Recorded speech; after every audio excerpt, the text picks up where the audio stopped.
Chapter 61. Palladio Manesque. 1. Palladio Manesque, one of the princes who had competed with the 77th emperor of the Wallachian Empire, Vincent Wallachia, in the imperial selection ceremony. In the 77th imperial selection ceremony, which was one of even fiercer competition compared to past elections, he had allied himself with the deemed forerunner Lamia Godwin, and had nearly cornered Vincent Abelux, who at the time had not yet assumed the throne, as well as Prisca Benedict. Ultimately, Palladio's abilities were considered to be a threat, and having been impeded by the colluding Vincent and Prisca, he was forced to withdraw from the imperial selection ceremony. However, Palladio himself was not at fault for his own defeat. It was the fact that Lamia, with whom he had formed an alliance, had been taken down prematurely that resulted in a fatal alteration in the course of the imperial selection ceremony unbeknownst to Palladio and led to his defeat. Palladio truly was she not just a hopeless younger sister solely proficient at lip service, having already lost her existence in a way that proved that she was all bark and no bite was Lamia. When Lamia had attacked the dragon carriages as they fled from the imperial capital, Palladio had also lent his eyes upon her request, and yet Lamia had lost pitifully and met her demise both in life and in death. She was nothing more than a foolish sister who left behind no accomplishments worthy of her grandiose words. Sneering at Lamia's disgraceful behavior, Palladio, with gold pupils that bore witness to his undead nature, including the third eye on his forehead, he narrowed his three eyes and fixed his gaze upon the battlefield. On the battlefield before him, an immense number of undead marched forward in ranks armed with immortality and a deep-rooted obsession to capture the city that was their target, relentlessly continuing their resolute and repulsive attacks. Commanding the undead that blanketed these vast lands and capturing the city in question, the fortified city of Garkla, and thus destroying once and for all the Wallachian Empire that had been misguided to this day, that was Palladio's duty. That was the duty bestowed upon Palladio as one chosen by the heavens. Palladio was a descendant of the evil Eye tribe, a race blessed by the world. In ancient times, the evil Eye tribe was said to have guided the mediocre human race with their special powers, and the divine protection, which was a gift usually granted to a select few, was bestowed upon every descendant of their entire race, one favored by the heavens. However, the evil Eye tribe was feared by the people for their superior powers, and was also an unfortunate race that had been driven out from the center stage of history. Palladio had a mission to save his fellow tribesmen who had fallen into a world of suffering. He must prove it that the evil Eye tribe was the most preeminent race in the world. For that very reason, Palladio, this empire built by cowards such as you two, I shall destroy and rebuild it. Running his fingers through his undulating green hair within the mind of Palladio, whose undead visage had distorted with the aggravating images of both Vincent and Prisca. Having violated the unwritten rule of the imperial selection ceremony that only a single individual was permitted to live towards the ignoble nature of the two who had colluded to survive together as a member of that same Wallachian imperial family, he held nothing but contempt at this rate. It would not be surprising that even during the imperial selection ceremony there had been dastardly attempts made to trample upon the long history of the Wallachian Empire and its weight. No, rather, it would have been only natural to assume that some kind of conspiracy was at play. Palladio, if not for that, for what reason would I have fallen behind the likes of you and your ilk? Being a descendant of the evil Eye tribe chosen by the heavens, utilizing that extraordinary talent, Palladio had swept aside all of his enemies and established his position as a prince of Wallachia. He who upheld the empire's law of iron and blood above all else could never have been inferior to weaklings who only engage in collusion and schemes. Therefore, Palladio, Vincent, and Prisca, I shall sentence the both of you, and thus once the Wallachian Empire was flattened into its ideal form. It would be governed by Palladio, who possessed a lineage and qualities befitting its ruler. As for the manner of his rule, it would be modeled after the one Palladio had long regarded as the greatest emperor of all time, the one who ruled the Wallachian Empire with pain and feared the emperor of the Briar Yugur of Wallachia, would be the example he would follow. Making the authority of the emperor known far and wide, the regency of Yugurd, who was said to have bound the hearts of his own people with thorns, was precisely Palladio's ideal. In later works of fiction, there were accounts of foolish rumors concerning the emperor of the Briar living for the love of a mere village girl. Upon Palladio's ascension to throne, all of those would be incinerated and buried. The basis for Palladio's confidence, of course, was the ability bestowed upon Palladio as a member of the evil Eye tribe that formed the core of his unique nature and extraordinary power. Palladio, closing both his eyes, he focused his attention to the third eye that rested upon his forehead, his evil eye. Instantly, Palladio's field of vision was no longer simply a narrow view of the battlefield before him, but a vast heavenly gaze that grasped the expansive space of the surrounding area in its entirety.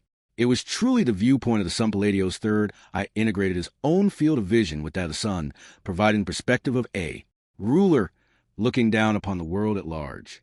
Making use of this, Palladio fulfilled his role as commander of the undead army with dignity. For ordinary individuals, one might boast that they could win by brute force with the inexhaustible forces of the undead, but employing such poor tactics to force one's way through would not be a battle befitting an emperor, bringing the opponent to their knees by means of both force and ingenuity. Such was a true embodiment of the law of iron and blood of Wallachia. Palladio, you have prepared suitable experts and have made ample provisions, and it is apparent that you happen to be blessed with subordinates, but in the end it seems like that is your limit, Vincent. The coordinated attack between the soldiers stationed on the walls and the powerful troops that charged forth was impressive, and the undead, despite their superior numbers, were unable to breach even the first layer of fortified cities' defenses. However, the fact that they were using some of the highest quality cards in their hand so early was naught but a sign of insecurity concerning their fighting strength. After all Palladio's evil, I could see through to the city's interior. Most of the occupants were refugees who had fled from the imperial capital and various towns and villages, and without having the power to fight, they were simply a hindrance. From their standpoint, defending the thickest and largest walls was the only thread onto which they could cling. Palladio, I shall teach those ignorant fools who do not realize that this is naught but fragile and fleeting illusion. You people of the world, which you see through your two eyes, is so narrow that I cannot help but pity you. Scoffing at such a foolish resistance, Palladio held up his hand and projected his voice to a distant location. This also was an innate power of Palladio as a member of the evil I tribe of telepathic communication, which allowed him to project his voice to any person whose hair, nails, or body parts he had taken regardless of the distance that separated them.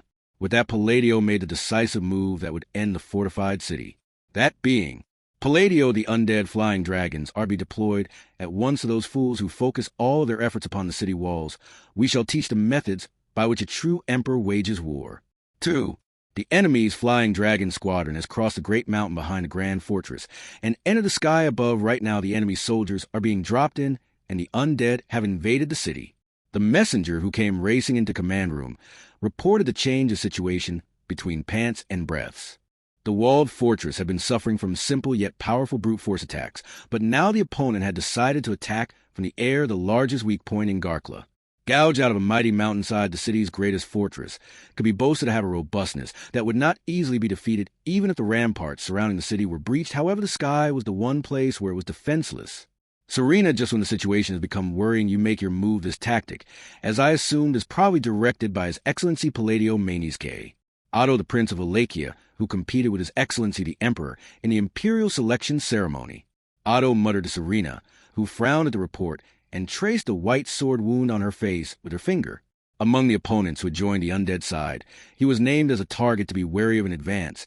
He was a rare person with a unique ability that came from the evil eye tribe, and his nature was both sadistic and ruthless.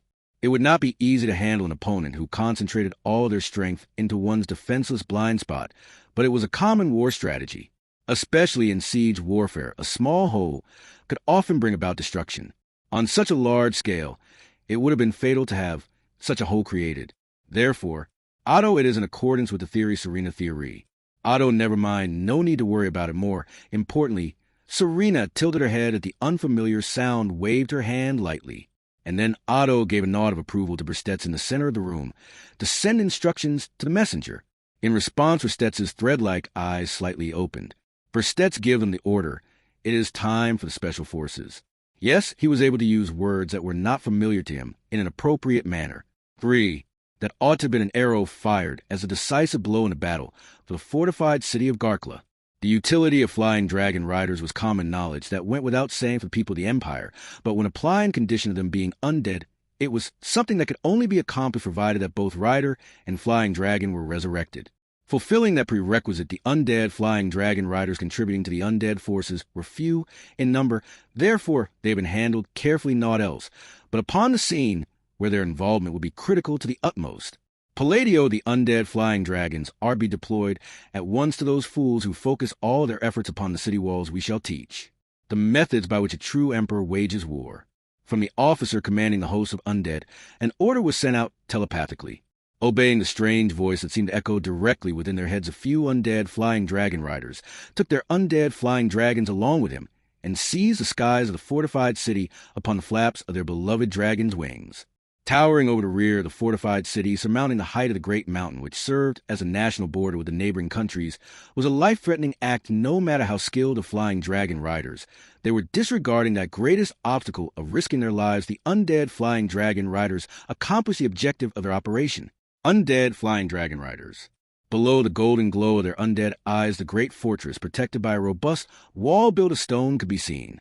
Deployed, there was a dragon ship carried by nearly 100 undead flying dragons, and the unruly group of undead boarded upon it. The ones in charge of transport were undead, and thus the ones being sent in were also undead. It was a blasphemous tactic, one that cared naught for survival. Go. Receiving that brief command, the neighing undead flying dragons dropped the dragon ship upon that place. It was an act of barbarity that accounted not for their speed or position of landing, one that would be more appropriately titled as being cast off in order to deliver a fatal blow to the Valachian Empire. It spun and spun as it approached the city center. And then, in our capacities, we are the strongest. The group that jumped out like a tempest from a mountainside stormed the flank of the plummeting dragon ship, and from the inside out pulverized what was to be the fatal blow upon the Imperial soldiers to smithereens. For appointed as the special forces, the time that they spent waiting was tantalizing despite the heavy responsibility. However, even though it was tantalizing, there was no fear that their efforts would amount only to a swing and a miss. That was because Natsuki Schwartz was a man who had already won over the trust of Gustav Morello, unconditionally assisting in the things that he decided, believing in the events that he was convinced would occur. Without any basis, Gustav had resolved himself to fight to the best of his ability against any enemy whom he had declared they would oppose. Therefore, ever since the battle surrounding the fortified city had commenced, as they felt the fierce fighting of the members of the Pleiades, battalion aside from themselves unfolding, they patiently awaited their time. But then again, the act of waiting and being unbothered by waiting were entirely different matters. Gustav, OHHH. With a powerful bellow, Gustav swung about his four arms and rampaged as he pleased atop the plummeting dragon ship. The undead on board the dragon ship had thrust their weapons into the vessel, securing their bodies in place, so as to not be thrown off because of that their response to the surprise attack of Gustav's squad had been delayed. Comprising the special forces together with Gustav were not Schwartz's personal guards of Hein Whites and Idra, but rather the veteran gladiators who had spent a long time on the Gladiator Island. That was to say, they were individuals with whom Gustav was well acquainted. As governor of Jinnenhive, it was Gustav's duty to administer the Gladiator Island without a hitch, and he had a better grasp of the gladiators' abilities than they themselves did, though he had never imagined that this kind of service would fall under his duties as governor. Gladiator to think they'd send rabbits in order to kill wolves. Gladiator with a wind, and ain't nobody can fucking surround the wind. Gladiator, kuahaha. It's a brawl of brawls surely brewing, I tell you. Stake in my life really gets me fucking going. Hot-headed yet capable individuals, such as the lone wolf Josra Fenmel and Milzak, wielded their weapons together with Gustav upon the dragon ship, and subjugated the undead one after another. The mysterious phenomenon of the raised fighting spirit surrounding the Pleiades battalion allowed the gladiators versed in battle to be deployed against powerful fighters with many years of military experience, and to sufficiently display their strength even in the poor situation of a plummeting dragon ship. Nay, it was rather the situation upon which their lives were staked which had allowed them to display abilities that exceeded even their true strength. Gustav, that is precisely why selecting a suicide squad, know why selecting the special forces is effective. On this battlefield, the duty of Gustav's squad had an equal, if not greater, danger to their lives than those holding back the swarms of undead on the front lines. They were entrusted with such an important task. However, it was imperative that Gustav's squad did not die. To have not even a single one of them die, such was the strict order imposed on them by the boss of the Pleiades battalion. Gustav, as the official, I do not deem it acceptable to serve two masters. Therefore, I do not look up to you as my master, but the earnest request of friend is something I wish to undertake to the best of my capacity. Saying that, Gustav grabbed the heads of the undead who had pulled out their weapons and were moving to counterattack, and smashed the four bodies together above his head, shattering them. Scattering their earthen remains as their crumbling resounded, he immediately seized the next enemies. Gustav despised the violent and savage temperament of the multi-armed tribe so very much. As much as he could, he regulated his own heart, and not wanting to surrender himself to belligerence or anger, he had intended on living a life with firm restrictions upon himself. In this Valachian empire, while serving as governor of the Gladiator Island, he had maintained his principles. Gustavo Those principles of his, in this moment, Gustav completely forgot about them all. In this moment, he rampaged with the same temperament of the multi-armed tribe he thought to be vexing. For that reason, Gustav I in our capacities we are. Special Forces, invincible, invincible, invincible. Gustav and the rest of the Special Forces carried out their vital directive. After all, it was precisely that uproar of ardor that served as greater proof than anything else that Schwartz and the battalion were fighting hard for the sake of the Empire's triumph. 5. By drawing attention to the quantity or outstanding strength of his forces, he could then play his trump card in key areas that had become thin on the ground. If successfully implemented, Palladio Manesque's plan would have shattered the city's defensive measures and certainly would have been the decisive factor in the outcome of the siege. However, that was only if things had been successfully fitted together. Serena, when deploying the undead, the first thing to think about is tactics that will take advantage of their characteristics. It is inevitable that they will try to cross Mount Gildre in a way that makes them willing to die. Otto, with that in mind, when a wall that cannot be pushed through by sheer force is presented, it is natural to want to play your cards when the sky is empty. Serena, however, I was not expecting it to turn out this way. The Special Forces had been deployed to intercept the undead assault force that had targeted the city from the sky, and the command post nodded in agreement as the attack was prevented, which would have been a winning strategy from their opponent's point of view. As stated previously, it was an appropriate strategy for the undead to use. However, in terms of taking advantage of the unfortunate situation, it was a strategy that was too straightforward and orthodox.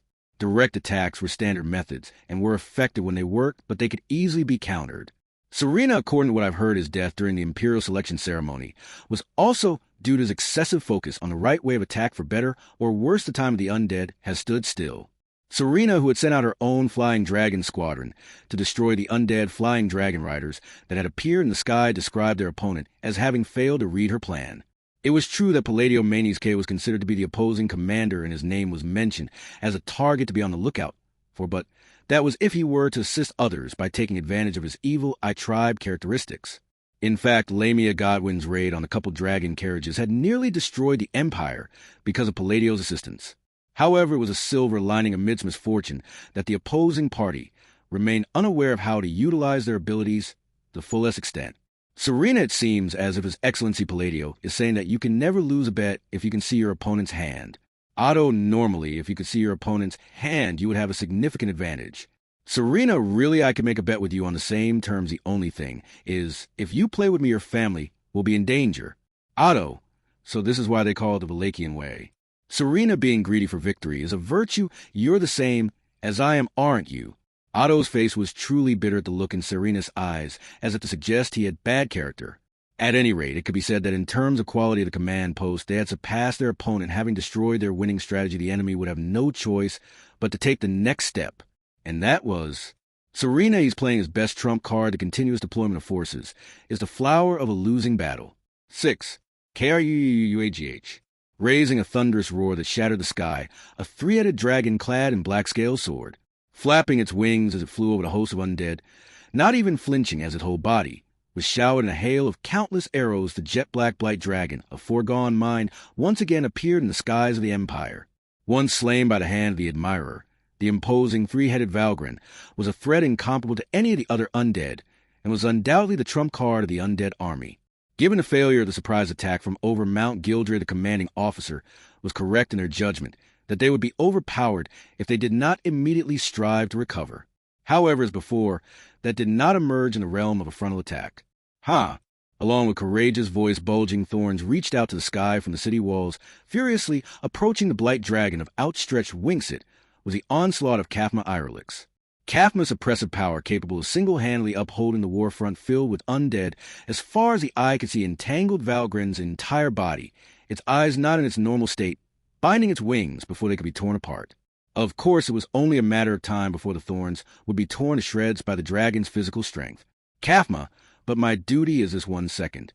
Veins bulging all over his body, and a mottled pattern blood spilled from Kaphma's nose as he spoke sharply to Valgren in the skies above with fierce expression, twisting its three heads as if it was angered by the proclamation of that diminutive presence. The blight dragon roared. A dragon's roar made all life shrink in fear. However, there were no cowards on his battlefield who would cower before the blight dragon's war cries. Alclauseria, ensnared by Thorn's Valgren, had ceased its movements midair, aiming for one of the blight dragon's writhing heads. An aurora of rainbow ran diagonally across the sky. It vibrantly seized Valgren's right head, blowing it away from the base. It was a graceful, magnificent, and dazzling stroke of magic unleashed by the finest. Take aim. Next, the eyes of one of the remaining heads of the Blight Dragon was pierced by an arrow of divine speed. It was a small target when compared to the large build of the Blight Dragon, but the chieftain of the people of Shudrak had magnificently shot through it, and then sharply called out to the two by her side.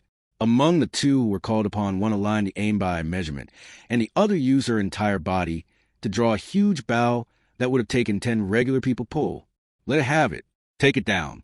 The two of them combined their efforts to wield the powerful bow, and with a loud sound akin to a star being pierced, they landed a direct hit on the blinded head of the Blight Dragon, blasting everything above the jaw completely away and reducing the three-headed turned two-headed even further into the one-headed.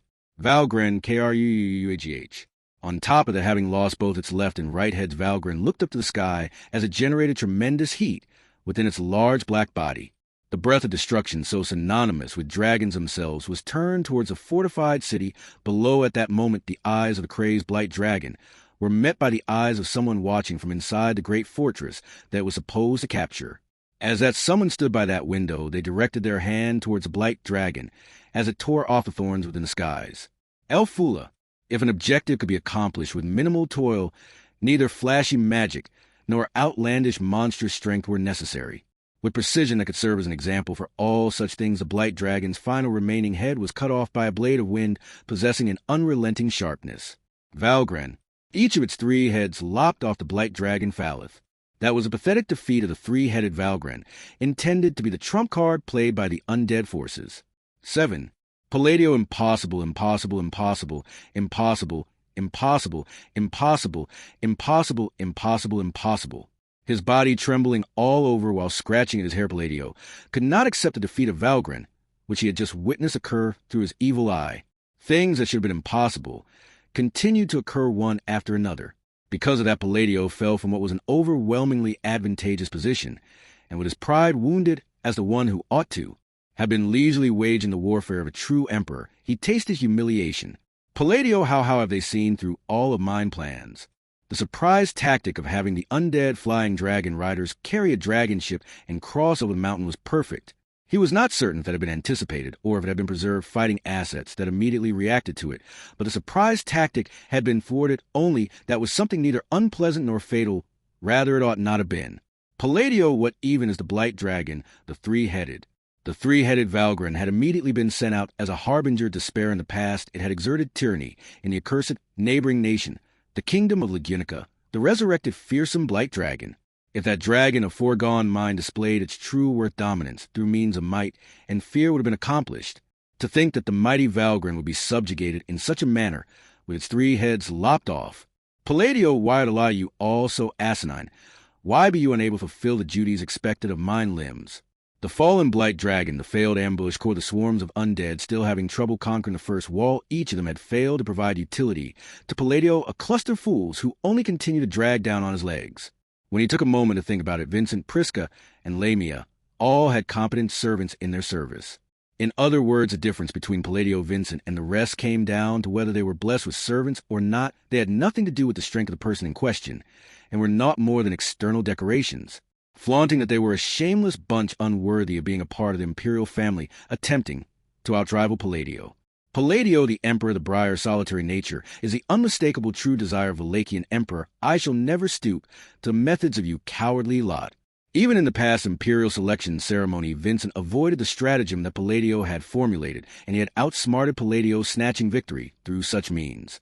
The same thing was happening again. Palladio could not overlook such an outrageous act. Palladio, anybody offer up a suggestion? As of now, I shall enact anything. While burning with humiliation, Palladio loudly called out to the undead encampment. In truth, Palladio had wished to persist as a solitary emperor who asked not for the likes of others' opinions, but the opponent had taken advantage of Palladio's haughtiness, wielding a spear of malice. In that case, Palladio had no choice but display the might of the emperor through severity. Palladio is anyone there raise your voice, or else. Well then, with your permission. Turning his head, Palladio looked over the personnel of poor complexion, and a single person raised their voice. At a glance, that was a slender figure slowly walking to the crowd of undead, witnessing the aura that was peculiarly different among the other undead. Palladio narrowed his 3 eyes. Their appearance clearly set them apart from mediocrity. The only thing remaining was whether their abilities would match that impression or not. Palladio, what are you capable of doing? HM, that is right, first of all, how about I show you? Saying thus, the white-haired woman standing before Palladio smiled and held her hand up towards the sky. And then, 8, Anna, when the 3 heads of the 3-headed blight dragon, whose appearance was anticipated, were severed in the sky above the city, and its colossal black frame was reduced to dust as it crashed down from above, Anastasia felt a sense of relief in her heart. Although it had been anticipated, the fact that the opponent was a heavy hitter remained unchanged. Even with appropriate preparations, there lingered the ever-present possibility of the enemy surpassing or outflanking them. Having avoided such a scenario, she felt the relief of a powerful foe having been thwarted. However, the solace Anastasia felt was torn to pieces by the voice of Echidna at her neck. Anastasia, having known each other for a decade, the spirit Echidna usually remained motionless, masquerading. As Anastasia's scarf bouncing up on her shoulder, she stared with black eyes up at the sky above the great fortress. Tracing the gaze of Echidna, Anastasia's pale, turquoise eyes widened. Anastasia, is that a star? Her murmured words rang uncertain, a manifestation of her lack of confidence. At the very least, one could say that it was a sight Anastasia had never seen in her lifetime of scenery. She could have never even imagined. Higher than a flock of undead flying dragons, it crossed over Mount Gildray, higher than the 3-headed blight dragon, which had ascended even further beyond. That light was cascading down upon the city. From above, a star was falling. Next, Anastasia, as she marveled at the extraordinary sight as Otto and Bristetz were left speechless, Serena, witnessing the same scene, contorted the sword scar on her face into a smile. Serena, the atmosphere has changed when, or lose, the conclusion draws near. 9. Palladio, ha, excellent, yes, this is at the sight I had coveted. Witnessing the sight unfolding in the sky of the battlefield, Palladio broke into ecstatic dance. The defenses of the fortified city, known for their solidity, would amount to naught once the cascading light reached the ground. Resistance of those puny imbeciles would equate to rubbish before the star's radiance. Palladio, you have done well to appear before me. I shall enlist you among mine vassals. By what name shall I address you? Joy shimmering in his 3 golden eyes, Palladio posed a question to the white-haired woman who had given rise to that sight, once again catching a frontward glimpse of the woman who had turned to face him. Following his query, Palladio caught his breath. Beautiful white hair and refined features capable of sending shivers down one's spine, but above all else her face and eyes were bereft of the physical traits that could identify her as an undead. It was an appearance that could cause one to mistake her as a living being. But then why would she contribute to his side?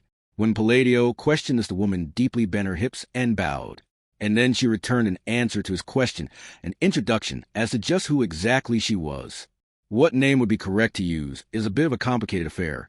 So for the time being, I suppose you can just call me the Witch of Greed. So she declared.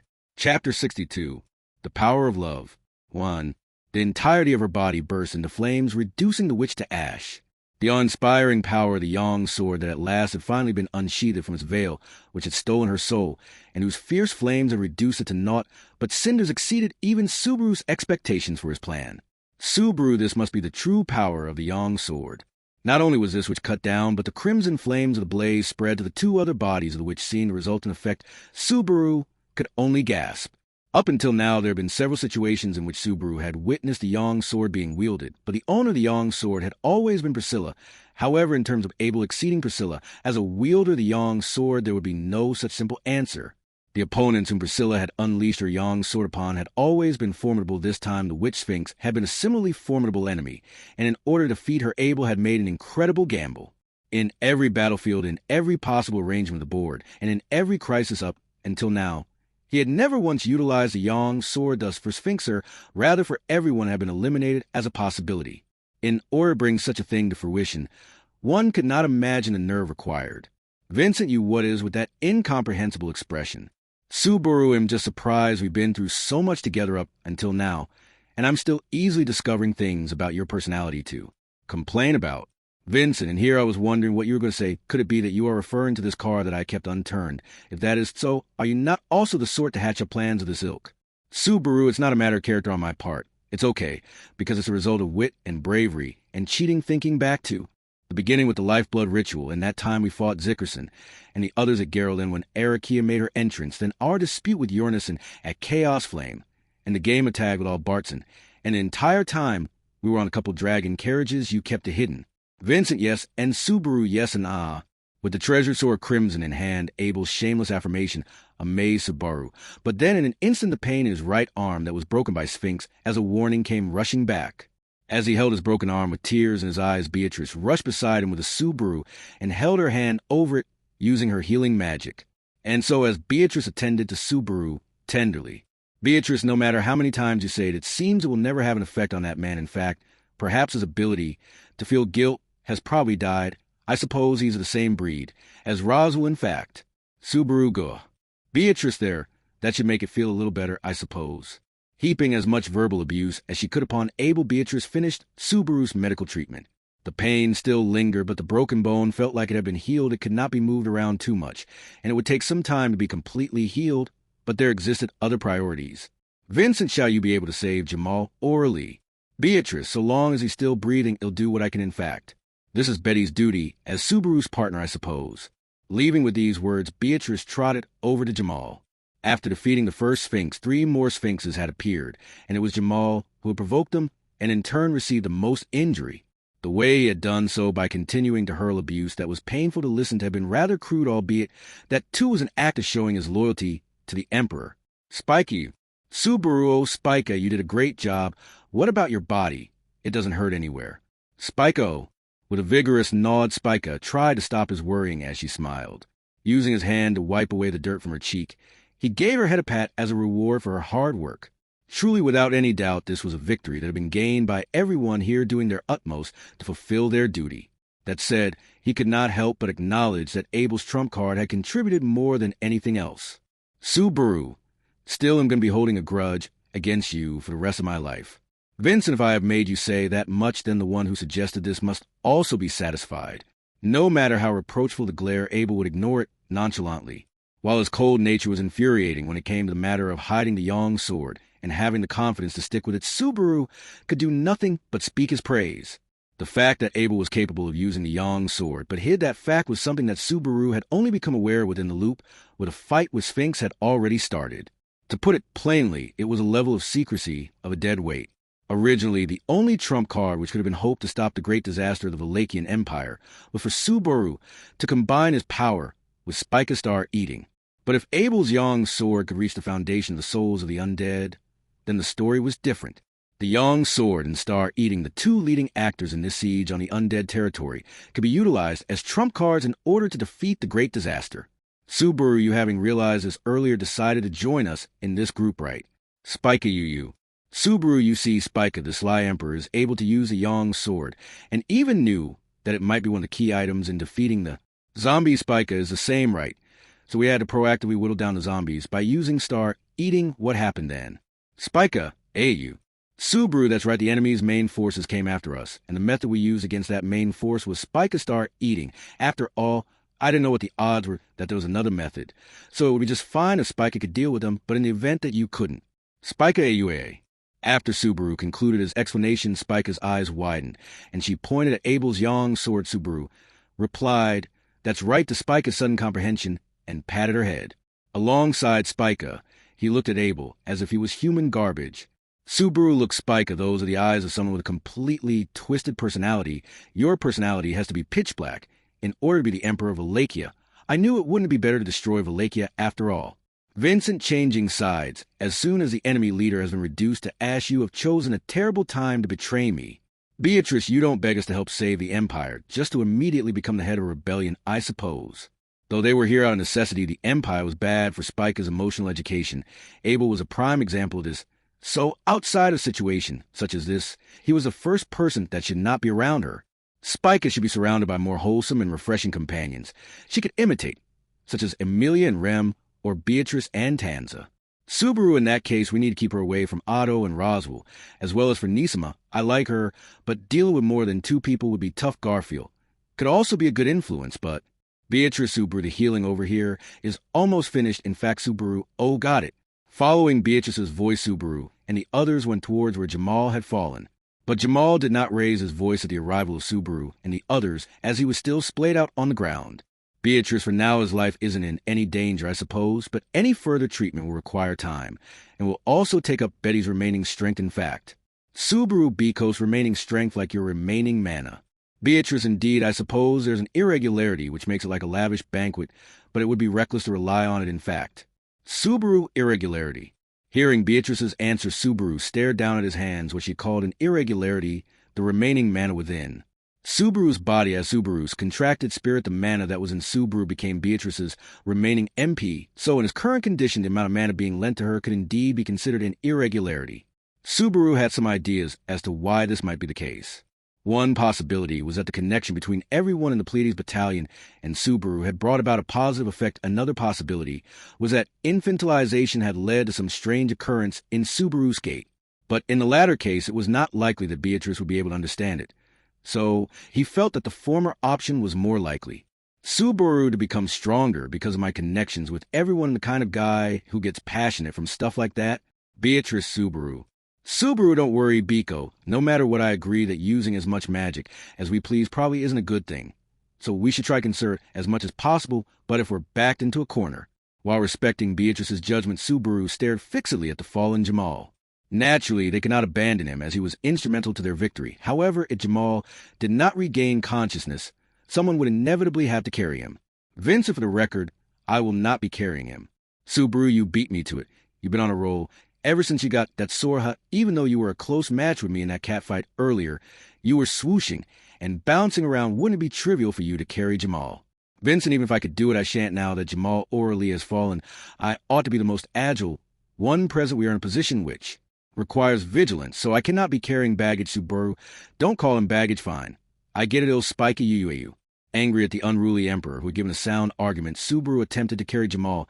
However, Spica slipped right past him and took the initiative to pick up Jamal's body. The image of a petite girl easily lifting an adult man was painful to watch, even though Spica was not putting much strain on herself. Subaru, well, that's what it would look like if anyone, but you were doing it. What do you think? Vincent, is a great service. Continue to endeavor. As you are, Subaru, you're right. Biko, this guy has no sense of guilt. Beatrice, I already said that, I suppose. Spica, don't push yourself too hard, in fact. Beatrice sighed at Abel's audacity, and Spica exclaimed Yu with a smile in response to her consideration. In fact, it was a relief that Spica did not seem to find Jamal to be heavy. In any case, although the reality of having defeated the formidable Sphinx was gradually starting to sink, and they could not be completely happy about it. That was because, Vincent, it seems like there's already significance to me having kept my hands free. As Abel said this, he jerked his chin toward a succession of silhouettes approaching the street where Subaru and the others were, as if they had heard the battle with the Sphinx's earlier. Figures of the undead could be spotted. Subaru grit his teeth at what this meant and the frustrating truth of Abel's words. Thus the fact of the matter was the undead had appeared here where they were. Beatrice, even after defeating Sphinx, the sacrament of the immortal king, hasn't been severed, I suppose. Subaru, damn the most direct logic that the magic would disappear if the caster were to be defeated. Seems to be wrong, Biko, this is. Beatrice, even though she was corrupted, she was created with the goal of becoming the witch agreed. I suppose perhaps she arranged the ritual so that the sacrament of the immortal king would function even in her absence. In fact, if we don't destroy the system itself, the stone's limitations are still the limits of this country, I suppose. Subaru, I guess that's probably the case. After absorbing what Beatrice had said, Subaru's gaze turned to the northernmost part of the imperial capital, looked to the Crystal Palace. That was where Sphinx and her side were based up, so it was the most appropriate location for a symbolic object to be placed. Of course, it was possible that Sphinx, who did not appreciate such romance and drama, had placed his contrivance elsewhere. Vincent, no. There can be no mistaking that it is at the Crystal Palace. Whatever the witch's intentions, if she needed a connection to the stone, she would require contact with the core of the Crystal Palace with Meguro Hagain. Subaru isn't Meguro, one of the 9 divine generals, Vincent. Yes, they have currently been put to rest in the Crystal Palace, or to be precise, the Crystal Palace itself has been put to rest. Subaru, absolutely better explain this to me later on. Saying this to Abel, who seemed to have many more secrets besides a young sword, Subaru welcomed the decision that they definitely needed to go to the Crystal Palace. Subaru, to be honest, even though he knew that the core of the great disaster was in the Crystal Palace, he still wanted to confirm the safety of his comrades whom he had sent to the other battlefields. In particular, he wanted to check on the safety of Emilia and Tanza. Their placement was the only part that Subaru was not able to confirm. What was causing Subaru's anxiety and frustration was Galliaro looking like a mess, even the Emperor Sans forehead's covered in sweat and mud. He's a surprisingly hard worker, ain't he now? Suddenly a black shadow descended and forcefully turned the situation upside down with a casual tone. The figure landed between Subaru, and the incoming undead walked over to them in a casual tone and squatted down in front of Subaru and Beatrice. Then he laughed with a golden Kizaru in his mouth and extended his folded hands. For all y'all hard workers, here got you some souvenirs. With that said, his folded hands were opened, and a number of strange crystals the size of coins were in his large palms. Subaru did not know what they were, but Beatrice, holding his hand, noticed. Beatrice, those are core bugs. Yep, the one from those guys. Nodding calmly, the figure brought his palms together again and rubbed them together with scrubbing motion. In the next instant, the undead across the street let out a cry of anguish and turned to dust the cores that had been reproducing. The undead were thwarted, and they could no longer sustain their bodies. It was a tall, carefree black wolf man who did it in a flash. Subaru Halibelson. Halibel, that's such a warm welcome. I like energetic kids who can speak loudly. Halibel, who had been working separately, nodded at Subaru's surprised voice.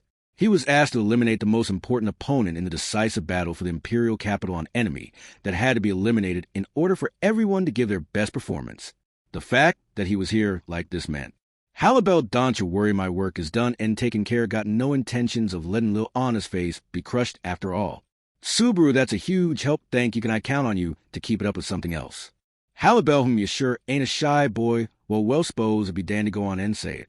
Subaru, I want you to go with me to the palace. I just want to leave you to cover the other girls on the way.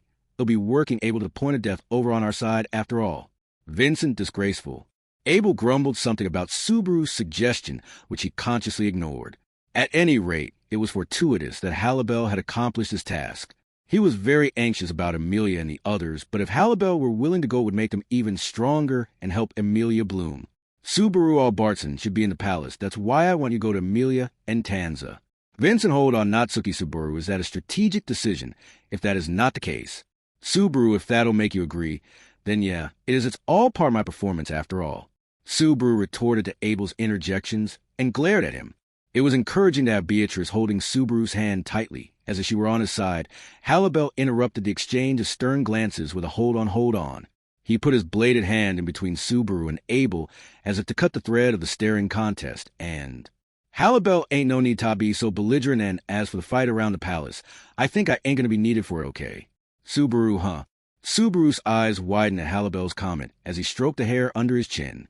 The admirer turned his narrow thread-like eyes in the direction of the gaze that sought the basis for his statement.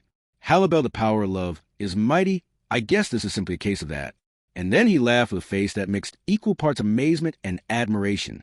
2. An unthinkable scene was in the midst of unfolding. The woman who had become unable to find whether she was Yorna Mishiger or she was Iris, all she could do was watch as she held back the tears on the verge of distorting her vision. Woman Tanza. The name spun by those trembling lips, it belonged to the dear girl who housed a flame within a single eye, and with the hem of the kimono they once had chosen together fluttering confronted the fierce advance of the undead swordsman. Far more agile and powerful than the Tanza, she knew it was a fight brimming with confidence. Tanza was once a girl without confidence in herself.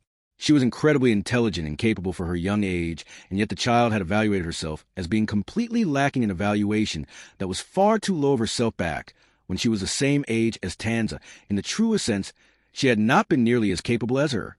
A foolish child, she was getting carried away, thinking it was her duty to fulfill the work entrusted to her, so that she would not be a burden to her parents and the people of her village, and yet failing to notice the thoughtfulness of those around her.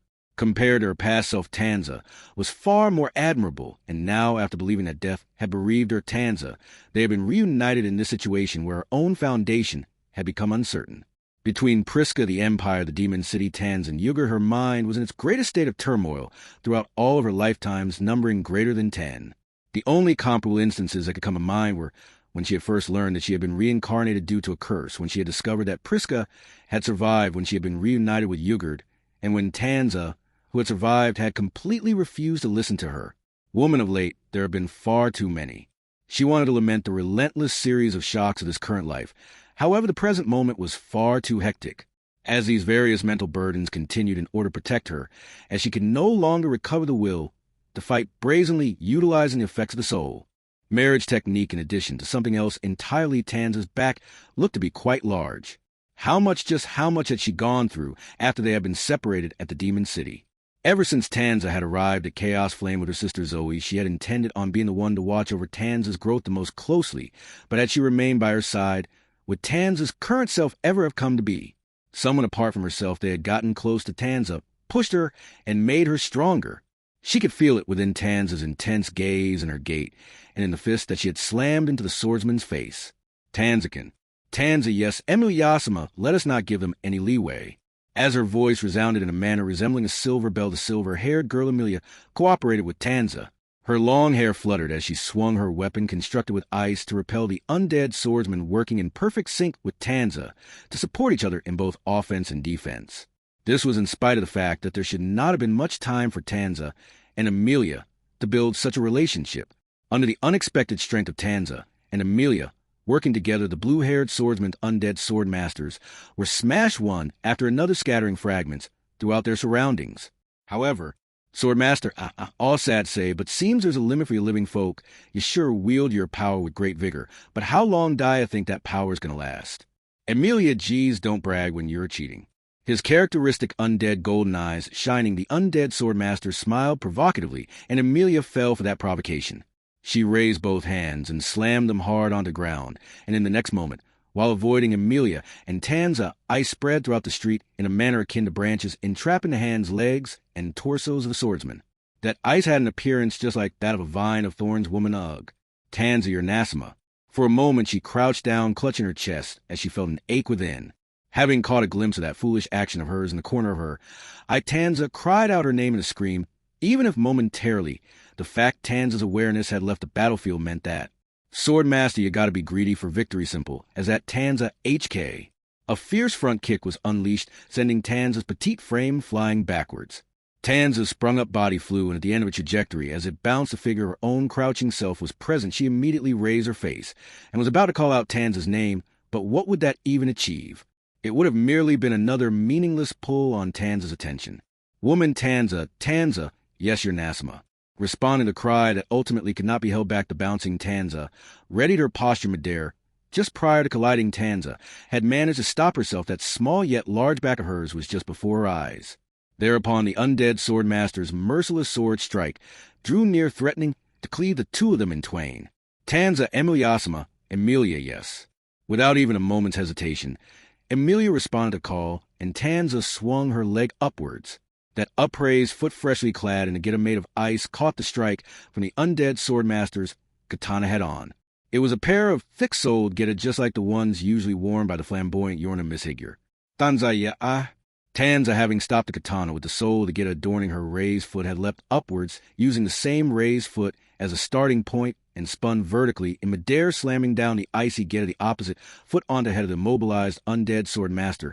She drove him into the ground. Then with the head of the undead fell to the ground, as a center, a crater of nearly 5 meters was caved into the street, and as the powerful blow turned her opponent to dust, Tanza waved the hem of her kimono. Woman. At Tanza's gallant appearance, all she could do was stare speechlessly. Having noticed her gaze, Tanza turned around, and slightly lowering the corners of her eyes, she smiled. Those lips had been about to call out to her with Yorna, Emilia, HK no. That instant, Emilia, who was further away, thrust out both her hands, and with the screams of the freezing atmosphere, she sensed the presence of the two undead sword masters being pierced by ice and turning into ice statues behind her. But she could speak no words of gratitude to Emilia. More importantly, Emilia needed to stop the barbaric act of another undead sword master who would appear behind Tanza after she had turned around, though. She would not make it in time, thus there was no choice but to protect Tanza herself. Woman I am. Numerous were the things she had overlooked, numerous were the things she lost, numerous were the people she had let down, and numerous were the lives she stood upon to be here now. Although until now she had been unable to repay even a single one of those among the numerous for Tanza alone, she could do so. Woman. Taking Tanza into a tight embrace with her outstretched hand, she resolutely leaned forward with her upper body to protect her from a blade. She had moved skillfully for just this moment. She was glad that she had not been her trembling and immobile self. Now, at least with this body of hers taller and with limbs longer than the ones she had possessed before, she could protect this little darling, this dear child of the empire, which that person had so carefully protected. To astonish mine self, thus verily thou alone art able. That gentle voice as sweet as if it had been whispered close to her ear, so calm that it was inconceivable for a battlefield raging with a gale of swords, resounded, melting her heart, that it resolved itself for death but a moment ago in a manner that was difficult to believe. Woman. Before the blow from the undead sword master's katana could connect, it was halted by the treasured sword crimson that had been thrust in its path. And then, witnessing the presence that had brought that about, she could not help but gasp. Their reunion had been unexpected and unintended. She did not know whether to rejoice or to grieve, and ever since that moment she felt like her heart had been torn apart. Ultimately, that question had remained unanswered, and the present moment had arrived. Only now at this very moment could she say for sure. Even when tense thy face is lovely, O star of mine woman, your excellency H.K. Before the man who had stated so, while caressing her cheek with a hand opposite to the one that had blocked the enemy's attack before Ugard Valakia, with skin of flesh and blood identical to what had been during his lifetime, and with a clear will house within his eyes the feed containing the overwhelming flood of love and emotion, was something that neither Yorna nor Iris were capable of. Chapter 63. Upon these lips I savor this miracle. 1. The moment he basked in the upward slice of the blade for the first time in his life, nay, for the first time in all his time before, and after death Ugard Valakia resolved himself to taste defeat. It was the first time that somebody crossed sword with him, contended with him as an equal, and to top it all off secured a hard-fought victory against him. Although he admired that superb level of skill, the fact that he had been defeated in a decisive moment, he ought not to have lost cause, his chest no longer containing a beating heart to throb. That which he could never possibly hope to wish for was granted, but happening across Iris once again in this manner, he had yet to exchange many words with her, they had yet to touch each other, he had yet to fully convey his love. Even so, Ugard had been granted a reunion with Iris. In order for Ugard and Iris to be granted their desires, there were likely those who had been unable to exchange words, share touches, and convey their love to their beloved ones, even if they desired so. That same thing had happened to the alignment of the stars between Ugard and Iris. Indeed, exactly as he had expected. I'm still a complete amateur when it comes to wielding this katana, and even just a single swing drains so much energy out of me that I get a nasty sort of feeling from it. With Thorn serving as proof of a curse dwelling in his chest, having delivered a blow with the fiend's sword enshrouded in sinister energy, the jet-black wolfman Halibel spoke so. That countenance of his reminded Ugard of a wolfman with whom he was once acquainted, despite them not resembling each other in the slightest aside from being of the same race. Within his recollections, Ugard felt like he too would sometimes gaze upon him with such eyes. Halibel, though it's a blade you can't hate, since it does its job, to the fullest with the energy it goes and takes. Ignoring Ugard's deep emotions in that moment, Halibel continued. It was apparent that he had just given his impressions regarding the katana, in his hand the fiend's sword Murasame, but the way he had put it made it sound a bit different from the fact that the power concealed in the fiend's sword simply proved useful in his victory. It was as if the fiend's sword had granted Halibel something greater than just victory. Ugard, the deluded conviction of the undead HM. Ascertaining his body, which had basked in the slashing attack, Ugard put the sensation that he initially could not verbalize into words. Within Ugard, having been resurrected into body of an undead, there was a certain kind of unreasonable obsession and impulsive sense of hostility and violence appealing to his instincts, one directed towards the living of the Empire. In all likelihood, this was not limited to only Ugard. On top of that, Ugard had been keeping that intense impulse in check with his stronger feelings towards Iris. Even so, unable to go against the ringleader who had incited the resurrection, Ugard had no choice but to at least abide by their intentions, and had thus ended up crossing blades with the Hyenaman and Halibel here. That irresistible, overwhelming force of compulsion had vanished, as if it had been severed by the fiend's sword clad in a dark, sinister aura. It had vanished. 2. Ugard, therefore, there is naught within mine self save thoughts of mine star. Placing a hand to her face, Ugard tenderly spoke to the woman who was both Iris and Yorna. To this Iris, Yorna lost the ability to speak, utterly entranced. His skin was neither pale nor cold, and his pupils were not those sham golden irises that were laid upon a sea of void, instead, having taken on their characteristic blue hue. His facial muscles, which did not move irrespective of his status as an undead, yielded a serious expression, which she recalled well. Unmistakably, this was the man that Iris Yorna knew as Ugard Valakia. It's terrible to barge in here without any sort of permission. The reunion between these two was interrupted by a powerful hoarse voice. Contrary to the contents of his words, raising his voice in a warm welcome to the sudden intruder, the undead swordsman, the undead sword master, licked his lips with a glint in his eyes as he faced Ugard. Towards the undead sword master's gaze, Ugard's expression not wavering. Ugard, thou hast a most remarkable ability, alas. Thou hast also erred in thy timing mine self wishes for naught, but to spend mine limited time with mine star. Undead sword master, come on.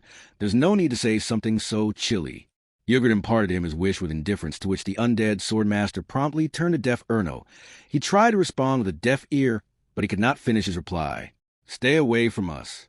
For with that sharp scream, the small body held in Irish Yorna's arms had spun, and the ice gator-clad feet that flew furiously through the air had delivered a strong kick to the body of the undead swordmaster. Undead swordmaster woe. The undead used his sheath to counter the girl's kick, avoiding a direct hit as he took a step back.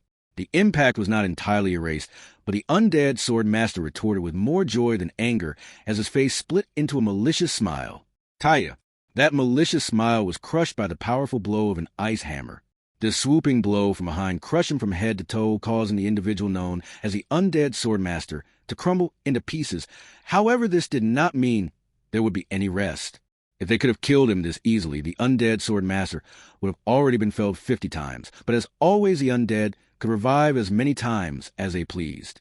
However, before they could deal with the undead swordmaster, Yogurt a strike, imbued with emotions which one would expect to be unfound in a child, for the shining potential that thou possessest mine self shall pardon thine rudeness. Stay away from your Nasima. Yorna Titanza, his excellency, what are you doing to his excellency?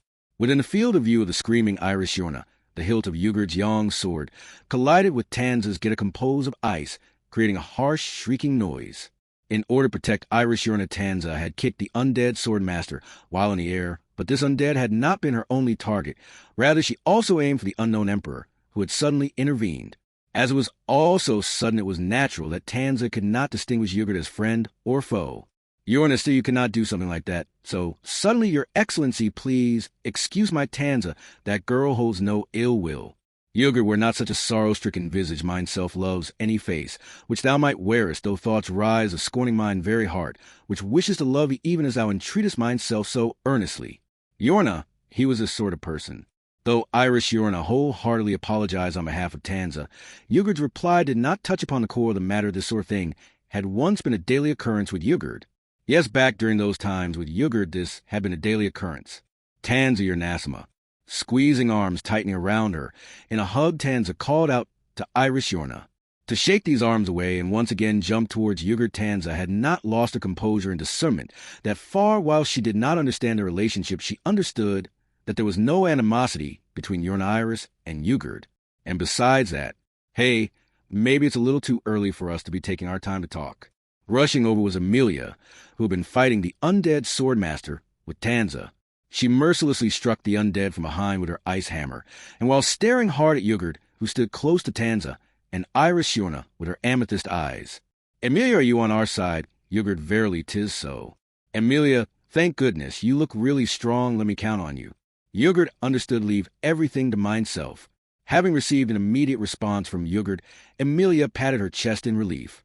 Irish Yorna's eyes twinkled at the way she had been able to discern friend from foe in an instant, but considering her circumstances, as a half-elf, it would be presumptuous of her to speak about common sensibilities. Anyhow, Yorna, your excellency, that form. Yogurt, alas, these are but embers that are yet to burn out Yorna. Even as he spoke, that Yogurt did not take his eyes off of Irish Yorna, nor did his expression contort into one of sadness or loneliness. Irish Yorna also hoped that it would have been spoken thus merciless it may be. And then, while looking directly at Irish Yorna, Yogurt continued. Yogurt, however, for these few moments, until it doth burn out all of mineself is thine.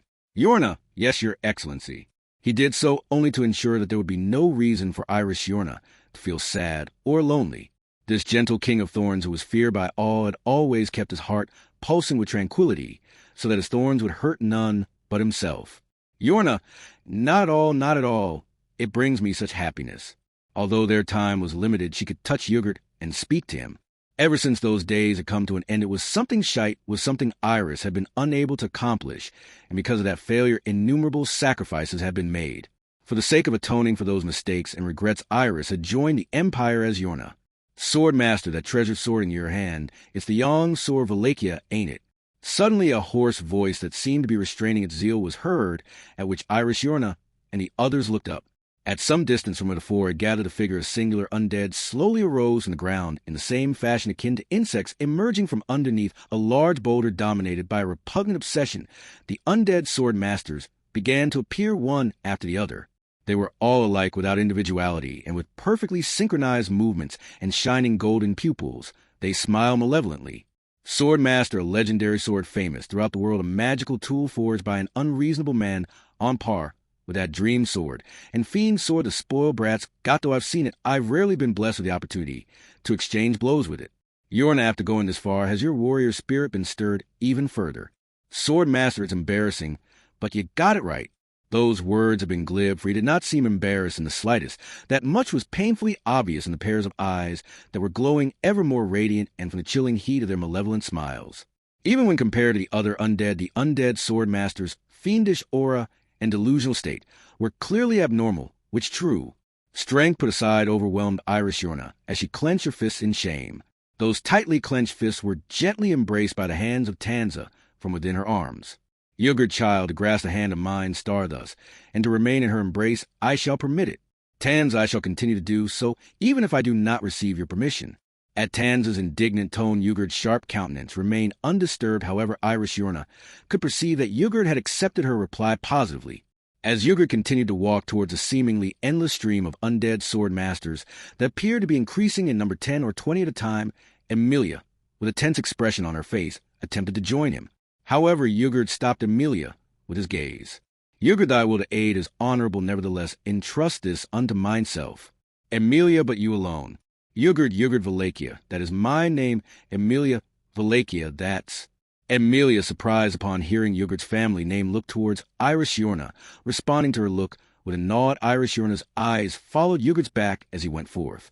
Yugurd and the undead swordmaster, separated by a distance of about 10 meters, faced each other. Swordmaster Yugurd Valakia, perhaps are you the Emperor of the Briar? Yugurd, never have I addressed myself as such, but there are those who have yclept myself, so verily a fitting phrase that doth succinctly depict mine tenure upon the imperial throne. It shall prove facile for inscribing in the annals of the future. Swordmaster, ha ha ha, ain't that a surprise? The strongest among all the emperors of the sacred Valakian Empire, and to think I'd be able to meet such a person, as expected, I most definitely have it. With a lilt to his voice, the pressure of the undead swordmaster's aura of malicious swordsmanship increased all the more. Even though he knew that his opponent was Yugurd Valakia, the Emperor of the Briar, the undead swordmaster was not horrified, but instead inspired by unusual logic. The golden eyes of the undead swordmasters gleamed at Yugurd and his young sword. Swordmaster, if I can win against His Excellency the Emperor, could I have the young sword? Yugurd, the sword deems appropriate, so be it, but I shall not surrender so easily.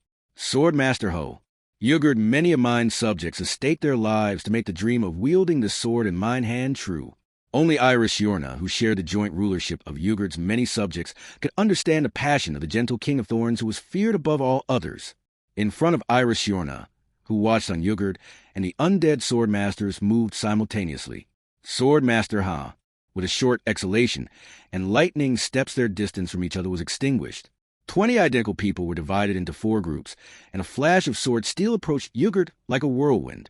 The barbaric act of an ordinary person assembling together first-class swordsmanship in order to reach a superb class Emilia, and Tanza gasped at the sword attacks that could be called a sword storm that surpassed the sword style. However, Iris Yorna did not have a shred of doubt. 20 swords were coming at him, however. That exchange would end with one precise strike. The raging storm of swords from the undead swordmasters aimed at Yugurd from all directions. But before those blades could reach the King of Thorns, the brilliantly shining young sword flashed at it, burned away all 20 blades that were approaching, and the crimson tip of the sword cleaved the neck of an undead swordmaster. Swordmaster this power. His neck was gouged out, but even then only the foremost one bore the fatal wound. The undead swordmaster grimaced as his remaining 19 selves, or rather the flood of his other selves, that reached him one by one, even though his blade had been severed. But if one mistakenly thought their strength was that they could try again after dying, then Yorna, it has ended. The next moment, the undead swordmaster, whose whole body was cut, burst into flames that spread to the other 19 undead swordmasters, and they were all at once swallowed by flames. Swordmaster, what? In the hands of Yugurd Valakia, the young sword ignited its true flame. The soul of the undead swordmaster, who was hit by the slash, was the spark from which the flame rose. Coincidentally, Vincent Valakia's young sword set the soul of the witch Sphinx, the bearer of the great disaster, ablaze. It was the same conclusion. Swordmaster Ka Swordmaster, G-U-H Swordmaster O. Burned by the tremendous flames, the undead swordmasters were burned to ashes one after another. Every time a burning individual perished, a new one was revived and replenished, but it too was engulfed by the flames. More and more over and over without exception. He left more than a dozen of himself as charcoal, and the undead sword master looked down at his hands, which continued to be burned by the unquenchable flames. And then, Sword Master, goddamn it, is this really where I meet my end? An indistinct voice spilled from his throat, burned by the flames, and the undead sword master grimaced. For a moment, this made one imagine this as a last-ditch effort made by one who could not admit defeat, but that worry was denied by the end of the undead sword master, who burned up and turned to charcoal. With his battered, crumpled hands reaching toward the heavens, the undead sword master disappeared. In the end, Tanza, he didn't vanish. While witnessing the same thing, Tanza voiced her concern. As Iris Yorna took her hand in hers, she gave Tanza an answer to her fears by wrapping her small hand in her own free hand, assuring Tanza that would be okay. Emilia, those people were they all burned. Yugurt, it is somewhat difficult to find the right word for it, but yes, the Yang sword's flame burns up whatever its owner desires. Souls are no exceptions. Emilia, I see, thanks, that's really helpful. Even after expressing her gratitude, Emilia looked gloomily at the many remainders of the undead sword masters that had burned up. Even though the opponent was undead, even though he was an opponent who used the characteristics of the undead, in a sinister way the fact that his life was lost shook Emilia's amethyst eyes. Iris Yorna once had the same feeling as Emilia, to think it was one of the things she had to let go of after living so many lives. However, there were some things she could not let go of. Yugurt O-Star Mine. Called so, once more Iris Yorna faced Yugurt directly. Resurrected as an undead, Yugurt had been liberated from that abominable yoke, both his refined features beautiful and elegant, and his voice, which resounded in her chest far too much when compared to its actual volume, were a continuation of those days. However, there were also things that could not be explained by that alone. Yorna, your excellency, the thorns are that which bound others, thrusting spikes into their hearts, the curse of thorns. Isolating Yugurt and having served as the impetus of the special time that he and Iris shared together, it was something that still ensnared his soul, even in death, a binding curse from which no refuge could be sought. At the current moment, it could not be felt that went not only for Iris Yorna, but for Tanza and Emilia as well. That was to say, Yugurt had been released from the curse of thorns. Yorna, the curse has been dispelled. Yugurt, that is not. So the curse of thorns yet remaineth intact. The curse had been transferred to another, no longer doth it persist within myself. Yorna transferred, such a thing is possible. Yugurt, that being made it possible, it be not something that could have ever been accomplished in the era of mine lifetime, since in the stream of time have flowed, and many a wisdom hath come forth, the magnificent world it is. Yugurt Valakia had been released from the curse of thorns. Within Yugurt's answer, as he quietly drew his chin, there was loaded a deep sense of admiration for the one who had accomplished that. Yorna, your excellency, the curse is. On the other hand, Iris Yorna was left speechless by Yugurt's reply. Although she understood that it was Yugurt's nature to want to accurately represent that the curse of thorns ultimately had not disappeared, it was still fulfillment of Iris and Yorna's dearest wish. For even if that was after his death, Yugurt's soul had parted ways with the curse of thorns. Tanza, your Nassima, this person is. Yorna Tanza, this gentleman, is His Excellency the Emperor Yugurt Valakia, a difficult individual, one who I am in love with. At Iris Yorna's introduction, Tanza slightly widened her eyes, then she raised her face and exchanged glances with Yugurt, and after a brief hesitation, Tanza, my name is Tanza. I serve as Yorna-sama's chamberlain. Yugurt, is that so? Tanza, in the time of mine absence mine, star hath been and I carried as a great service. After Tanza timidly spoke, so Yugurt nodded. A distance at which they could see each other's faces, a distance at which they could hear each other's voices, a distance at which they could make physical contact should they reach out their hands. At that distance, Yugurt and Tanza had an exchange of words. Even though in the past there had been nobody other than Iris who had been able to do that with Yugurt without grimacing in pain. Us. Emilia, I am Emilia, just Emilia. Yugurt, will you continue to help? As if riding off the deep emotion of Iris Yorna, Emilia began to speak. To Yugurt without any hesitation. At her words, Yugurt reclined his chin with a but of course and. Yugurt, the individual who hath released mineself from the thorns of prolonged torment. There is a duty Groovy Gumla hath entrusted to mineself. I must act verily in his stead. Yorna Groovy, that personage, released your excellency from the curse. Yugurt O-Star of mine Yorna, wise. Caught up on the name of Yugurt's benefactor, coming to light, she let out a voice akin to that of a village girl at the sudden call. That instant the fact that the air given off by Yugurt had become gentle seemed to be proof that he thought Iris Yorna's reaction to be lovely, but she would not touch upon that. Only as Yugurt captured Iris and Yorna, in the gaze of his blue eyes. Yugurt, for thee I wish to devote mine entirety. There existeth no lie in those words henceforth. Yorn it goes without saying, but we shall be together, I refuse. For us to be separated for even a moment longer, until the very moment in which I am bereaved of you, I wish to hold this miracle upon my lips. This was Yorna's answer bereft of falsehood straight from the bottom of Iris' heart. 3. The scorching scent of his soul assailed his nostrils. There was no sensation of pain, with his whole body engulfed in flames. The heat of being hideously burned was also akin to a gentle breeze. However, unable to break away from that gentle breeze, it reduced his newly created body to ash and cinders, attempting to put an end to his existence. Even if doused in water, the flames shan't fade, even were he to try to spread the fire. Elsewhere the flames shan't spread, even with a point of. Flames Genesis lopped off the rest of his body would immediately be ignited by the inescapable flames of Terminus. Indeed, this was his terminus. He had a feeling. He knew this blaze shan't fade until he met his end. It shan't fade. Swordmaster, what the hell? Going so far as to descend the body of an undead by his own blade, he had attempted to master the way of the sword. The flame of the Yang sword which he had encountered upon his journey to reach the final destination of that path burned the soul of Rowan Segmont, the man who had a burning desire for the heavenly sword, attempting to scorch his entirety to naught. Refusing to remain in that place, Rowan fled the battlefield and broke into a mad dash. His leg crumbled as he stepped forth, so that the next step would result in losing his entire lower half. He lopped off his own head as to not needlessly waste time, and thus the next step of his remains would be taken by his next self. Repeating this process, Rowan ran. He distanced himself from the Emperor of the Briar. In order to reach the place he was obliged to reach before he was burnt to a crisp. Rowan, what the hell? Just as expected, I have it. As embers emanated from all over his body, a vividly gruesome smile emerged on Rowan's face. Reduced to an undead, Rowan had become acutely aware of the state of his own soul, and had placed the tips of his toes upon the steps to reach the heavenly sword in order to reliably take the next steps higher. This was his next trial indeed. Rowan's soul would be scorched to oblivion in the not-so-distant future, but the flame of a candle would always burn brightest right before it went out. For Rowan Segmont, reaching the heavenly sword was his life's dearest wish. He had even proved that he would give up his life with no hesitation for that purpose. In truth, by experiencing death and gaining awareness of the shape of his soul, Rowan had steadily gotten closer to achieving his wish. Thus, as long as Rowan reached the heavenly sword, it mattered not if it was only for a single second. For a mere second before his soul was burnt to a crisp, even if it was for naught more than an instant, all that mattered was that he reached it. And what was needed to achieve that? I had thought somebody was furiously dashing here, but to think it would be a flaming entrance, my mind now, if I do say so myself, isn't this quite the flashy production? An audible voice the place he had wanted to reach before being burnt to nihil.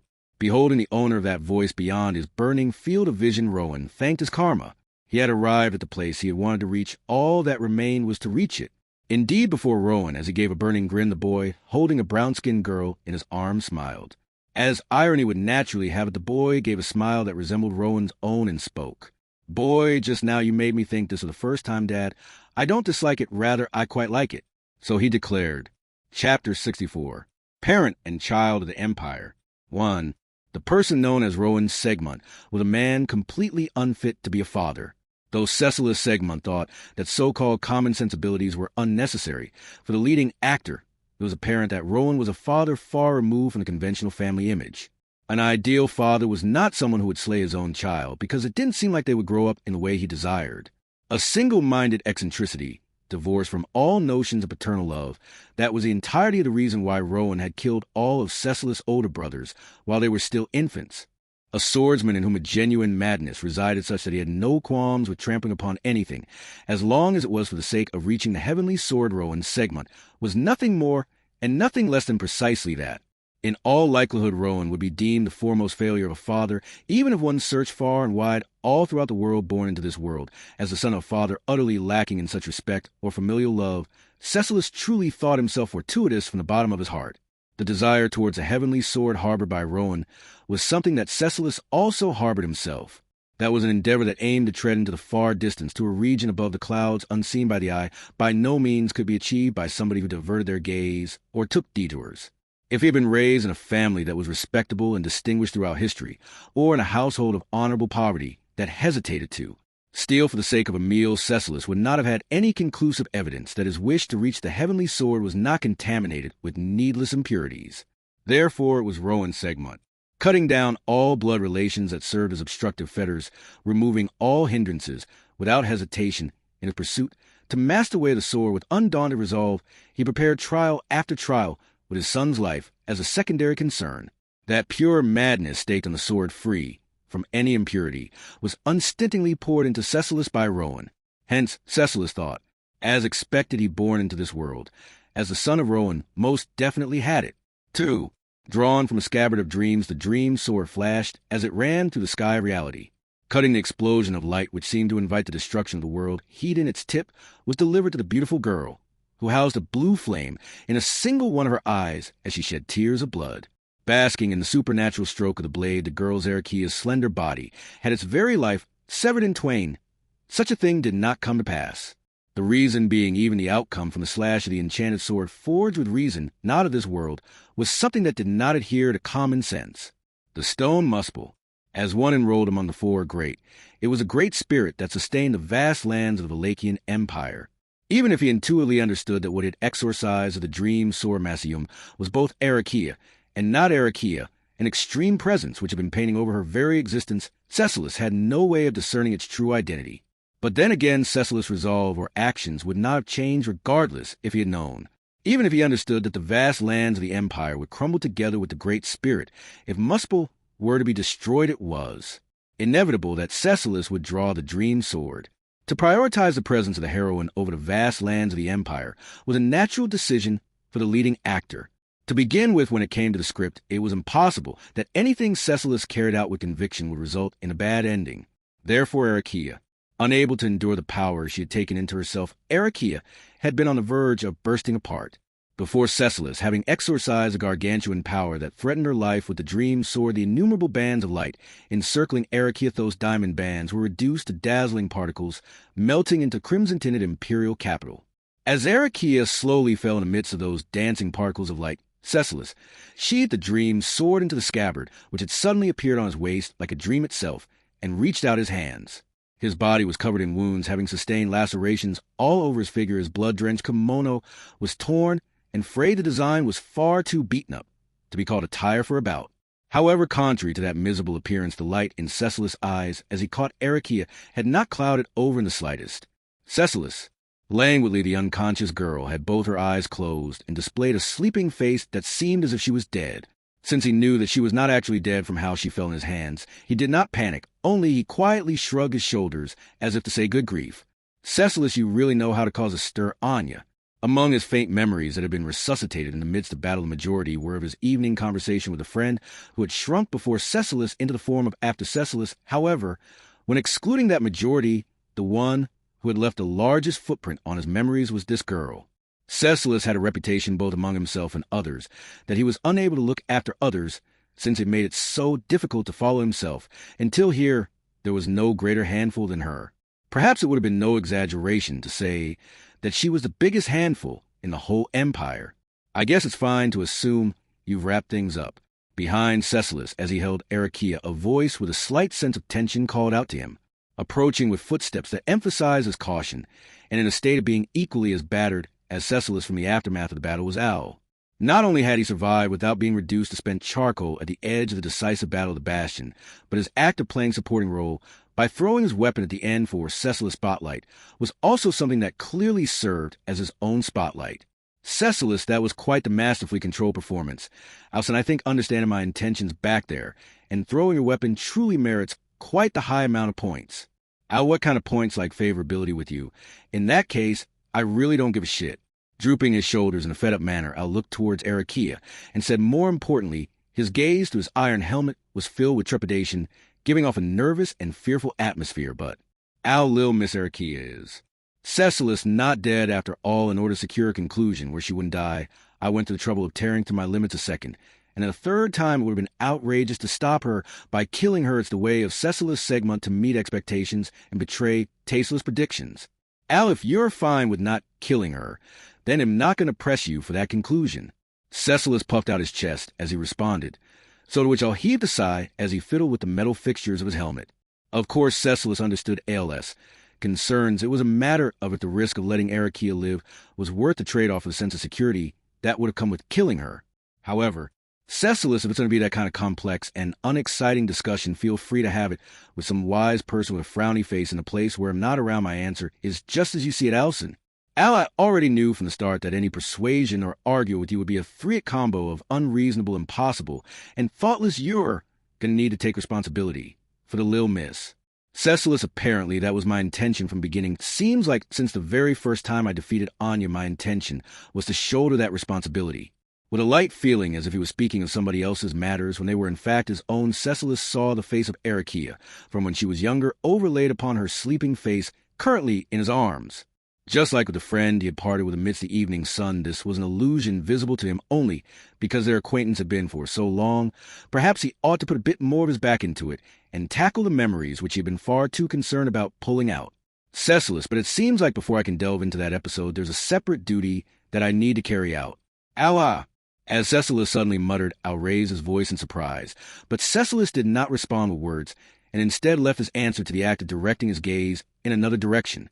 In the aftermath of his battle with Erikia, the buildings and streets had all melted, leaving the imperial capital in a hellish state, dyed red within that seemed the malevolent madness of an appropriate figure had arisen. Malevolent figure. With an inextinguishable flame flaring about his entire body, a blue-haired man stood. His skin was scorched black, hiding one of its characteristics, but the blazing radiance of his golden eyes would have made it apparent to everyone that this man was an undead nevertheless. And to Cecilus, a fact greater than what would have been communicated to everyone else was made apparent. Cecilus, I thought somebody was furiously dashing here, but to think it would be a flaming entrance, my mind now, if I do say so myself, isn't this quite the flashy production? He had not been running around haphazardly. Rather, he had been running with a clear objective in mind. The fact that his hurried strides had ceased at this place was because that objective resided that objective resided within none other than Cecilus Segmont, with sight set upon the heavenly sword, the swordsman who neglected all else. Rowan Segmont, having finally cast away even his own life, his father had arrived here in a completely altered form to which Cecilus nodded many times in acknowledgement and smiled. Rowan was grinning in the midst of being engulfed in a blaze. Cecilus too smiled in his blood-drenched form. The parent and the child for whom naught was possible save for living and dying by the sword, grinning and smiling. Cecilus, just now you made me think this for the first time, Dad. I don't dislike it, rather I quite like it. Saying that, and ironically forgetting about the after Cecilus, he celebrated that the chance to fulfill the promise exchanged by the before Cecilus had finally come about. 3. Rowan Segmont longed for the heavenly sword. Why, for what reason, for what purpose? He was tired of hearing such tedious questions. That whole kit and caboodle was nonsense that had nothing to do with Rowan. Its impetus went beyond his earliest memories. Its genesis was consigned to the riverbed of oblivion. Since the very first occasion he laid fingers upon steel in the form of a sword, there no longer remained any other path for Rowan Segmont but to master the art of swinging it. Even after being endowed with commandment as a stargazer and gaining a son to serve as a vessel to reach the heavenly sword, Rowan continued to do nothing but commit himself to diligent study, so that he himself could reach the heavenly sword. Even using the fact that his greatest enemy in reaching the heavenly sword had been brought forth into this world by his own hands, he committed himself to diligent study. With diligent study of diligent study, for diligent study, he diligently studied. Rowan, the time for my grand moment has arrived at last. Soul of flame life, fading to ash, his very destiny was on the cusp of its terminus.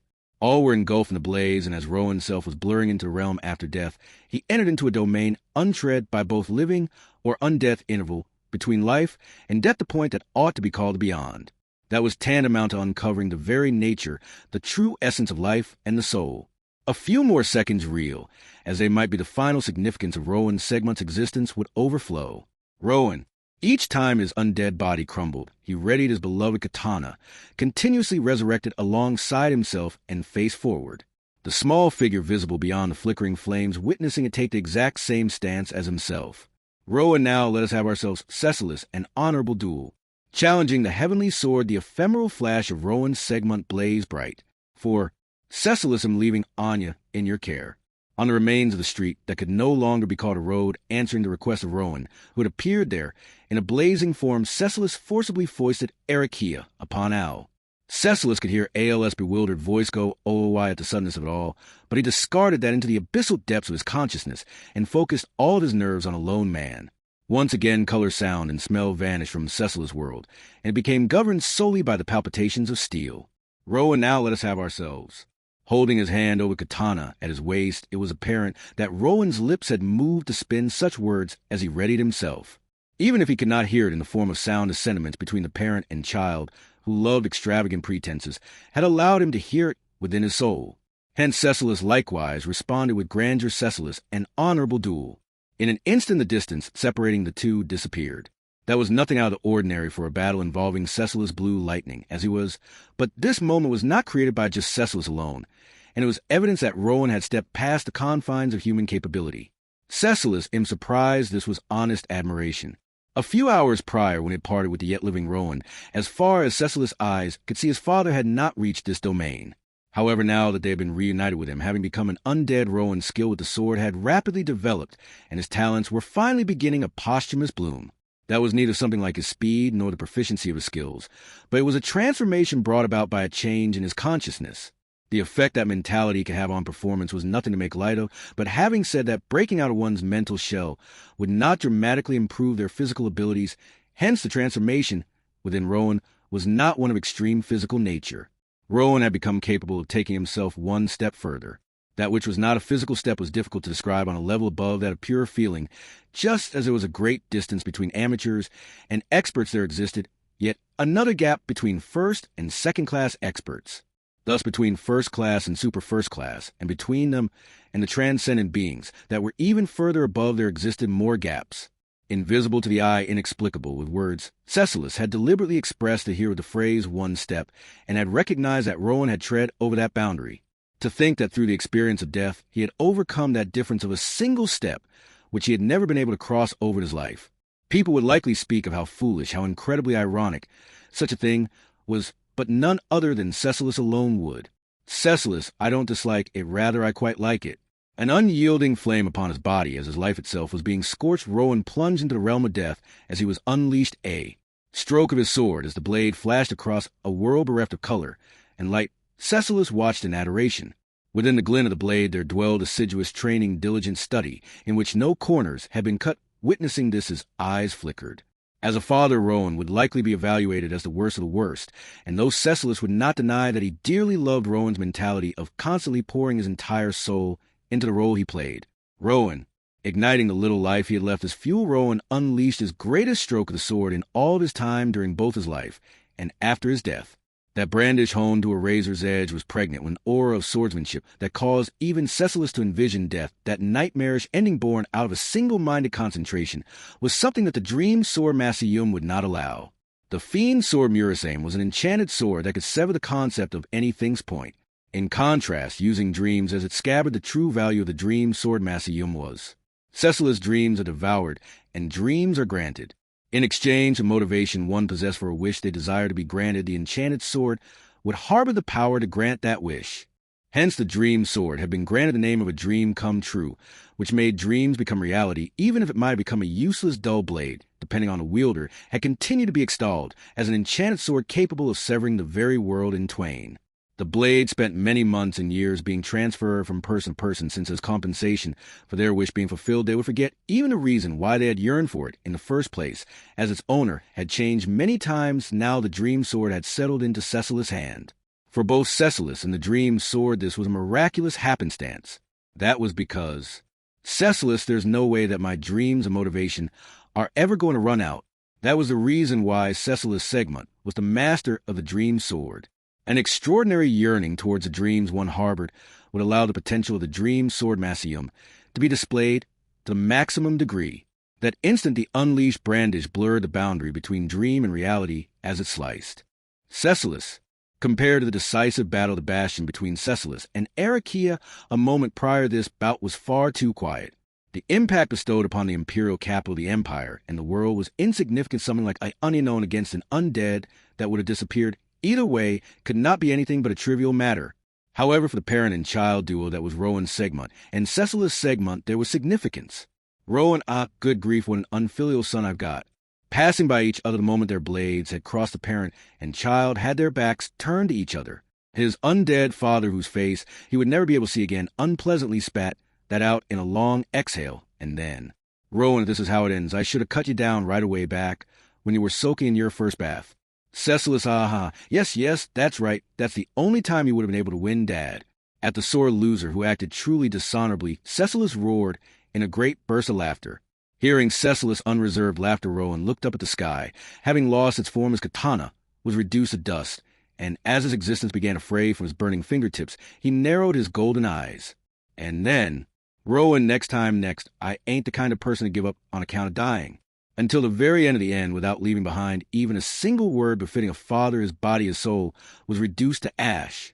Constantly aiming for the heavenly sword and not relinquishing that desire, even in death, those were the final moments of the malevolent swordsman known as Rowan Segmont. 5. How unpleasant, Rowan thought as he faded away. Throughout his lifetime, he had continued to walk without halting his step, and ultimately he had been unable to reach the heavenly sword. The final blaze of his scorched burning soul had not illuminated the unseen path toward the pinnacle of the sword, how so very tantalizing. At this rate, Cecilus would probably end up being the one to reach the heavenly sword.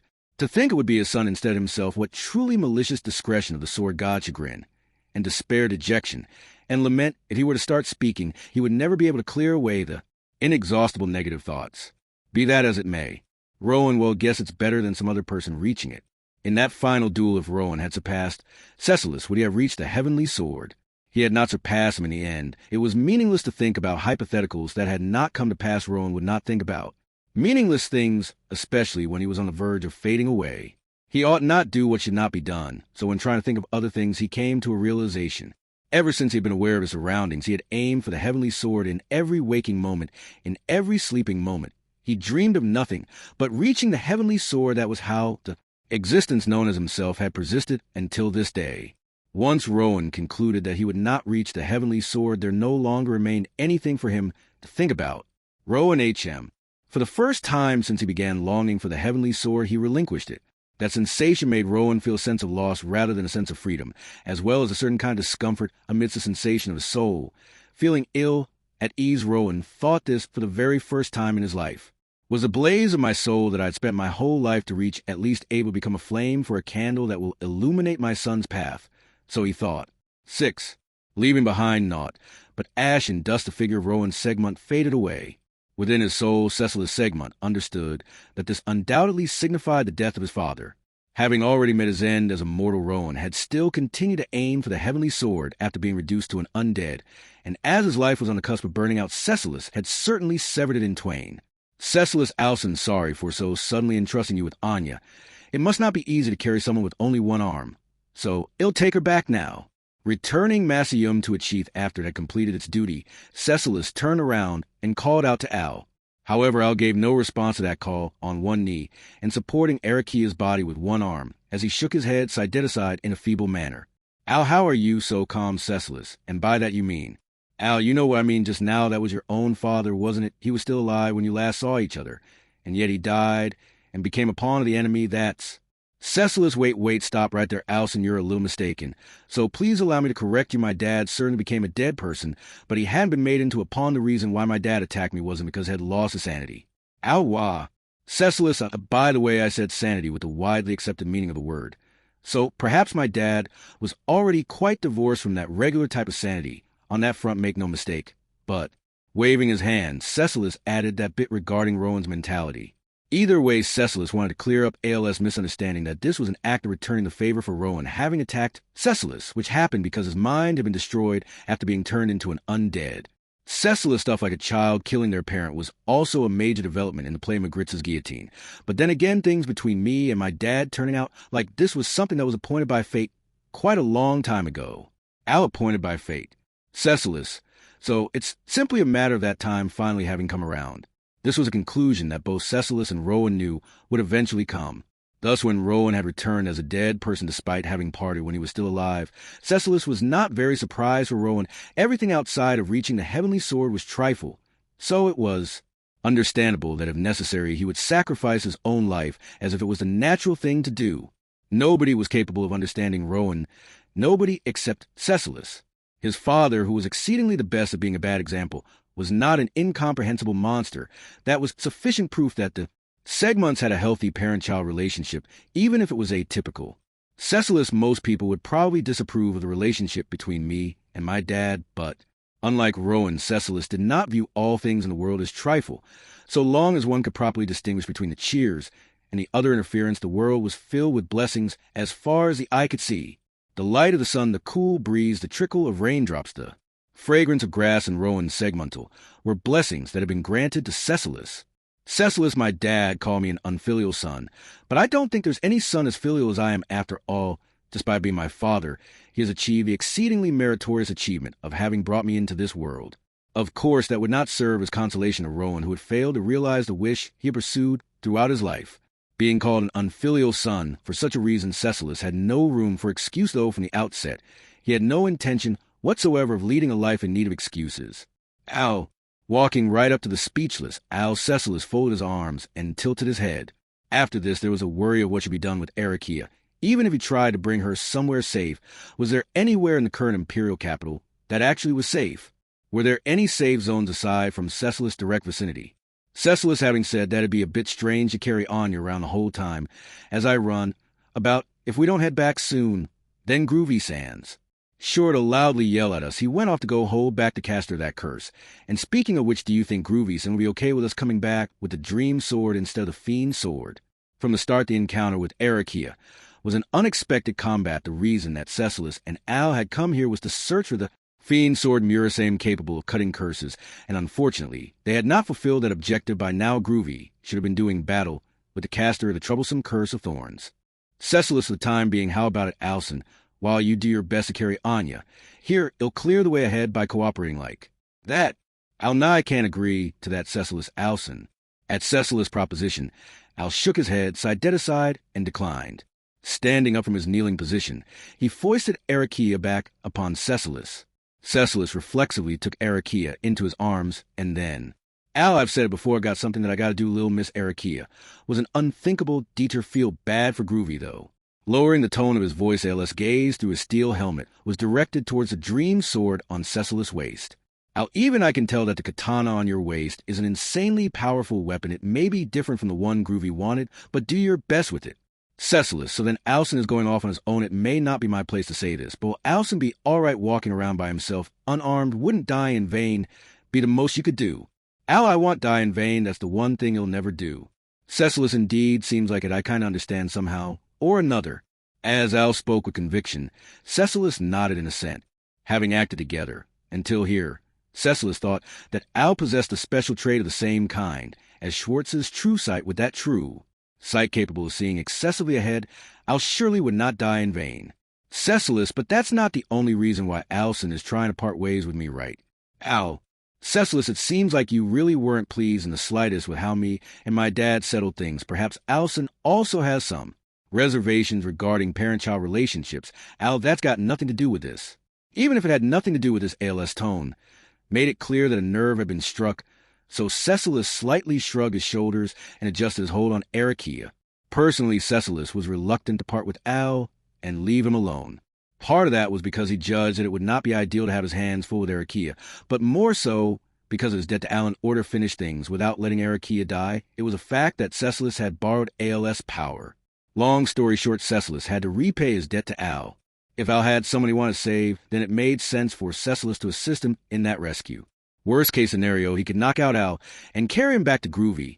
And then, after mowing down the problem entirely with a swing of the Dream Sword, everyone would go to meet ALS Princess.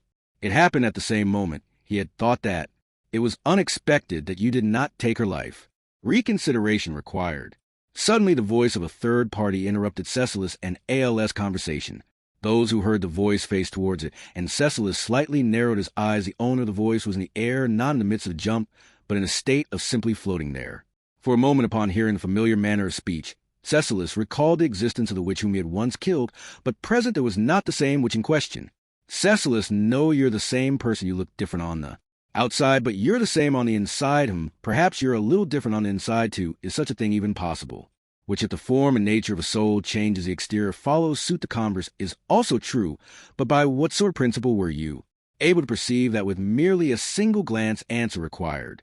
Cecilus, now that you mention it, I too wonder how I figured that out, without any intentions to provoke her with teasing, and truly just not knowing why Cecilus smiled. Only for some reason he harbored confidence that such was the case. At a single glance, that the woman floating in the air overhead, her white hair fluttering, was the same existence as that witch. Cecilus, but why are you here? Did you not learn your lesson when you were killed by me the first time and came to get revenge? I find the appeal of such unyielding, tough opponents to be desirable, but, which to put plainly, it is to carry out my objective. I have fulfilled one of my two overarching objectives once I achieve the one that remains. I hypothesize that I will be able to become fully absorbed in my original purpose of creation. Cecilus, ho ho, I see I don't get it, which I thought I had explained it succinctly, though explanation required. Cecilus, well then how about I also give an answer that's simple, unusually short, and succinct in terms of myself. If you came to where I was to fulfill your objective, then you probably won't be able to fulfill it. It was plain and simple, exceedingly obvious, a clear answer unmatched in terms of being easy to understand. Hearing that response, the white-haired, which narrowed her eyes framed by long lashes, and nodded, and then, is that so? In that case my answer is, simply you cannot kill me. Cecilus, which I have grasped that which is capable of killing me within this empire, by no means shall I draw near any of them henceforth, nobody can kill me. The witch spoke in an indifferent manner, and raised both her hands to the sky. That instant Cecilus felt a strange sensation that seemed to distort the air and space surrounding the witch. Next to Cecilus, Al took a step forward. Since the witch had made her entrance, Al had not spoken a single word. He looked up at the witch, who continued to produce a strange air of oppression, and suddenly extended his single arm straight out to the side. The next moment, the melted ground surged upwards, creating an unshapely stone dowel, and Al gripped it in his outstretched hand. Raising the stone dowel overhead, Al's throat quaked towards the witch. Which I am the witch of greed, Al Echidnaria. With a voice of pure rage akin to coughing up blood, he seemed to lose himself as he slashed towards her. Chapter 65. Starfall upon the Imperial Capital. 1. Through transformation of the soul, the vessel was reconstructed into the witch of greed. That was the ultimate goal of the witch Sphinx in bringing about this massive catastrophe, the great disaster of the Valachian Empire. It was a purpose for which she had been created, one that had remained unaccomplished for the over 300 years since her birth into this world of obstacle that had continued to persist at the core of Sphinx regardless of how far she had come. Following the rationale of the stargazers considered to only appear within the Valachian Empire, it could be called a commandment bestowed upon Sphinx by birth. In order to fulfill that commandment, be it the kingdom or the empire, she would hold no qualms about bringing them to ruin. As a matter of fact, by flooding the empire with the dead, was that your objective? Bound by chains in the jail with both arms above her head, Priscilla narrowed her crimson eyes. Those astute eyes held not a shade of astonishment concerning what was taking place before her, but only a scintillating flame that burned with placid understanding as its fuel. With her lips twisting into a smile at the sight of that crimson gaze, Sphinx, who had now become the witch of greed, nodded. Sphinx, by nature, the soul and the vessel are inseparable. This I had understood immediately after I was created. The long years of my quest, it could be said that they were a journey to rectify that inconsistency. Her purpose was supposed to be to replicate the witch of greed. However, the soul had been inserted into a vessel differing to that of the witch of greed. Hence, Sphinx could not help but be born as an incomplete version of the witch of greed. Although she had not considered the over 300 years of trial and error fraught with failure as suffering, even Sphinx was no exception to feeling a sense of accomplishment upon finally having reached the horizon. And as Priscilla had posited, this was without a doubt a path brought to fruition by having caused a great disaster within the empire. As mentioned previously, by nature the vessel and the soul were inseparable characteristics of life. Even intangible entities like spirits were no exception to this. The presence or absence of a tangible body was not what mattered, but rather the vessel that formed the receptacle within which the soul would reside. To say that they were incongruous would also imply that such a life would be in an unnatural state. Hence, within the inseparable soul and vessel, there would be a force at work that would attempt to correct this unnatural incongruity. Certainly, no matter what corrective forces were at work, cases where a vessel would mutate to match its soul were rare. Things like the techniques employed by the shinobi that altered the soul and changed the form of the vessel to match, and binding curses of reincarnation that required multiple lives as a sacrifice were rare examples of this. However, the former required talent in the technique of molding the soul and the vessel into the appropriate form, while the latter required a strong connection between the caster and the numerous sacrifices.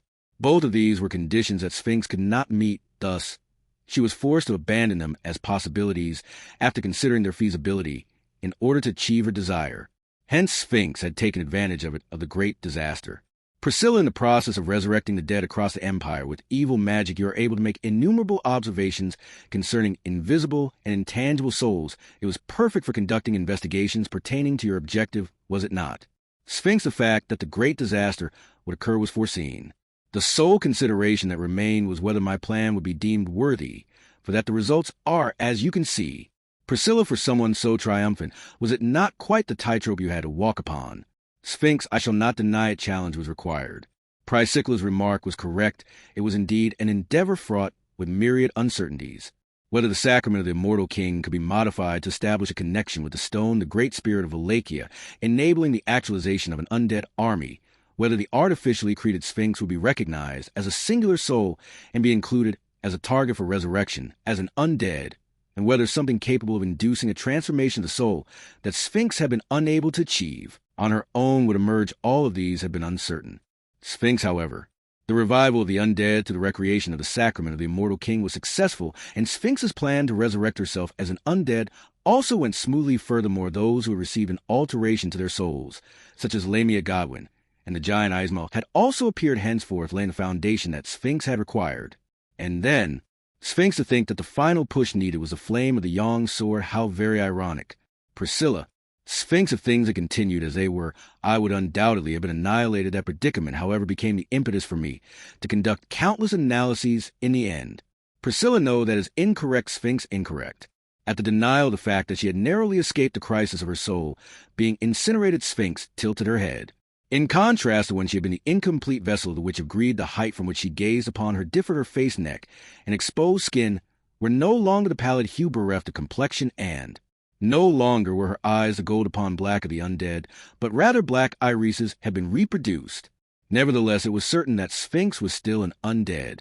The successful reproduction of a soul in a state of being exceedingly indistinguishable from the living had a significant impact upon its outward appearance. The very fact that she had actualized that served as proof of the validity of Sphinx's theory. Sphinx, about what am I mistaken? Then explanation required.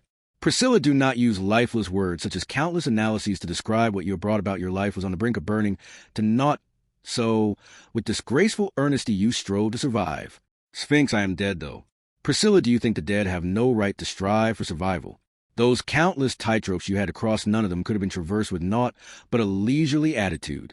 Sphinx, Priscilla, you strove to survive and drew forth the outcome you desire, regardless of how displeasing or inconvenient it may be for mine self. You must correctly recognize that fact, and if you would dare to be mine enemy. To Sphinx, whose lips remained sealed, the imprisoned Priscilla declared thus with boldness. At Priscilla's words, as she gazed at her Sphinx, displayed a slight frown. Priscilla's tongue, with its characteristic sharpness, seemed to be praising the challenge Sphinx had undertaken. It was as if it was an acknowledgment of the fact that Sphinx's trial and error had borne fruit. Sphinx. Within Sphinx's chest a slight unease was birthed, unbefitting of the Witch of Greed. A sentiment that should have never been was birthed. Sphinx, it seems that I should avoid engaging with your explanations. Self-defense required. Priscilla, oh my, as if being chained this way was not enough, you would now turn a deaf ear to mine words. As well, if that is the case, there will be no point for your continued presence here, or in keeping myself alive. In spite of that, why do you continue to do so? Sphinx has stated I shall not engage. Priscilla, very well, then I shall lay everything bare. Curving her crimson lips, Priscilla ignored Sphinx's statement of her intention to not engage. Her words and tone of voice held great power. Once she would begin to speak, no matter how much one might desire to close their ears to her utterance, her words possessed the power to force one to heed her. Priscilla, the execution of this plan within the Empire, and your continued presence before me, even now that you have succeeded in your objective to transform yourself into the vessel for the so-called, which the reasons for both are glaringly obvious. Hence the Sphinx, who had failed to silence her, Priscilla continued to speak. And then, Priscilla, you are attempting to flaunt the demise of the Empire, while keeping mineself alive. For what reason might that be? It is to show mineself the ruin of mine homeland, so as to crush mine heart at the root of which is your inexhaustible hatred towards mineself.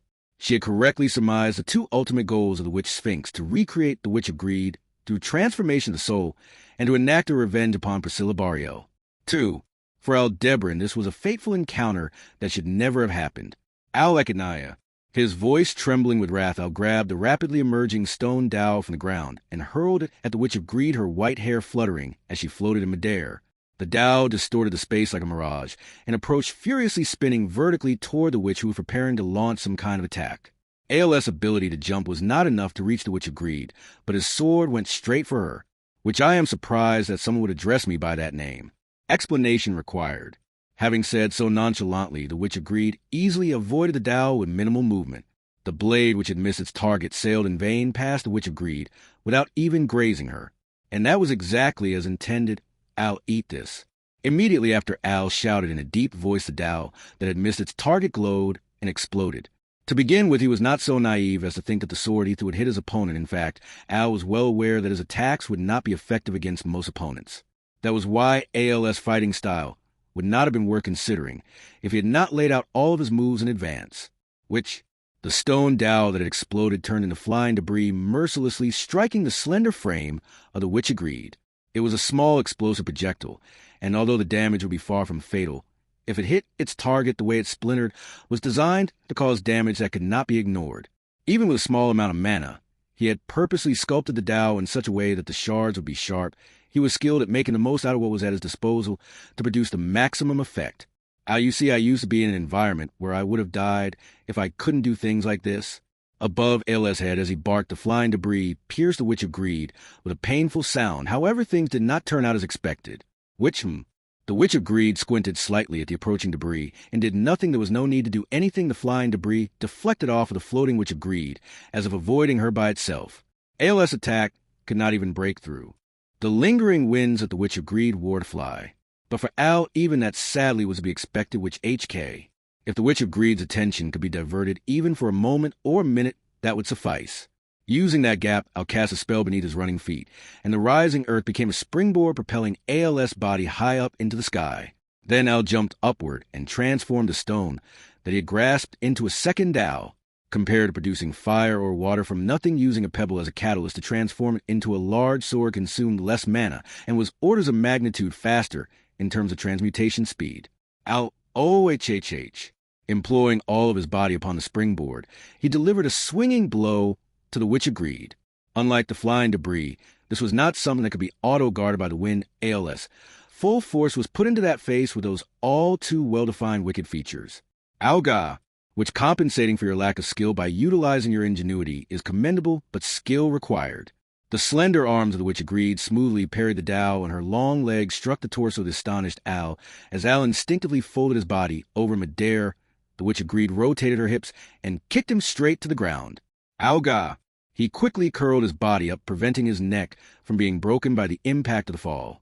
However, the strong impact inflicted indescribable damage upon ALS' entire body, and it was not only the physical impact that had injured Al. Just now that move was... which I certainly cannot say that it was not unexpected. This is a result of using previous defeats to compensate for and sharpen the skills which are lacking. Lowering the leg she had used to kick the Witch of Greed's words penetrated Al's brain, rendering him awestruck. It was strange. It was not possible, as far as Al knew. She had propensity to try her hand at everything without restraint, but her athletic skills were atrocious. No matter how much she theorized, she was never able to apply it to her own body. She could never learn to perform such feats, even if she were to stand up on her head. In fact, she could not even perform a headstand. In other words, Al, you're not teacher, you're not echidna. Which your surprise is intriguing. Normally, this would be impossible, but you seem to know my creator how. When asked to look back at the Witch of Greed in the air at the one who resembled echidna in appearance and was at a loss for words, in both appearance and voice, she was just like echidna herself, but this was not echidna. In this Witch of Greed snow, in this witch's black eyes, it wasn't present the malignant and abnormal, insatiable curiosity that the real Witch of Greed possessed. As Al shut his mouth at this certainty, the non-echidna, being that took the form of echidna, narrowed her eyes framed by white lashes and in slight disapproval, which, refusing to answer, I see, I would like to know more information about yourself beyond simply being a squire of Priscilla Barriel. In that case, I'm terribly sorry, but that'll no longer be possible. It was a flash of lightning, an instantaneous event. Just as the witch was about to point a finger at the barely upright, Alcestis appeared behind her with Arakia in his arms. Supporting Arakia with just his left hand, he pulled out the dream sword with his right hand, and with one flash of his right hand, without hesitation, the witch's head was sent flying off. Which W.H. Cecilus, you said I couldn't kill. You didn't, to be honest, the way you said that was a little bit off-putting, so I hope I can redeem myself with this. Without even granting her a chance to react, the blade easily parted the witch's head from her torso. Above the speechless ALS head, Cecilus stuck his tongue out, as his swordsmanship easily killed even the witch. At least that in itself was understandable to Al, who was confused by the appearance of a familiar face, which, in the fact that it was apparently not the witch herself. However, which analysis required. Understanding what happened next was impossible the first time around. Which, The beautiful face upon the spinning had only slightly loosened, its lips sneering, as her white hair was scattered from her having been decapitated. Immediately after the space around the falling, which was violently distorted into white. Times. Which refusing to answer, I see I would like to know more information about yourself beyond simply being a squire of Priscilla Barrio. Cecilus, in that case, I'm terribly sorry, but that'll no longer be wah. The witch narrowed her eyes framed by white lashes and murmured disapprovingly.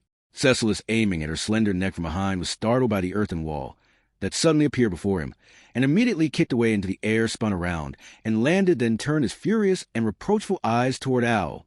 Cecilus, hey, Alson, what are you doing getting in my way all of a sudden? That was supposed to be the stylish scene where I show off my abilities after being underestimated at the beginning. Even the audience is booing me. Al's sorry to steal your spotlight, but I can't let you do that. After all, if I let you do that, everyone, or at least ID, be wiped out. Which, Cecilus stomped his feet on the ground in protest, to which Al replied, causing the witch to let out a sigh. From that single comment, the witch seemed to have realized that Al had seen through her tropa technique that distorted space, blowing away an entire area as it recoiled. As soon as Cecilus would cut off the witch's head, causing the power, maintaining the twisted space, to cease a dead man's switch would be triggered rather than detonating upon the press of a button. It was a trap, with the same mechanism as a bomb, that would be triggered by the release of a button. It was a power that Al could not withstand regardless of how many walls of earth he erected or how much armor stone he wore. In reality, Cecilus might have been able to flee even while carrying Arakia, but for Al, it was a passageway to death with no means of escape. Therefore, he could not let the witch be killed recklessly. This was a fact that Al had been able to ascertain through 53 attempts of trial and error. Moreover, there was another thing of which he had been convinced. Al, you bastard, you are an echidna. Just who the hell are you, and where did you come from? Which I have already answered that question. I am the Witch of Greed. Alec, I'm saying that's echidnas. Cecilus, wait, Alson, don't you understand? Or maybe Alson has never come across her. Within the gap during which I was about to argue further with the witch, Cecilus physically intervened, kicking the ground nimbly and standing to block their line of sight as he picked up Arakia again. Cecilus, that person, is currently the ringleader of this big disaster happening in the Empire, and so she's the one who's resurrecting the dead. She looks different now than when I previously met her, but I think she looks more beautiful and villainous now, so she has a perfect air to the person who masterminds everything from behind the curtains. Al, she's the mastermind behind the great disaster, which there is no need for me to hide it. So, I shall affirm I am your enemy. Without any deception in her words, which matter-of-factly stated her position, this allowed Al to finally escape the humiliating position of falling behind Cecilus in understanding the situation. However, the issue of the witch's appearance still remained unresolved. Al, that figure of yours, it's no use. I can't think of any other possibility aside from teacher having gone too far. Which concerning that which you know about my creator, I believe there is confirmation required. Cecilus, by the way, am still here. To the side of the distressed, Al fiddling with his metal helmet, the witch cast a gaze of great interest. But once again, Cecilus intercepted her gaze, standing in the way of her being able to satiate her curiosity. However, Cecilus' presence here was not completely positive. As aforementioned, the witch's dead man switch was still functional. Without some sort of breakthrough, it would be impossible to defeat the Witch of Greed carelessly. Al, no, this isn't the Witch of Greed. Having said this, Al denied the idea that had begun to take shape in his mind, though the witch's appearance was certainly identical to Echidna. The title of the Witch of Greed was not something that could be bestowed upon someone who merely resembled her. This was not limited to just the Witch of Greed. The title of which was not something to be bestowed so lightly. Al, there's no way that someone could become a witch that easily, which I have no desire to ostentatiously flaunt my achievements, but I find it quite annoying to be told that it was easy for me to reach this point. Al, shut up, die hundreds and hundreds of times, and then you can talk. Apparently, the witch was feeling displeased, but this was no less true for Al. As soon as possible, he wanted to rush to Priscilla, who was in the Crystal Palace. So being held up by an irritated-looking witch was no joke. Al reinitiate thought experiment territory redefinition. Left with his raging fighting spirit, Al updated his matrix as he glared at the witch. Even with Cecilus around, he could not be too careful. This was because, along with the fact that one could not carelessly kill the witch, I had become convinced of another fact. That was Al Cecilus hold onto Lil Miss Arakia tightly. Cecilus, of course, I don't intend to throw her away carelessly, but doesn't that way of putting it make it sound like I should treat her as if she was as important as a princess?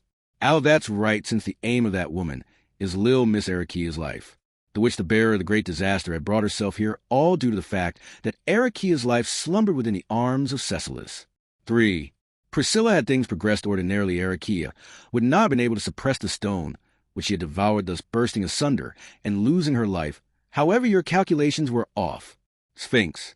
Priscilla Mind's soul marriage technique and the blue lightning's Massium were factors beyond the realm of your expectation. Nobody can say what would have happened if it were just one or the other, but both have been assembled for Arikea. But then again, if Arikea had not been able to withstand it until they assembled, your calculations would have come to fruition. After asserting so, Priscilla gained confidence in her own assessment from Sphinx's silent demeanor. Despite getting struck on the mark, there was no sign of anguish upon Sphinx's face, having said that she did not resort to deceit by manipulating words, an impressive display of nerve in the face of an irregular situation. Arikea's survival should have been an unexpected outcome that deviated from Sphinx's plans. Originally, if things had followed Sphinx's estimations, Arikea should have destroyed herself due to the fact that she had taken a power that was beyond her stature in order to save Priscilla.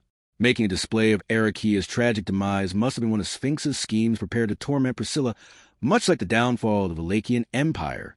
Sphinx's act of deliberately making Arikea eat the stone was likewise for that purpose. But it had backfired because Arikea had continued to endure, without perishing, had allowed the intervention of Priscilla and Cecilus to successfully prolong her life. As a result, the spirit eater Arikea had not only thwarted Sphinx's schemes, but she also rose to a significant position capable of greatly derailing her plans. That was to say, Priscilla the stone residing within Arikea was exorcised by Cecilus Segmont with a dream sword, hence her life is now synonymous with the stone. Sphinx, yes, that is correct. I too have no objections to your assessment. That was Priscilla's assertion, to which Sphinx also nodded in agreement. It was an affirmation of a dramatic, fateful change in circumstances, proof of acknowledgement that Arikea had become deeply and inseparably connected to the stone muspel which she had taken in. Arikea's original intention was likely to have been to absorb a portion of muspel, thereby teaching the Great Spirit to fear death by having Cecilus kill it through this connection, and thus putting an end to the situation in which Sphinx used the stone for the large-scale application of the sacrament of the immortal king. However, looking at the results alone, that plan had failed.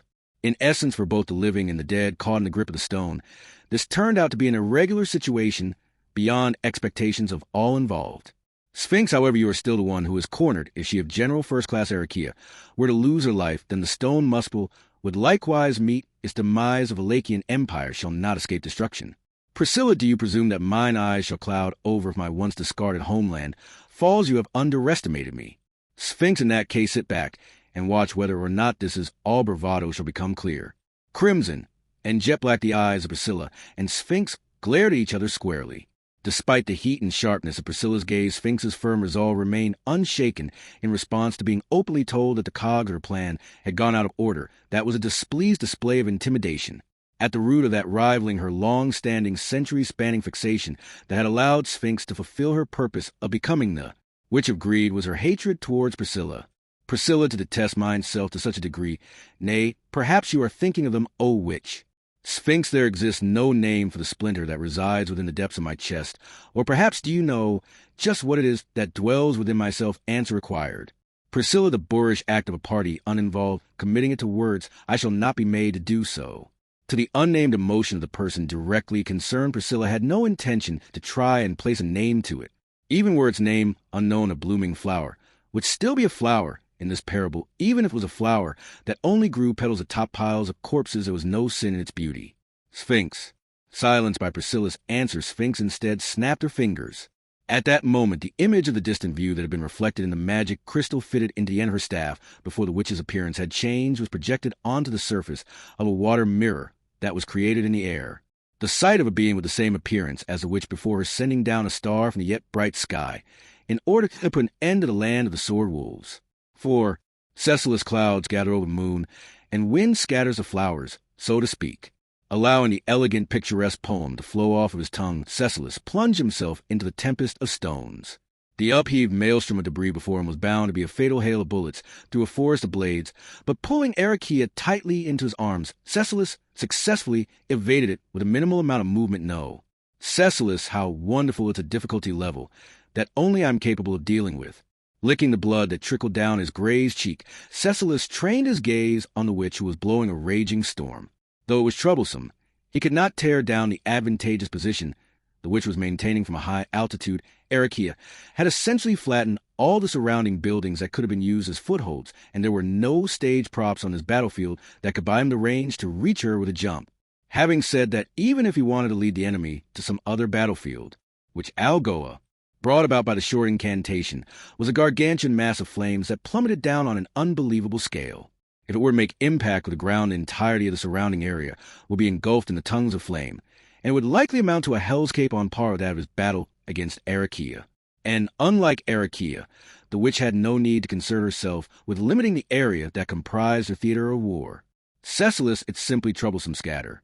That instant the brandish of the dream sword, unsheathed at lightning speed, unleashed a stroke of cloud-cutting, bisecting the fireball in the sky above. The bundle of flames basked in the glint of the slash and released a firepower capable of turning the surface into a sea of flame out into the sky, coating it once more in the destructive hue of red after it had temporarily returned to its usual color. It was quite splendid that the sight was exceedingly flashy. However, he would not be able to quietly sit and enjoy that view. That was because the mass of flames raining down did not end with just that one attack, which Goa, Elgoa, Ulgoa, Algoa, at the successive incantations, ruinous fire of immense volume began to fall like a scene out of a nightmare. At the rain of fire that did not omit even a single shot, Cecilis' eyes brilliantly lit up, throwing Arakia directly to the side. He gripped the handle of the dream sword.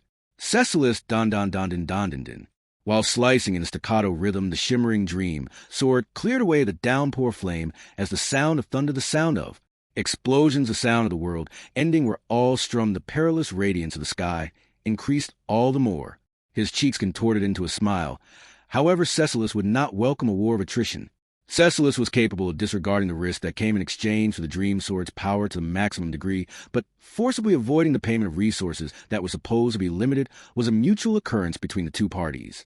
That was to say, in the current state, the battle between Cecilis and the witch was at a standstill.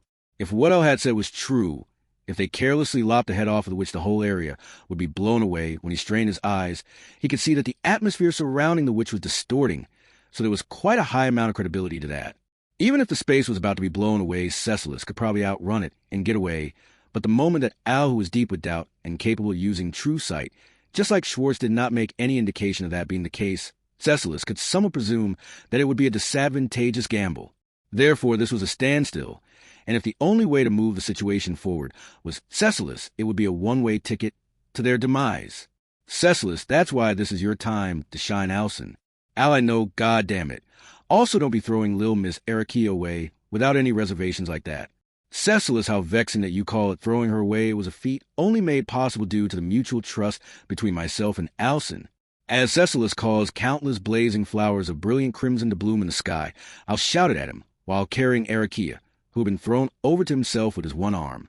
Of course, he had thrown Arakia believing that Al was in a good position to catch her, but from ALS' point of view, it would have looked like he had cast her aside. Even so, Al had not failed to catch something even once, and above all, which are you able to evade this too? With a short mutter from the witch, a white ray of heat was fired from her finger. That was not something aimed at Cecilis, but rather it was aimed directly at Alno. It was aimed at Arakia, who was being carried in his arms, but the attack that was attempting to stop her heart would not reach. Right in the nick of time, elevated by a margin that could only be described as a hair's breadth. That evasion was terribly clumsy with a form that paid no heed to how he looked while doing so. Cecilis, if it's a good outcome, and it's Inkar, then that's fine. However, just as Alson said, Anya is being completely targeted. Al, at any rate, it seems like if Lil Miss Arakia dies, the base of the Empire will collapse. Cecilis, I don't get it in the slightest. Being told something that sounded like a joke in a manner that did not seem to be joking, though Cecilis smiled. He did not laugh, snatching Arakia from ALS' hand. As they passed each other, he accelerated. Cecilis, well then, how about this now? If you want to tag along, then pursue me with your eyes, pursue me with your heart, and pursue me with your very solo. Kicking off the ground, Cecilis approached lightning speed with Arakia in his arms. Yielded in the air as if to surround the range of Cecilis' sprint were many beautiful mirrors, fabricated with water. The surfaces of those mirrors reflected the white rays of heat fired by the witch, and a boisterous dance of light commenced. From all directions, lethal luminescence was chaotically fired, targeting Cecilis. Cecilis, amidst the berserk tempest of light, Cecilis ran through it, as if he were dancing. He inclined his body, leaned forward, stretched out his legs, lowered his posture, and occasionally stepped over the light with long strides. And for the angles he could not evade, he would utilize the blade of the dream sword, and would cleave the water mirrors, reflecting the light in twain with the splashing sound of a flat stone skipping across the surface. Of water he basked in the scattered droplets of the broken water mirrors, and cut his way through the storm, which behold the sensation of the world turning against you. That instant the declaration of the which, along with the sound of the atmosphere tensing, struck Cecilus' eardrums. The pain he felt running through his whole body in that moment was proof that the splash of the broken water mirrors had instantly frozen over-stealing heat from Cecilus' body and robbing him of his freedom. Even the water mirrors were carefully planned out with second and third stage preparations. How truly cunning. The sensation of the world turning against you, this was yet another famous piece of elegant composition. Certainly in the Wallachian Empire, where there were nearly no magicians in the traditional sense, the opportunities to encounter a master such as this never came about. Cecilus, but it seems like you aren't aware the world is always awaiting my activities. Contrary to his falling body temperature, his motivation surged with increased radiance. That instant the mana circulating within Cecilus' body began to rampage with an inexplicable vigor, as if a lightning bolt had ignited the glaciation that had attempted to rob him of his body heat, and freedom evaporated instantaneously, and he resumed his sprint. Having escaped the restraints of ice with that vigor, Cecilus looked up to the sky, and a broad smile emerged on his face. That was not a smile he gave while exchanging glances with the airborne, which beyond that which falling down from much, much higher up in the sky, he had laid eyes upon the radiance of a star, which Al-Shario, the meaning behind the incantation, indicated that the radiance of that star was something brought about by the witch's hand. Before the sensational truth that an incredible magician was capable of making a star fall, the dream sword resting upon Cecilus' waist pulsated in excitement. It was responding, yearning to devour the dream surging within its owner. Massium was doing so.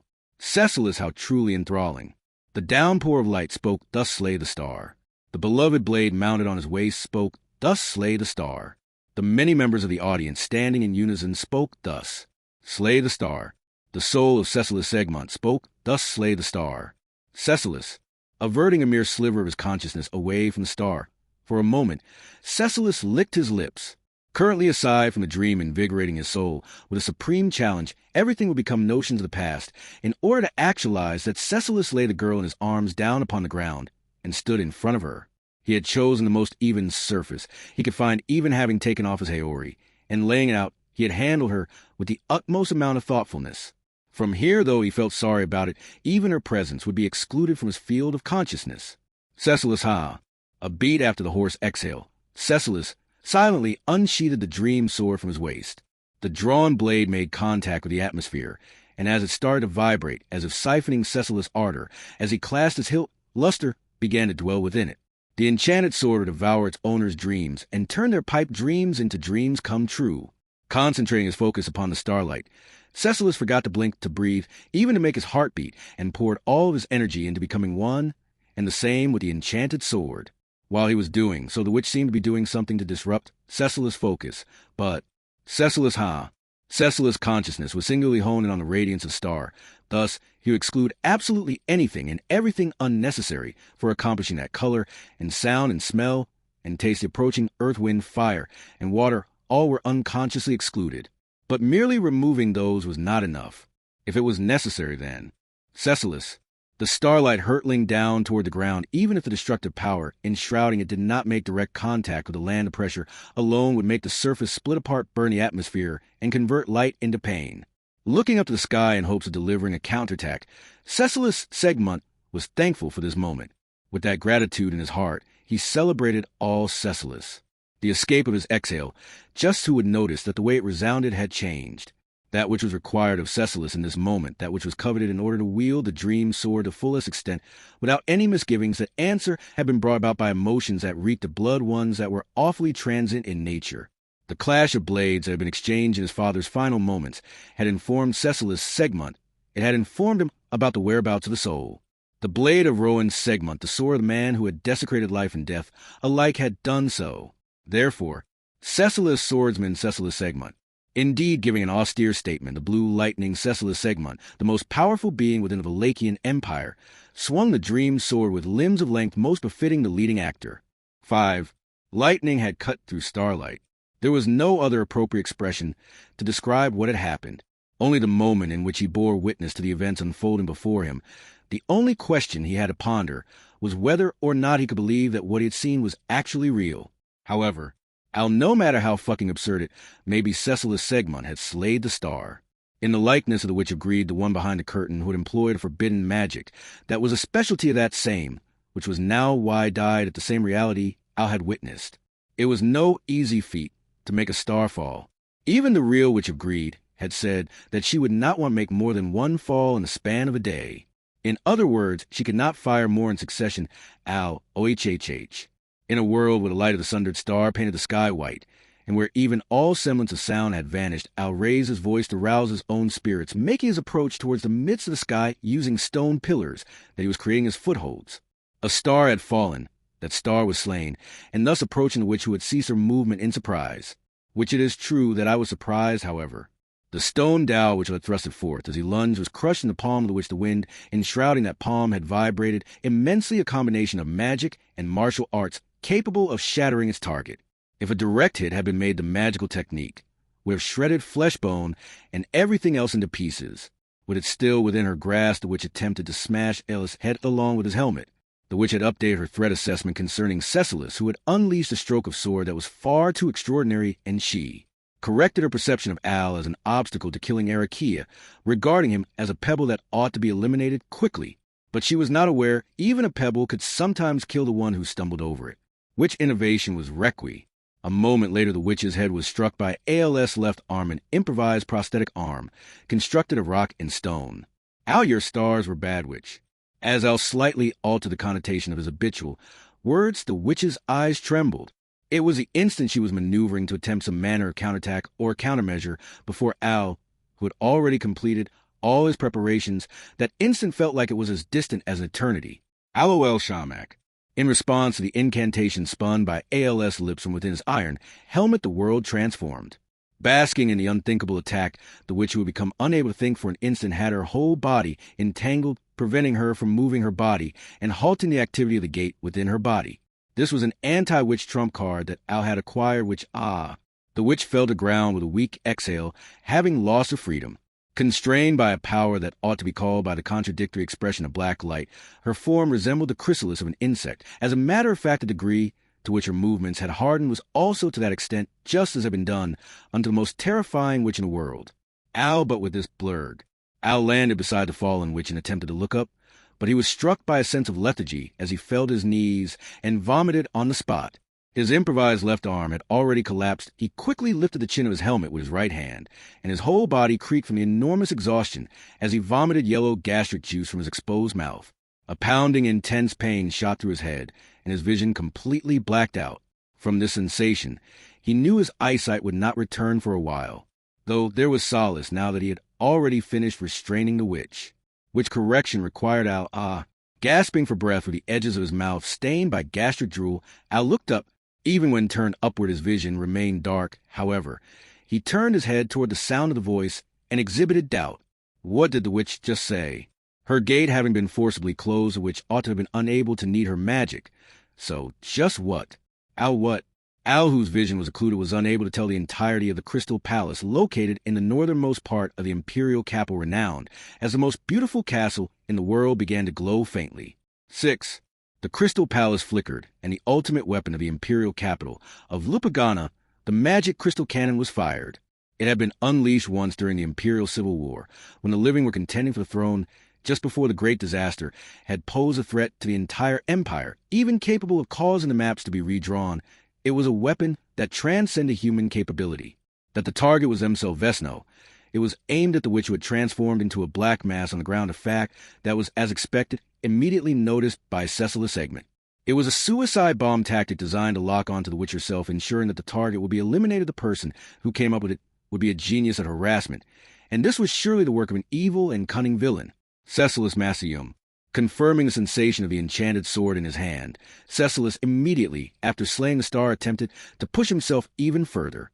Al, who had achieved a surprising victory, such that giving him any more spotlight would have been excessive, the sleeping heroine behind him, who, if left unprotected, would cause things to no longer make rational sense in storytelling and leading actor terms, and vaguely fueled by his father's death, the revival of perfect Cecilis. Needless to say, he was spurred on by it all. The star and the subsequent firing of the Imperial treasure facing off against it. He himself was the blue lightning, and it was at that moment. Cecilus, with 1 foot raised as he was about to step forth, Cecilus' blue eyes widened. Then with an abrupt sigh, he lowered his raised foot to the ground, lowering it and shaking his head as if to say, "Good grief." Al Shamak, mere moments before the light of the magic crystal cannon would have arrived, a loud voice reverberated across the skies of the Imperial capital. Immediately after, the color of the sky, which had been dyed in red and white as it pleased, was engulfed in black, and a bottomless void that could swallow even light had been opened in the heavenly skies. It was a supremely thrilling and flashy interruption that had completely wrecked the witch's plan to snatch victory by sacrificing herself at this juncture, and the ones who had brought about were Cecilus. About time you showed up, or you'd have lost your chance to shine, boss. The great void in the sky had swallowed up the light, and catching sight of the tiny figures that created it, Cecilus smiled at the black-haired boy and the girl in the dress, who were holding hands. Seemingly not having heard the voice of the smiling Cecilus, the boy shouted, "Boy like ID ever let you bring it on O Inevitable Fate." Chapter 66. The Magic Crystal Cannon. 1. Rewinding time to before Cecilus Segmont slayed the star. That's why there's people who are more motivated than me flying around. So long as they ain't stronger than me, I guess there ain't no problem.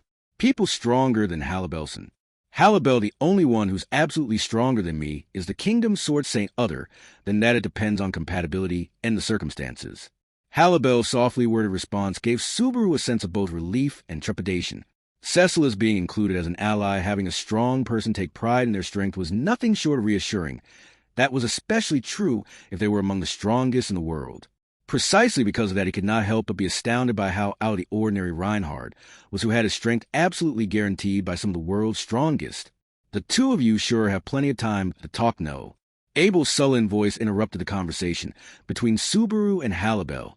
Drawing a line of flame with his treasured sword crimson, he led the group with a Yang sword in hand, cutting down the undead in their way and igniting their very existence.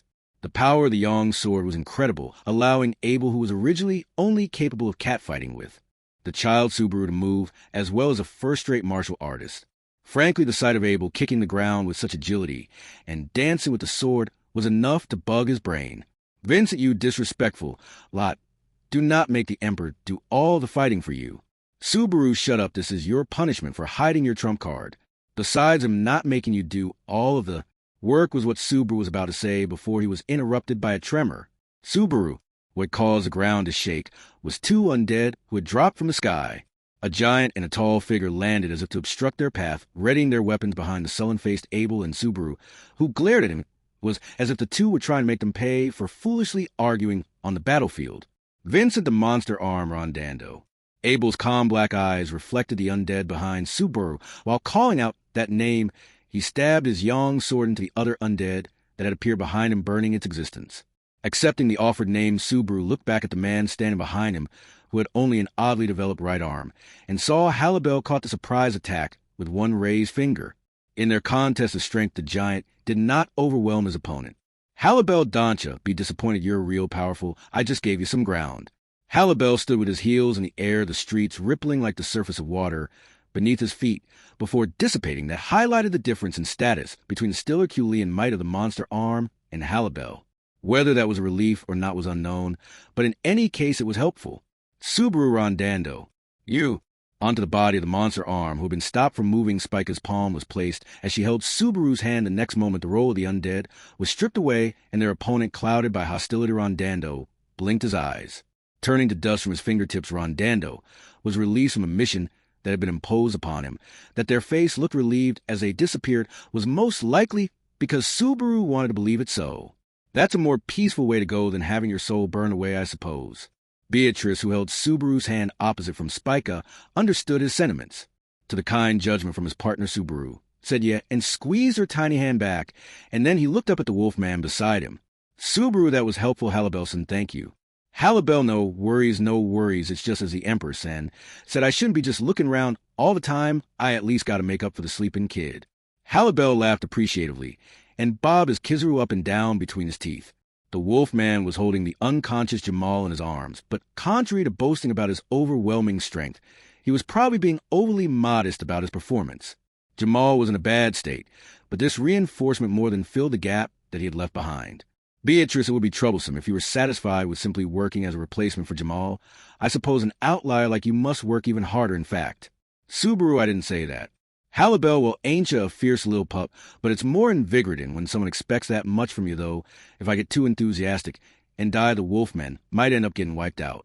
Subaru, let me just say this, I feel like if it's a situation where Halibelson would die, I have a suspicion that the entire world would be destroyed, not just the wolfmen. This was not an exaggeration. It bore repeating that this was a battle on that sort of scale. As was always the case, Subaru was frantically fighting against the obstacles that stood in his way, fervently trying to deal with them and persevering to somehow overcome these obstacles with all of his friends.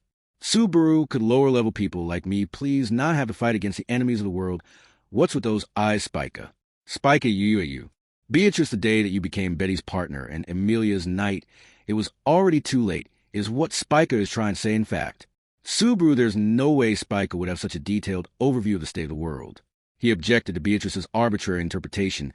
Nevertheless, Spica's reaction seemed to indicate that it was generally correct. He tried to stare at his hands, but could not do so, because both of them were being held by the little girls. How unfortunate. Halibel watched the scene with thread-thin eyes. In a good humor, Vincent, enough of this frolicking.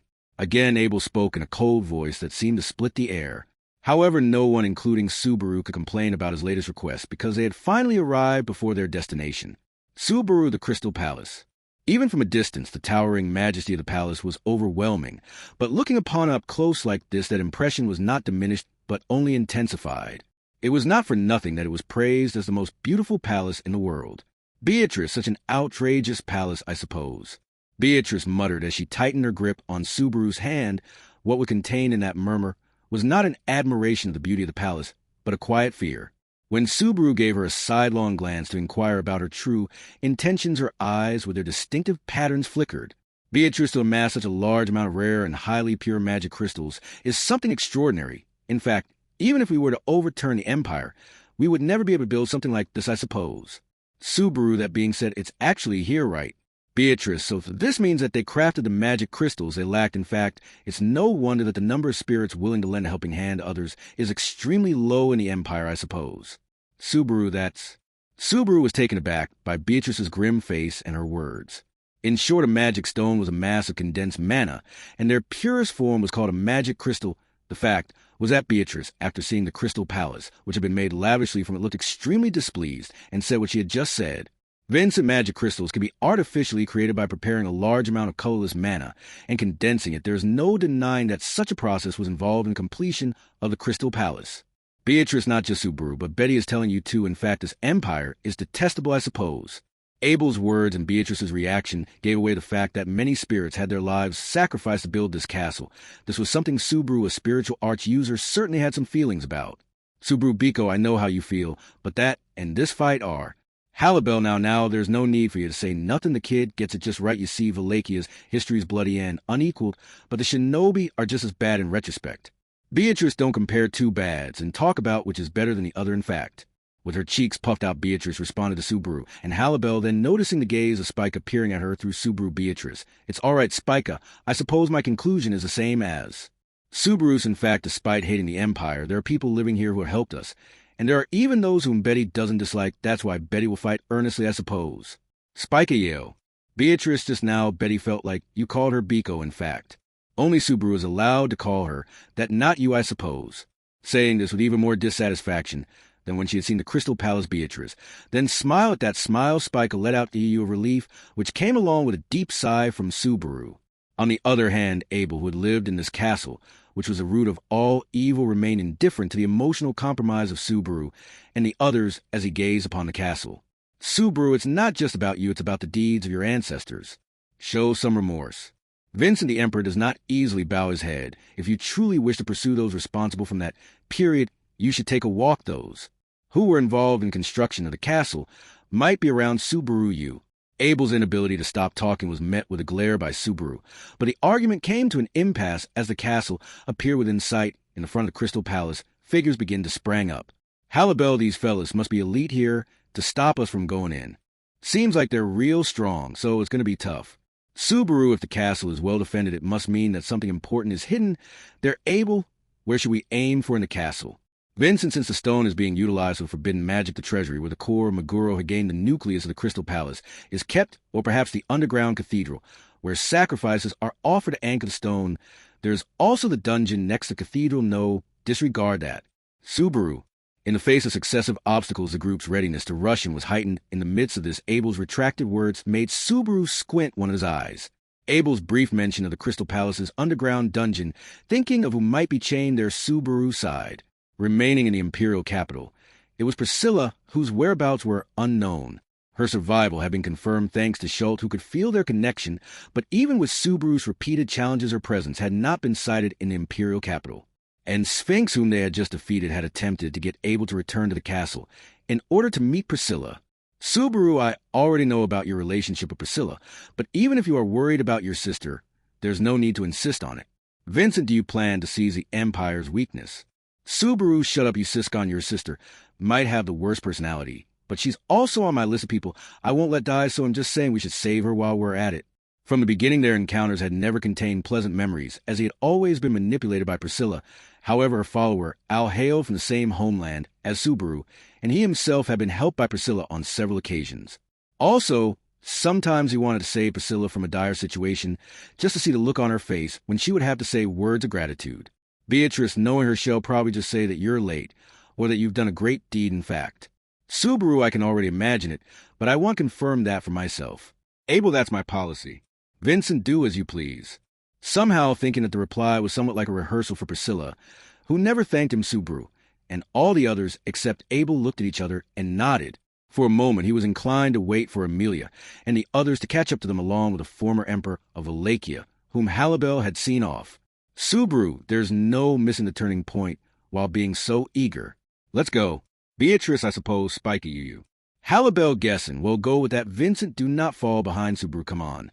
2.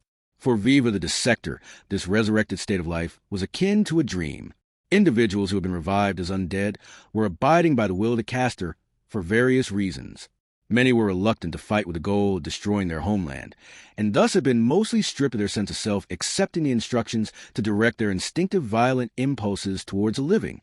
On the other hand, there were also a certain number of individuals who, for the most part, were not under the influence of that mental manipulation. For example, individuals who were likely to experience an extreme decline in ability under the influence of mental manipulation would only receive minimal instructions, so as not to disobey the caster's will. Viva, too, was one of the individuals who was only subject to minimal influence on his mind. However, that was not because the caster wished to avoid a decline in Viva's abilities. Viva had not even a sliver of a reason to disobey the caster's will. The bearer of the great disaster who sought to bring ruin to the Wallachian Empire did Viva's lack of defiance against that perhaps mean that he harbored a hatred towards the Wallachian Empire?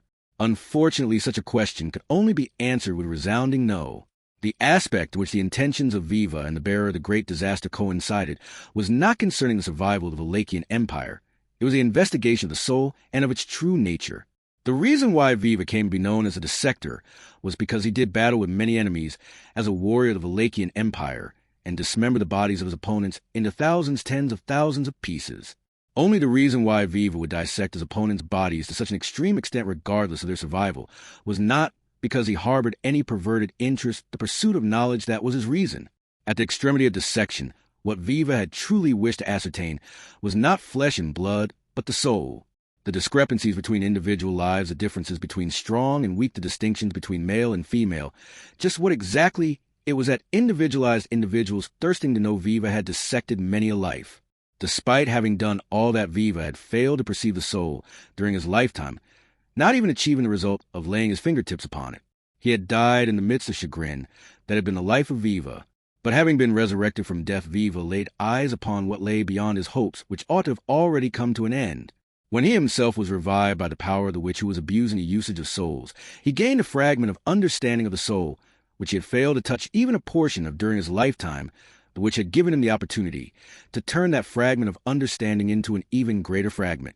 Ergo, for Viva, this era was a miraculous one indeed. Viva, there are still many things I wish to assess. Got it. The witch who had revived Viva had also affirmed his insatiable curiosity. In order to thoroughly investigate souls to his heart's content, Viva had been granted the right to toy with lives in the palace, and was provided with an environment where he could delight with more test subjects than he could have ever hoped for when he was alive, undoubtedly allowing him to fully enjoy this time of splendor. If it was for the sake of his curiosity, he did not care how many lives were lost. Rather, the more people died, the more variety of resources he would have to use over and over to the fullest extent. Thus, the more people he killed, the more Viva's desires would be fulfilled. For that purpose, there were still many a life he needed to take. Viva the Dissector Viva. Both in life and in death your deeds are unbearable to witness. Therefore, though I may know your name, I shan't bestow upon you any choice save being scorched. A sword flashed red, and before he knew it, his field of vision was spinning through the air. The moment Viva had realized that it was a result of his own head having been lopped off was when it caught sight of his own headless body within his revolving vision, and bore witness to it bursting up in flame. It was not just his body that had been set alight, the same went for his lopped-off cranium. It was a sense of being overwhelmed that was reminiscent of the young boy who had once killed him. But what was decisively different about this was that the flame brought about by the treasured sword of crimson also reached beyond the bounds of death. Tasting the sensation of his soul being scorched, Viva experienced the greatest joy he had felt since having been resurrected. Viva, I see it, I got the whereabouts of the soul. As his flesh, his life, and his very soul were aflame, Viva was satisfied by this conclusion. Realizing that despite killing many, dissecting their bodies, and continuing to repeatedly toy with lives, the quickest way had always been to just experience it himself, and thus he had taken quite the detour. He laughed to himself. 3. For the group that was to infiltrate the Crystal Palace, the battle was extremely fierce. The dead stood blocking the path in a vast horde, refusing to allow entry to the living, and the bizarre forms of the inexhaustibly rising dead were so repulsive the living would hesitate to take a step further. They had previously crossed paths with an undead called the giant Ismail, which had been wandering the imperial capital in a state that was far removed from its original form, and the taste of the situation was close to that. If there was a difference, it would be that unlike Ismail, whose body had been transformed chaotically under the sole influence of an impulse to destroy, there was a concept behind the deformities of these dead. More aggressive, more radical, and more unorthodox, they were like clay kneaded as one's curiosity commanded. However, rather than mere clay, one had kneaded life itself. Furthermore, one had the knowledge and sense required to manifest their curiosity to its fullest extent. And for that, Viva the Dissector. When Abel called out a name, it was a sign that the preparations for Spica star eating were in order. Thus, those who could be defeated by star eating should be defeated by star eating. This was the unspoken agreement. As Subaru was well aware, Viva, despite this, Abel had skillfully cut off the head of the person he had named with the Yang sword. Naturally, the merciless power of the Yang sword would set the soul of his opponent ablaze. To what extent they would suffer was something that Subaru did not know, having never experienced his soul being burned. However, the fact that he used the Yang sword to cut down an opponent who could have been defeated without causing him to suffer was a clear indication of Abel's anger towards the other person. Scary, but I can relate to what Emperor San's feeling. Commenting on Abel's sword strike, which could have been described as an execution, Halibel opened his thin thread-like eyes slightly as he slid to the enemies, his golden pupils seemingly gliding in the air. Standing in the way of the slickly moving Halibel were the deformed undead, whose bodies seemed to have been modeled after creatures with long arms and legs, but they proved to be no match for Kararagi's strongest. Their elongated arms and legs were mercilessly broken, and all 10 or so bodies were buried up to their waists in the ground that had become soft as if it had melted, rendering them unable to move. It seemed like something similar to the Earth-released jutsu, and how it differed from magic was not clear. Furthermore, Halibel, don't push yourself too hard. Halibel, they've changed the look of nothing. Like they used to, I doubt their names are still recognizable. Halibel, even if that ain't the case, I don't like making kids do the fighting anyway.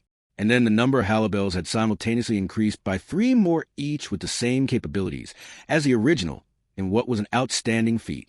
Although it was known that he could use a clone jutsu being performed up close only further emphasized how broken of a skill it was. A clone jutsu by itself was already plenty powerful, but that one amongst the strongest in existence was able to do so was terrifying. Beatrice truly thankful we are on the same side, in fact. Beatrice, having stopped an approaching undead with a purple arrow that had been shot from her outstretched hand, had the same thoughts as Subaru regarding Halibel. As Halibel had stated against such undead opponents, distorted to the extent of becoming far removed from their original form, Spica had been unable to land an effective blow. Spica, you. Subaru, it's frustrating, I know, but don't hurry, don't haste, and don't panic. I'd rather reduce their numbers here than be surrounded after entering that cramped castle. While trying to calm the groaning, Spica, Subaru kept his eyes focused on the undead considered to have been deformed. As Beatrice and Halibel held the enemy back, those able could name were defeated with Star eating, and the remaining were defeated with the Yong's sword. Such was the battle being waged to reduce their number. It could be said that although their appearance had been distorted, the fact that they were not being spawned incessantly one after the other, in a systematic manner, was something fortunate. On the other hand, it would mean that after being resurrected as undead, they had by some means been manually altered into that form of proposition that did not change the heaviness within his chest by much. Subaru, but still the fact that we can release them from that state by defeating them just once is A. That moment Subaru had been about to say, relief Beatrice Subaru. Subaru HK. Beatrice's altered expression and tone of voice caused Subaru to stiffen.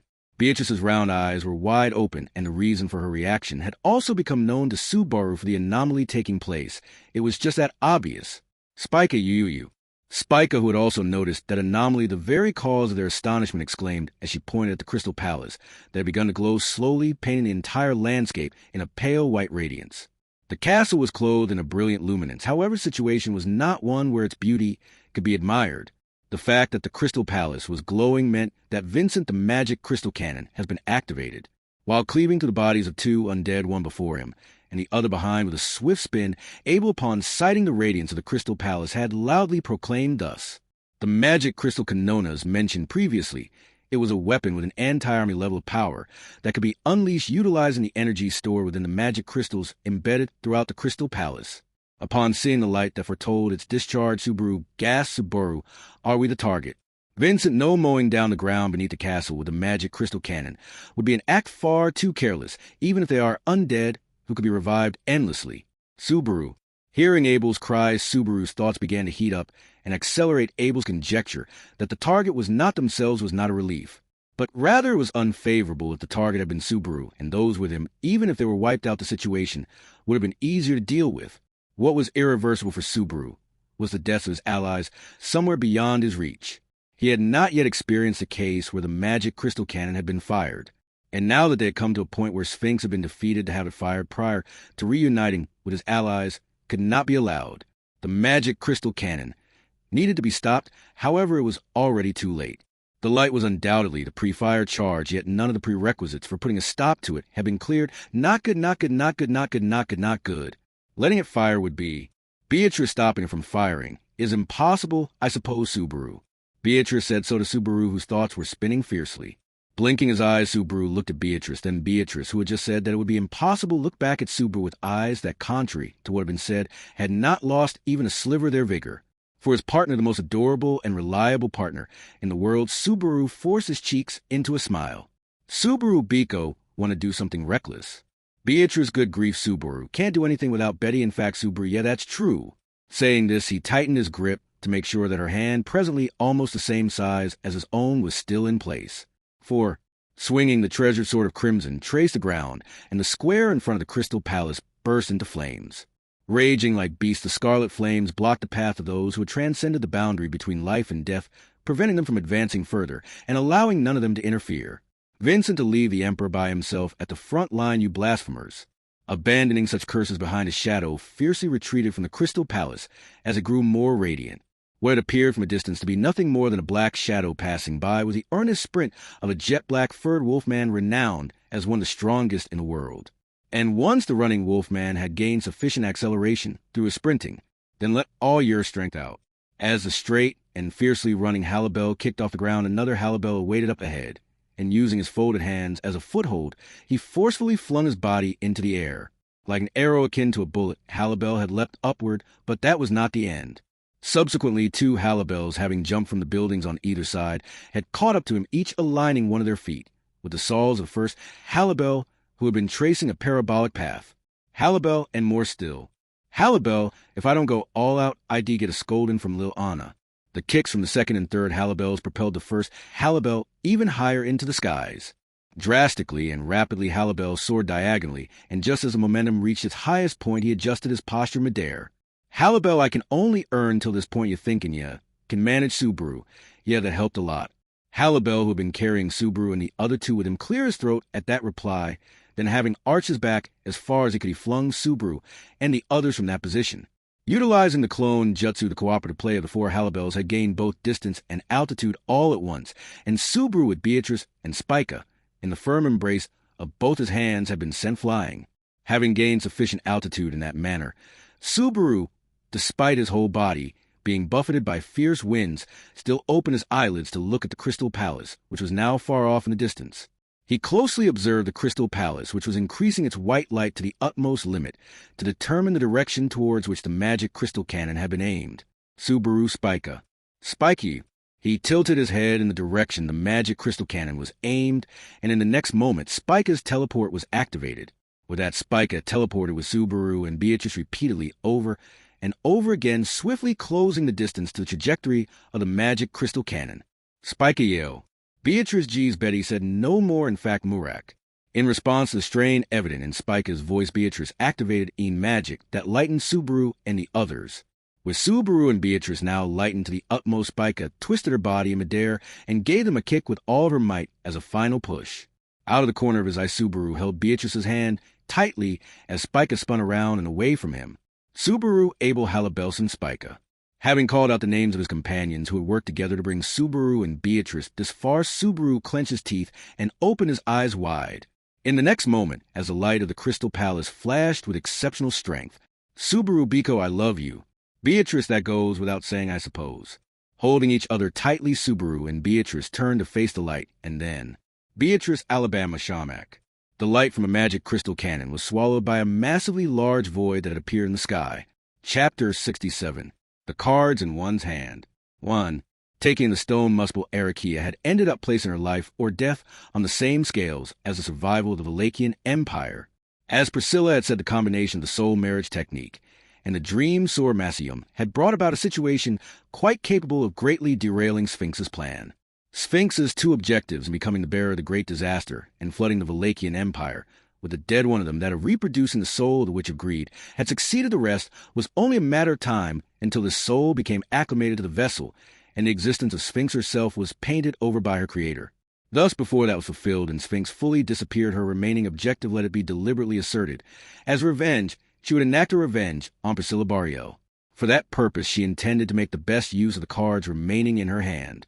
However, Sphinx, the magic crystal cannon, has been stopped from witnessing the series of continuously occurring miscalculations. Sphinx silently muttered to herself.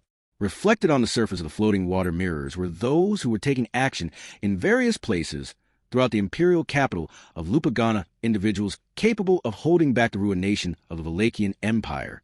What drew the attention of Sphinx, who had transformed into a form identical to that of the Witch of Greed above all else, were the boy and the spirit who had prevented the attack from the magic crystal cannon, the trump card of the Crystal Palace. That spirit, taking the form of a girl, had also successfully countered the magic crystal cannon with the same method before Sphinx had commanded the dead in the form of the great disaster and began conducting a full-scale offensive against the Empire, but by Sphinx's judgment, that was supposed to be a sacrificial technique that threatened the disappearance of the spirit herself. To carry out that same thing in merely 2 or 3 days and survive unscathed did not make rational sense. The factor that had defied reason was the boy who was likely contracted with the spirit in his embrace. Sphinx, so it is you again. The inexplicable boy who, while allying himself with the Valachian Emperor, had thwarted the stratagems of the incomplete, which Sphinx before she had replicated the Witch of Greed. In truth, if she had been unable to grasp the final fragment to recreate her soul in the 11th hour, Sphinx's days of hard work, exceeding 300 years, would have been put to an end by them. And that threat persisted even now with her having reached the Witch of Greed. Sphinx, the young sword of Wallachia and the authority of gluttony, even if she had succeeded in her long-cherished desire to recreate the Witch of Greed for Sphinx, who was as of yet still dead, the fact that those two were fatal weak points remained unchanged. Therefore, while producing several beings sharing the same soul as herself, Sphinx would take care to not draw near to the owner of the young sword or that spiritual arch-user boy. On top of that, Sphinx, with all the cards in my hand, I shall emerge victorious, Priscilla. At Sphinx's mutter, Priscilla's expression across the water mirror changed. A slight smile had emerged on her face. In that smile, there was no displeasure or discomfort. In order to distort it with at least a fragment of sorrow, Sphinx would throw everything she had at it. 2. A void had appeared in the distant sky and swallowed the flame that would have spelled the destruction of the Valachian Empire. Cutting into the trajectory of the magic crystal cannon, Natsuki Subaru had achieved his goal. That meant that the admirer Halabel, Spica, and Beatrice had each also carried out their respective roles. It is a great service, however. While acknowledging their achievement, the forefront of Emperor Vincent's thoughts harbored a sense of unease. The neutralizing of the magic crystal cannon, the Empire's decisive weapon over and over again in this manner, was problematic. In any nation, a force of deterrence that would dissuade other countries from invading was a constant requirement. Whether it be the military that could rival its neighbors, the exceptionally strong whom no one could compare to, or the powerful weapon capable of overturning any predicament, if any of these factors had been missing, the present prosperity of the Empire would not have come to be. The weight of that undeniable history was being eroded to naught, but erased by the great disaster that stemmed from the insurrection.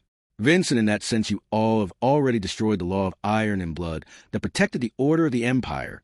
While clenching his teeth to bite back his shame, Vincent brandished the Yang sword.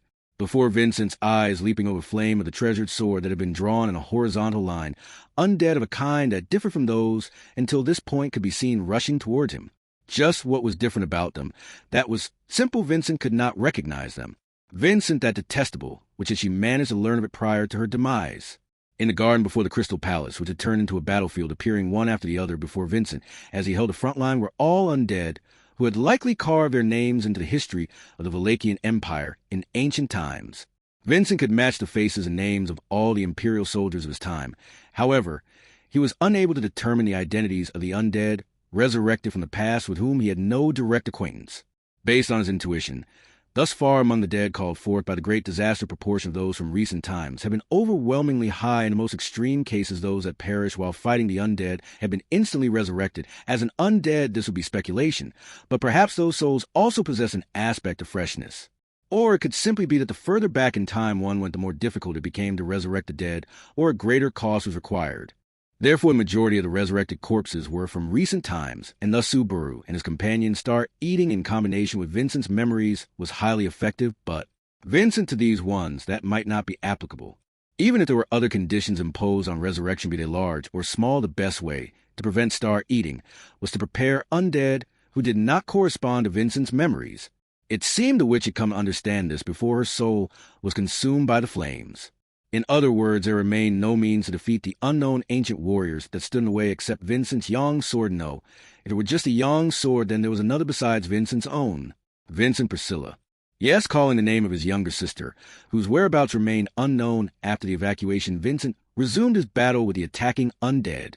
His foolish younger sister, formerly named Prisca Benedict, presently went by the name of Priscilla Barriel.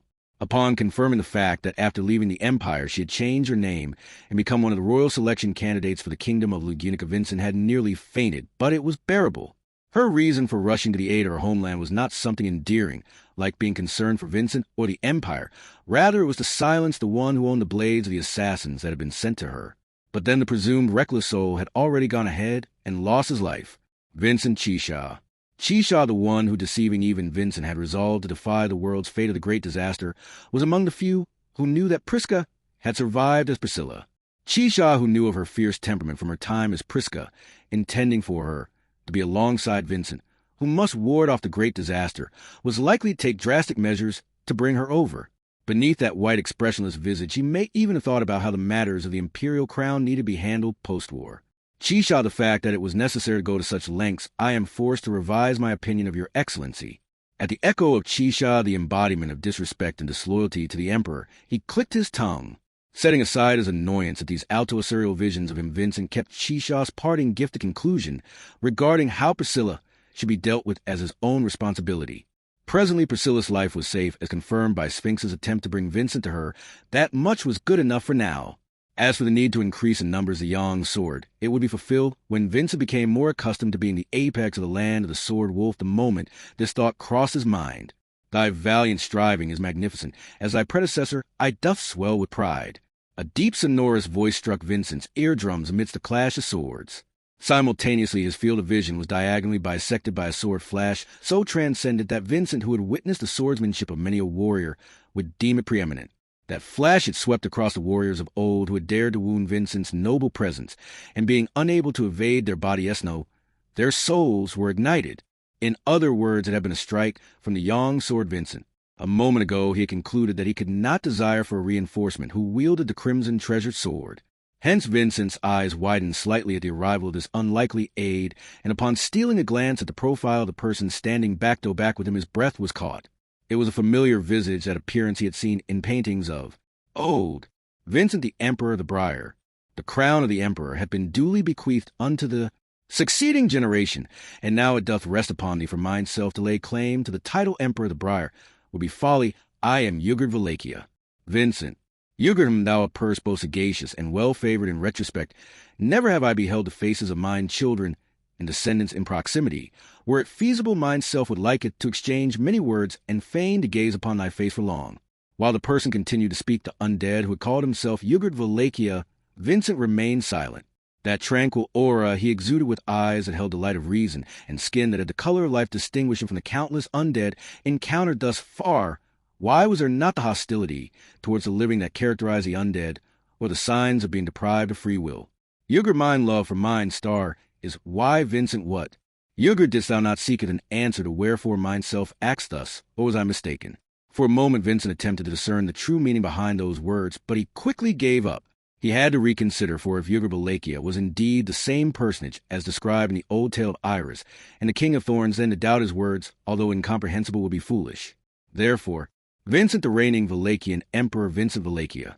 Ugard understood. Then let us march, O child of mine own children. Thus was Ugard's response to Vincent's introduction, and the two emperors stood side by side. An impossibility due to the law of iron and blood of the Valakian Empire, where the right of succession to the imperial throne, the imperial selection ceremony, took place upon death. These were two fellow sword wolves mounting a united front. 3. The fierce battle to decide the fate of the world continued within the imperial capital of Lupagana. The battle at each bastion between the transcendent beings came to a close one by one, both the living and the dead performing to their utmost, some failing, while others proceeded forth.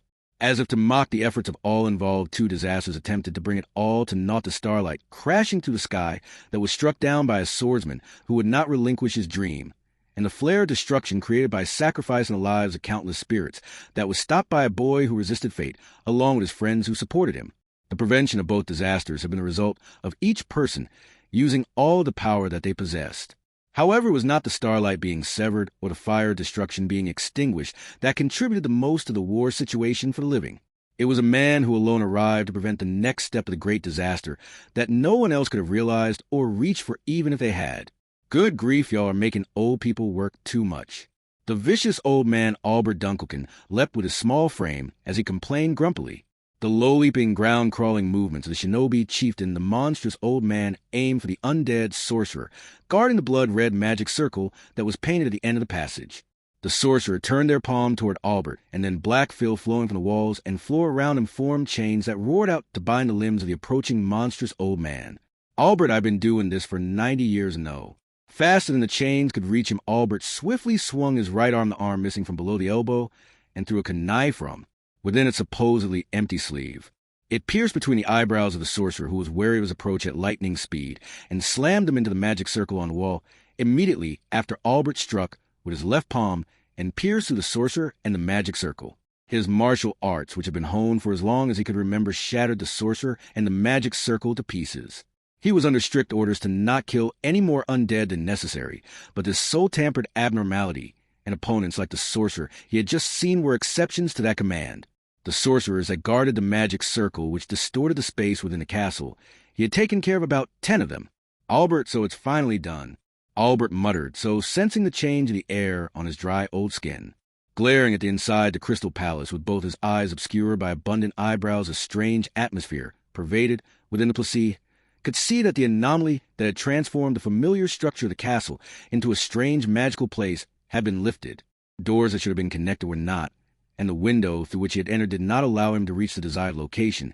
It was unclear whether it was an illusionary technique or magic that twisted space itself, but in any case, Albert, for now my work here is, oi, this is bad, isn't it? Finding himself in a problem right after solving another, Albert hushed his voice at this sudden change of events. As soon as the distortion in space had been fixed, the next anomaly that occurred in the Crystal Palace was easy to understand. The entire castle was being charged with intense mana. Waves of magic crystal cannon had been activated. Albert Dratt McGraw hang in there a little bit longer.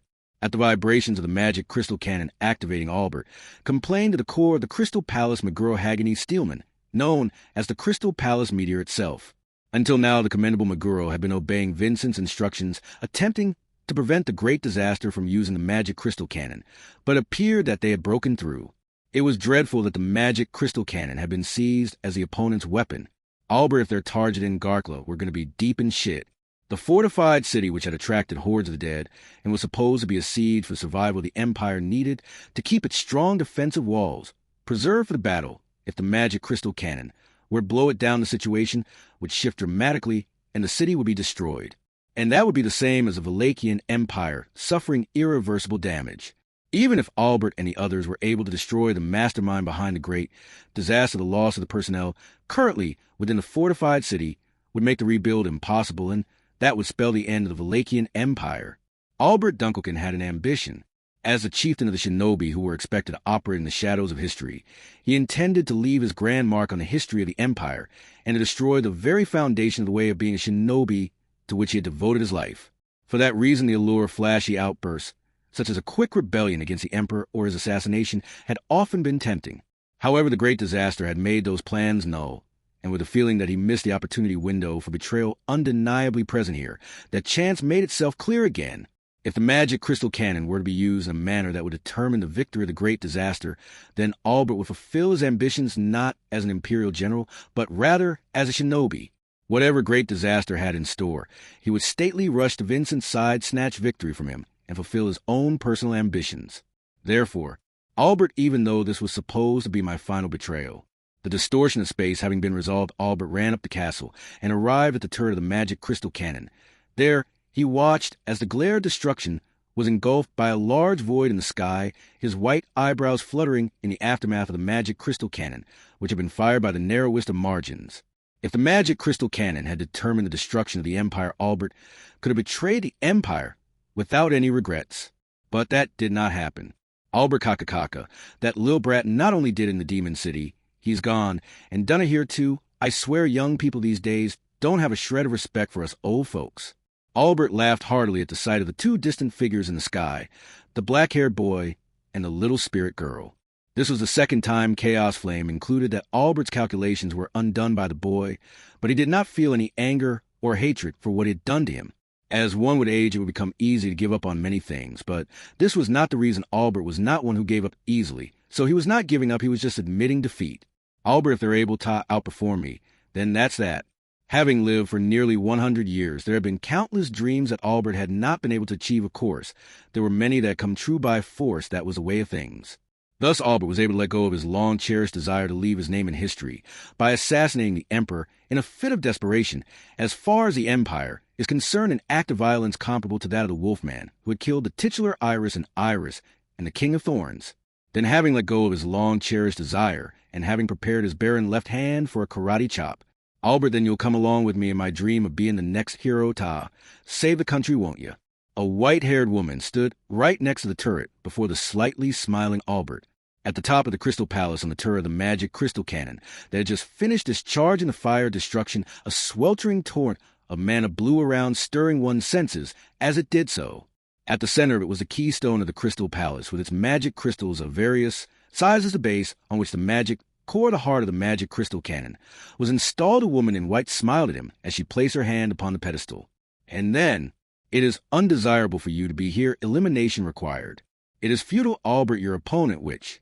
A black wind began to swirl around the smiling woman, the witch, and the magic core itself spoke in Meguro's voice as if to alert him to it. Albert chuckling at the obvious warning from the steelman. Albert, I know that without being told, even at my age, am not senile. Kicking the floor of the vicious old man ended his dream and delayed the demise of the Empire that would have occurred in that moment. For, Subaru, like ID, ever let you bring it on inevitable fate. While embracing and being embraced, Beatrice's Al Shamak sent away one of the magic crystal cannon shots. Tightly, Subaru felt the power to do so being drawn out of him, but he had an unfounded confidence that he could sustain Beatrice's recklessness. Know now that it succeeded, he could reiterate it as a well-founded conviction. Subaru, maybe it's the power of the bond. Subaru COR Leonis, which could take on and distribute burdens, had remained connected to all the members of the Pleiades battalion who were located far away from him. It not only enhanced the strength of everyone as a unit, but it also lent a shoulder to anyone who might have been falling behind, pushing them along and distributing the vitality needed to run together. This power represented the realization of one for all for one. It was quite probable, perhaps even likely, that a massive burden had been suddenly placed upon everyone fighting in the fortified city at this very moment, but he wanted to believe it would be all right. Either way, Beatrice, it was very important that we prevented that from happening, I suppose. Subaru, I thought for sure they were going after Garkla. Subaru watched the void in the sky close and responded to Beatrice, who raised her voice. Subaru and the others, determined to stop the magic crystal cannon, rushed into its line of fire, but they had thought that the cannon was aimed at the fortified city. The biggest fear was that the fortified city where the Battle of the Century was currently being fought would have received an irrevocable shot rather than the imperial capital receiving a blow at a single location. However, when they had actually prevented it, the magic crystal cannon had been aimed at the south side of the imperial capital. Subaru, there's no way they'd carry out a meaningless attack. They definitely had a plan. Beatrice, that troublesome one to the south. They went after Garfield, didn't they, in fact? Subaru, sure, our Garfield is like a little brother who isn't embarrassed to go anywhere, but at the first bastion, the southernmost point of the imperial capital, the Cloud Dragon Mesoria, was stationed to protect the widest area, and Garfield alone was entrusted with defeating it. Frankly speaking, rather than just reckless, it was more so unreasonable, absurd, and thoughtless, yet it was a big role that could not have been entrusted to anyone other than Garfield. Considering its importance, it was not impossible that the other party was targeting Garfield. Subaru, who fired the shot in the first place, now that we've taken down Sphinx. Who's the next one in charge? Beatrice is doubtful that it's a reanimated Emperor of Wallachia or someone like, I suppose. Subaru, please don't give me any more reasons for not wanting to help the Empire at this point. Just when it seemed that Sphinx, the leader of the Great Disaster, had been defeated, he did not want the previous emperors of Wallachia to rise up to become the final boss, disappointed by the failures of the modern empire. First, if that pattern would be allowed to continue, it would be impossible to know just how many emperors would need to be defeated. Beatrice, but it seemed like they had a clear aim in the way they were assembling that attack. Just now, in fact, that's why. Subaru, Biko. Beatrice's twin drills flapped in the wind of free fall, and her soft cheeks were cupped between his hands, forcing her to turn around and squeal Naya. In Subaru and Beatrice's field of vision, there was a fierce, majestic figure cutting through the sky, the three-headed blight dragon that they had encountered in the coupled dragon carriage, and that had once been felled by Halibel. The 3 heads of blight dragon, the 6 pairs of golden eyes that caught Subaru and Beatrice bellowed. Blight dragon, KRUAGH Subaru crap. This is bad. We can't move Beatrice. It's coming closer, in fact. Subaru and Beatrice braced themselves against a clear hostility, while the blight dragon freely tore through the skies. Subaru and Beatrice embraced each other in free fall, while Spica, Halibel, and Abel were separated from them up in the air. Subaru, HK. Subaru frantically flipped through the cards in his head as his thoughts became white-hot and the world slowed down. There was very little that could be done. The next checkpoint for return by death had not been confirmed. There are no companions that could be called upon. Only one move could be made, either magic or his authority. A momentary thought, he hugged Beatrice and was about to speak. Unlike me, you guys can't fly freely. Can you? I hope you're not going to make me nervous. A moment later, a voice with a smile filled with exasperation snatched Subaru and Beatrice away. Exactly 1 second later, the blight dragon's breath cleaved the sky, but Subaru and Beatrice were able to avoid it just in time, and his eyes lit up at the sensation of the thin arm of the person who had made it happen. Subaru, nice timing, Roswell. Beatrice, this is humiliating. I suppose holding Betty like this is unacceptable, in fact. Roswell, well, that's quite an extreme difference in reaction from both sides. Indeed, it was Roswell who smirked at Subaru and Beatrice's reactions, whom he held under his arms on either side of him. Like with Garfield and Halibel, he had been entrusted with the task of conquering a bastion in the imperial capital, and with his magic he was able to fly freely through the air, taunting and distracting the 3-headed Valgren. As they engaged in this very literal aerial battle, Roswell looked over at Subaru and Beatrice and, Roswell, well done for stopping the magic crystal cannon. What's the situation? Subaru Sphinx has been crushed. The cause of the zombies is in the Crystal Palace. We don't know what the magic crystal cannon was aiming at just now.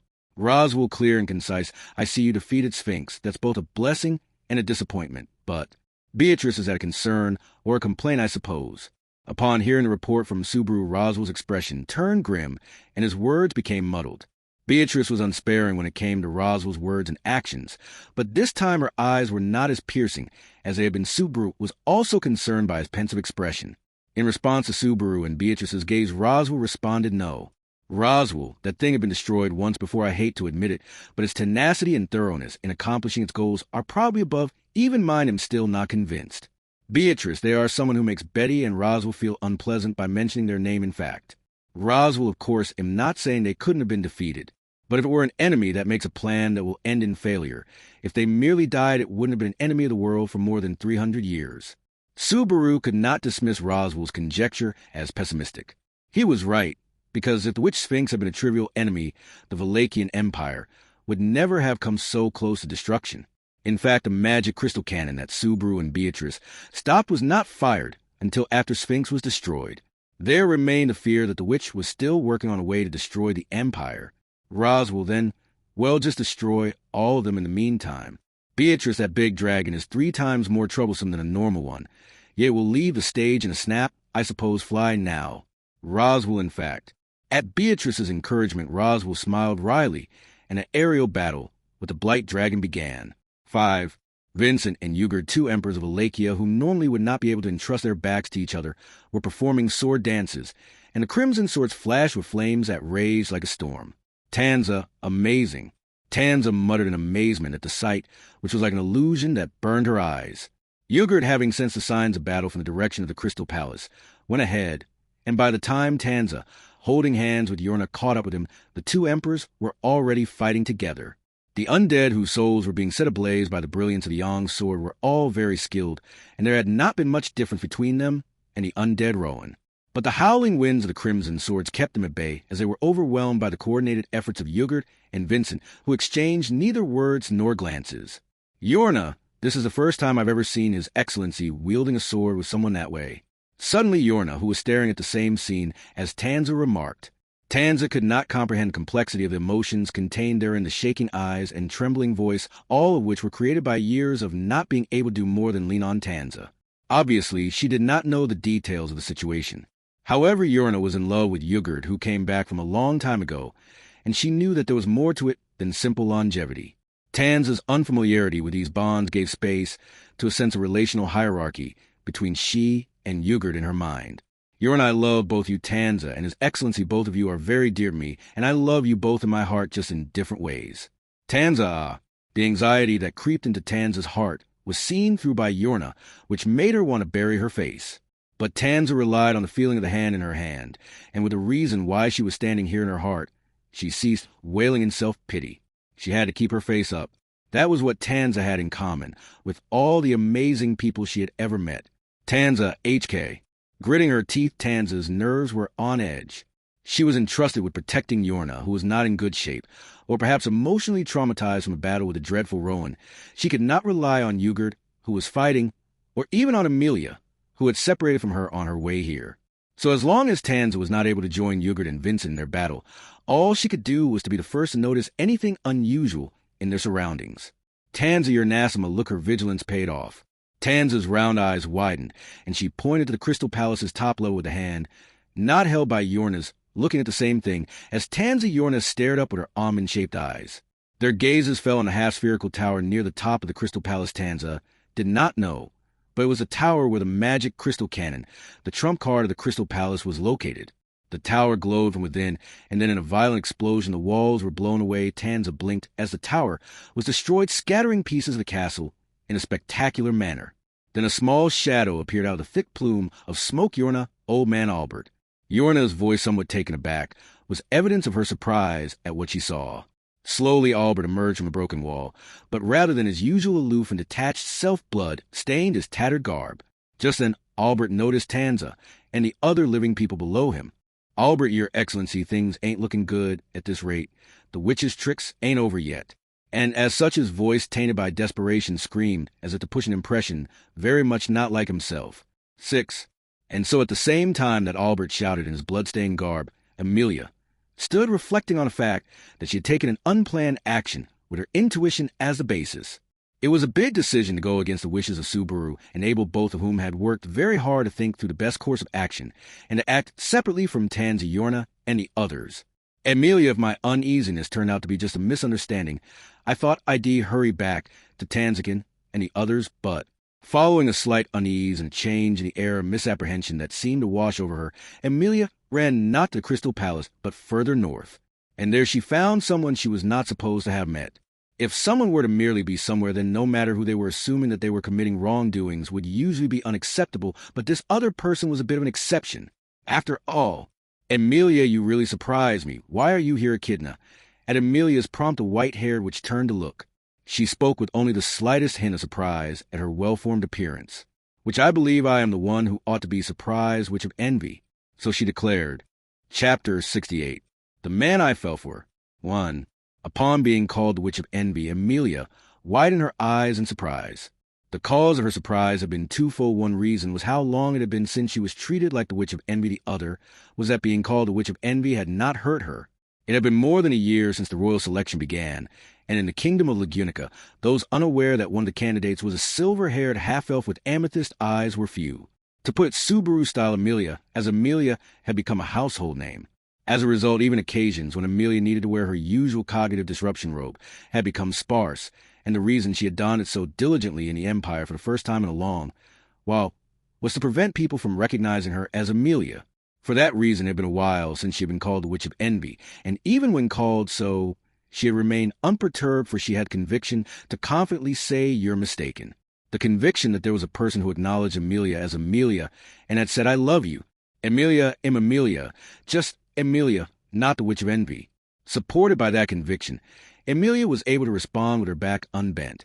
After replying, so Amelia gazed intently at the familiar white-haired woman before her. "Amelia, although you look really similar, you don't seem to be Echidna. Perhaps you're Echidna's twin like Ram, and Ram Echidna's older sister, younger sister. It seems you possess a vivid imagination. However, I am a creation of my creator, and not a blood relative correction required." Amelia Cresson greeted.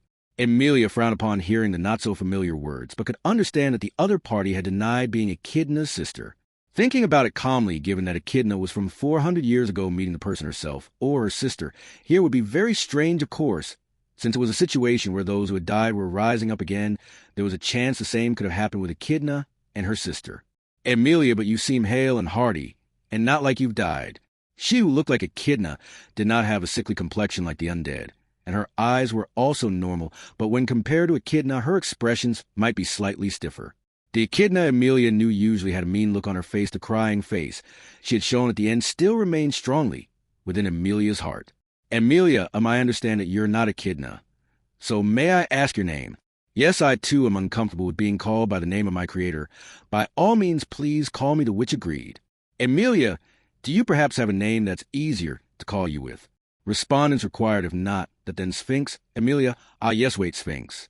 As soon as she finally heard what sounded like a name, Amelia realized it was the same as the name of the central figure that had brought about the great disaster.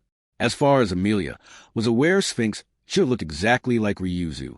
Amelia aren't Ryuzusan, and Echidna, both people closely associated with the sanctuary. Then I wonder if you'll turn into Garfield or Frederica next. Sphinx, are you also aware of the sanctuary? It seems you and I have a deeper connection than I had presumed. By Amelia, do you refer to the royal selection candidate, like Priscilla Barrio? Amelia, yes, that's right. We need to quickly find Priscilla as well and take her back home. Or Sphinx elimination required. At that moment, toward the woman who had slightly tilted her head, a white light shot from Sphinx's finger, and with an Amelia deflected it obliquely using a mirror of ice she conjured on reflex. If Amelia's specialty had been the earth attribute, instead of the fire attribute, the earthen or stone wall would have been pierced through in a single shot and possibly resulted in a fatal injury. It was an attack brimming with murderous intent to the extent that it would make one shudder. Nevertheless, Amelia, geez, what a really abrupt start. The white light had not been released as a singular shot, rather chasing after Amelia as her silver hair danced with a hot beam of light that sliced through the world, and with it the battle had begun. Her opponent looked exactly like Echidna, and also like Echidna seemed to be good at magic. But the same was true of Amelia. "Amelia, if that's what you want to do, then I'm going to give it my all to, after making sure you can't move him, taking you to Subaru and the others. Sphinx, I do not wish to meet them ever again, hence I shall take your life here and ascertain the type of expression Priscilla Barrio would have. Amelia, do you know where Priscilla is?" As she sliced away the attacks of light released from all directions with a sword of ice that shone like a mirror, Amelia's amethyst eyes sparkled in response to Sphinx's words. She had a feeling that Priscilla would have wanted to head for the Crystal Palace for some reason, and would thus be found there, but getting Sphinx to reveal her exact location would be the best. All the more Amelia was determined not to lose Sphinx, who had the same face as Echidna, narrowed her eyes at Amelia's enthusiasm and with slight irritation. Sphinx, it would be problematic if I failed to secure this area repulsion required. That was what she had quietly muttered. 2. The battery of the magic crystal cannon, installed on the highest floor of the Crystal Palace, within the spire where it was operated a battle, had broken out. The space was far too wide when considering its intended purpose, but since there were walls and ceilings, the enclosed environment was an advantageous battleground for Shinobi Albert. The strength of the techniques employed by the shinobi lay in their variety and applicability. Although developed to enable fulfillment of the mission, in any environment, all the various techniques had the ultimate goal of reaping the life of the opponent. As a battleground where that could be achieved, the space was ideal. All but when it comes to our cramped spaces, though magicians tend to buckle under constraints. A battle, in essence, was about imposing one's strengths upon the weaknesses of the other. This was the basis of Albert's fighting style. As a shinobi, rather, in order to respond to the weaknesses of all sorts of opponents, he had purposely avoided forming his own specialty.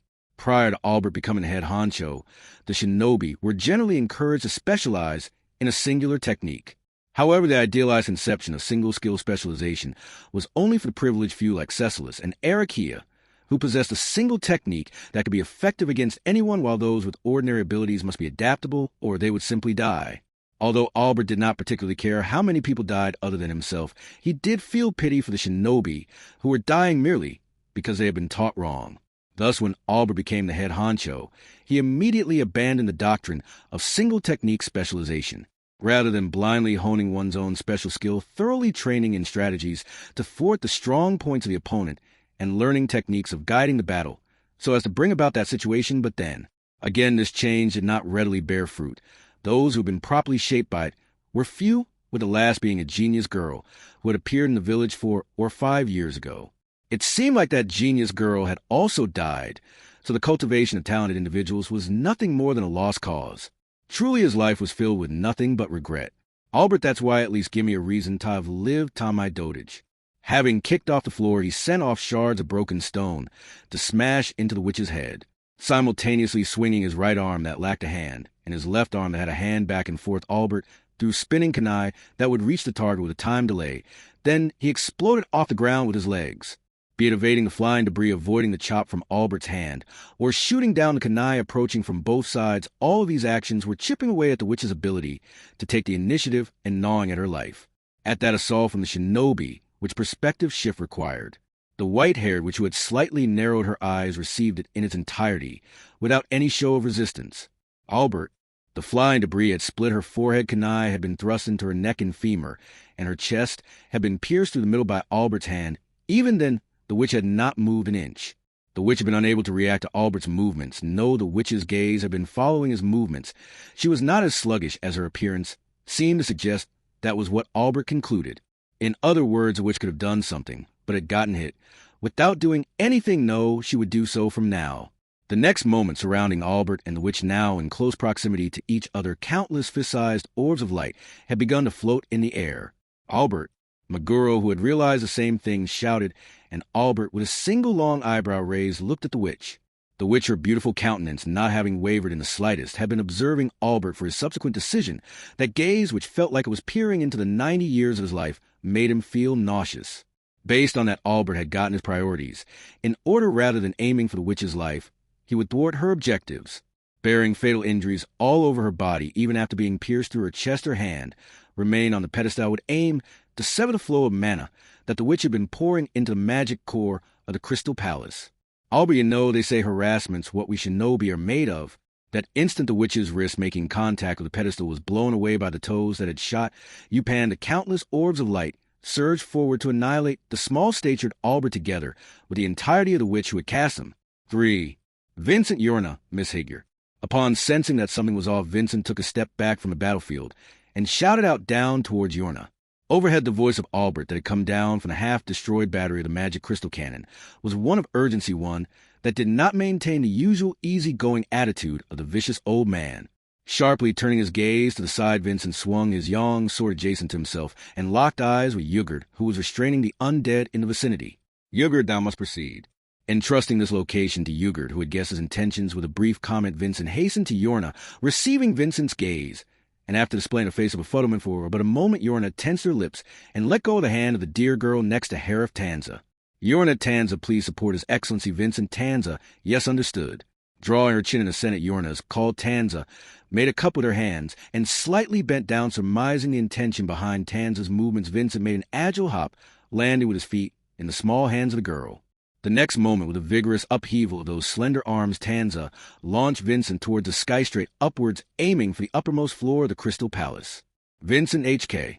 The vigor was lacking, so kicking off the wall of the palace in order to make up for the unreached distance, Vincent arrived at the uppermost floor that was over 5 meters above, and the thought that he was doing something similar to Cecilus, who would sidestep staircases when going up and down, grazed his mind, but such ideas immediately vanished.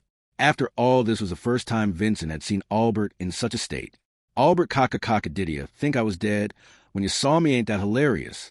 Alongside the half-destroyed wall of the battery, Albert sat with knee up as he laughed in a low voice. However, the monstrous old man was drenched in blood, and his characteristically overly long eyebrows were sagging. Among all his wounds, the gravest by far was that his left arm, having been blown off in the wake of his right one. For Albert to have engaged in such a close bout of combat, just how powerful an individual had been present here. No, what mattered now was, Vincent, before you die, speak. What was the witch plotting? Albert Kaka, this really is some harsh treatment of the elderly. If you look at Maguro, you'll be able to tell. Vincent Maguro Hagain. As Albert quite literally coughed up blood. While speaking, Vincent turned around his words and looked at the pedestal installed within the ruinous battery, and the green orb slotted there in the magic core. The Crystal Palace, constructed with an unsparing amount of magic crystals, was an unfathomable condensation of mana, and thus was tantamount to a tremendously enormous bomb. The reason why that was enshrined in the imperial capital, the center of the empire, was due to the existence of the magic core governing over it. The magic core was that which served as the very heart of the Crystal Palace. The green glimmer of that heart, the magic core, could see the rising abnormality in Vincent's sable eyes. That meant Vincent overloading the magic core. They intend to blow up the Crystal Palace, along with the entire imperial capital. Magic Core Albert impeded it, stopped the witch midway through. The witch's gambit, which Albert had spoken of as Vincent shuddered upon, surmising its true intent. The Magic Core McGraw-Hagen's voice substantiated it. As mentioned previously, it was a distinguished achievement of the Magic Core that miraculously kept the magic crystals of the Crystal Palace steady by pouring a vast amount of mana into the Magic Core. The witch had placed a large burden on its processing power. By doing this, she had plotted to have the magic core lose its function control, destroying the equilibrium of the magic crystals and blowing away the city. Having comprehended that, much of momentary unease was birthed in Vincent's mind. Vincent, the witch, was present here before she went up in flames. Maguro. Incorrect. The witch was not burning Albert and myself. Fought her together, Vincent. From the way Maguro had put it, Vincent's misgivings were not cleared up. The one known as a witch on this battlefield, Sphinx, was supposed to have perished with her soul scorched to naught, ensnared by the stratagems of Chisha and Natsuki Subaru. In that case, did that mean there were two witches, or perhaps Vincent? The matter at hand is what ought to take priority. Discontinuing the thought that had veered off course, Vincent looked down at the magic core. By way of Albert's hard-fought battle, the annihilation of the imperial capital by means of the magic core's loss of control had been avertedno. It had merely been delayed. Looking at the state of the magic core, it was apparent that its equilibrium had already been lost. The fuse of the magic core had already been set off. No longer could a detonation be avoided. Vincent Maguro, again, you have done a great service. Until now, when he gained conviction of that reality, Vincent called out to Maguro as such. As the steelman Maguro had gained the meteor that was his Crystal Palace itself, had served the Valachian Emperor, Vincent, well, to put it clearly, among the 9 divine generals who had experienced nothing but problems in matters outside of pure strength, Maguro and Groovy had been unfathomably useful. In order to repay Maguro, who had been such a loyal retainer, Vincent had but one method. Vincent, in accordance with your wishes, I shall ensure the tranquility of the Valachian Empire, no matter what. Maguro, your excellency, thank you, your excellency tells no lie. Vincent, fool, I do not hesitate to dupe others, if necessary. Maguro, people, you deceive me, you do not. At Maguro's words of stout belief, Vincent gave a slight exhale and loosened his lips. This meteor was supposed to be a stone puppet in whom no blood flowed, and yet in the world of the Empire, fervent with tricks and plots, they were a valuable existence that seemed almost too good to be true. Albert, so what do you intend on doing, your excellency? Vincent, even were the magic core be removed from the pedestal, we have no means of removing it from the premises. In that case, the ruination of the magic core and of the Crystal Palace itself, there is no option save burning both to not Yang Sword Wallachia. Questioned by Albert, Vincent displayed the Yang sword within his grip. If he called for Yuger to come here, then with 2 Yang swords there would be no meaning in doing such a thing. What would be required in the current predicament was not a matter of manpower, but of output. To scorch the magic core and the power concealed within the ash by the flame of the Yang sword, before the power overflowing from the magic core could engulf the Crystal Palace and Imperial capital and blow them away. In all likelihood, everything would end up being settled in a mere moment. Vincent, or perhaps do you have any other ideas? Albert H.M., I ain't got a plan, ain't even got 2 arms to raise. If I want to surrender, if your excellency can't think of anything, then nobody else in the whole world, let alone the Empire, would be able to think of anything either right. Vincent humph. As the monstrous old man shrugged his armless shoulders, Vincent slightly snorted his nose. The notion that nobody in the world other than Vincent would be able to come up with a countermeasure was an overestimation if it were not Vincent present here, but instead Subaru Chisha or Priscilla. Vincent think not of such fruitless things, O foolish Vincent Wallachia. Indeed, deriding his own self as foolish Vincent, ready the Yang sword with a 2-handed grip, stood before the growing radiance of the magic core upon the pedestal, before the radiance of the Yang sword, before the treasured sword of crimson that served as the greatest treasure of the Wallachian Empire. The Wallachian Empire of the present day implored a display of its power. The next instant, the area surrounding Vincent, the area surrounding the Yang sword, began to harbor heat in its air, distorting the world akin to a wavering mirage, setting rubbish alight, roasting the atmosphere forcibly, painting over the manna in the air with a fire attribute. The scintillation of the Yang sword was emboldened. The heat radiated by the brilliant red blade began to gleam white at the signs of the rising flame. Albert G's now the sure is something. Present in the same vicinity, Albert received the full influence of the heat brought about by the Yang sword, and he was silently surprised at the swell of the treasured sword's power.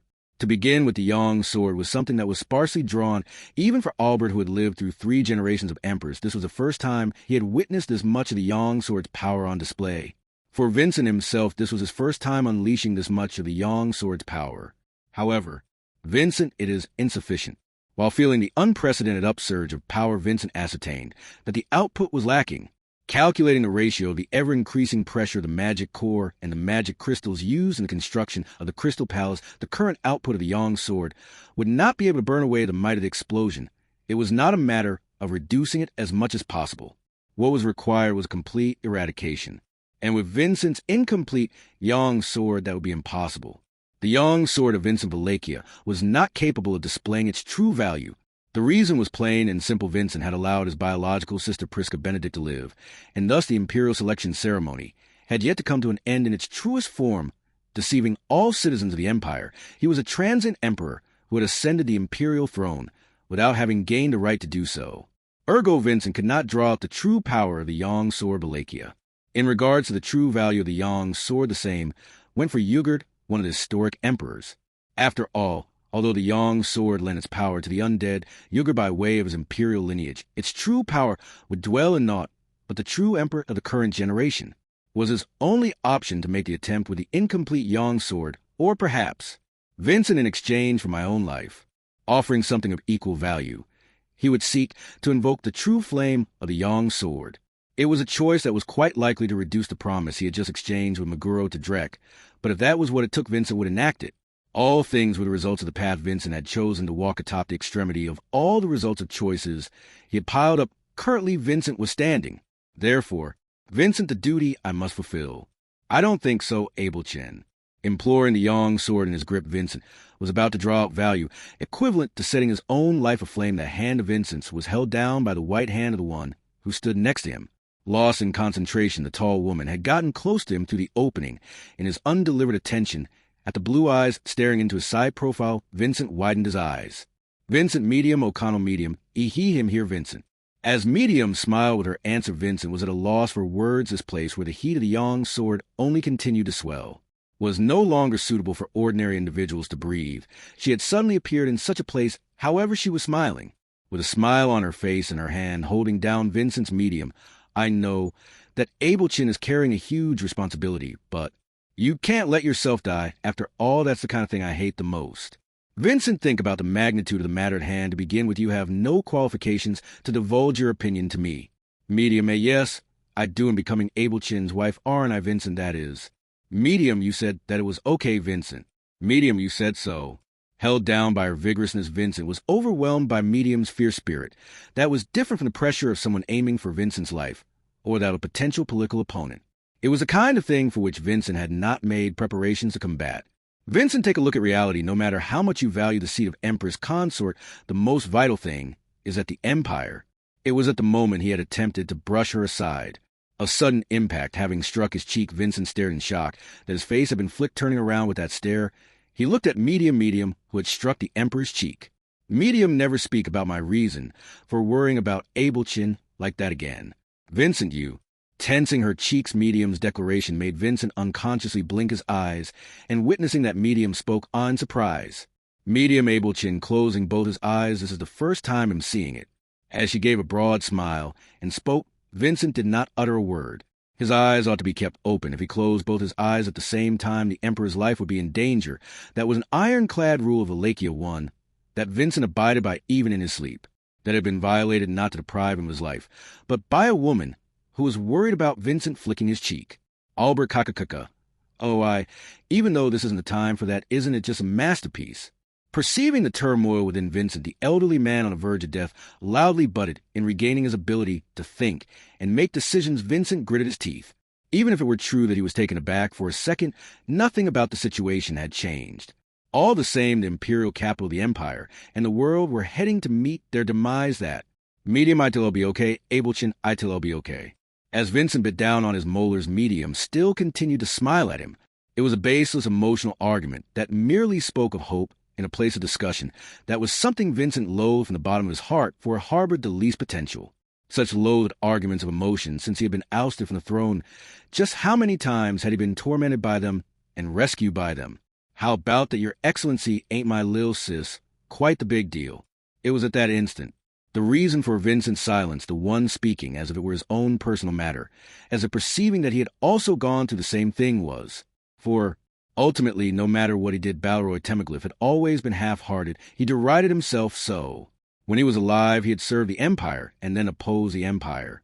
Then after he died, he opposed the Empire yet again, and in the end, Balroy serving the Empire, though I ain't really built for it.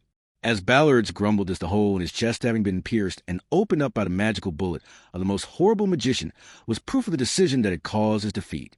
The battle on which Balroy's wish had been staked had ended with his utter defeat against the enemy, who had been willing to use all means at his disposal. The magician in question had said something along the lines of it was a paper-thin difference. So it wouldn't have been particularly odd for either one of us to come out victorious, but that was nothing more than a lie designed to soothe his ears. In all likelihood, if he were to fight against that man 100 times, Ballards would lose all 100 times. It was that sort of affinity. For the sake of a single objective, just how ruthless could that man become? At the end of the day, by the point in time in which he could not carry out the things he had left undone, and his lingering regrets, which had been the reason for his resurrection, Balroy was no match for the opponent, whose blood ran colder than that of the undead. With Medium having been cast away, there was no way he could have overlooked it, knowing that doing so would have resulted in the death of his little sister. That was Balroy's weakness, and the entire reason for his defeat. Medium, that's wrong, it's cause Belibro is kind. Balroy had accepted that as the reason for his defeat. However, Medium would not accept that. Evaluating his weakness and naivete as kindness, Medium's upright personality and beaming smile had not withered in the slightest, despite having grown taller. She was his prized little sister. Indeed, she was his little sister. Balroy was truly blessed to have met her. Serena flopped Medium Madeline, and everyone else he was truly blessed to have met them all. His partner Caroline went without saying, but that also held true for the many Imperial soldiers who had stood alongside Balroy as he climbed the ranks as general, and it also held true for the 9 divine generals. However, although he was grateful for all those meetings, he had not relinquished it. That was Medium. Even so, Belibro couldn't stop himself right. Tears in her eyes, yet still smiling. Nonetheless, Medium's appearance took him aback. He had thought she had not changed at all since the time they had first met, yet she had verily grown up, having gone from girl to woman. She had become capable of smiling in this different manner. He alone had gone, without changing, merely taking steps while stuck in place. Balroy seems like the people who get resurrected by the witch are limited to just the people who died in the Empire. The only way to get rid of that restriction is by destroying the Empire and expand the range further beyond the kingdom and the city-states. If we do that, then finally by doing that, he'll finally be able to Medium meet Big Bro Miles, again Balroy. Medium, I understand. After all, I've been watching Belibro all this time. At Medium's words, Balleroy keenly gained two emotions. The first was self-scorn regarding the fact that his inner feelings had been exposed, and the other was a slight jealousy, this smile, that he was seeing Medium display. For the first time, he knew the meaning behind it. Balleroy, Medi, is there a man you've fallen from Medium? Hunno, maybe. Balleroy, close your eyes, and it's got to be the first face that comes to mind with a smile. Medium, that kind of thing can only be big, bro. Besides, it's not like Abelchin ever smiles, Placing her hand over her mouth, a red hue ascended into Medium's cheeks. Seeing such a reaction from his little sister for the first time, Balleroy chuckled, smiling. He slowly raised himself up. Truly, Balleroy was half-hearted to the bitter end. If in hating that he started to break things down like the magician who had defeated him, then perhaps he would no longer be himself. Balleroy, that sort of cold-bloodedness, I think he'll pass. He could never become like that. He would never become like that. He who had been half-hearted since the time he was alive was half-hearted, all the same, even in death. Since he was a person of hazy wishes and regrets in both life and death, he could also say this. Balleroy, well then, how about we go save the man who Medi fell for? Medium, I said, am still not sure. Her complexion bright, red, with a face different to that of her early life and days. As a young girl, her words had no persuasive power whatsoever despite asserting them in such a manner. If someone could make Medium have such an expression, yet still end up causing her sorrow, then Balleroy would kill that person with his very hands, belittling himself. He thought so. Caroline Curiara.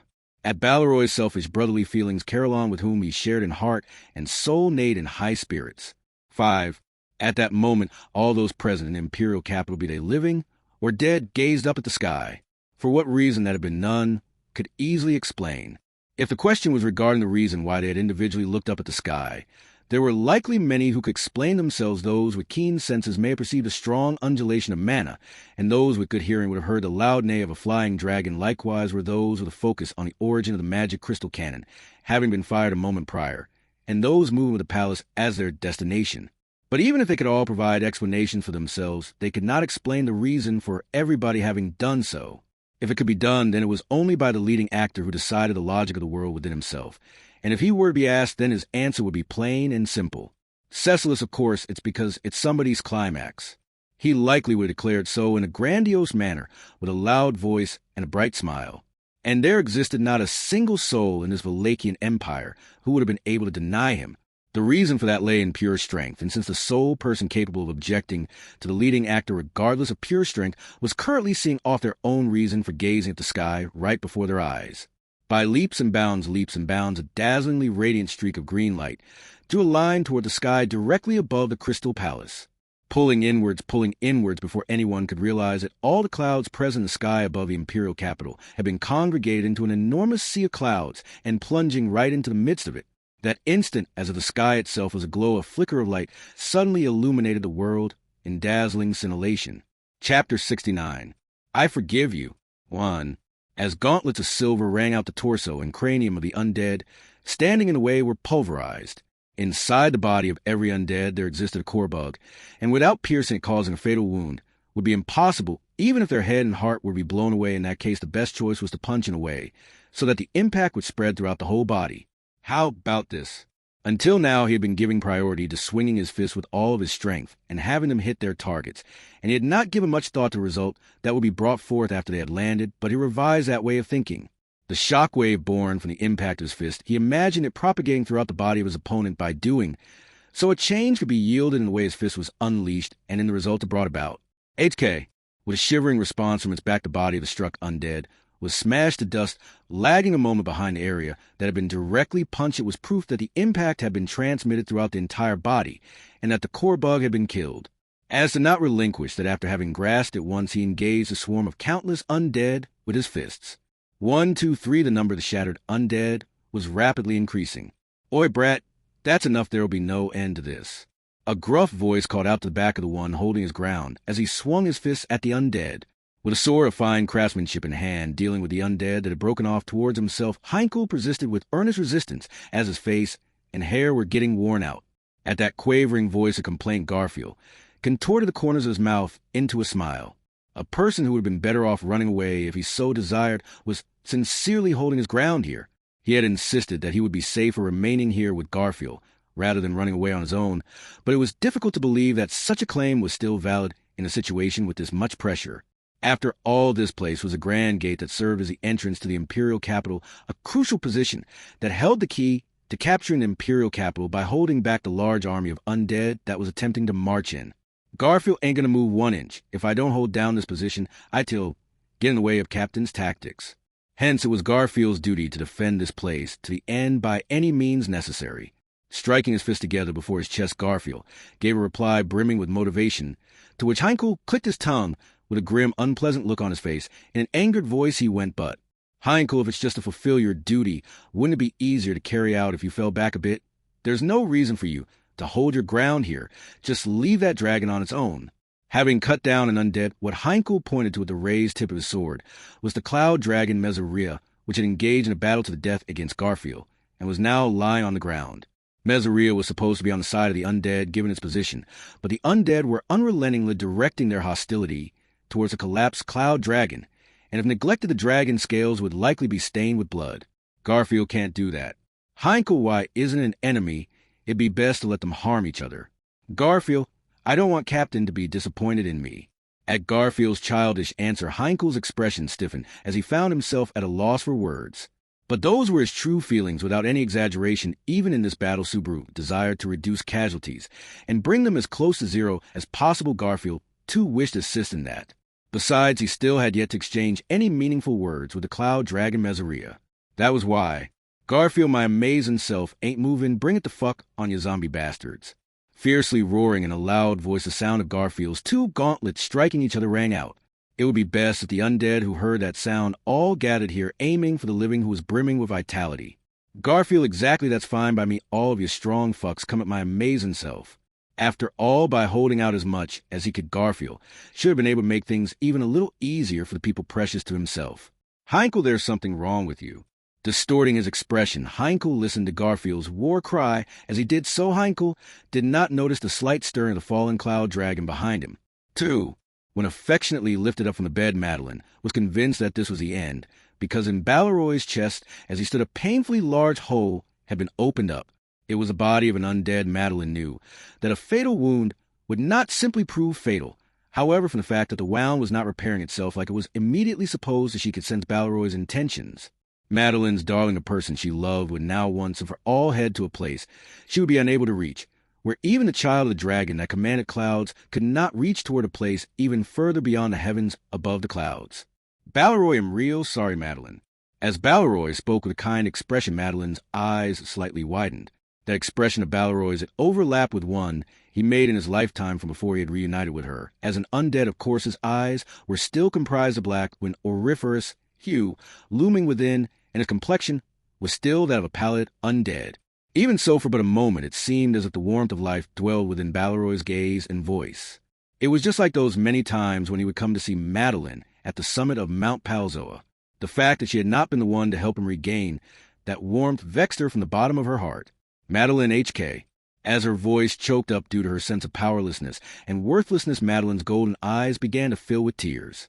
As Madeline's eyes showed fragility, despite being alive, Balleroy, whose eyes housed definite strength despite being dead, while reflected in the irises that shared the same hue as his own. Balleroy, until the very end of the end, I sure was quite the selfish guy. I had ended up using Madeline an awful lot with that selfishness of mine. Determining the things he needed to do and deciding that they would part ways, Balleroy was currently standing by Madeline's side. This was his way of broaching that conversation. What would subsequently follow were Balleroy's words of apology and gratitude. Madeline could tell.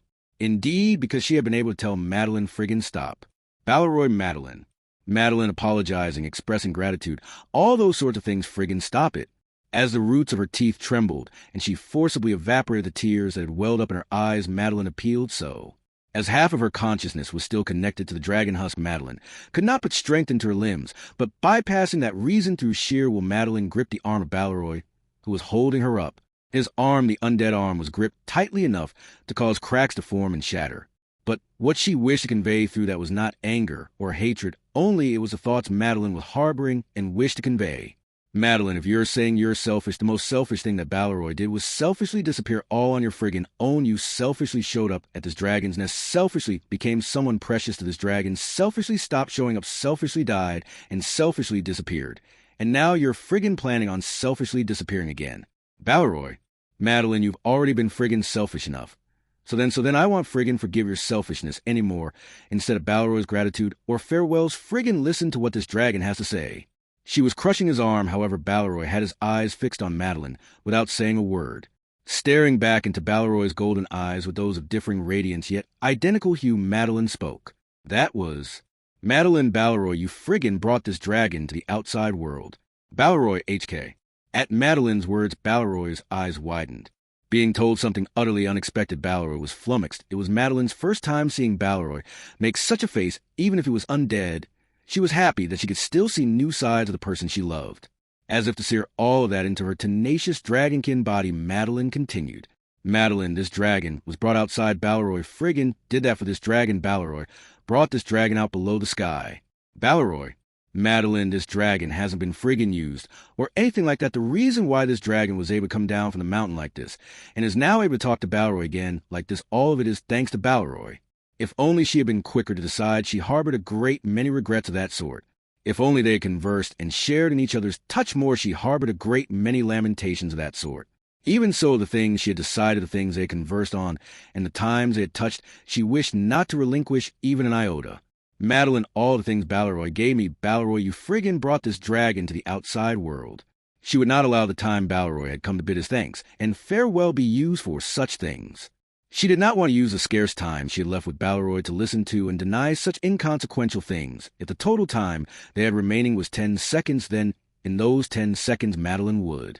Madeline, I love you, Balleroy, is this dragon's everything. There's absolutely friggin' nothing that I love more than Balleroy. Balleroy is this dragon's everything. Balleroy, Madeline. Madeline Balleroy, Balleroy, HK. She would use the entirety of the remaining 10 seconds to tell the person she loved that she loved him. She wanted him to respond. She wanted him to want her. She wanted him to harbor the same amount of ardor as was dwelling within herself. Casting away all those complicated aspects of love, Madeline became an embodiment of feelings. Even if people disdained Balleroy's image, and even if Balleroy himself might desire that Madeline would absolutely never let that happen, she did not want to let that happen. With her entire lifespan as a dragonkin, Madeline would hold Balleroy Temeglyph within her heart. Madeline, the lifetime of a dragonkin, is incomparably friggin' longer than humans. Through that long, long amount of time, so long that it would seem like eternity, when compared with humans, Madeline would live while thinking of Balleroy, the man engraved in her soul. That he had left such an impact behind, she would convey to Balleroy Temeglyph. Balleroy, just what is it that you find pleasant about me? I wonder, a guy like me, a man who's not worth falling in love with. Balleroy briefly spoke in a manner deriding himself, but Madeline did not respond with anything. Madeline was too busy pressing her forehead against his chest to express her feelings. A man who did not seem to understand his own charm. She would selfishly have him find the answer to that on his own. It seemed like Madeline's intentions had been communicated. Balleroy took a long, deep breath. And then, Balleroy, you won't be able to forget me even if I tell you to. Yeah, I understand that exceedingly well. After all, that's why I don't mind if you don't forget me only. Madeline. Balleroy, find happiness, Madeline, my beloved, darling dragon princess. For the first time in her life, Madeline was rejected outright by the person she loved. 3. Balleroy, how about that your excellency ain't my lil sis, quite the big deal. Balleroy's voice, which had failed to conceal his meritorious sentiments, drew the attention of all present at the sight of the battery. Nay, not all of them. It was everyone except Medium. The courage of the woman holding down Vincent's young, sword-wielding hand towered above everyone else. If one thoughtlessly attempted to grasp the Yang sword, they would burst into flames. If they lacked the qualifications, it was an entreaty that ran adjacent to death. But then again, without going that far, Vincent likely would not have understood. While he understood that his life was the most vital thing to the Empire, this emperor was the one who had the least understanding of the value of his life within the Empire. Medium Soya, Medium, who did not follow along with everybody else, drew a barbarian sword from the back of her waist, and then skillfully struck the green radiance upon the pedestal of Maguro's magic core, batting it off. Drawing a gentle arc as it gyrated, it fell into the grip of Balleroy's single upraised hand, ascertaining its heat and weight. Balleroy looked at Vincent. Vincent had lowered the tip of the Yang sword and was facing Balleroy intently. Vincent, upon witnessing the pandemonium weaving its way through Vincent's sable eyes, in that moment Balleroy knew that this emperor needed Medium. In order to narrow down his options and make the best of his decisions, he needed someone who would prop him up smiling by his side as they looked to the future, albeit Balleroy, the one who had robbed him of Chisha, bore no right to say so. Were it Chisha gold, it would not have been strange for him to have even predicted the feelings of guilt harbored by the undead-turned Balleroy. Wondering if he was indeed overthinking things, Balleroy made a wry smile. Balleroy Medi. At Balleroy's call, Medium, having guessed his intention, trotted towards him into Medium's arms. Balleroy entrusted Madeline, whom he'd been carrying in one arm this whole time. The precious dragonkin girl, who while in a state of half-consciousness, had only continued to convey her love towards Balleroy. The girl, now asleep again, having worn herself out from crying, unto whom he had become an everlasting scar. Medium Belibro Balleroy, what's up? Carefully receiving Madeline's body, Medium looked at Balleroy from a close proximity. Then, with a face Balleroy knew well, she gave a broad smile, as bright as the sun. Medium, do your best. Balleroy, yet it'll give him hell. Just who would believe that the body of an undead was brimming with vitality. Receiving strength from that which nobody would believe, Balleroy energetically turned his back, then mounting his beloved dragon, which had been waiting in the depths of the smashed-open battery, he patted its wings. That instant the unleashed wind thrust Caroline up into the air, and immediately began climbing to a high altitude. Rapidly climbing by leaps and bounds, Balleroy and Caroline vigorously approached the heavens present above the clouds. The voice of the wind disappeared. This was concentration, the sensation of flight, engulfed by nothingness. Balleroy, Caroline, not just the two of you. I am here, Balleroy. Oh, that's right now, this is quite rude of me. Tightly holding onto magic Coron to Meguro, and receiving that protest, Balleroy wryly smiled. Having their name enlisted among the 9 divine generals as the steelmen contrary to their robotic appearance and manner of speech, Meguro was sincere, sympathetic, and dare say even amiable.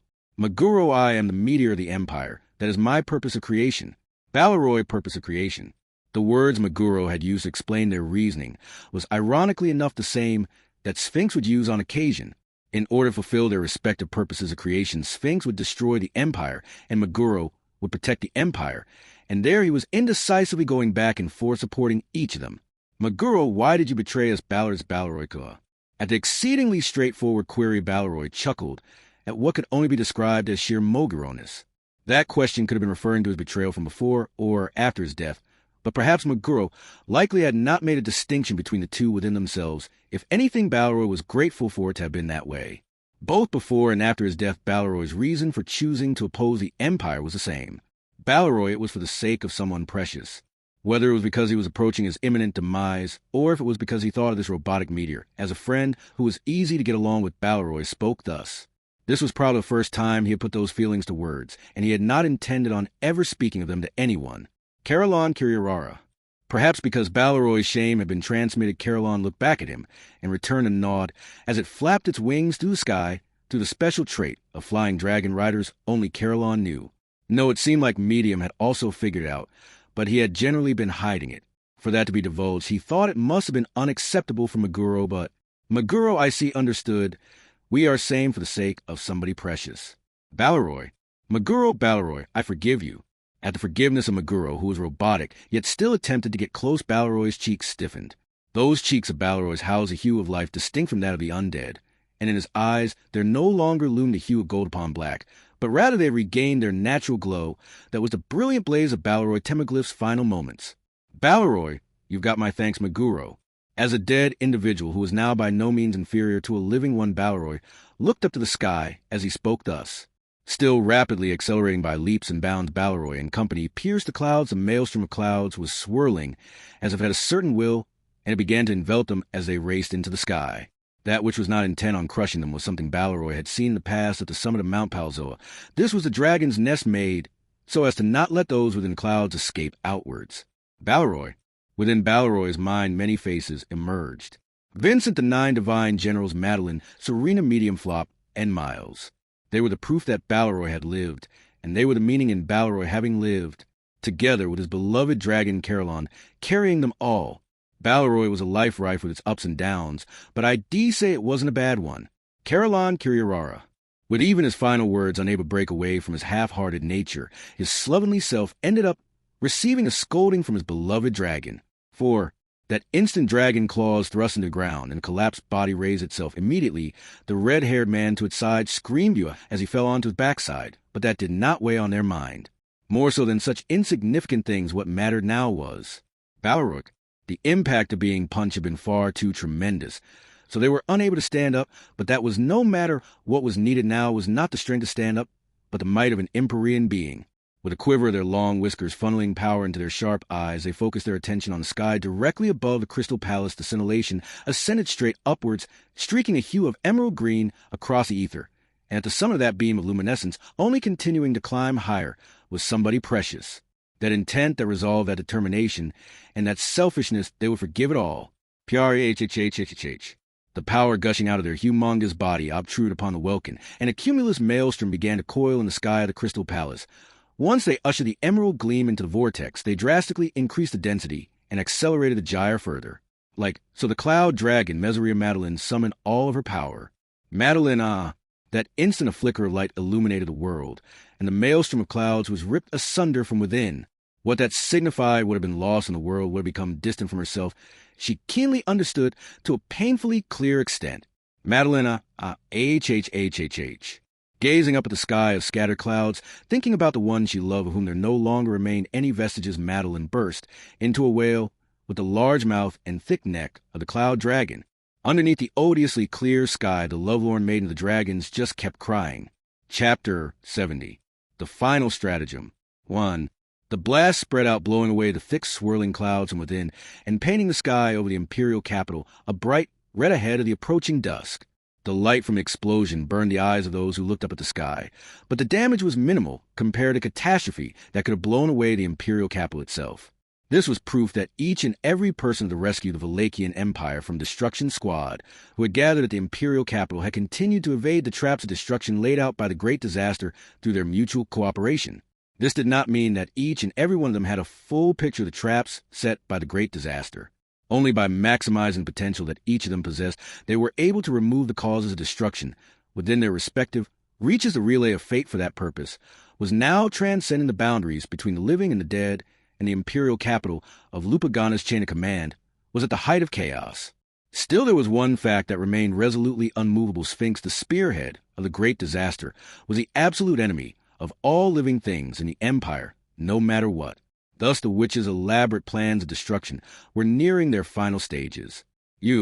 Roaring explosion blew away the clouds in the distant sky, and blinded by the light, Subaru's throat trembled in surprise at the abrupt shift in circumstances. His exclamation, which could have been described neither as a scream nor a cheer, was a manifestation of his honest reaction to the event at hand.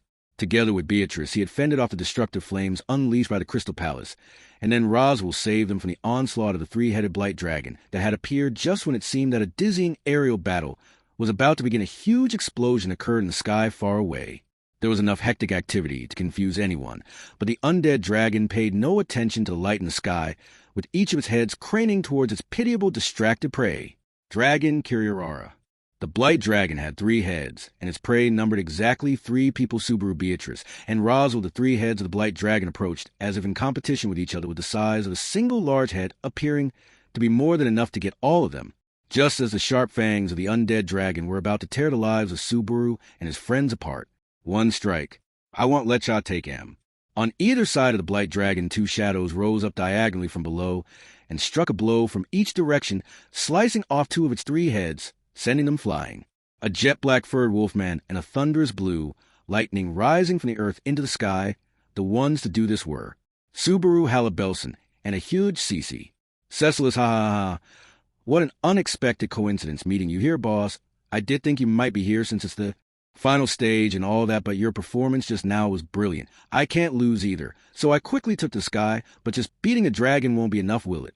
Subaru's eyes widened as the one who had jumped and slashed his sword through the air was Cecilus. Additionally, it was the first time Subaru had seen him as an adult. His infantilization, which had only been a suspicion, previously was confirmed, and now that it was resolved before anyone else had a clue. Subaru, did you meet with all Bartson and get him to undo it? Cecilus, no, I solve it on my own. That's my specialty. So leaving that aside for now, this is a delightful combination. That's Halibel Sen there, right? Cecilus answered nonchalantly, then nodded his chin toward Halibel, who was standing in front of him. After helping Subaru and Beatrice arrive in time to stop the magic crystal cannon, he immediately went up to the sky himself and joined in to stop the blight dragon's attack. He looked at Cecilus, saying well, and smiled.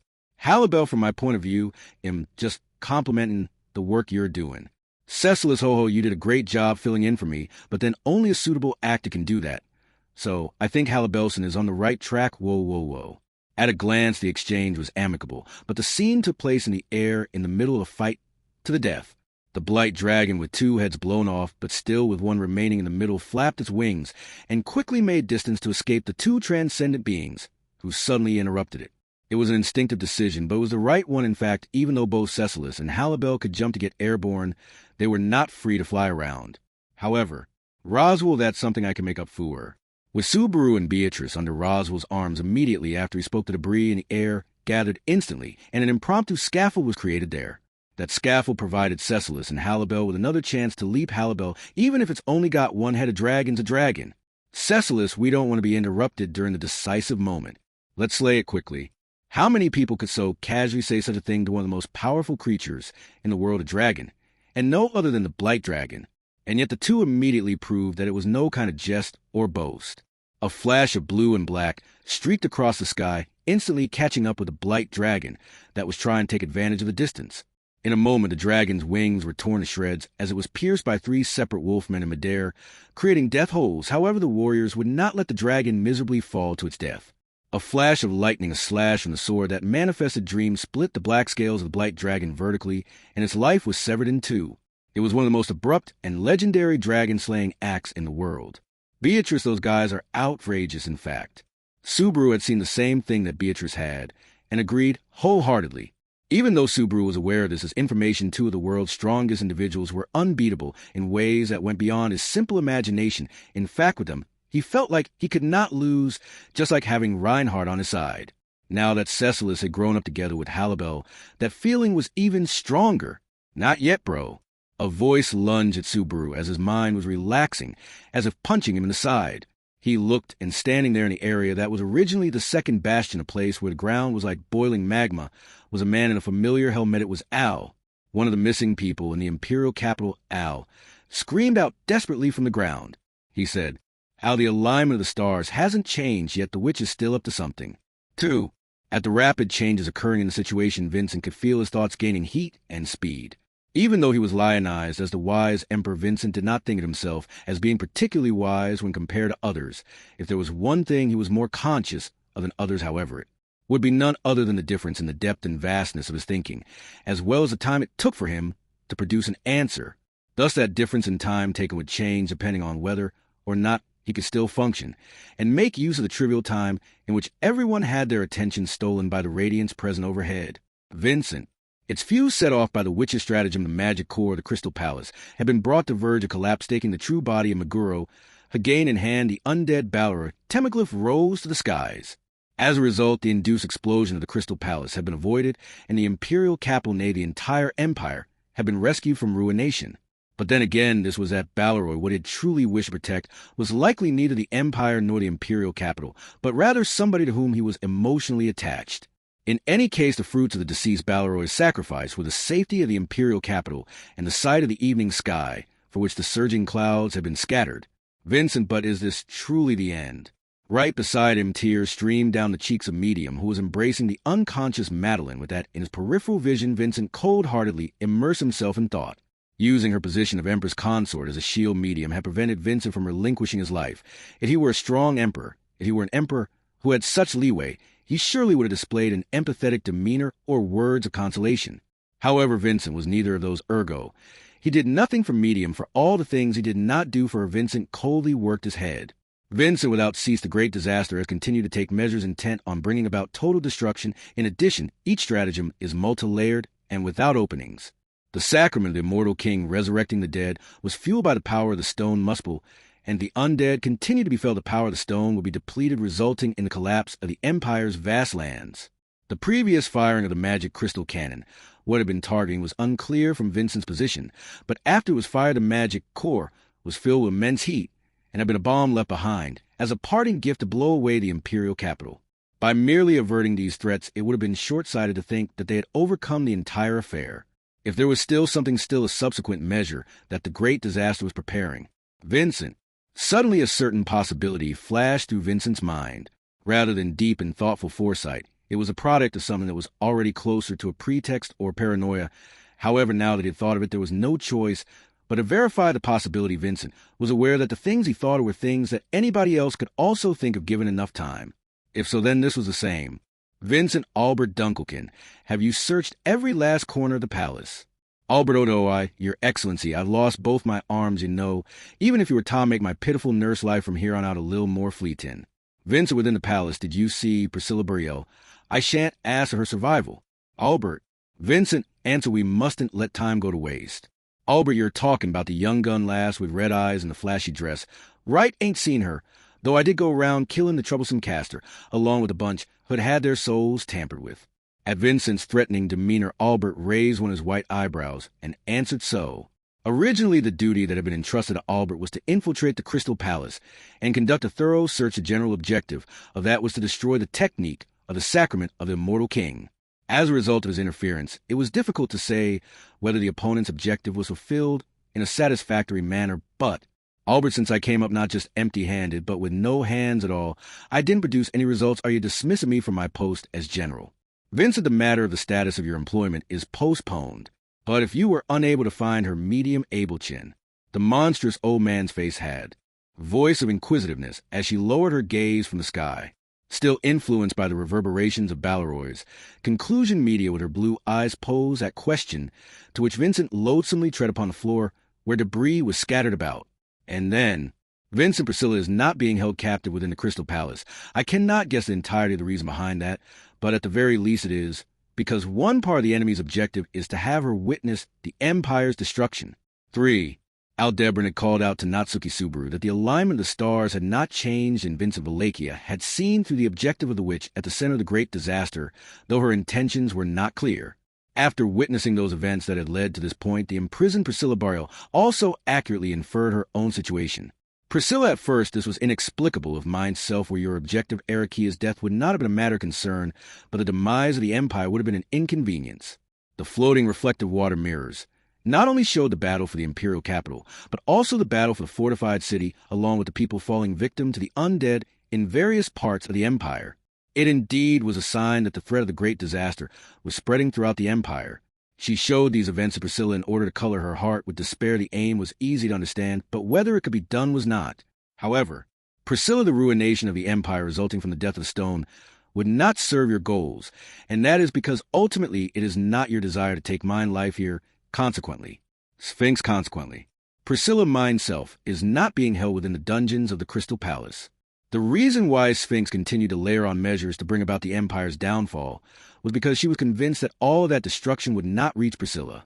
Destroying the Empire while keeping Priscilla alive, the method to fulfill these conditions was straightforward. Priscilla, despite it being certain, and even after examining her surroundings, she found no discrepancy between the dungeon of her memories and what stood before her eyes. During her time as Prisca, she had only visited the palace's dungeons on one occasion out of curiosity, but this dungeon, which exactly replicated that of Priscilla's memories, was probably a wholly different space. The very space of the dungeon itself has been relocated to a place unrelated to the destruction of the Valachian Imperia, kind of different dimension, and Priscilla was placed as an observer of the battle-torn imperial capital. The evidence of this was that at some point the tremors of the fierce battles unfolding in the imperial capital had ceased reaching the dungeon. Priscilla, but for what reason would you place Mind Self of all people in the position of an observer, the other members of the Valachian imperial family aside? You have certainly considered the means wherewith to disrespect Mind Self in particular. Sphinx careless meddling is forbidden. This may be an effective measure for you. Countermeasures required. Priscilla, although neither careless nor countermeasures are words that Mind Self enjoys, it shall be overlooked in consideration of your defiant attitude. Priscilla pondered this in response to Sphinx's answer. The witch's intention was to nip in the bud the possibility of someone coming to Priscilla's aid rather than preventing Priscilla from taking any action. That in itself was correct, but the fact was that she was being imprisoned in a space with no known entrance. This almost eliminated any chance of Priscilla being rescued from the outside. However, Priscilla, this inconvenience applies to you as well. Does it not, Sphinx? What does that mean? Priscilla, it is quite simple. Why do you not duplicate yourself without limit? And with an infinite amount of you drop numerous stars, burn the land of the Empire, and destroy it all. Sphinx. Priscilla, if you made certain that you did not involve Mind Self in the downfall, that would be the swiftest way to accomplish your goal. The reason for you not doing so It's obvious you cannot do so even if you wanted to. Priscilla eloquently explained her theory to the silent Sphinx. Once as she was being burned by the flame of the young sword Sphinx had changed the form of her soul, transforming its vessel into one befitting the Witch of Greed, in order to fulfill the purpose of her creation. At that point, one of Sphinx's two purposes in causing the great disaster had been fulfilled. All that remained was to destroy the Valachian Empire in order to drive Priscilla into despair in order to do so, creating a limitless number of Sphinxes, and then having them drop a meteor shower to the ground would prove sufficient. But Sphinx did not do that. Priscilla, although vexing upon seeing you imitate Lamia by increasing your numbers mind self, had an intuition. No matter how much the number of vessels increases the underlying soul, is shared, that is to say, the source of the mana possessed by the owner of the soul of Sphinx shall be centralized. That was the existential flaw of Sphinx, having been resurrected as the Witch of Greed. By abusing the ritual of the sacrament of the immortal king, it allowed the undead to revive and create multiple instances of themselves, but so long as the original soul remained the same, they could not have more mana than they already possessed. Sphinx had already fought in many fierce battles with those who wished to take back the imperial capital, and had already used a great spell to bring down a star many a time. No matter how skilled a magician the Witch of Greed might have been, there were limits to what she could do. Priscilla, therefore you must limit the number of your duplicates. In addition, you have one of them assigned to Mind Self in order to communicate with me. Yes, it must be, because this space cannot be maintained without your direct presence. Ever since appearing before Priscilla claiming to be the enemy's leader, Sphinx had never once left Priscilla alone in the dungeon. This could have been interpreted as an attempt to not miss Priscilla's facial expressions or the pain in her heart as the situation changed from moment to moment, but there also could have been a more serious reason for this. Quite simply, the answer was that she was doing it because she had to Sphinx. In response to Priscilla's point, Sphinx remained silent. It is believed by some that if one does not answer, then one does not give information to the other party, for better or worse. But in Priscilla's opinion, this was second-rate trickery. Sphinx must also know that. Sometimes silence can confirm one's suspicions more eloquently than words. If Priscilla's speculation was correct, Sphinx was in a state of exhaustion, having used up almost all the strength of her soul. Otherwise, restrictions being present or not through her copies scattered throughout the imperial capital and the empire, she would relentlessly attack. Strategically, there was no reason not to do that. In other words, this meant that the plans of Sphinx, the leader of the great disaster, had finally been brought to a halt. Priscilla, is that not so? Priscilla closed one eye, repudiating her own reasoning. The emotions expressed in that question might have been hard to believe if other listeners were present. Priscilla's question did not come from a sense of superiority or suspicion based on skepticism, not even from a desire to see through the other party's agenda. What was there was a certain amount of anticipation. Even this impasse a true dead, and was something she expected her opponent to overcome. Then in response to Priscilla's question, Sphinx's eyes widened slightly, watching the witch, then twisted her lips into the shape of a smile. At that moment, the final showdown between Priscilla and Sphinx commenced.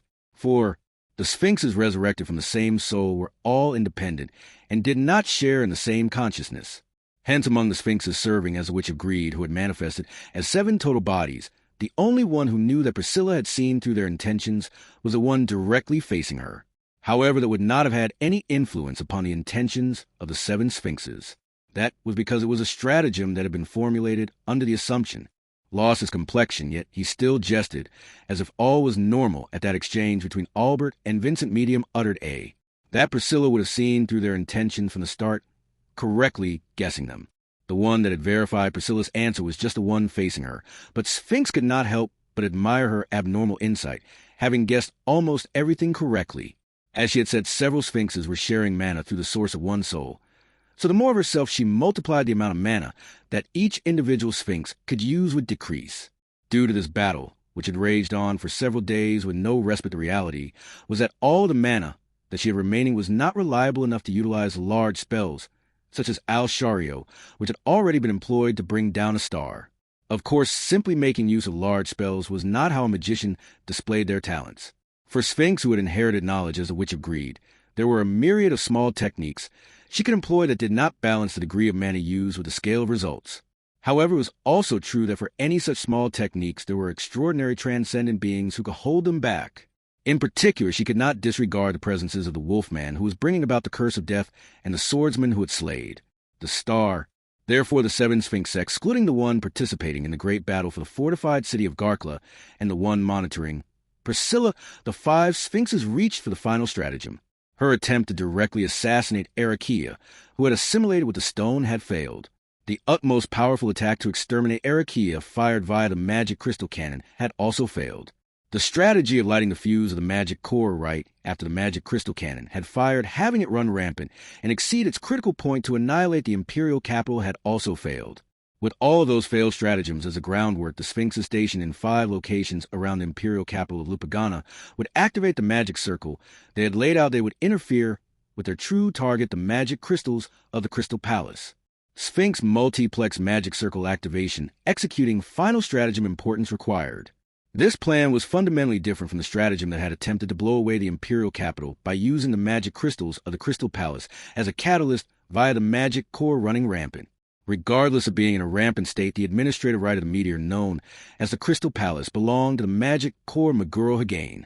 But the magic core was no more, having escaped the threat of explosion. The Crystal Palace was currently in a defenseless state.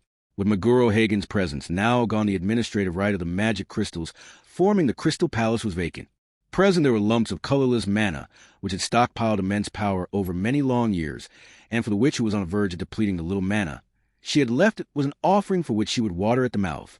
The star-shaped ramparts that symbolized the imperial capital of Lupagana, having laid out a 5-point star inverse to its 5 bastions, the 5 sphinxes had deployed an enormous magic circle, interfering with the magic crystals of the Crystal Palace, which had lost its administrator in Meguro. Again, it was something designed to completely usurp the vast mana dwelling therein. Thus, the witch's plan, something not directly linked to the destruction of the Valachian Empire, would not be thwarted by Natsuki Subaru or Vincent Valekia, who had both come to disrupt many of her artifices until now. The same went for the Blue Lightning Cecilia Segmon, as well as the Admirer Halibel, as well as the Spirit Eater Arakia, and the vicious old man Albert Dunkelken, as well as the flamboyant Yorna Mishager, and the Emperor of the Briar Yugger Valekia, as well as Roswell L. Mathers and Beatrice, and Garfield Tinsel, and Medium O'Connell, and Tanza, and Heinkel. Only one person. Sphinx, the magic circle, is incomplete. The 5 sphinxes who ought to have activated the magic circle, among them the one present at the northmost point, had failed to participate in the activation of the magic circle, causing the other witches to harbor a sense of unease at the incomplete activation of the technique. As irony would have it, the fact that this had been caused by the Witch of Greed and the Witch of Envy, that it was caused by the clash of 2 individuals who succeeded these witches at times past, was not noticed by anybody at the current point in time. Chapter 71. Heroic Reveries. 1. Let us assert one thing here. It was a fact that without Emilia's decisive action, the plan of the Witch Sphinx would have come to fruition, and the downfall of the Valachian Empire would have been unavoidable. Moreover, it was something that no one other than Emilia could have stopped. Emilia released a sharp exhale, strained her cheeks, and stood firm against the heat rays of light, and the balls of light that came in from all directions, repelling all with her polished ice armaments. In front of her, the replica of Echidna Sphinx's magic was all too astonishing, and the only way she withstood her difficult-to-deflect attacks was by blocking them with ice that shined like a mirror. Emilia was also often told by Subaru that creativity is important, so she was always particular about the details in her ice-borne weapons, and this time they were used to their fullest extent. Thanks to the fact that she always did this, she was able to quickly create weapons that dealt with Sphinx's magic. Emilia, thank you as always. Emilia thanked the absent Subaru, enthusiastically donning gear made of ice. Subaru, who was probably still working hard somewhere in the imperial capital hand in hand with Beatrice, and Spica was still helping Emilia in this way, even though he was small and not with her. Just thinking about Subaru allowed Emilia to forget her fatigue and swing her big ice hammer. Sphinx removal required, and urgently. Facing Emilia's Sphinx kept her distance while she unleashed her magic. While she was exposed to her onslaught, Emilia did not feel the impatience of her opponent, who did not show any expression. Originally, Sphinx had sneaked into this deserted place to accomplish something. Emilia somehow sensed this, and rushed in, which was when the battle began. That stopped Sphinx from accomplishing whatever she was planning to do. With this in mind, Emilia, though it not being her forte, was focusing intensely on thoroughly obstructing her opponent. Here again, Emilia was making the best of the situation that no one else at the imperial capital could. If Emilia had taken Sphinx's life, the witch would have taken that memory back to her soul, recognized the threat. Emilia posed and manifested a new body, prepared with countermeasures. However, Emilia had no intention of killing Sphinx, but only of stopping her. Therefore, the situation Subaru had named escape by death did not occur, and Sphinx would not send a new version of herself as reinforcements against the unshared threat of Emilia. This situation would not have been possible if anyone else had been there, whether it was someone powerful like Cecilus, or a Halibel someone wise like Vincent or Roswell, or even a cheater like Subaru or Al. No one other than Amelia could have pinned down Sphinx here, Amelia Haia. Amelia, who had managed such miraculous meshing by relying on her intuition, nevertheless kicked the light ball away with her ice shoes, without being aware of it. Amelia, even though I don't know what's going on, I won't let you do whatever you're trying to do, and also tell me where Priscilla is. It's a promise I made with Shulk Khan. Sphinx one-sided and greedy, truly fitting for a witch, is it not? Sphinx coldly muttered so at Amelia's request. However, the mutterings were filled with a certain irritation that could not be concealed. 2. White light enveloped his vision, and in the subsequent instant the world met its end. That was something Natsuki Subaru had ended up experiencing many times over in a short period, the newest stage of return by death. Subaru held in under the aviating Roswell's arm. He was tightly holding on to the hand of Beatrice behind Raoul's waist, who was being held under the other arm. The presence of Beatrice, the warmth of Roswell, the sensation of his whole body basking in the wind, all of it was real. And not only that, regarding the dragon subjugation, just now, I think vying for an achievement to the number of heads isn't really all too pretty. As a matter of fact, isn't it thunderous applause that's wanted rather than feet of heads? So then, first things first, how about we show them a combination of two great men from Wallachia and Kararaji? That'd be quite splendid, at least for me. I may have been hoping not to stand out too much, but it wouldn't hurt to elevate my status for this and that after the war. With a backwards glance towards the undead blight dragon, which was fading into the sky with its existence severed, Cecilus and Halibel could be seen and heard descending to the ground while presently exchanging words, having just killed the dragon in a literal flash. As the unmistakable apexes of the world, the two were equally transcendent beings. However, the fact that they could not defy the laws of physics and remain in the sky provided a certain sort of satisfaction. Subaru right now, just what exactly was happening, he had no choice but to grasp the new threat and counter it. After defending against the magic crystal cannon, after slaying the approaching blight dragon, after witnessing the swell of green light blow the clouds away beyond the sky, he knew the witch still had a trick up her sleeve. Subaru and the others did not have much time before that would be put into operation, staining the world white and causing them to lose their lives. Think. Beatrice Subaru. Indeed, upon Subaru's eardrums, his thoughts raced across his mind. Beatrice called out with a voice of strong conviction, holding her hand the determination that he absolutely needed to do something, and the intense feelings of loss surging through Subaru's body and mind, nay, through his soul, must have been transmitted to her. The fact that Beatrice did not exhaust many words on top of that was proof of her cute self's high-minded resolve. Beatrice say, "Whatever you like, I suppose Betty will aid you in everything," in fact. Without having told her much of anything at all, just how much of a relief it was for Beatrice to say that to him. While feeling disdain build up towards himself for never repaying favors, Subaru nodded. And as he nodded, "Subaru, just keep holding on to it until my consciousness is on the verge of bursting apart. It'll give a signal. So prepare the thing from earlier, so it's ready to go at any time." 3. High up in the sky, Subaru raised his voice, and receiving that black and blue streaked through the sky. He did not hear the specific contents of the orders, but he felt like he heard something else instead. Indeed, the sound of gears of conflicting worlds beginning to mesh and turn in order to weave the time of light. It did not matter if it was an auditory hallucination. In fact, it ought to have been. Natsuki Subaru had thought about the best way to break the deadlock, and carried it out in that case. He could count on him. No, he had no choice but to count on him. Having called out to Subaru that the witch's myriad plans had yet to be exhausted, that was the best Aldebaran could do with what little he had. Al shit, a short expletive which echoed in his helmet only to his ears. Because of that, the fact that it muttered unconsciously sort of felt like it was being emphasized, which had caused him to notice. Just what did Aldebaran possibly have to regret? It was something he knew from the moment he found Natsuki Subaru in this empire. When push came to shove, he ought to use Natsuki Subaru without hesitation. No matter how much he hated that, no matter how much he loathed it, at the end of the day, it was nothing but worthless obstinacy. The worthless obstinacy of himself, who was nothing more than a following star, unable to do the same things as that Natsuki Subaru. Reconsideration required. At the sudden utterance of that voice, Aldebaran turned around without saying a word. Cocooned in solid black light from the neck down, lying defenseless on the rough ground, was a figure of Sphinx. Sphinx's gait was completely sealed, and her hands and legs were quite literally tied up. However, she stared at Aldebaran without any impatience or anger emerging on her abhorrent face. It was a disgusting look, as if she was observing him. Reconsideration, as in revising your thoughts. Just what exactly? You're not going to tell me what you're thinking no matter what I do.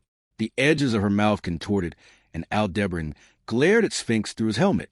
This was also true. Aldebaran had already interrogated the captured Sphinx many, many times, and thus had ascertained that she would not divulge any details regarding her plans.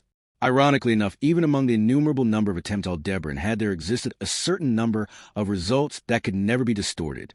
Even if an infinite number of dice were rolled, rolling a 0 or a 7 was impossible. Indeed, it was impossible for Aldebaran. Al, but you see it's the end of the line for you guys. You've made an enemy of someone who should absolutely never be made an enemy of by now, even if you're rethinking something. Sphinx, at which I have reconsidered, is my evaluation of you, Al, Sphinx, I had not recognized you as anything but a mere squire of Priscilla Burial, but you are the same as me. Al, Sphinx, having yet to fulfill your own purpose of creation, you are a martyr struggling to live for that reason. I have achieved my own purpose of creation, so I cannot help but pity one who is stuck in a standstill. Even in captivity, in a position where the magician's magic was sealed, Sphinx still quietly pitted Aldebaran, not out of vanity or defeat.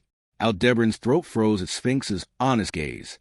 Of the fact that the true nature of the coldness freezing his throat was murderous intent, Aldebaran was aware. He absolutely had to kill this overly talkative witch-faced woman. He absolutely had to choke the life out of her for her, to say that to Aldebaran with none other, but that face was unforgivable. Just who in the world did she think made him Aldebaran? You. Al, lend me your strength. It was a moment when his vision turned bright red, and his thoughts were blanketed in white. If it had been a few tenths of a second later, Aldebaran would have killed Sphinx, however.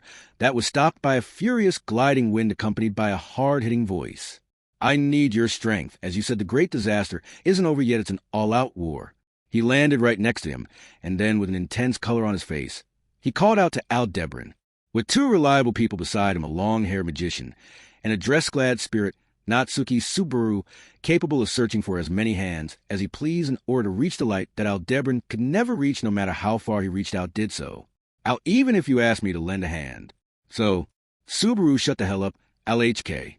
Becoming a mixture of all sorts of embarrassment, Aldebaran muttered. But unconcerned with those inner thoughts of Aldebaran, Subaru thrust his fist out.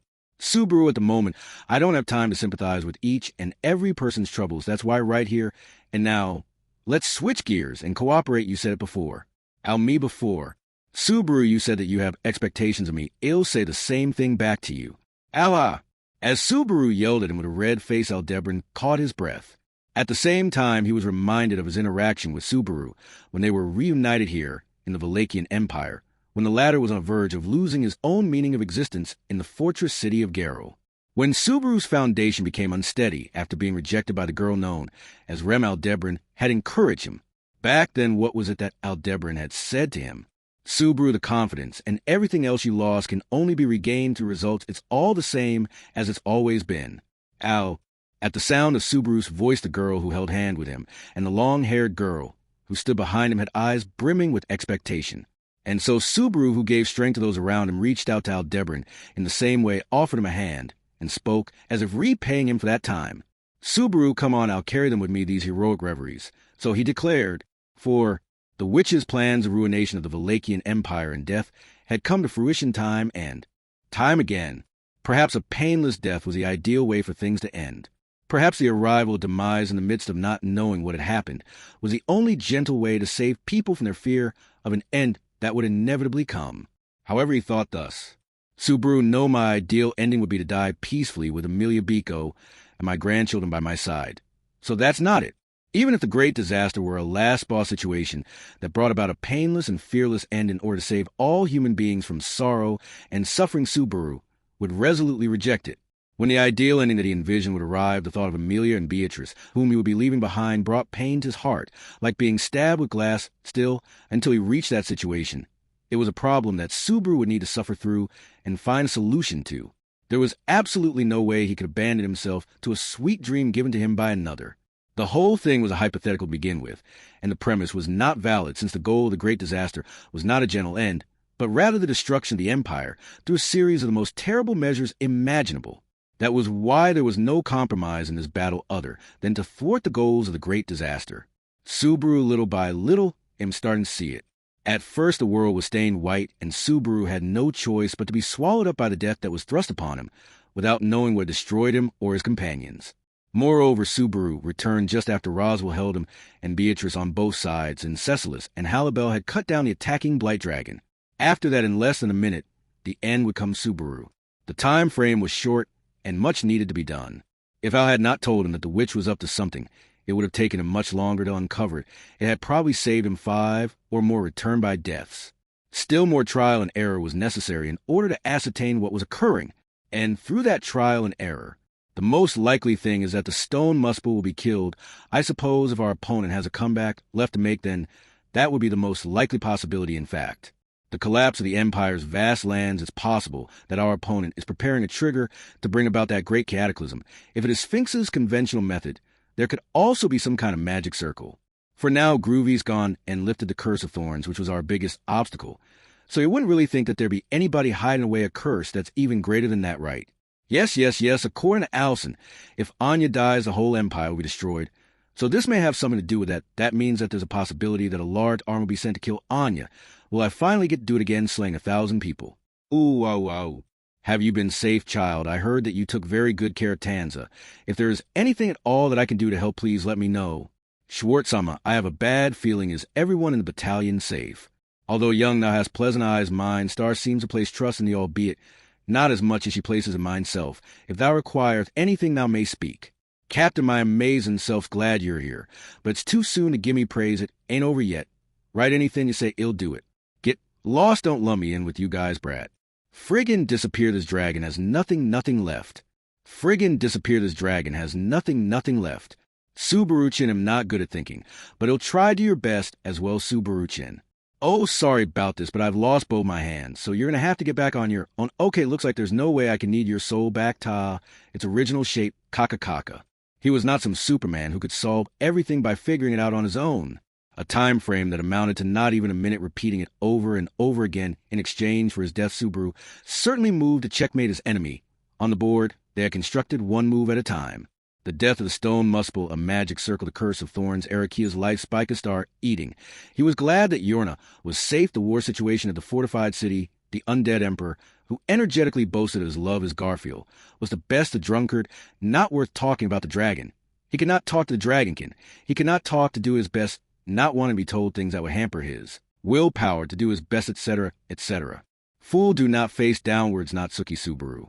Neither one of us has the time to be looking downwards to struggle. Onward, you ought to have decided so.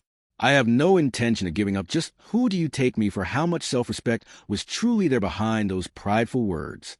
He would not be so tactless as to try to peek behind the curtain. Like that, all right, then onward it is. Giving up such a thing was not an option for Natsuki Subaru. The same went for her, who he could not find no matter how hard he looked. Rather than being worried about it, his feelings of faith now surpassed his fear. She might have been facing danger, but surely she was doing her best to secure the future, as it would not suit her to stay quiet in a safe place.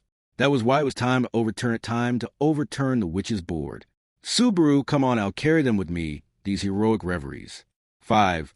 An unthinkable absurdity was attempting to overturn the final stratagem of the witch Sphinx. Sphinx, the preparations ought to have been flawless. Without exception, all were being overturned. Having achieved the outcome, she had desired the supreme challenge of fulfilling her purpose of creation. The certain sense of accomplishment that had dominated her heart was for but a moment, and the situation was being distorted bit by bit. Just what stood in the way of Sphinx, in the way of the great disaster. Vincent Valachia's Sphinx. Aldebaran Sphinx. Natsuki Subaru. As if to close the distance toward Sphinx's mind, crimson lips spoke those names. Chosen as a great disaster, Sphinx had commenced a battle on which the survival of the Empire was staked, and hot on her heels, overturning her plans entirely, was a deterring force attempting to rectify the alignment of the stars. Sphinx, from your perspective, how would you evaluate them? At Sphinx's question, the woman looked towards her with a metallic clank of her chains. The crimson eyes fixed upon Sphinx beyond the water mirror, Priscilla Barrios smiled at the question.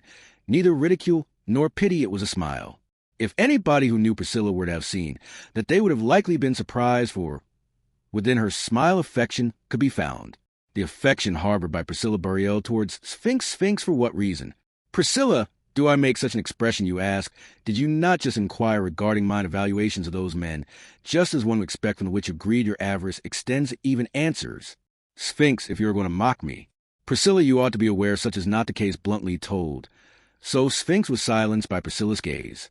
In her eyes and in her words there was no longer any hue of mockery toward Sphinx. Then just what was it that dwelt within those crimson eyes? That was eating away at Sphinx from inside her chest. It was a sensation unknown to her. This was different from the times when she was continuously spurred on by a sense of duty that she must fulfill her purpose of creation. For Sphinx it was an unbearable, inescapable impulse. Priscilla, remember this, that is what is known as yearning Sphinx, yearn-ing. Priscilla, if you wish to procure something that lies beyond your own domain, you must endeavor for it. Even if you must withstand the torment of being scorched by flame, there are some who do not desire that, but such a way of life is foolish. Sphinx. Priscilla, when scorched in flames, listen carefully to the pleas of your soul in life. One must yearn and love, one must drown. It is for mine convenience that this world is made. At that declaration, Sphinx truly experienced a sensation akin to being struck by lightning. An absolute and unshakable self and an unwaning confidence. Feeling the inescapable heat of that flame, Sphinx truly felt alive for the first time after having died. At the same time she yearned to emerge victorious against the flame-like woman before herself.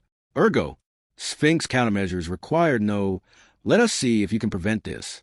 6. Within the imperial capital enclosed by star-shaped ramparts made up of 5 bastions, exactly inverse to those 5 bastions of magic circle, had been laid out in the form of a 5-point star, the Sphinxes, whose duty it was to activate it while suspicious of the imperfect activation of the technique, were receiving its effects nevertheless. The effect of the magic circle, its target, was the magic crystals of the defenseless Crystal Palace, deconstructing the enormous mass of colorless mana, the which Sphinx had plotted to take it into her own mana-drained soul, thereby gaining immense power. Now that she had succeeded in reproducing the soul of the witch-agreed, Sphinx wielded the same power as her creator, who possessed knowledge of all kinds of magic, if only she could just secure the mana for that purpose. For that purpose, Sphinx the completion of the magic circle. Unfortunately, His Excellency and boss have ordered me to come and prevent that. That instant the surging glint of sword forbade her from even responding and lopped Sphinx's head clean off. Her white hair trimmed into a bob-cut, Sphinx saw the figure of the young man who had killed her within her field of vision as it spun through the air. It was an exceedingly beautiful brandish, however it was still lacking. This was not the end. Even if it was an incomplete magic circle, it had given her soul some respite. What remained? Young man, I see now you're also drowning, aren't you, as a result of the choice Sphinx had made directly after Cecilus. Segmont smiled as he gripped his katana. Within Cecilus' vision as to not allow him to prevent the complete activation of the magic circle reconstructed from the soul that received the taste of his slash, several Sphinxes stood in his way. Tilting her head, one of the Sphinxes, obstructing him, said, "Sphinx, there is no water source here. What do you mean by drowning? Explanation required." Cecilus, there isn't any need for a real river or pond or lake or even a puddle. The thing known as the ocean exists in the hearts of all those who deeply desire something. Every one of us every once drowning. At his way of putting it, Sphinx had still not straightened her head. But without letting that bother him, Cecilus placed his hand on the hilt of his sheathed katana to ready himself and gave his introduction. Cecilus swordsman, Cecilus Segmont, Sphinx, which agreed Sphinx. Before she could even realize that it had naturally spilled out of the Sphinx's mouths. 7. At the same time that the blue lightning and the witch's techniques caused tremors throughout the imperial capital, similar fierce battles to prevent the activation of the magic circle broke out in 3 other locations. Admirer Halibel, which agreed Sphinx. 61st Emperor of Wallachia, Yugurd Wallachia, which agreed Sphinx. Gorgeous Tiger Garfield Tinsel, which agreed Sphinx. The elite forces selected by Natsuki Subaru faced the witch as a spear to destroy the final stratagem of the great disaster and were subjected to a fierce magical onslaught. Once the magic crystals of the Crystal Palace, which were being deconstructed, completely flowed into the witch's soul, it would no longer be possible to thwart her plans. The reason being her possible measures would extend into infinity. Depending on the user's imagination and practical utility, magic could extend one's possibilities infinitely. In other words, by acquiring an extreme amount of mana, the witch Sphinx would gain the power of a transcendent being that could make almost anything possible. It would give her the key to overcome all obstacles and fulfill her desires. However, the truly terrifying thing about Sphinx was not her vision of attaining such mighty power. What was truly frightening was a meticulousness with which she was not focused on one single objective. Subaru Biko Roswell Beatrice Minya Roswell Ulgoa.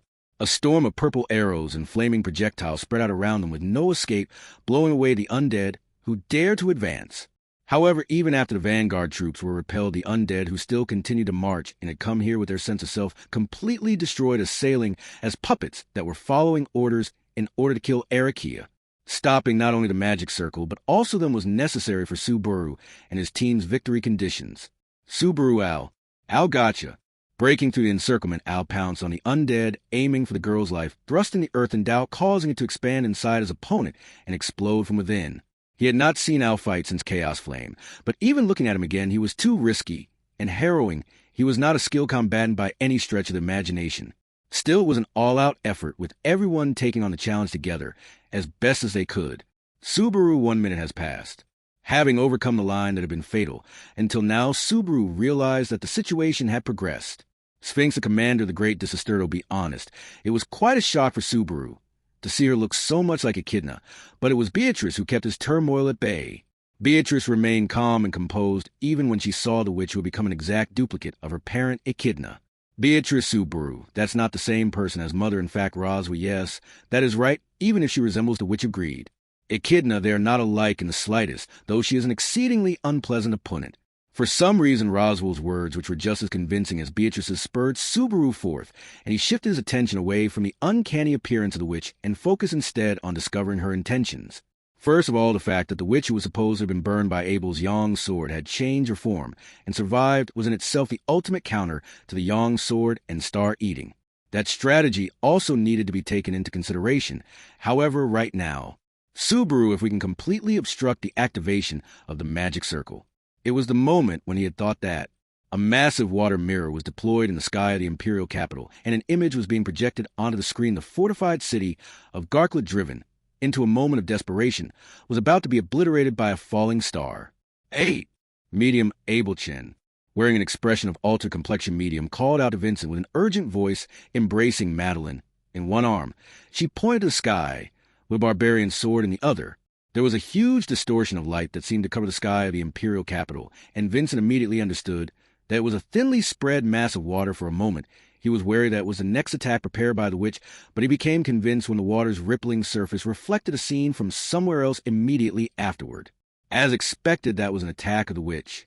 However, it was not a straightforward attack that caused significant injury to the human body, but rather an attack that penetrated the spirit by confronting it with an inescapable reality in a form such that none could take their eyes off of it. Reflected in the water mirror of the sky was the fortified city, surrounded by the great army of the undead. Having attracted the hosts of undead, the fortress of the Sword Wolves was where a battle on which the survival of the Empire was staked, much like the one Vincent and the others were engaged and was unfolding, and from its skies it was clear that the radiance of a star was raining down. This was the beautiful divine judgment of destruction that had also attempted to bring ruin upon the imperial capital. If that was to fall upon the fortified city, the walls and fortress would crumble, and most of those encamped within would die. That would mean the destruction of the empire, which would not be able to be rebuilt even if the operation in the imperial capital succeeded. Starlight over the imperial capital, the fire of obliteration, the overload of the magic core, and the magic circle targeting the Crystal Palace. The witch's successive artifices were to destroy not only the imperial capital, but also the entire empire. The wise man was the one who would strike the true fatal blow, never letting it be perceived. That was why Vincent, our greatest fear, has been borne out. Natsuki Subaru. Indeed, it happened right after Vincent spoke.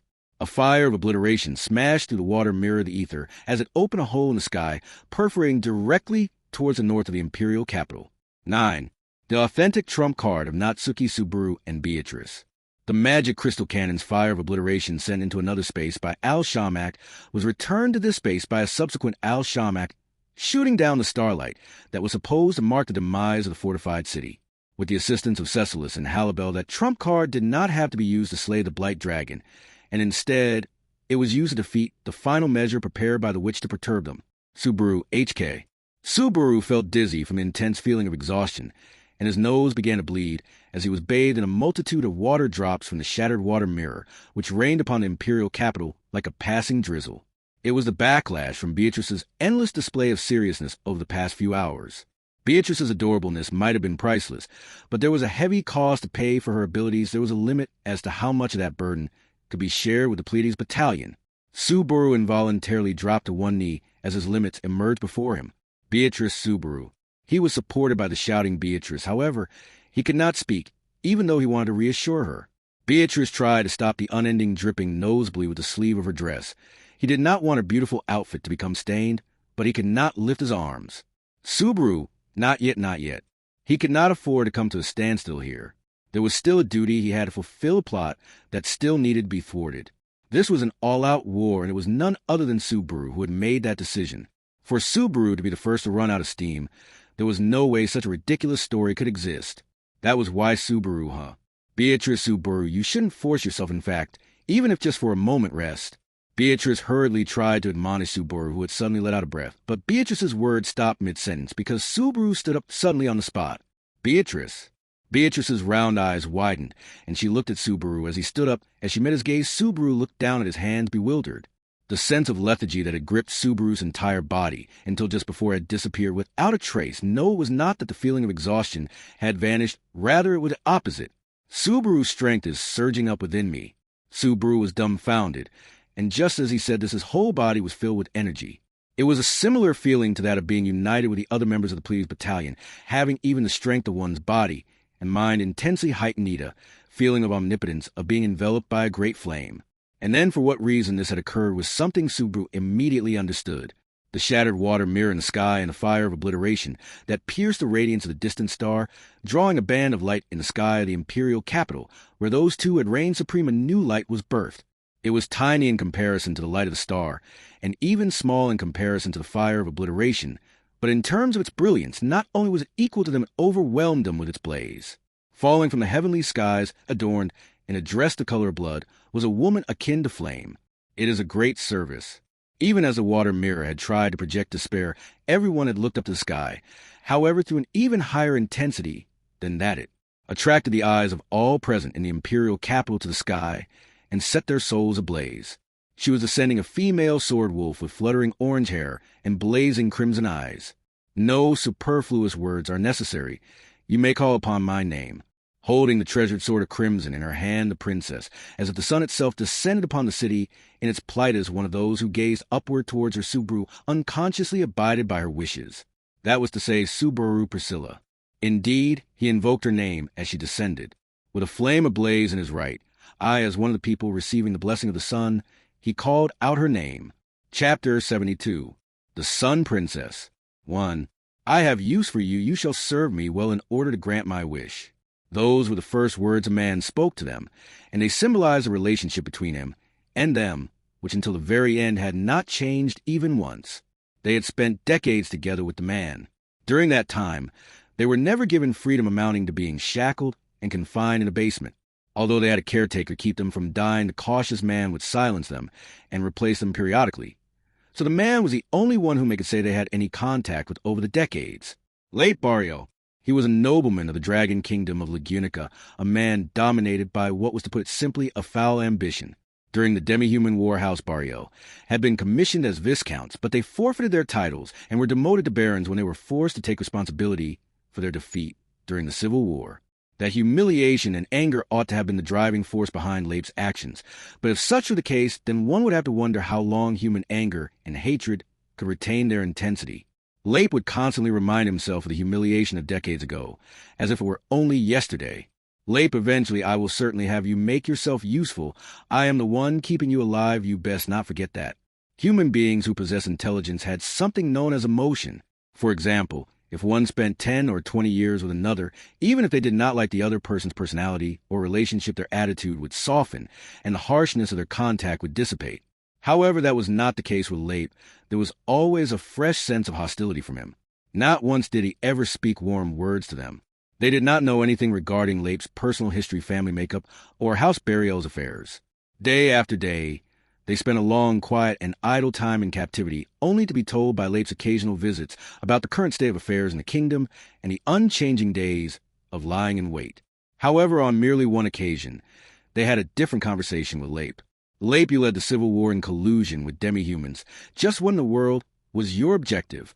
More than 20 years had already passed since the demi-human war. It was far too late to discuss that topic anymore. Leip asked this question at a time when both Valga and Libra, who had fought with him, had already died, and the major figures of the demi-human alliance at the time were all gone. Why he wanted to know that they did not ask.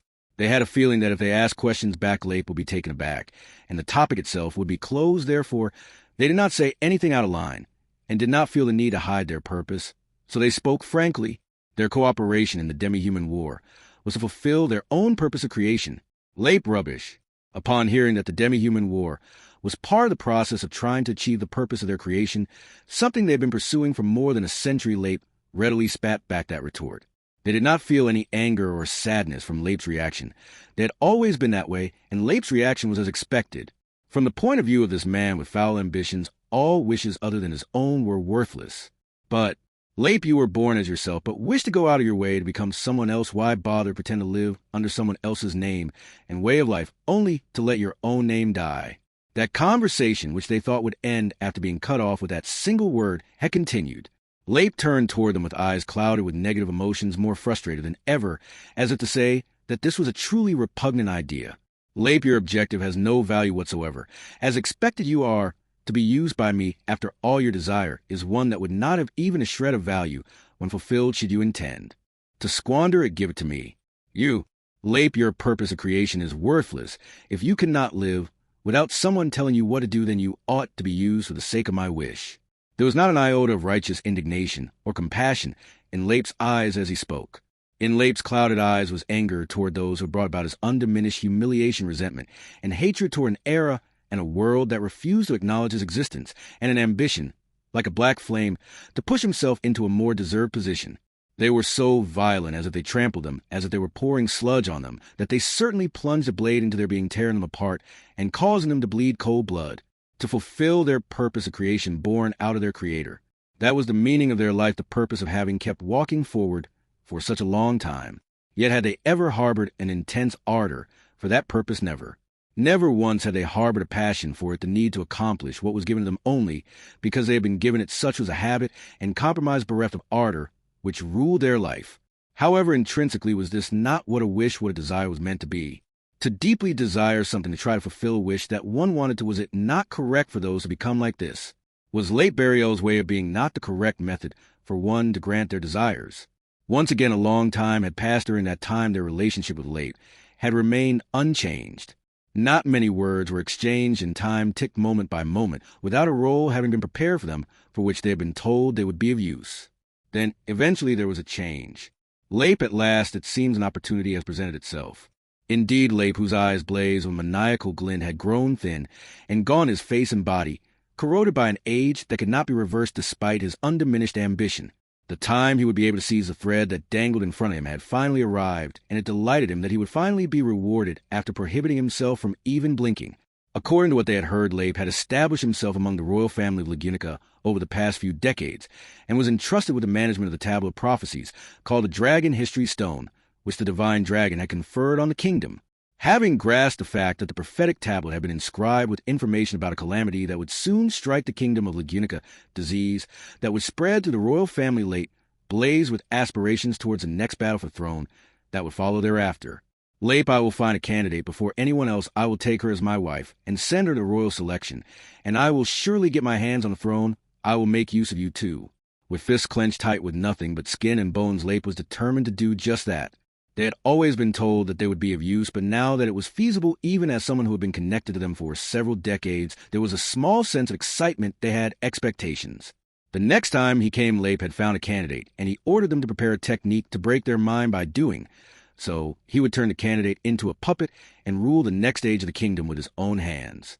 Leip's ambition to mastermind such a grand scheme, to plot its realization with unusual tenacity, and actually bring it to the brink of fruition, was for all intents and purposes dazzling in a dark way. They wanted it to come true. They wanted him to fulfill it all while following that passion. They wanted him to fulfill his foul ambitions that would compel anyone to look away, to use the kingdom for his own desires, to use even a witch as a stepping stone for his own desires, and to achieve his deluded obsession. The thing that was lacking from within themselves was none other than that was what Sphinx wanted him to teach her. So they waited, they kept waiting. They eagerly looked forward to breaking the mind of the woman Leip had married to take advantage of as a candidate to participate in the royal selection. They waited and waited and waited, but Leip never showed up. In order to find out why he had not appeared, they undid the bindings that had not been broken for decades and ventured out on their own. And it was only when they found out why Leip did not show up that they understood. Sphinx They understood this was the ardor of wanting to accomplish something. 2. Countermeasures required no, let us see if you can prevent this. As Sphinx declared, so her trump card, her ace up her sleeve, her hidden trap, was overturned. Reflected upon the shimmering surface of the water mirrors were the struggles of those who overcame the schemes prepared by the witch one after another in an effort to prevent the destruction of the empire. Narrowing her crimson eyes, Priscilla Chain looked at the mirror and at Sphinx's pale face. Yearning, drowning Sphinx had subjected themselves to the greatest burden in order to fulfill their own desires. The substance of this would be an abomination to the world, to the empire, and to Vincent, but to Priscilla it was no abomination at all. She did not wish for the downfall of the empire or the world, nor for the squandering of the tireless efforts of her own older brother Vincent. However, the fact remained that for the sake of a desired outcome, confronting things while expending all of oneself was always beautiful. Even when that hatred, which bordered on resentment, was directed against them, it was no exception. All things had their proportional value. Those who lack the understanding of their own caliber and desire more than it can hold are often doomed. However, Priscilla wisely spoke that she did not like those who could console themselves with only what they could fit in their vessels. She wanted to love the way of life of the fool who sought what was beyond the capacity of their caliber, who went on a path that may lead to ruin, who aimed for the sun only for their wings to melt regardless of whether they succeeded or failed in their challenge. Priscilla, how lovely! All those who would risk their lives on the battlefield would not believe their ears at Priscilla's words. However, that was Priscilla's genuine intention. In the first place, Priscilla did not prefer to act or speak in ways that conspire and deceive others. She would never wish such a way of life on herself. Hence, it was genuine praise. All those who took up arms on this battlefield lent their shoulders to others, shed their blood, and burned their souls regardless of whether they were alive or dead were to be loved. If that could come true. Priscilla, I suppose it is a sentimentality uncharacteristic of mineself. Priscilla closed on her eyes, a rare grimace forming on her beautiful face. Since childhood, she imitated her older brother. When she contemplated Vincent, understood all too well the weight of the responsibility he bore, and never closed his eyes, not even when he slept. That attitude was admirable, but excessive. Sometimes there were those whom one could only meet upon the back of their eyelids. Priscilla, you as well, elder brother, had better find someone you can be with, someone you can shut both eyes with. Young, sword in hand, Vincent had burned down the plans of the witch who had spearheaded the great disaster. Priscilla uttered these words while showing respect for his way of being. Then within the water mirrors, Priscilla saw something that caught her. Aye, Aldebaran and Natsuki Subaru, Priscilla's laudable clown, and the knight of the half-devil who, despite being somewhat loathsome, had been named as a royal selection candidate. Like Sphinx's perceived threat, Priscilla also understood their struggle. She understood the very fact that they twisted the destiny of the stars that could only be described as something more than a trivial matter. Priscilla, what in the witches, nay, what in the heavens, are you both deceiving? Sphinx, the mastermind behind the great disaster, was not half-hearted in the numerous artifices she had laid out. The undead army created with the sacrament of the immortal king the use of the stone muspel to realize them. The second, coming as a witch of greed, who managed to evade the flame of the Yang sword once before the murder's intent toward Arakia, who shared her destiny with the lands of the Empire of the Starlight and the magic crystal cannon, the subsequent overload of the magic core, the deployment of the magic circle to utilize the magic crystals, and the staging of the plight of the fortified city. Who could have predicted that such well-orchestrated plans would be foiled at every turn? For the wise Emperor Vincent Valaquia, for his right-hand man Chisha Gold the White Spider, and for none other than Priscilla Buriel, it would have been impossible. The ruination of the Valaquian Empire ought to have been inescapable. It ought to have been inescapable if it were not for those who broke through that den of fate with an unthinkable power. That was why. Priscilla, just one more hand to play. Priscilla's lips spun those words as she peered at the scene that floated on the mirror's surface. The massive water mirror above the imperial capital reflected the plight of the distant fortified city and tried to break the will of those in the imperial capital to fight the fire of obliteration previously swallowed by the void, drowned it out. The starlight was negated by the magic crystal cannon, the pride of imperial capital, and the water mirror shattered. At last it seemed that all of Witch's stratagems had been thwarted. However, Sphinx, I am not done yet. The starlight over the fortified city was drowned out, but even so the witch's all-encompassing plans were still not exhausted. While the witch watched as the mass-scale disaster she had prepared was prevented, she used this as a springboard to set up a trap. The water mirror shattered in the sky, turned into raindrops, and poured down upon the entire imperial capital. Like a passing storm, it drenched the imperial capital with raindrops striking the living and the dead alike. And so they were blades of water, the harmful disguised as the harmless. Slowly the drops that slid over the skin of those struck by raindrops shuddered, becoming blades as danger loomed equally over everyone except those who were inside buildings or the transcendent beings who avoided the rain by instinctive intuition. It became a fatal line, one that could no longer be avoided Priscilla. Hence why Priscilla closed her eyes. Earlier, she had thought about Vincent, and then she did the same thing. Schult, Heinkel, Amelia Crush felt Anastasia Serena, and Erikia in the darkness behind her eyelids. Priscilla saw many faces, many souls. Among them, Vincent, Lamia, Rem, and Aldebaran were also present, all of them people who lacked one more hand to play. Priscilla, the world is made for my convenience. Priscilla muttered that, and Sphinx's movement stopped as she tried to flash these blades of raindrops. She looked at Priscilla through the water mirror, her black eyes wide open. In the next instant, the alternate space created a hole. Priscilla collapsed in the blink of an eye. It was unbearably engulfed by the scintillating flames brought about by the sun princess trapped within. 3. The moment the starlight flashed over the fortified city, everyone who looked up to the sky was speechless. This was right after they had succeeded in defeating the blight dragon that had attacked them just before, and the fact that they had successfully defeated a powerful enemy together had boosted the morale of all the soldiers who were challenging the siege to their utmost. However, before the fact that the undead's most powerful force had been destroyed was conveyed to all, the beautiful destruction loomed overhead, and many forgot the beating of their own hearts. Of course, there were those who tried everything they could under these circumstances. The same was true of the spirit knight clad in an aura of light, the female warriors who would never lose their fighting spirit, the soldier with insects within him, and the hulking frame clad in gold, and a battalion who was assembled in the light of their own star. Even the wise ones who lacked the strength to fight considered countless thoughts in that brief gap of time, sparing no second to attempt to overcome their desperate predicament. But still, just like ants gathered together to stop a giant, it was certain that everything would be trampled and reaped, until the fire of destruction flew from the distant sky, colliding with the light of the star, and the world flashed white. At the time, no one knew what had happened.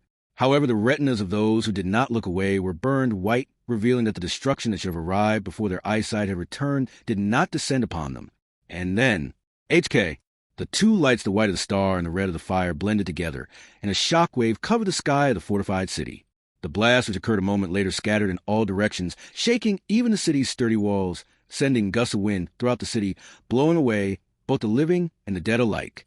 In addition, the intense winds even cracked the great mountain that supported the city, causing rock faces to collapse and detach, and the large falling rocks engulfed a corner of the great fortress with a roar. Unfortunately, that location was assigned as a first aid station where the injured were being brought. Rem, hey Rem. Rem's eyes blinked several times at the call of the frantic voice. For a moment her thoughts were whited out, and it took her a moment to figure out what had happened. But she soon realized that it was Kadia's voice frantically calling to her, and she remembered that the relief station had been involved in a collapse caused by falling rocks. Seeing cracks in the walls and ceiling, Rem quickly pushed Kadia into the crumbling wreckage. And yet, Rem, I'm alive. Kadia, of course you're alive. You really shouldn't have done that. If you died protecting me, my heart really would have died this time. Buried beneath the rubble, Kadia's tearful voice struck Rem's ears, confirming that she was still alive. That powerful grief was interrupted by the sight of Rem pushing aside the rubble from the top of her body. She must have been surprised the debris on top of Rem was quite heavy, and even with Rem's strength, which was that of the Oni clan, it should have been too heavy for her to move it so easily. Yet Rem was still able to do it. Kadia, Rem, you're your eye. Pointing at Rem's face, Kadia let out a shrill, high-pitched scream. Rem could guess that Kadia was pointing to her left eye, which probably had a blaze lit within it. This was because Kadia's left eye also had a flame burning. No, it was not just Rem and Kadia. All those in the aid station, except for Rem and Kadia, who were caught in the collapse, stood up with only minor scratches and no serious injuries. She could see a flickering flame in one eye of every person. Aye, that flame, the power that came from it, brought forth strength to Rem, and that was because Rem Priscillassima. Rem muttered to herself as she felt the heat of the painless flame in her. Unsure, Rem was not even sure why, but Rem followed her heart and was certain of who it was that had brought about that flame. Rem Katayasan. Kadia, what is this water? Where's some water? Quick, quick, I need some water to put this out.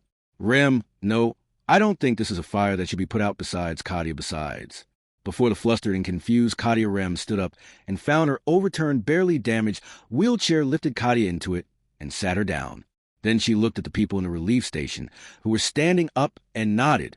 Rem, I feel like I'm being told something that we've got to hang on just a bit further. 4. The water mirror shattered, and the crimson woman descended from the sky in a spray of droplets. All were transfixed by her overwhelming presence, looking up at the sky as if being bathed by the setting sun. And of course that held true for the witch as well, Priscilla Barrio. At this moment, after deconstructing the magic crystals with the activation of the incomplete magic circle, there were 44 witches that Sphinx had manifested by absorbing some of the vast amount of mana. Each of them turned their palms toward the sky, and light appeared around the descending Priscilla. But don't look away and don't touch the dancing lady. I didn't know about that. That'd be a bad move.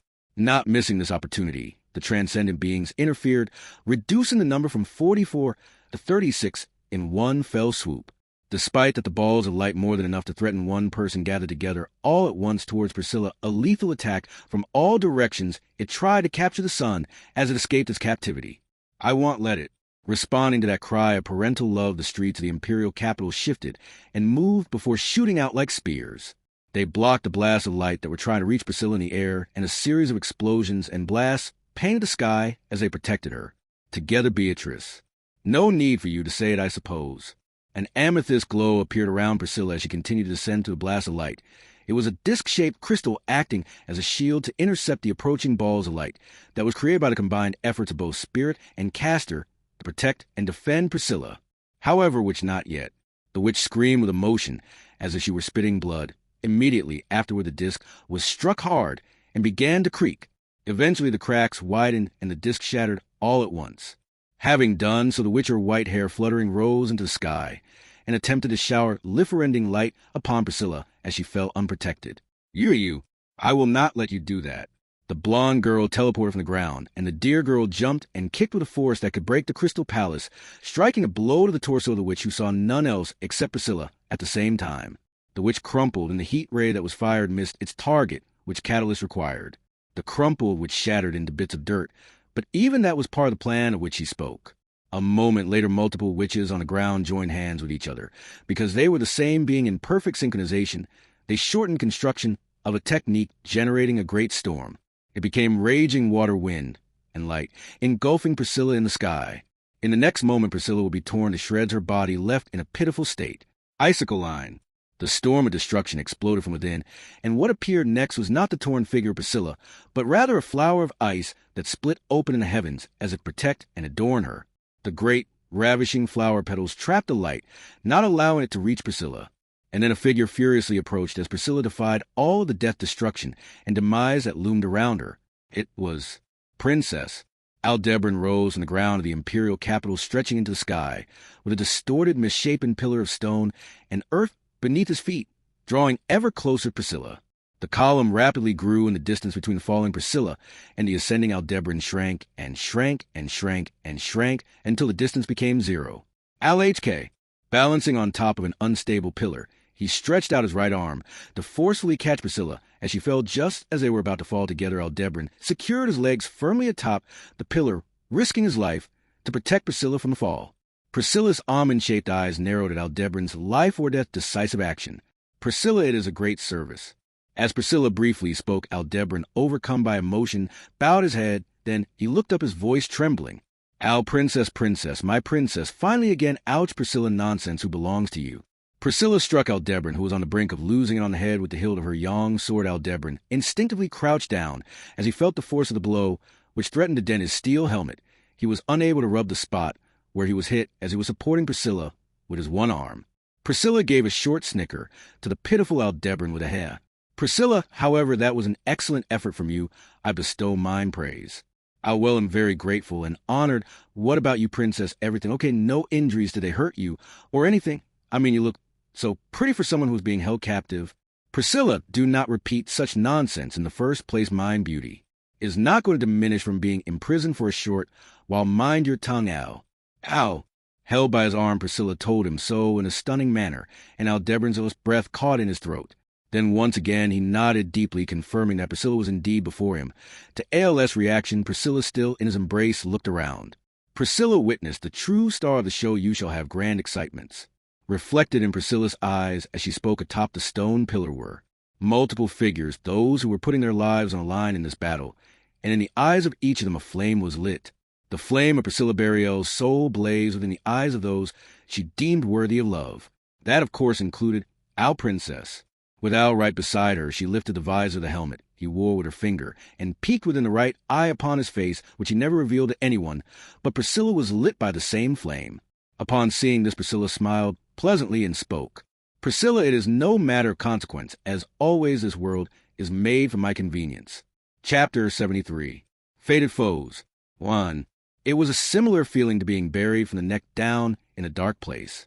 Their feet sunk into the unending mixture of earth, sand, and pebbles, which eventually reached their waist, chest, and shoulders, leaving only their head exposed. It was only a matter of time before their head was buried in the cold dust that was gradually piling up. Desperately turning their head upward, they tried to breathe out the dust that was piling up, trying as hard as they could to postpone even just a little moment they would suffocate the moment they would be buried up to the top of their head.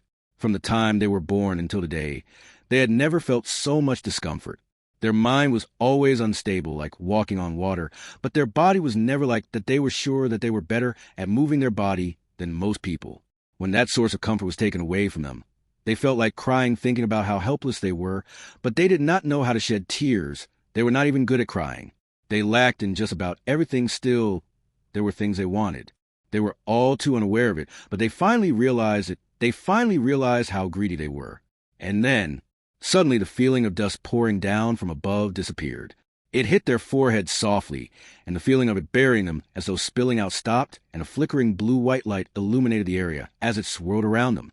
The light that flashed provocatively around their field of vision was uncontrollably irritating, and they struggled and struggled and struggled, and eventually the arms of their body, buried up to their neck, reached up into the air. As if escaping their outstretched hand, the pale blue light went a little higher again. Wanting to chase after it, they forcefully pulled their buried body out in order to reach the heights they could not reach. They got their shoulders out their chest, and if they could get their waist out, then they would just be one breath away. Eventually, when they were out to their toes, they looked up and tried to catch the blue-white light and realized something. There was a red flame right in front of them that brilliantly lit up the area. Then the blue-white light that they were trying to catch wrapped itself around them, trying to push them toward the radiant flames. For a moment there was hesitation, but it was not fear of the flames. They hesitated, wondering if their cold self was worthy of the fortune of being burned by the flames. However, that hesitation was only momentary. It was not about whether they were qualified or not, but whether or not they wanted to be burned. They were going to be burned, or so they thought. That was why. Enough of this wake-up. How much longer do you intend to keep myself waiting? They took one step forward, straight ahead, to be burned by that gentle flame. One step forward. Princess, I did my best. It is only natural. Just who do you take mine foster sister for? 2. At that moment, the witch Sphinx was convinced that all of her plans had fallen apart. Having given rise to the host of undead as the great disaster, she had ascertained the whereabouts of the soul through the countless amounts of trial and error they had carried out, and utilizing that she had accomplished her purpose of creation to reproduce the Witch of Greed. In addition to the act of killing the stone muspel by having it use the architecture of the sacrament of the Immortal King technique and inducing the collapse of the Valachian Empire's vast lands, putting an end to all things that comprise the empire, she would show Priscilla Burial the sole person placed within the alternate space of destruction of her homeland. By doing so, Sphinx had plotted to enact retribution, triumph, revenge, supremacy, conquest, overthrow, vanquishment, sacrilege, subjugation, a rise, a fall, a rampage, exaltation, happiness, or at least just something against Priscilla, who had invited the death of late Burial, the man who had taught Sphinx this repulsive foul ardor. All of that was completely unsparingly, until no part would remain recognizable, falling apart. Sphinx, the sacrament of the Immortal King, is. The fact that its effects had been lost was something that Sphinx could not help but recognize. Centered around the imperial capital of Lupagana, the 5 locations aligning with the north, east, south, and west of the Valachian Empire spread out over the sites designated as the points of settlement for the ever-migrating stone, using the blood permeated into the Valachian Empire's vast lands as a medium. The magic circle had continued to resurrect the dead via the sacrament of the Immortal King. However, that too would come to an end if the vast supply of mana from the stone was lost. Sphinx, the spirit eater Arakia, as she seized control over Muspel. At the unthinkable reality, she could do nothing but surmise based on the events that had transpired. That which she had taken upon herself was a far too exceedingly powerful great spirit, and even though Arakia was supposed to have burst asunder after taking in the exorcism performed by the swordsman, wielding the dream sword Massium had placed the great spirit under her complete dominion. By this point, the stone muscle was already won, and the same as the spirit eater Arakia. And Arakia had no reason to disobey the Valachian Empire and support the great disaster. From here on out, Sphinx the undead will not revive anymore. The immortal army, the pack of dead wolves, who could endlessly revive in their death, the prerequisite for that collapsed. Even if the supply from the stone was severed, it did not mean the undead would lose their lives immediately. Only the playing field had been leveled. Death meant the end, just like it did for the living. Sphinx HK, with the supply of mana to the magic circle severed, she had spent around 5 seconds sorting out the situation. But in those mere 5 seconds, Sphinx, who had already been reduced to 36 bodies, was diminished by another 7, bringing her total count down to 29. Moving with superhuman speed and compatibility, the Blue Lightning and the Admirer were far too powerful. Even though she was supposed to be able to reproduce the capacity of her creator, the Witch agreed. She could not hold her own in the slightest. She could not even get a solid hit, and these opponents were on a level such that she could not even overcome them by sheer force of numbers. Even if she wanted to do something about that, it was not only those two fighting against the Witch. Hence, Sphinx Retreat required Sphinx Retreat required Sphinx Retreat required. Having arrived at a situation in which she was powerless, the Witch Sphinx deemed the annulment of her plan the most rational course of action. She had prepared a steadfast resolve, worked out infallible stratagems, and had commenced her plan with everything in place, but to still have everything overturned to this extent meant that modified her plan was no longer possible. It was aggravating, but her best option was to accept it, given that she had accomplished one of her 2 overarching objectives. In fact, she had fulfilled her long-standing purpose of creation that had been given to her by her creator. Compared to the purpose she had pursued for over 300 years, there was no way that the objective she had desired for merely a year was of equal value. Sphinx Retreat required Sphinx Retreat required. To begin with, the situation had never been one with balanced scales. The reason for which she had been created, she reaffirmed her perception of it. What was required of her was the second coming of the Witch of Greed, and she was certainly achieving that, painting over her current self as Sphinx by becoming the Witch of Greed, Echidna. Sphinx Retreat required. She would be remade with that her purpose of creation would be fulfilled. With the disappearance of Sphinx and the revival of Echidna, her days of obsession, lasting over 300 years, would come to a close. To desire anything more than that would not be rational. It would not be rational. It would not be rational. Even though it would not be rational, Sphinx. That instant, a hoisted Yang sword unleashed a dazzling scintillation, displaying their own presence throughout the entirety of the imperial capital. Having scorched through the alternate space, having forcibly made a return to the skies of the imperial capital, having surmounted the future that ought to have torn her limb from limb, as if it were only natural, it was a provocation, appealing to the witch who had decided to retreat. Clad in a dress red like blood, with the hue of her hair bright like the sun, her dazzling presence radiating like a blaze, a woman who could not live in any other way but to scorch others like a flame, smiled. Woman, you had better come, Sphinx, for thine enemy is mine self. That instant, the 29 witches, the 29 sphinxes, every single one of them made up their minds. That being, Sphinx, I am your enemy, Priscilla Buriel Sphinx. I am your enemy, Priscilla Buriel Sphinx. I am your enemy, Priscilla Buriel Sphinx. I am your enemy, Priscilla. 3. Priscilla, if we let them slip away, it shall surely be a disaster for the world by nature. When it comes to changing the state of the world, mine self shall not be touching that. But when it comes to that thing, they have decided to make mine self their destiny. Priscilla remarked as she descended from ALS arm with the crumbling stone and dirt scaffolding behind her. Her appearance, a picture of arrogance, was so full of confidence and majesty that it was hard to believe that she had been a captive until just before. Al, who had unexpectedly gained momentum from those words, looked as if he was feeling the pressure. Al, so Princess, you're saying you're going to deal with him. Why do you have to do that? Let's around that troublesome piece of shit and beat her up, ouch. Priscilla, nonsense. If we take life by any means, we shall give the other party the same option. This battle must be decided before the thing decides that its enemy is the world. Otherwise, we can't win. Priscilla crossed her arms as if to emphasize her voluptuous breasts, and Arakia, kneeling beside her, tilted her head up. Priscilla shrugged her shoulders in disappointment at the question from Arakia, who had a fire lit in her right eye and was holding her blood-red left eye with her hand. Priscilla, Arakia, do not speak such foolishness. As Al does Amino put so much emphasis on only one aspect, such as winning or losing. Arakia, but Princess, you like to win. You seem happier when you do. Priscilla, it is only natural. That is who mine self is. Don't ignore the premise that you yourself said you're getting them mixed up. Priscilla was asking Arakia some unreasonable things, and Subru, unable to remain silent, interjected. Subaru unexpectedly lurched forward, and Priscilla's crimson eyes narrowed in response to his vigor. Priscilla, what's with you? This is no place for a child like you. Swiftly leave. Subaru, sorry, my bad, am not Suki Subaru. Though my size is like this, am a knight of the loveliest and cutest in all the everlasting heavens Emiliadan. Priscilla, to call such a child a knight. It seems that the half-devil has a serious shortage of talented people. In this case, that noisy, foolish commoner would have been better. Subaru, that's me. Subaru exclaimed, more unreasonable than his response to Arakia, forgetting the feeling of emptiness in his whole body. He knew that Priscilla would erase anyone she was not interested in from her memory, but not the Subaru, who had been so concerned for her well-being, though not as much, of course, as Al Schult or the Siscon Abel. And to Subaru, who wiped the blood from his nose and came up close to her with that look on his face. Priscilla fooled Subaru, huh? Priscilla, you should at least make the distinction as to what is a jape. Not Suki Subaru ah. Priscilla said this without changing her expression as she crossed her arms, and as soon as the meaning of Priscilla's words seeped into his brain, Subaru's entire body was overcome by heat. But it was not anger for having been toyed with, but a kind of deeply moving emotion. It was the fact that Priscilla Bariel had remembered and called his name. Subaru, I feel like the old me that got my jaw kicked is getting my reward.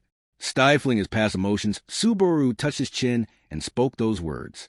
Every single person in the imperial capital did not have a second to spare to engage in further exchanges. To that end, Priscilla, I have to teach them this very thing, that what you shall behold is not the world but mineself. Immediately after she said that, Priscilla uncrossed her arms and held up the Yang sword in her right hand to the sky. Then, without any explanation of what it would do, the Yang sword suddenly grew brighter, and a glare burned Subaru's eyes, as if a new sun had been born there. No, despite the tremendous amount of light, it did not cause pain similar to looking directly at the sun. Priscilla, the Yang sword cuts what mineself decides to cut, burns what mineself wishes to burn.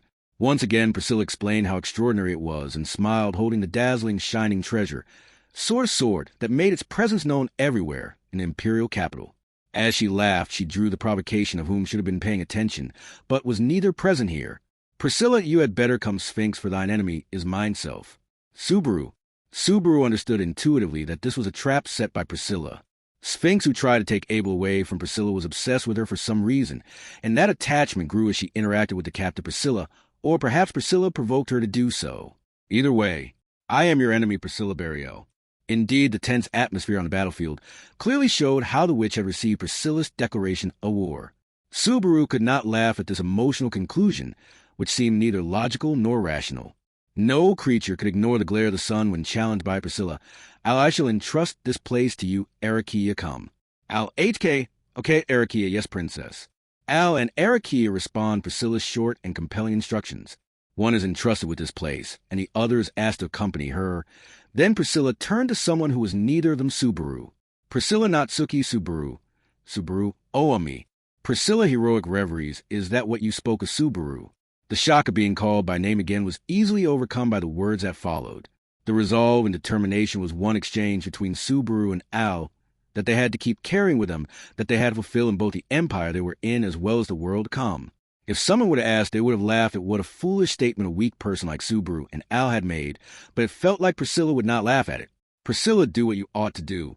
Indeed, what Subaru felt was affirmed by Priscilla's words.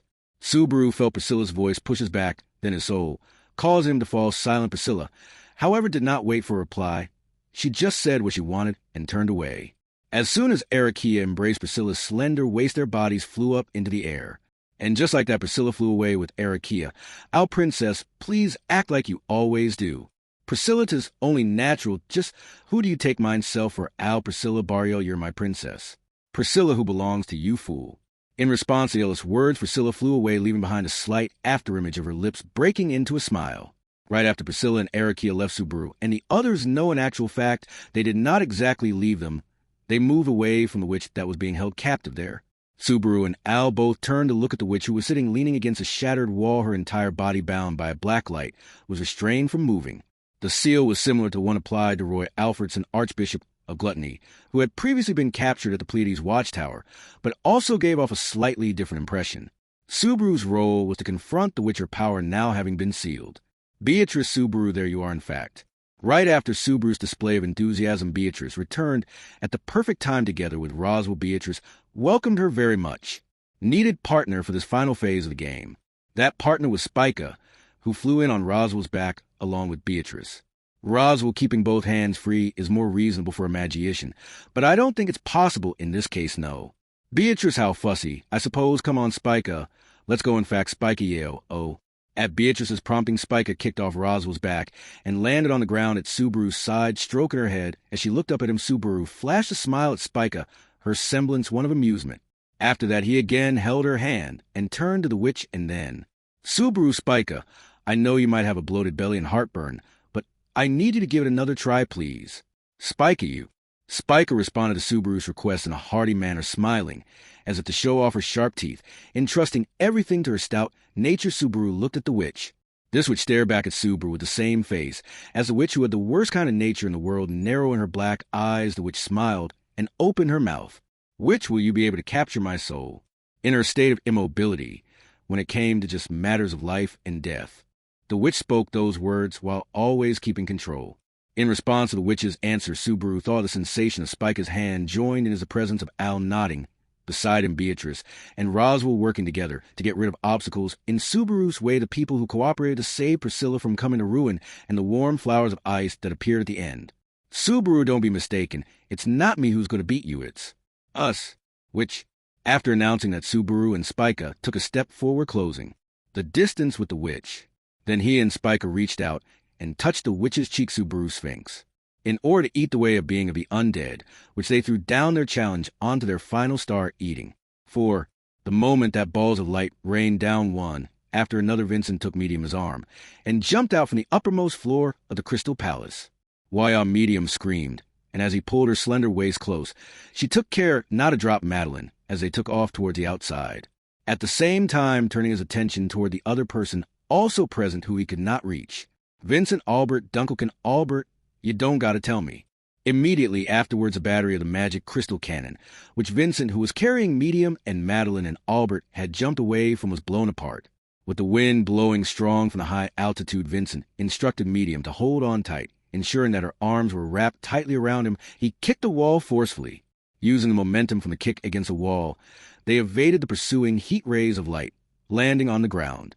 Albert, oh geez, that was a real close one. At this point, I'm thinking the only thing I'm able to do that the other shinobi can is dying of old age. Vincent, indeed, I have never heard of such a thing as a shinobi dying of old age. Albert, for the old folks who can't possibly be useful anymore, making them carry a magic stone and blow themselves up is a common tactic of the shinobi. Medium, come on, stop talking about scary things and put me down. Put me down. Despite having lost both arms, Albert was in good spirits as he exchanged words with Vincent. Medium, flailing her arms and legs, dropped to the ground from his arms. Thus his hands, now freed, Vincent regained his grip on the young sword and directed his gaze upward. Thereupon, Vincent, the witch is it.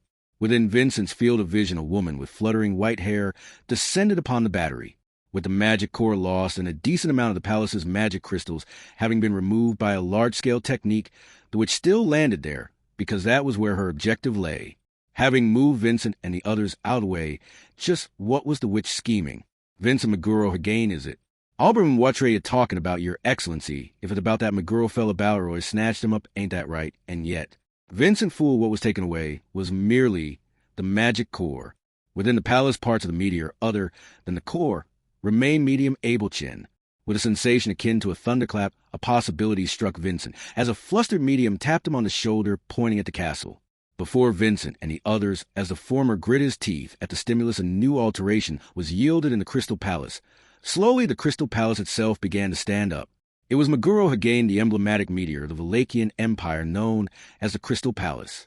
With the magic core, which was a control unit and power source of the meteor, having been removed, the explosion of the overloaded magic core extended into the far reaches of the sky, where it had been carried away to.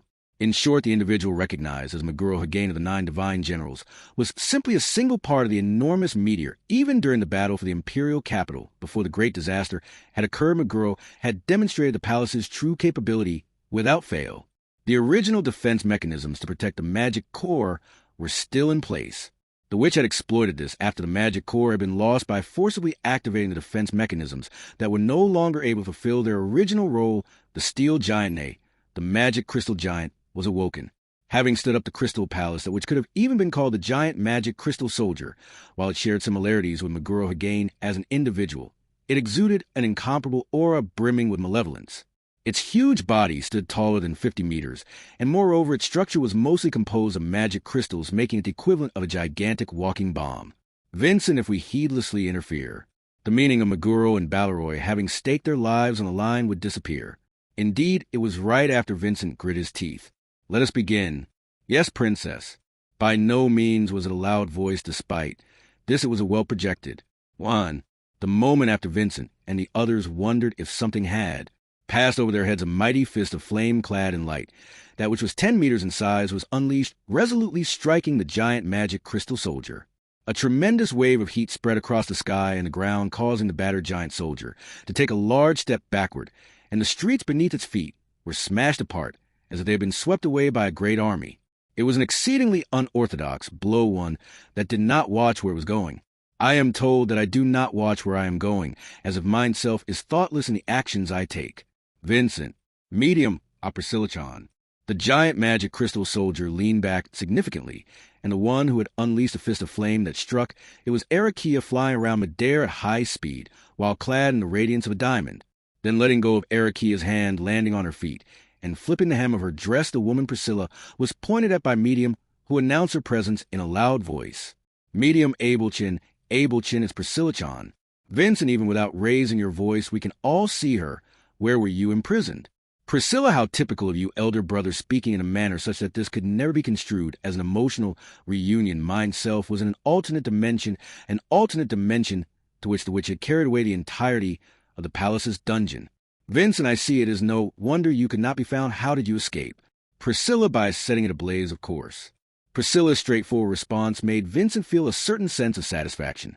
Considering what the witch may have subjected her to while she was in captivity, she appeared in all her majestic glory upon this final stage. Vincent, Priscilla, you. For a moment a sense of unease arose in the back of his mind, and he attempted to ask Priscilla for the answer, but before he could formulate the question, the giant magic crystal soldier prevented him from asking. Arakia was circling in midair, perturbing the giant soldier with her extraordinary power.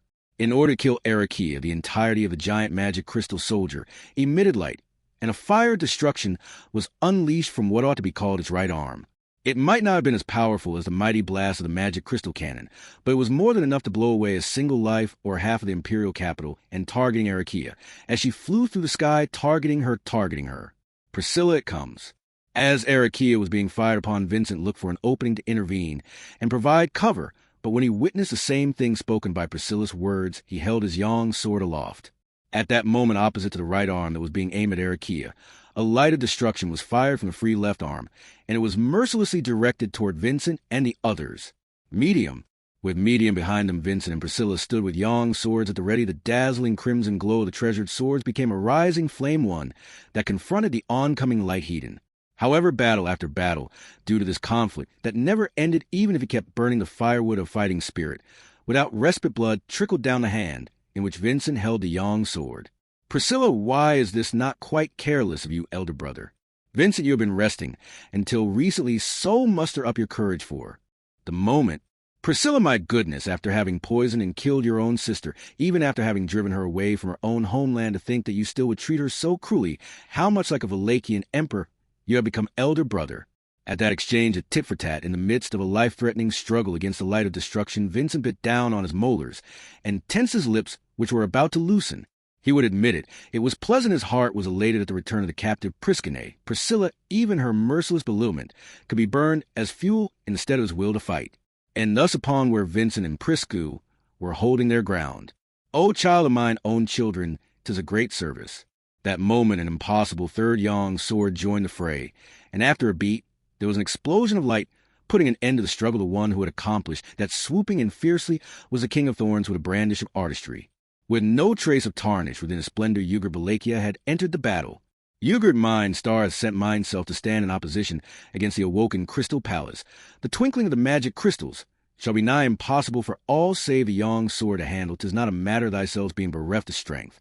Vincent, even if nothing is added by your presence, that is indeed so. I am grateful for your assistance. Priscilla, whom the husband of mine dear mother soul, and the King of Thorns at that.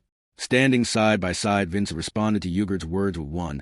I closed while Priscilla looked at him through the lens of a deep emotion separate to that of receiving assistance. Vincent also knew that Priscilla, a voracious reader, had read Iris and the King of Thorns, but then again the knowledge in Priscilla's possession would have been different from that of Vincent, who had been unaware of Yornisandra and Iris Yorna. In any case, as Ygritte's eyes narrowed at Priscilla's stare. Ygritte, thou too art a member of this generation's imperial family. Art thou not, thou bearest the likeness of mine first wife Tariola? Priscilla accepted Ygritte's assessment with an unusual lack of words. Vincent felt a slight sense of unease at Priscilla's reaction. As she usually despised being compared with others, never would he think that Priscilla would have the charm of getting excited to meet a character from a fairy tale.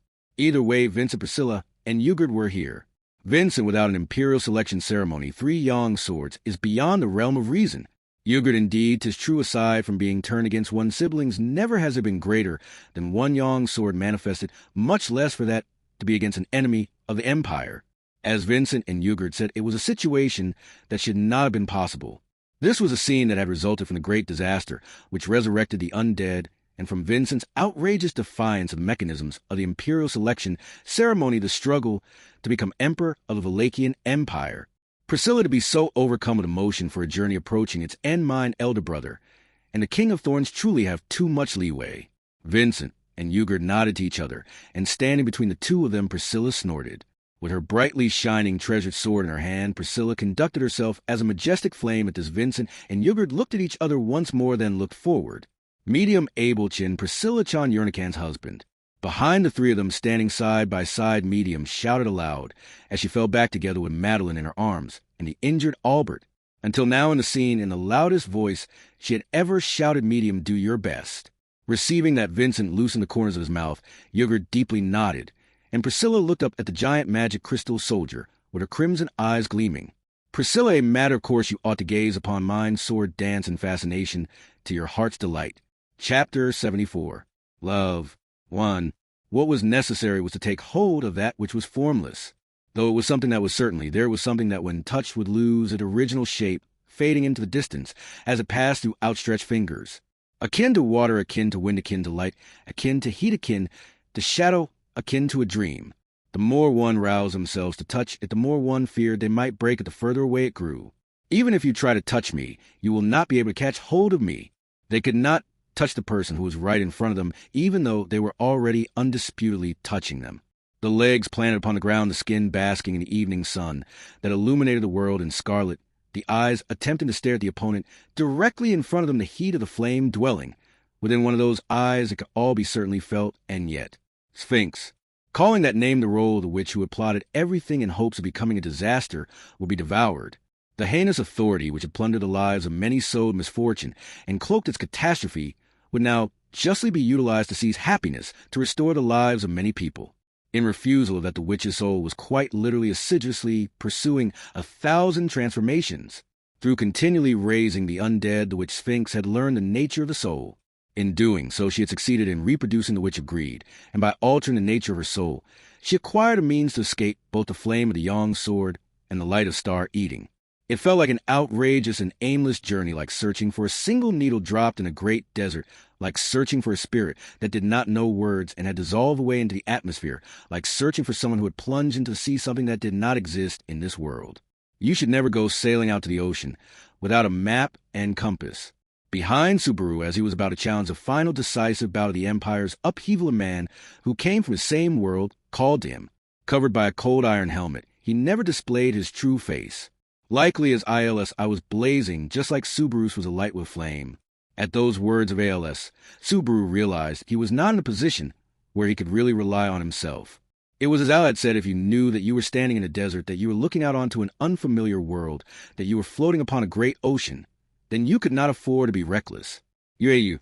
The small hand that was holding on to his right hand asserted its presence with heat and touch.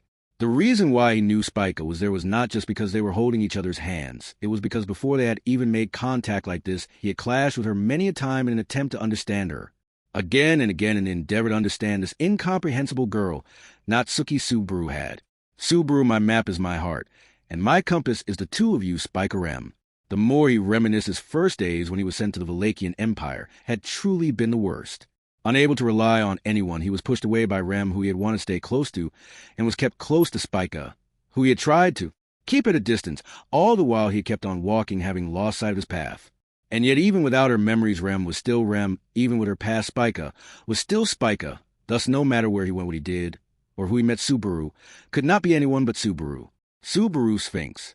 Calling her name so his hand entwined with Spica's, he attempted to touch the witch's soul. The power of star eating was that of a wish. 'Twas a selfish wish, one that sought salvation from others, imploring convenience of trying to save someone by means of a power that had only ever served to plunder and disdain, akin to making a wish upon a shooting star. Yet that was precisely because it was a wish entrusted upon something that was not inherently, so it had to be made in sincerity.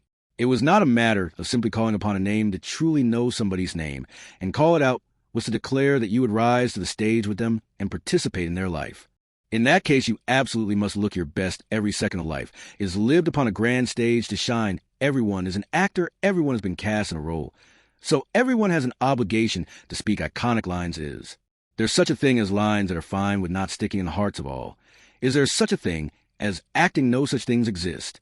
To a stranger, what words must one say to be noticed? To a stranger, how many times must one reach out their hand to be remembered? To get someone's attention, suppose to even touch someone's soul, naught would commence without first going from being strangers to being acquainted. For one to let somebody know who they were, he knew of the best method. My name is Amelia, just Amelia. Indeed? Of course, not you, nor yourself, not me, nor I. This was a dialogue between Natsuki Subaru and Sphinx Subaru Sphinx.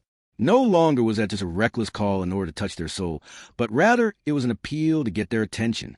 At the timbre that differed from all that had come before, the witch neighed the woman who had been walking through a vast desert, crossing through an unfamiliar world, and drifting through a great ocean, in order to escape from him, had now turned her attention to him. This he knew. Subaru, although they had been close enough that he could feel her breath, only now did he lock eyes with her for the first time. No matter what face she wore, as long as he ignored her feelings, he would be unable to reach her deepest place. Such a natural and commonplace form of communication would now be put to use in the final showdown of the Empire. Subaru, my name is Natsuki Subaru. It's a name derived from the stars. What's yours? 2. The assortment of 3 Yang swords that lay beyond the realm of reason, and the giant magic crystal soldier that stood in the way of the Empire's tomorrow. Each concealed extraordinary power as they clashed against one another, and the setting sun befalling the Empire was overturned by the sun upon the surface that rejected all notions of dusk, its radiance shining light upon the whole imperial capital. Giant soldier. The magic crystals sinisterly gleamed, and their unleashed light of destruction colored the streets of the imperial capital in darkness. But without having exchanged any words, the sword wolves had scattered to 3 different directions and managed to evade it in an agile manner. The vegetation and flowers that had basked in the shadowy light of the giant magic crystal soldier were brought into a state of suspended life, and in the midst of that the King of Thorns dashed up to the rooftop of a building and targeted the leg of the inorganic golem. That was a giant soldier. The dazzling brandish of the sword moved to mow down the defenseless leg of the giant soldier. It was deflected by a firm impact.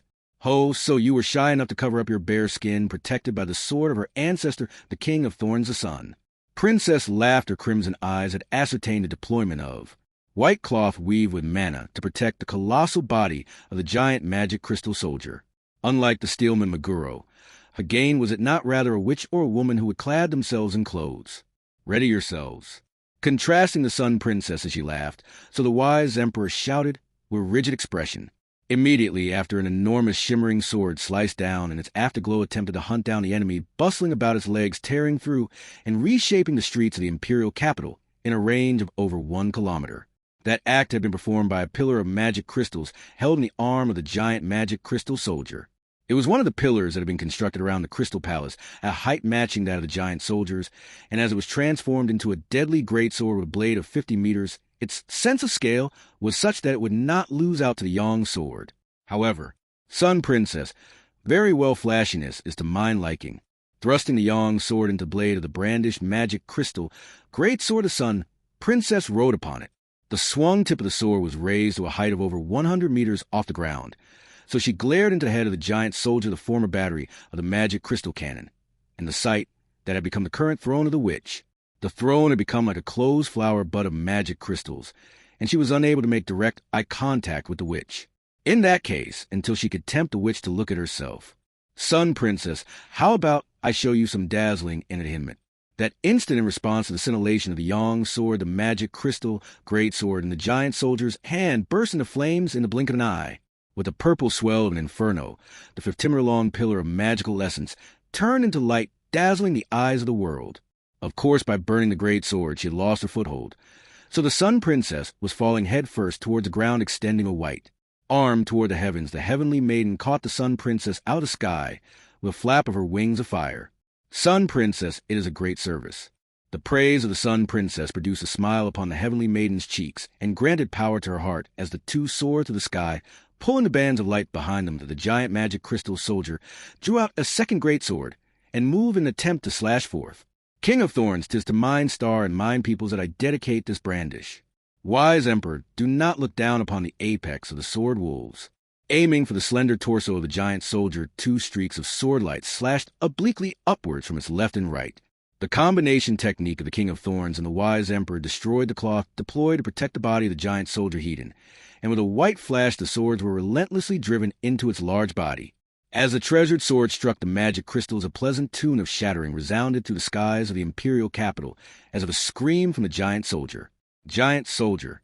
Making a creaking noise, the great sword shattered, and the entire body of the giant magic crystal soldier began to fissure. While that was proof that it was being cornered by extraordinary beings, it was also the impetus for the giant soldier to revise its fighting style. Through the countless cracks formed throughout its body, it began to shine, and in the next moment, aiming in every direction with quite literally no blind spots, the rain of lightning, the undodgeable mist of light was unleashed. If it was raindrops, then there was the sword St. Blue Lightning, an admirer, who could evade it. But if that were to become particles of mist, then even those transcendent beings would have trouble evading. Therefore, Wise Emperor Yang Sword Valakia, Sun Princess Yang Sword Valakia, King of Thorns Yang Sword Valakia. 1 point in the sky and 2 points on the ground for a total of 3 points, the treasured sword of crimson, which had increased their radiance, birthed a wall of flame by means of a scintillating flame that scorched anything it made contact with, the misty drizzle light that gouged out anything it made contact with was painted over.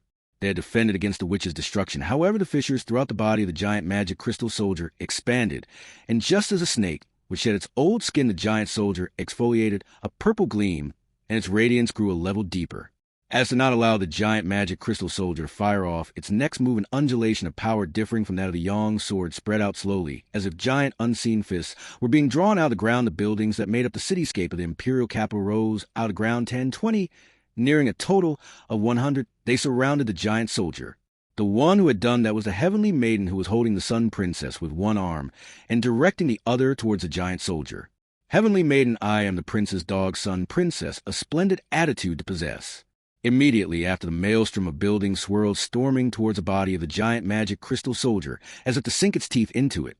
In response to that tempest, the giant soldier reached out and grabbed a magic crystal pillar in each of its arms, and taking a dual-wielding stance of great swords, its colossal body began to rapidly gyrate above the waist. It performed a sword dance of destruction, ruination, and pulverization. As an exceedingly mighty sword dance, it not only cleared away the onslaught of buildings, but also became a tornado permeating with a mist of light, attempting a triumphant return to the imperial capital of Lipagana. Wise Emperor, just how many times in this day am I to witness the end of this world? Before the unimaginable storm of swords, a Wise Emperor heaved a sigh. However, moving forward with his sable gaze not the slightest bit deterred, he put his blade against a gale devastating the imperial capital, the empire, and the entire world. Simultaneously, the blades of the Sun Princess and the King of Thorns overlapped with the Wise Emperor's aim, and together they brought the tempest of swords to a halt. Wise Emperor HK. Blood spilling from his lips as he grit his teeth, the Wise Emperor took on the burden of splendor as he held his ground, appearing before the two who had similarly defended against the sword, stormed the resonance of light and power, began to engulf the tempest of swords and flames. The tornado, clad in violet light, was scorched by the flame of the Yang sword and gradually shifted. In color, the droplets of mist within the blade maelstrom began to spark, and before long it was transformed into a pillar of fire tall enough to pierce the heavens. It was superb, the utmost degree, to think such a thing could be accomplished by the incomplete Yang sword, unable to display its true value. Wise Emperor. Tightly grasping the Yang sword, the Wise Emperor narrowed his eyes at the rising pillar of fire. He stood before the brilliant blaze of flame, the force of its fire having strengthened by a noticeable amount. He had done so while fully understanding that in the midst of battle, halting one's legs and diverting one's attention to the act of thinking was a foolish deed. Immediately afterwards, love me, the scorched sword tempest of light was perforated, and the giant magic crystal soldier, without any time for respite, jumped out the brandish of the giant soldier's great sword was parried by the kick of a tall Geta. a beat later basking in a resultant gust of wind, and switching over to a brilliant manner of beauty and dance, as she waved the hem of her kimono, midair was a flamboyant harboring a flame in one of her eyes. Flamboyant. Still targeting the flamboyant, who was unable to move in the midst of the air, the giant soldier attempted to scythe upwards with a great sword opposite to one that had been parried, however, that two would not connect. King of Thorns, I shan't allow thee to lay hands upon mine star so easily. The intervening King of Thorns swept the flamboyant into his arms, and receiving the attack heated with the vertical stance of his yang sword, he blazingly cut through the blade of the great sword. The after-story to Iris and the King of Thorns resurrected in the present day as a result of that the tip of the great sword bounced off the ground, damaging the imperial capital as it flew from north to south. Immediately after their attention had been turned to the south of the imperial capitala, white light beamed north through the city. PRHHHHH. In the southern sky, flapping its white wings, a dragon clad in the very essence of an overcast sky roared. Disregarding the values of life and death, the cloud dragon, who only fought for the sake of their beloved changed sides, sent forth a breath in opposition to the ruination. Taking that heat in, the giant magic crystal soldier was knocked back a great deal. Being pushed back, the giant soldier thrust its sharp feet into the street and held its ground, resonating with the remaining magic crystal pillar. A shrill noise was produced as the pillar was shattered into countless small swords, and they began to set up a formation of swords so as to protect the giant soldier in a manner similar to the white cloth from earlier. Even now, the witches of great disasters will fight had yet to back down. In that case, the same could be said for this side. Wise Emperor. Present the absolute center of the Valachian empires, all-out war, the wise emperor slightly directed his attention outside. Even if he was limited in ability, even if he was aware that he was a weak individual who would easily be blown away, the man who could not stop himself from participating in situations where others were risking their lives was nowhere to be seen. Wise Emperor, no matter the case, it is likely that you have also gone and thrown yourself into a reckless battle. Placing a certain sort of trust and expectation into his words, the wise emperor heightened the radiance of his treasured sword, and as he glared at the giant magic crystal soldier brimming with insidiousness, he stepped forth. Wise emperor, advance, O generals of mine selection. In the eyes of the great disaster, we are naught more than inconsequential garbage. 3. Natsuki, Subaru, and Spica faced off against the witch sphinx. As Subaru and Spica strove to seize the soul of the vindictive and tenacious, which ALS mission was to keep the enemy at bay so as to prevent any interference. Ah, bring it on, nobody's going to beat me or the princess. Spurring himself on while roaring thus, Al continued to swing his improvised dao. Behind Al, Sphinx was seated with her back against the wall and flumped before her, with his legs crossed, with Subaru, who remained facing her heathen. What Subaru was attempting to do in cooperation with Spica was an idea beyond the pale even for Al. Hearing of the terrible idea of relying on the authority of gluttony had made Al question their sanity, but in fact discerning that Subaru would be able to do it, Priscilla had ordered them to proceed. If that is what would lead to the future, then Al would support them to his utmost and ensure that it was achieved. Ulgoa. From above, Al's head, Roswell, flying freely across the sky, rained down fire. Though it was not the highest level of magic casting, that much magic in rapid succession was no ordinary feat. However, even his extraordinary magical prowess was unable to overwhelm the opponent he was presently attempting to restrain. Huma, countering the pouring rain of fire, was a barrage of water that had been shot into the sky from the ground. In terms of number and effective range, both being the world's top-class users, this was magical warfare at a level rarely seen in modern times. The magician and the witch had each turned the world into their ally, double-crossed it, and used it against each other wantonly. Though Priscilla had vociferously asserted her presence, it was not the case that all the witches had been drawn to her like moths to a flame. Some of the witches, realizing that the Yang sword was not the only thing they needed to fear, had joined in this juncture. However, if that's how it is, so be it in fact. With the appearance of a young girl and the movements of an athlete, Beatrice, with her right eye of flame, had casting magic. Instantly, her upraised hands birthed a pale purple haze over the whole area, slowing down the movements of the attacking witches, as well as the undead that, lacking self-awareness, had impulsively charged forth upon her command. Al took advantage of that nice assist from Beatrice. With great vigor, Al, your stars were bad. The exquisite magic control weakened the enemy, bestowing a period of invincibility solely upon Al as he beheaded the pitiable undead one after the other at Beatrice, who had supported him. Al winked through his helmet. That very moment, at the wink that should not have been visible to her, Beatrice had a change of expression. Beatrice, this is bad, I suppose.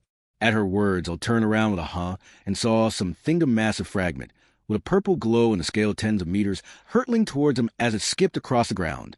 Al had no idea that this was a slashed-off tip of the great sword wielded by the giant magic crystal soldier, that Priscilla and the others were fighting. What he did know was that a direct hit from that fragment would result in Al along with Subaru and the others behind him altogether becoming mincemeat. Al must escape with Subaru and the others from the trajectory of the flying fragment. How many attempts would be needed he did not know, and neither did he have the time to make such an estimation. Everything was more of trial and error at the precipice of life and death rather than empty theory. Al update matrix thought experiment. Don should give up just like that. A moment later, a powerful arm plunged into the fragment that looked as if it were passing by Al, intercepting it. A roar and a torrential wind escaped behind him, but the flying debris was held in place. It was Garfield who did it, biting his sharp canine teeth. Garfield, sorry for being late, Beatrice, Captain. Beatrice, you did well meeting us. In fact, protecting Subaru and Spica is our win condition, I suppose. Garfield, yes, ma'am. I get that loud and clear, just like if you whisper of love follow an example of the King of Thorns. Kicking at the huge piece of debris that had stopped Garfield, punched his fist together in front of his chest. Garfield also had his eyes not figuratively, but literally burning, and his whole body was filled with vigor in response to his will to fight. Retreat required. A quiet voice announced the witch's entry into battle, and Al and the others looked up to see a scene of swirling lights in the sky. It was as if the vortex of light had some kind of gravitational pull with the surrounding buildings, and debris floating up being swallowed by the vortex, and then crushed and turned into specks of light. The power of destruction was felt in the specks of light themselves, and all it needed was the witch to speak, and they would raise the ground. Halibel-sama, please, would you kindly? That's fine. I'm always happy to help a hard-working girl. Suddenly, two different voices were heard, and in the next moment, a cannonball and a kimono, a dear girl, flew by. The girl spun herself in the air and kicked the witch's back just as she was on the verge of raining down the specks of light. The momentum and force of the kick shattered the poor witch in half. Halibel, yep, that's a great feat with a girl. Like you, the future of the Emperor be in good hands. With the same momentum, the girl was about to dive into the vortex of light, but was saved just in time by the jet black wolfman. The wolfman neutralized the vortex of light. The witch had prepared with a quick, piercing hand, softly catching the girl with the same hand before he landed to the ground. The same wolfman who threw the girl, and the same wolfman who caught her was responsible for her confusion. Al, a new monster, has joined the fray, a Cecilus type. Halibel can't deny that, but that's an unpleasant way of classifying me. Girl, even a while, I am sorry to be presumptuous. Cecilus-sama and Halibel-sama are so different in their nature that it would be disrespectful. Why don't we protect Schwartz-sama? Al, oh, yeah, you're quick on the uptake, and it'll definitely welcome strong guys. Let's protect bro together. Halibel, it looks like we're almost at the end game, and it looks like we even received this boon. Tanza, a girl in a kimono seen in the demon city, greeted the wolfman. Halibel, both of them had Priscilla's blessing in their eyes as a flame, which was very encouraging. Additionally, Beatrice, I don't know where this came from or from who, but we just received a perfect gift, in fact. Saying this, Beatrice touched a huge piece of debris with her small palm. The rubble that Garfield had stopped was not just a piece of rubble, but a block of magic crystal stone. Beatrice disassembled it into mana in one swoop, and about 100 swords made of amethyst crystals appeared all around her at once, and the sword dance began with the movement of her hand as she lifted it. Beatrice Betty will use her abundant mana in this way, I suppose. You guys, if you so much as leave a scratch on Subaru, you will be mercilessly punished. In fact, Tanza, if that were to happen, I will be the one to deliver Beatrice Sama's punishment. Al shrugged when he saw both Beatrice and Tanza's sparking gazes. It seemed like Subaru's unharmed state should also be included in the updated Matrix's conditions, he thought. For, thus protected by Al and the other, Subaru was engaged in the utmost extremity of concentration. He was not unconscious, nor was he in a dream. Nevertheless, the battle unfolding in the vicinity was outside the realm of his consciousness, and his consciousness itself was not within the imperial capital.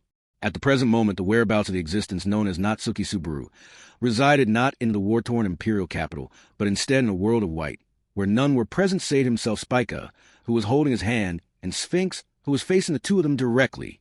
It was a space that could easily be mistaken for that hall of memories. Subaru, for me, I guess it's mainly a place of bad memories. It was the place to which he had once arrived, without meaning to the place where his memories had been devoured against his will. The memories of giving Amelia and Beatrice a thoroughly difficult time, and of putting Ram and Julius into a state beyond repair, were still fresh in his mind. Above all, this was a place where Natsuki Subaru had no choice but to disappear. Subaru, but that's exactly why I can be here in my entirety, Spiky Yu. Subaru, you don't need to know about this place. As far as you're concerned, it's quite a bit of a mess, and that's fine. Smiling at Spica's puzzled expression, Subaru proceeded to take a deep breath. A white, tranquil space. The reason why Subaru was facing Spica and Sphinx in this place was not because they were all companions whose names began with the letter S. It was because all of them harbored a deep connection with the self whom they were not, and had thus wanted to converse as mutuals with no outsiders present. Sphinx is the name of a monster that was in my creator's knowledge. Subaru HM are the derivation of your name.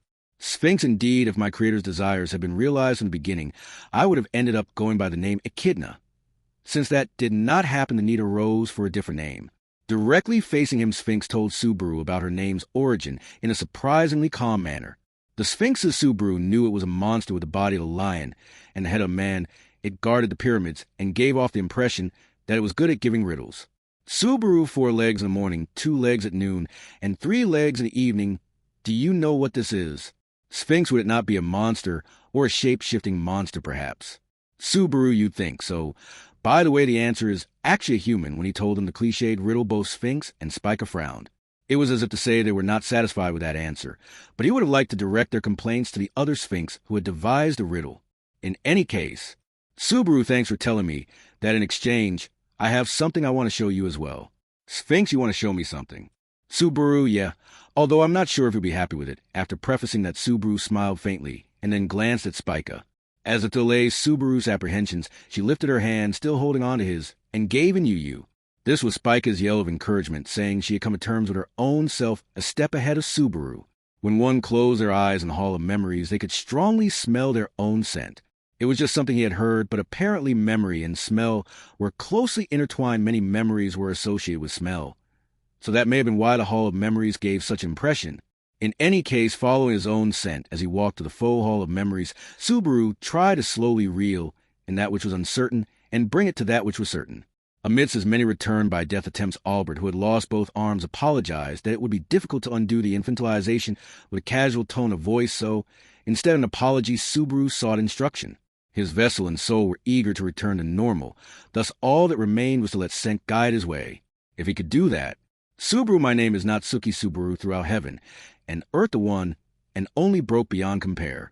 Indeed, the voice, which was cracking foolish jokes, became a little deeper, and lower as eye level changed in the feel of Spica's hand in his. Grip suddenly became smaller. However, it was the opposite of that. Spica did not shrink. Subaru had changed. Subaru, it was an intuitive change of soul, had been in a constant state of trying to return to its own original form. By means of the growing pains from his heart and soul, going from child to adult, flowing through his nerves and veins, the deep emotion Subaru felt upon accomplishing that quite literally seeped into each and every cell in his body. And thus, having regained himself in a sense, absolute Subaru went face to face with Sphinx once again. He went face to face with her for the very first time. Sphinx, nice to meet you, not Suki Subaru. Intuiting Subaru's intentions, Sphinx, having observed his transformation, spoke greetings upon their first meeting. Upon hearing that, Subaru thought perhaps she was quite capable of talking things out after all, with his restored mind, body, heart, and soul, not Suki Subaru thought. So, Subaru, but we have to settle things nonetheless. Sphinx, indeed, that we must parting required. Subaru, why is that? Sphinx, what do you mean, why? Subaru, why did you try to do everything all on your own? That was Subaru's honest question. The which Sphinx gave rise to the great disaster to destroy Valachian Empire, toying with many lives, and had carried out a mountain of deeds that were likely inexcusable, but had it truly been necessary for her to do so. If Sphinx's purpose lay only in the reproduction of her creator, the Witch of Greed, then, Subaru, there must have been different ways that you could have gone about it. You ended up picking the wrong one. If only you hadn't done that, we could have. Sphinx, are you suggesting that we could have avoided fighting? That would not have been possible. Reconsideration required. Subaru, why not? Sphinx, because there was a motive other than the reproduction of my creator certainly present within myself. Looking down at herself, Sphinx smiled faintly as she proclaimed a definite distinction. That smile, perceiving it as a proof that Sphinx was celebrating her very own sense of self, Subaru could no longer oppose her standpoint. But at the same time, Natsuki Subaru definitely clearly located at Spica UAU. Subaru, yeah, I know, thanks, Spica. Spica called out to Subaru as he bit his lip. She probably would have liked to react to Subaru returning to his original size, but she endured that and had thoroughly concentrated. He wished to respond to those feelings, even if he had to go to hell to do so. Subaru, Sphinx. Sphinx, what is it, no matter what you say? Or do I Subaru happy birthday? As he declared so, he touched Sphinx, whose eyes were wide at the unfamiliar congratulations. And then, 5. Basking in the wind, which carried a pleasant evening fragrance, Priscilla gave her cheers to existence itself. She had been elated by the symposium between Sphinx, who, using the mechanisms of the Crystal Palace meteor, had gone berserk with the upstewed giant magic crystal soldier, and the generals who had been assembled by Vincent. She wished to continue beholding it as a dream that one would not wake up from, as a program that would not come to a close, as a story with no ending. However, since that childish ego was not appropriate for the curtain falling on this battle, Priscilla, in a manner most befitting it, is I who shall lower the curtain. Saying that, Priscilla let go of Arakia's hand as they flew above the clouds and began falling through the sky. Plummeting straight downwards, Priscilla returned the Yong's sword to the sheet of the sky, and basking in the setting sun with her arms spread out, she closed her eyes. Even if she could not see them, the souls of those with whom she had shared the flame of her soul were transmitted to her as if whispered intimacies from the world. Arakia, clad in bands of light, repelled the witch's magic, and the dragon, covered in armor of cumulus, contained her, so that the damage would not spread outside of the city. Standing harmoniously with a husband she had reunited with Yorna, was busy smashing up the ground in a radical expression of love, having no qualms about sharing in her daughter's eye. And as an incompetent older brother, the Valachian Emperor Vincent Tardy, with a brief utterance, he undauntedly looked up at the giant magic crystal soldier. With his sable eyes, the giant soldier raised its 2 magic crystal greatswords overhead, and was about to attempt cutting down the apex of the empire, along with the entire imperial capital. Thereupon, from behind Vincent came lightning piercing through. Bear witness, observers of the heavens above, witness. The choicest the world shall nay witness, as it chooses me. 2 streaks, one the white gleam of a blade, and the other a black light of severance, the flash of blades capable of severing the light of stars, and the logic of curses bolted through the sky. Without the omen of the imperial capital's devastation, the giant magic crystal soldier had its arms lopped off from its shoulders. With a thunderous tremor and eruption of smoke, the brilliance of the magic crystals was reduced to dust, and the flash of the dream sword and fiend sword severed their existence. Even so, the giant soldier, having lost its arms, still wielded the countless swords floating in its vicinity, and was attempting to prove the defiant will of the empire. Of course, that aim also included the falling Priscilla Barrio. Enough to paint over the hue of the sky, the light of ruination forcibly shone through her eyelids. Sensing that it was approaching herself, Priscilla opened her eyes and reached her hands out to her left and right sides. The next instant, Priscilla caught the Yang swords of the wise emperor and the King of Thorns in her right and left hands respectively, and with a swing of the twin swords she scorched the witch's magic crystal swords to naught in one fell swoop, the swords bursting into flames, and a chain reaction swirled about the giant magic crystal soldier, blanketing the sky in a crimson curtain of flame. For a moment, Priscilla's figure disappeared from everybody's sight. The figure of the Sun Princess perforated the curtain of flame and shot directly towards the sealed magic crystal bud within the giant magic crystal soldier's head. It was an act accomplished thanks to the 3 Yang swords riding upon her own Yang sword, which had been launched out of the sheet of the sky. Priscilla's sword with the Yang swords of her brother and forefather in hand. The Yang sword upon which Priscilla rode, its tip thrust into the magic crystal bud, and tearing through the closed flower petals, it made its way inside. Priscilla Barrio. That instant, the barrage of light orbs intended to intercept her was cleared away by the King of Thorns' Yang sword. As flame enshrouded her field of vision, Priscilla stepped down onto the floor and advanced. Priscilla Barrio. Simultaneously stepping past the flames which enshrouded her vision, Sphinx rushed forth with a sword of light in hand. The 2 met gazes, and Priscilla burned away her opponent's sword with the wise emperor's Yang sword. Sphinx Priscilla Barrio. Eyes burning with fury, Sphinx had called out her name many times, to which Priscilla smiled. Perceiving that smile within her vision, Sphinx leaped backwards and readied her 2 hands. Birthing 10 blades of light upon her fingers, she rampaged about within the bud, reflecting irregularly off of the inside of the magic crystals. The kaleidoscope of death gleamed with beauty. At the chaotic and emotional scintillation, Priscilla raised both her hands towards the heavens, then gripping the treasured sword protruding beyond her outstretched hands. Sphinx Priscilla Barrio. Priscilla, that is my name. Within the sonorous bell of that voice there was a certain heat tinged with enmity. Thereupon Priscilla swung down the brilliantly dazzling Yang sword. The flash of scintillating flame, that light reminiscent of sunrise or daybreak of a new dawn, ardently shone upon her life. As the interior of the magic crystal bud was illuminated, began to bloom. That was to say, the sprouting of a soul. Priscilla, you ought stand proud, Sphinx. Priscilla, as none other than your very self, you have fulfilled the role of mine enemy. It is a great service. Adjusting her posture after swinging the Yang sword, Priscilla spoke thus to Sphinx, who stood before her. Receiving that, Sphinx narrowed her black eyes and, Sphinx, despite having failed to succeed, is that so? Priscilla, a matter of course, just whom do you take myself for scoffing at the question? Priscilla responded so. At her answer, Sphinx lowered the edges of her eyebrows, and heaving a sigh with an expression that had lost its sternness. Sphinx Priscilla Bariel, the fateful enemy of myself, the great disaster Sphinx. As a being who had found meaning in her existence, differing from the original reason for which she had been created, she smiled. That was a conclusion between the Sun Princess Priscilla Bariel and the great disaster Sphinx. 6. Once before she had nearly perished. At that time, too, there was an objective she had been unable to fulfill. However, she accepted with equanimity that things would come to an end. Without her achieving it as calm as night would be as it received the setting sun, her inner feelings were of no value. With that in mind, what about now? Just like before, I am disappearing, without fulfilling my wish, and yet. Her heart was like that of a child eagerly yearning not for setting sun, but for dawn, daybreak, the rising sun. She could feel it beating within her body devoid of pulsations, alight with definite ardor. And thus that was undoubtedly the true nature of the foul ardor that had radiated within the eyes of the cold, parched monster that had been bound to that place for decades. She had been taught so. Thank you for teaching me who I am, gratitude required. Her undefined, uncertain, and ambiguous self was established as herself, and even though that was quite far removed from what she had initially thought she had to become, she was not against it. Once again it shall be stated this existence born as a monster was no substitute for the witch agreed. And so now that she was disappearing without having fulfilled her desire that was hers, and hers alone, she spoke thus. Ah, how frustrating. 7. Sphinx. As Subaru called out her name, Spica, having touched her soul, devoured her way of being. The moment star eating had been activated, welling up within Subaru was a peaceful sense of satisfaction and accomplishment, along with a feeling of loneliness. It was perhaps something close to the kind of loneliness felt at the end of a dinner filled with laughter. Truly fulfilling and yet just a tiny bit unsatisfying was that kind of moment. He had congratulated her on being born as her own individual life, and with that same mouth he had helped devour her. However, that was not out of hatred, neither was it that he wanted to make her suffer nor dishearten her. There was just no other way for this to be settled. The resolution between Subaru's group and Sphinx, this was the only way it could be. Spica Yu. With a rustling sound, Sphinx was turning to dust as she disappeared. As Subaru witnessed her demise, Spica, who had helped him to bring it about, called out to him.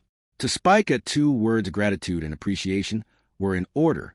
Subaru, besides, now that the enemy's top brass is no more able, and the others will also. It was at the moment he said that, and was about to stand up. Subaru. The voice unexpectedly heard ignored Subaru's eardrums and cranium and resonated directly within his brain. That had always been the case. That beautiful voice of Silver Bell had always laid Natsuki Subaru bare, and having made the exposed Subaru turn around, it had brought with it the urge to burst into tears. Subaru. Unable to speak as Subaru stood up and turned around, the red evening glow illuminated his eyes. That sunset, which had brought with it the afterglow of victory, had now become a hindrance, for within that light there was a face he longed to see. Her long silver hair that resembled the dewdrops of a night sky's moon, and her eyes of amethyst, the most beautiful jewel in the world, from the top of her head to the tips of her toes. There was not one bit that he did not find lovely. Spica Yu. Subaru was almost in tears from the impulse that had welled up within him, and Spica, who had let go of his hand, patted him on the back. With the touch of that palm providing the impetus and the courage, Subaru broke out into a run. Passing by Al as he gave him a thumbs up, being seen off by Halibel as he puffed his tobacco smoke, patting the shoulder of Garfield, as he bawled his eyes out in Subaru's stead, poking the cheek of Beatrice as she held back her urge to jump onto him, giving a wry smile to Tanza as she characteristically deeply bowed her head. He was then covered by Roswell, who had descended from the sky, took off his jacket, and draped it over him. Roswell, Subaru, and aren't you completely naked? Having grown back to his original size, Subaru's clothes from his childlike state no longer fit. If this had been his original world, he would have lacked the clothes needed to go by clothes. But this was not his original world. This was another world, one in which Subaru now lived. Suba, the girl who had broken into a jog to rush over to him from the other direction, had tried to open her mouth, but Subaru, without slowing down, went ahead and embraced her outright, rendering her silent, with his arms now at their proper original size, tightly hugging her slender body. Subaru EMT Amelia stupid. Subaru had embraced her Hedon, and Amelia, who was slightly surprised, smiled, knowing that there was no helping it. Of course, he had also been elated for their reunion in the Valachian Empire. Being able to touch her again after having been separated, Subaru had keenly felt the depth of his feelings for her from the bottom of his heart. But as expected, this was different now in mind-body, and so this was not Suki Subaru. Amelia, welcome back. Subaru, yeah, I'm back, Amelia Dan. Thus spoke Emilia, who had perceived that same fulfillment of Subaru's soul. And then in the distance beyond the two, sharing in the joy of their reunion, the Crystal Palace dazzlingly burst into flames. For the great disaster of the Wallachian Empire, which had gone on for a long, long time, that had been the closing ceremony. Curtains close. Priscilla Burial. 1.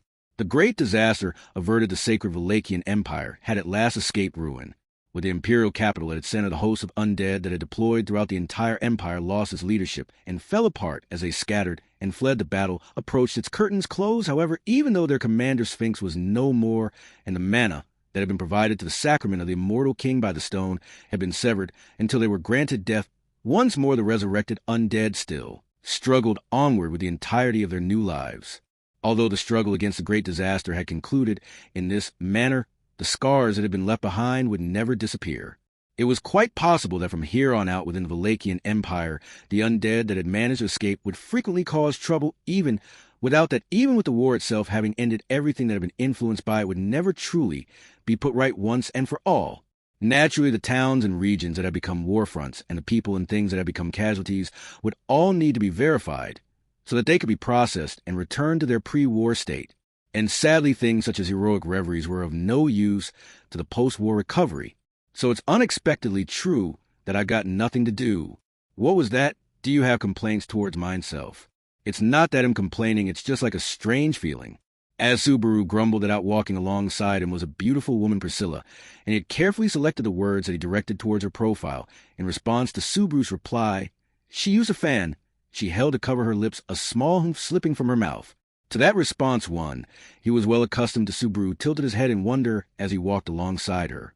Presently, the place in which Subaru and Priscilla were walking together was within the walls of the fortified city of Garkla. The greatest fortress within the empire, its ramparts had become extensively damaged by the advance of the undead hordes, with the citizenry and army unquestioningly working day and night to move forward the repair work to walk alongside Priscilla in such a cityscape. It was a strange happenstance. Both Subaru and Priscilla had been participants of the battleground of the imperial capital of Lipagana in the decisive bout against the great disaster Sphinx, and it was their anxiety for the well-being of those that they had left behind and the disastrous spectacle of the imperial capital unfit for settlement that had prompted their return to the city. Priscilla, the Crystal Palace, once extolled as the most beautiful in the world, is now naught but ash, and the water yet contained within the reservoir still threatens to cascade forth and sweep away the city. As things stand, it shall take a century to restore the imperial capital. Subaru things that were on a pretty huge scale. Hold on a sec, should the person responsible for turning the palace into ash really be saying that? Priscilla, as soon as it began to rampage as a golem, even without mind actions being enacted, the recovery of its palace form was no longer a possibility, as such mind self used it as a ceremonial flame to herald their send-off, for they had fully carried out the role of great disaster. Subaru, a ceremonial bonfire for Sphinx, huh? Priscilla responded calmly, and as Subaru thought about the enemy Sphinx, he cast his eyes downward. This was not something that anyone who participated in the battle against the great disaster could say, but at the very end, in order to activate the effects of Spike of the Star, eating Subaru faced off against Sphinx directly. At that moment, Subaru and Sphinx had laid their souls bare to one another. That was probably why Subaru could not hate Sphinx and regard her as evil from the bottom of his heart. At least, she was not an unforgivable enemy, like the Sin Archbishops. That was what he felt. And it was something similar to this which he thought Priscilla may have felt. Priscilla, it was a truly magnificent pillar flame. After all, it is truly elating to see something burn. Subaru, nah. What if it's just that you like to burn things? Priscilla, my so noisy, do not suddenly use such a loud voice that is just like Al, is it not? At first glance it sounded like an insult, but Priscilla's lips were curled into a smile. As she spoke, it was a difficult relationship to grasp, but she cared about her knight Al in her own way. That much could not be questioned after the reunion of Priscilla and Al at the imperial capital. Subaru, and on that note, Al wouldn't want to be separated from you, so where is he right now? Priscilla, it is, as you say, as he did not wish to be separated from mineself, he was ordered to be a servant at this time. He should be working hard, as he salivates for mine praise, just like you, who is head over heels for the half-devil. Subaru, I can't and won't deny it, but I feel bad for how Al is being used. Priscilla. Hearing a voice say, "Oh," Subaru raised his eyebrows, and with a small run across the opposite side of the street, a small boy-Schultz figure came into his sight, the small boy in shorts, and a butler's outfit was breathing heavily, coming to a sudden halt in front of Priscilla and... Sheldon, Priscilla, thank goodness you are safe. That is the most important thing. I really am so, wah. Priscilla, a child, should not be concerned with such foolish trifles. If you are worried about mineself, then be so with dignity. Saying this, Priscilla embraced Schultz, who had come to a halt. The young boy's head becoming buried in her breast. Rather than a metaphor, the statement that he was buried in her breast was a fact, so it felt like looking at a difference in biological species, rather than a difference in gender. Like Al Schultz was one of Priscilla's servants, and he had been truly worried about her return from the imperial capital, his face turning red as he melted into her touch. In fact, for him to be this delighted at the return of the imperial capital group to rescue the Valachian Empire from destruction squad, it had been worth hastening the dragon carriage for their return. Subaru was also worth it, since as soon as I reunited with Patrash in this form, she immediately hit me. Schultz Natsukizuma, I was hoping that you could convey my thanks to Amalissima. Also, I would like to help Priscillassima more, so I wish to hear the secret behind how you grew up so fast. Subaru ID loved to see Amelia Tan's smug face when she receives as much gratitude as possible, but my rapid growth is a cheat technique if you go down the normal route. But grow quickly, then I think you might die from the growing pains. Priscilla, regardless, you need not recklessly grow any taller. Stay the way you are for the time being. Schultz, I am caught between a rock and a hard place. Caught between his own wishes and the desire of his master, Schultz's anguish was plain to see on his face. As he was caught between these competing ideals, Subaru, understanding his feelings towards Priscilla, which could not be attached to just deep affection or admiration, sympathized with his anguish. Subaru, well, even if I sympathize with you, I can't give you any advice. Priscilla, rather than a fool, you are a pitiful man. Schultz, are you walking by yourself? Schultz, no, that is not the case. I was with Utica and all the Shadrakians. So in the middle of Priscilla's breast, a buried. Schultz glanced behind him. Following the lead of this glance, he discovered a recognizable sour-faced man, Heinkel. Subaru was aware that he had come to the Empire and that it contributed to fighting against a great disaster, but Subaru, Schultz, that old man isn't bullying you, is he? Schultz, that is not the case. Heinkel-sama is a kind person. Subaru, that's definitely a lie. Even if it was your relative, it was not good to spread false perceptions. Saying that Heinkel was kind was like saying that Roswell was a good and honest person. In fact, even Heinkel seemed to be bitter about Schultz's evaluation. Heinkel pipsqueak. Don't say needless. Things will cast you away. Priscilla, do not utter such nonsense. Commoner it is for mineself to decide how Schultz is handled. Rather, it is you who ought to be afraid of being abandoned in the Empire. Heinkel GUH this time, I against that I. Priscilla was of use if you wish to boast, so at minimum you must speak clearly. Toward Heinkel's frown and mumbling, Priscilla spoke with a bored look. She then turned Schultz away from her chest, pushing him toward Heinkel. Priscilla, Schultz, there are many people I must still visit. It is late. Do not stay up into the night. Schultz, I understand. I feel somewhat unable to sleep, but I shall do my best to get some rest. To Schultz, who was still excited, Priscilla nodded with a very well. After that, she looked towards the one close to Schultz, towards Heinkel, who was unable to speak. Priscilla, it was a great service. Heinkel, Istria, Heinkel, Priscilla, your way of life is too unsightly to bear gaze upon, but the ability with the sword that you have forged is a worthy sight. Absolutely, even if you are never rewarded, you must never forget your diligence. Heinkel, though whether I get rewarded or not is up to you, Miss Priscilla. Saying this, Heinkel turned away, roughly scratching at his red hair as he walked away. To that distancing back, Subaru called out with an old man, and Subaru, I heard you saved Garfield. You looked after my little bro Heinkel Cage. With his foul attitude, Heinkel walked away without stopping. Schultz bowed his head, hurriedly chasing after his back after seeing them off, while Subaru shrugged toward Priscilla. Subaru, you didn't give me a proper answer when I asked this before, but why are you with Reinhardt's dad? Priscilla, there is no such person known as the father of another. It is a question I have no inclination to answer. Subaru, when you tell me that so straightforwardly, my chest begins to hurt. When Subaru clutched his chest, Priscilla poked his head with her fan and said, fool, as Subaru rubbed it where he had been poked. Priscilla lightly stroked her chin. Priscilla, well, now are you trying to bore mineself, perform your duties? As a jester, well, not Suki Subaru. Once again, she called him by his name, yet for some reason he had no desire to go against it. 2. Have the two of you come to engrave a frown onto my face while I am occupied. Thus Astable brow was wrinkled as his words suggested upon seeing Subaru and Priscilla arrive. This room in the great fortress, albeit not sophisticated enough to call an office, had served as Abel's workspace for a restless night of urgent planning in regards to post-war measures. A great shift in tone from having brandished a young sword along with Priscilla against the moving palace. Subaru, man, it's incredibly off-putting for you to be tough now. There's no way we'd be able to have another cat fight. Vince and I have never wished to partake in such bizarre rituals with you. If your purpose is to distract me with these trifles, exit at once. Subaru, you say you want no distractions, but Subaru glanced at the sofa beside the desk where the inhospitable emperor tended to his task there flop, and medium slept shoulder to shoulder in harmony. The O'Connell siblings' cozy reunion evoked a striking contrast next to the emperor. Subaru, I don't see you kicking those two out. Vincent, they guarantee me further nuisances. If I rouse them, that is why. Priscilla, you do not disappoint with your pretext. Elder brother, your leniency manifests in its full glory when faced with what is most precious. When you had allowed me to flee from the country, that too had been an act of love. Abel was silenced by Priscilla's calm words spoken as she fanned her face. That could have been interpreted as a silence that would have emerged no matter what had been said, a silence that had emerged precisely because the words had hit the mark, or even both. Subaru, you Siscon emperor. Vincent, albeit I know not the meaning, I presume that those words of yours are the height of irreverence.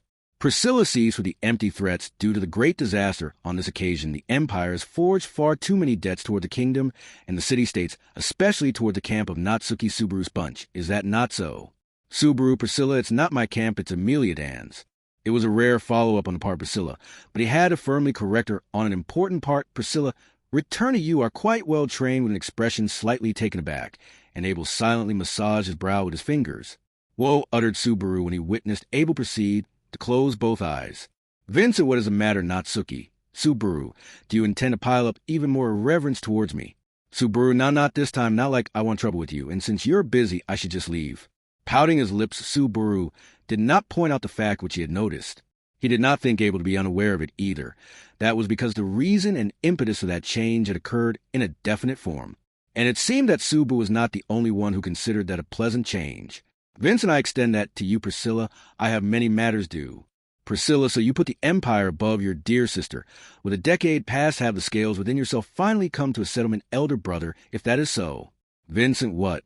As Priscilla cut off her words, Abel made a slight frown in front of Abel. Priscilla pinched the hem of her dress and gave a deep bow where she stood. And then, Priscilla, 77th Emperor of the Sacred Wallachian Empire, Your Excellency Vincent Wallachia, from the bottom of mine heart, I celebrate your ascendance to the throne. Vincent, Priscilla, to the utmost laboriously endeavor to lead the pack of sword wolves, for the time, being the days bereft of respite, shall only continue, delivering words of congratulations with a serious expression, and then a warning with a bold smile. Priscilla spoke to her elder brother and the attitude of his sister, whose tempo was as per her whims. Abel Vincent Wallachia heaved a sigh. Then glancing toward the O'Connell siblings, sleeping on the sofa, with their shoulders pressed against each other. Vincent, Priscilla, in this entire world, only with you, sister mine, could I prescind from mistrust. Priscilla, ever so sinuous, you are brother mine, even in your confessions of love. Concealing a provocative smirk behind her noisily opened fan, Priscilla interpreted Abel's statement. Subaru found himself in total agreement with her. If there was only one thing that a third party could add on to that. Subaru, from my perspective, you two siblings resemble each other to an aggravating extent. And in saying so, Subaru took the brunt of those cognate siblings' matching unamused glares. 3. Were you speaking with His Excellency Vincent? Priscilla, Priscilla, H.M. dear mother, is it? After having her fill of two kinds of sibling relationships within the empire, one team imperial family, and the other team merchant, Subaru, and Priscilla ran into Yorna in a passageway of the fortress, along with Yugurt, who was accompanying her. It appeared that they were heading to Abel's room, as if they had business to attend to with him. Yorna narrowed her almond-shaped eyes and fixedly gazed at Subaru, and Priscilla Subaru had thought that it was because she found this pairing to be unusual, but he was wrong. Yorna, it is only my first time seeing it, but I find it will be quite the challenge to get used to seeing you with your limbs length like this, child. Subaru, now that you mention it, Yornason has only ever seen me in my cross-dressing and shoulder forms. As the astounding truth emerged, Subaru was shocked at his own abundance of variation within the empire. At Subaru's shock, Yorna placed the back of her hand to her mouth, and while smiling, Yorna, Your Excellency, this personage is a knight of the kingdom. Until just the other day, he had been shrunken down to the form of a child, and during our first meeting together, he was in the form of a beautiful lady. Yugurt H.M. from mine star to sanction such an appraisal of beauty in thyself, I shan't say that mine interest hath not been piqued. Subaru, no, not at all, please stop with that kind of stuff, though Natsumi Schwartz is a noble-minded lady who wouldn't be embarrassed at showing herself off to anybody. Priscilla, although your skills are praiseworthy for a foolish commoner, your self-esteem is quite distorted. At Subaru's answer, which tread the line between composed and passionate, Priscilla gave a comment in a fed-up manner. Afterwards, she casually turned her attention towards Abel's room. Priscilla, for what reason are you visiting mine elder brother with the King of Thorns' dear mother? Yugurd, 'tis because the time that remaineth for mine self is meager before that reacheth its terminus. I wish to discuss matters pertaining to the wishes of mine star with the child of mine own children. Subaru, time remaining. At Yugurd's response, Subaru looked towards Yorna, who looked pleased. Yugurd was present here with Yorna with a natural attitude, but he was still one of the undead. Like Sphinx's appearance was by no means inferior to that of the living, but that fact would not sway. Yugurd, in all likelihood, my newfound sense of satisfaction towards mine own life, had borne an influence upon mine appearance. As for mine self, rather than sharing an embrace with mine star via a body in which heat doth not flow, this is much preferable. Priscilla, albeit it may be a linkage of soul rather than blood, you unashamedly boast of your love toward a mother right before her daughter. I suppose that is exactly what one would expect from the King of Thorns, but what is this about mine dear mother's wishes? Yorna, it is in regard to the shackles upon my soul endlessly invoking its reincarnation. The outline of Yorna's quiet words was something which Subaru only knew of on a surface level. Yorna was formerly a girl known as Iris, who was bound to unending resurrection. Each time she died, her soul would return to the surface without receiving the baptism of Odilagna, and she would reincarnate into her next body. Therefore, what Yorna desired from Abel for her contributions in the Civil War and against the great disaster on this occasion was, Yorna, I wish to repeal it to annul the decree of extinction put out by the Empire in regards to the Wolf people and the Mole people. Subaru, Yorna, all along such had been my desire, though when I became a divine general, I had prioritized acquiring the Demon City, so as to have a location to welcome my beloved children. Priscilla, I see, in order to bind your soul, dear mother, the two races, that of the Wolf people and the Mole people, their bodies, and lives which have been piled up since times of your were being utilized, and if that supply were to be severed, the curse would disappear naturally. Yugurd, and in those days 'twas none other than mine self who would pass a decree, if a request cometh from mine mouth to the Emperor, the current age matters shall be settled with no harm befalling the honor of mine star and the child of mine own children. Saying that, Yugurd turned a tender gaze towards Yorna, who was hugging his arm. In that moment, Subaru understood that deep within the eyes of the King of Thorns and varying expression, there were smoldering sentiments of shame and remorse that had spanned many years. Iris and the King of Thorns within the tale recited in this world since times of old. He did not know just what sort of drama had occurred between him and her. However, supposing it had ended in tragedy, this was its after story. Subaru, in that case, I think it's good so long as you at least have an epilogue with a nice aftertaste. Priscilla, then we are of differing opinions. There are plenty of superfluous acts that can be taken in the afterlife to make things redundant. Subaru, you listen here, all right. Priscilla, who was supposed to be the daughter of one of the parties involved, despite it being a complex relationship, had attempted to stir up discord. So Subaru was about to scold her to read the mood, but before he could do so, she continued with, "But, Priscilla, if it is the King of Thorns, and mine dear mother, no such tactless act shall be taken. Yugurd, as ever thou bearest Terriola's likeness, dost thou not think so, O star of mine? Yorna, now that you mention it, it is no wonder I find her to be so lovely. Priscilla, do not conduct such speech akin to comparing mineself with those other than mineself. If it were not you and your husband, dear mother, I would not pardon it." Being told so bluntly by Priscilla, a smile formed on the lips of both Yorna and Yugurd. It was a strange relationship, and although this was not the case in reality from the outside, looking in they seemed like an intimate mother, father, and daughter. So Subaru scratched his cheek with a somewhat awkward feeling.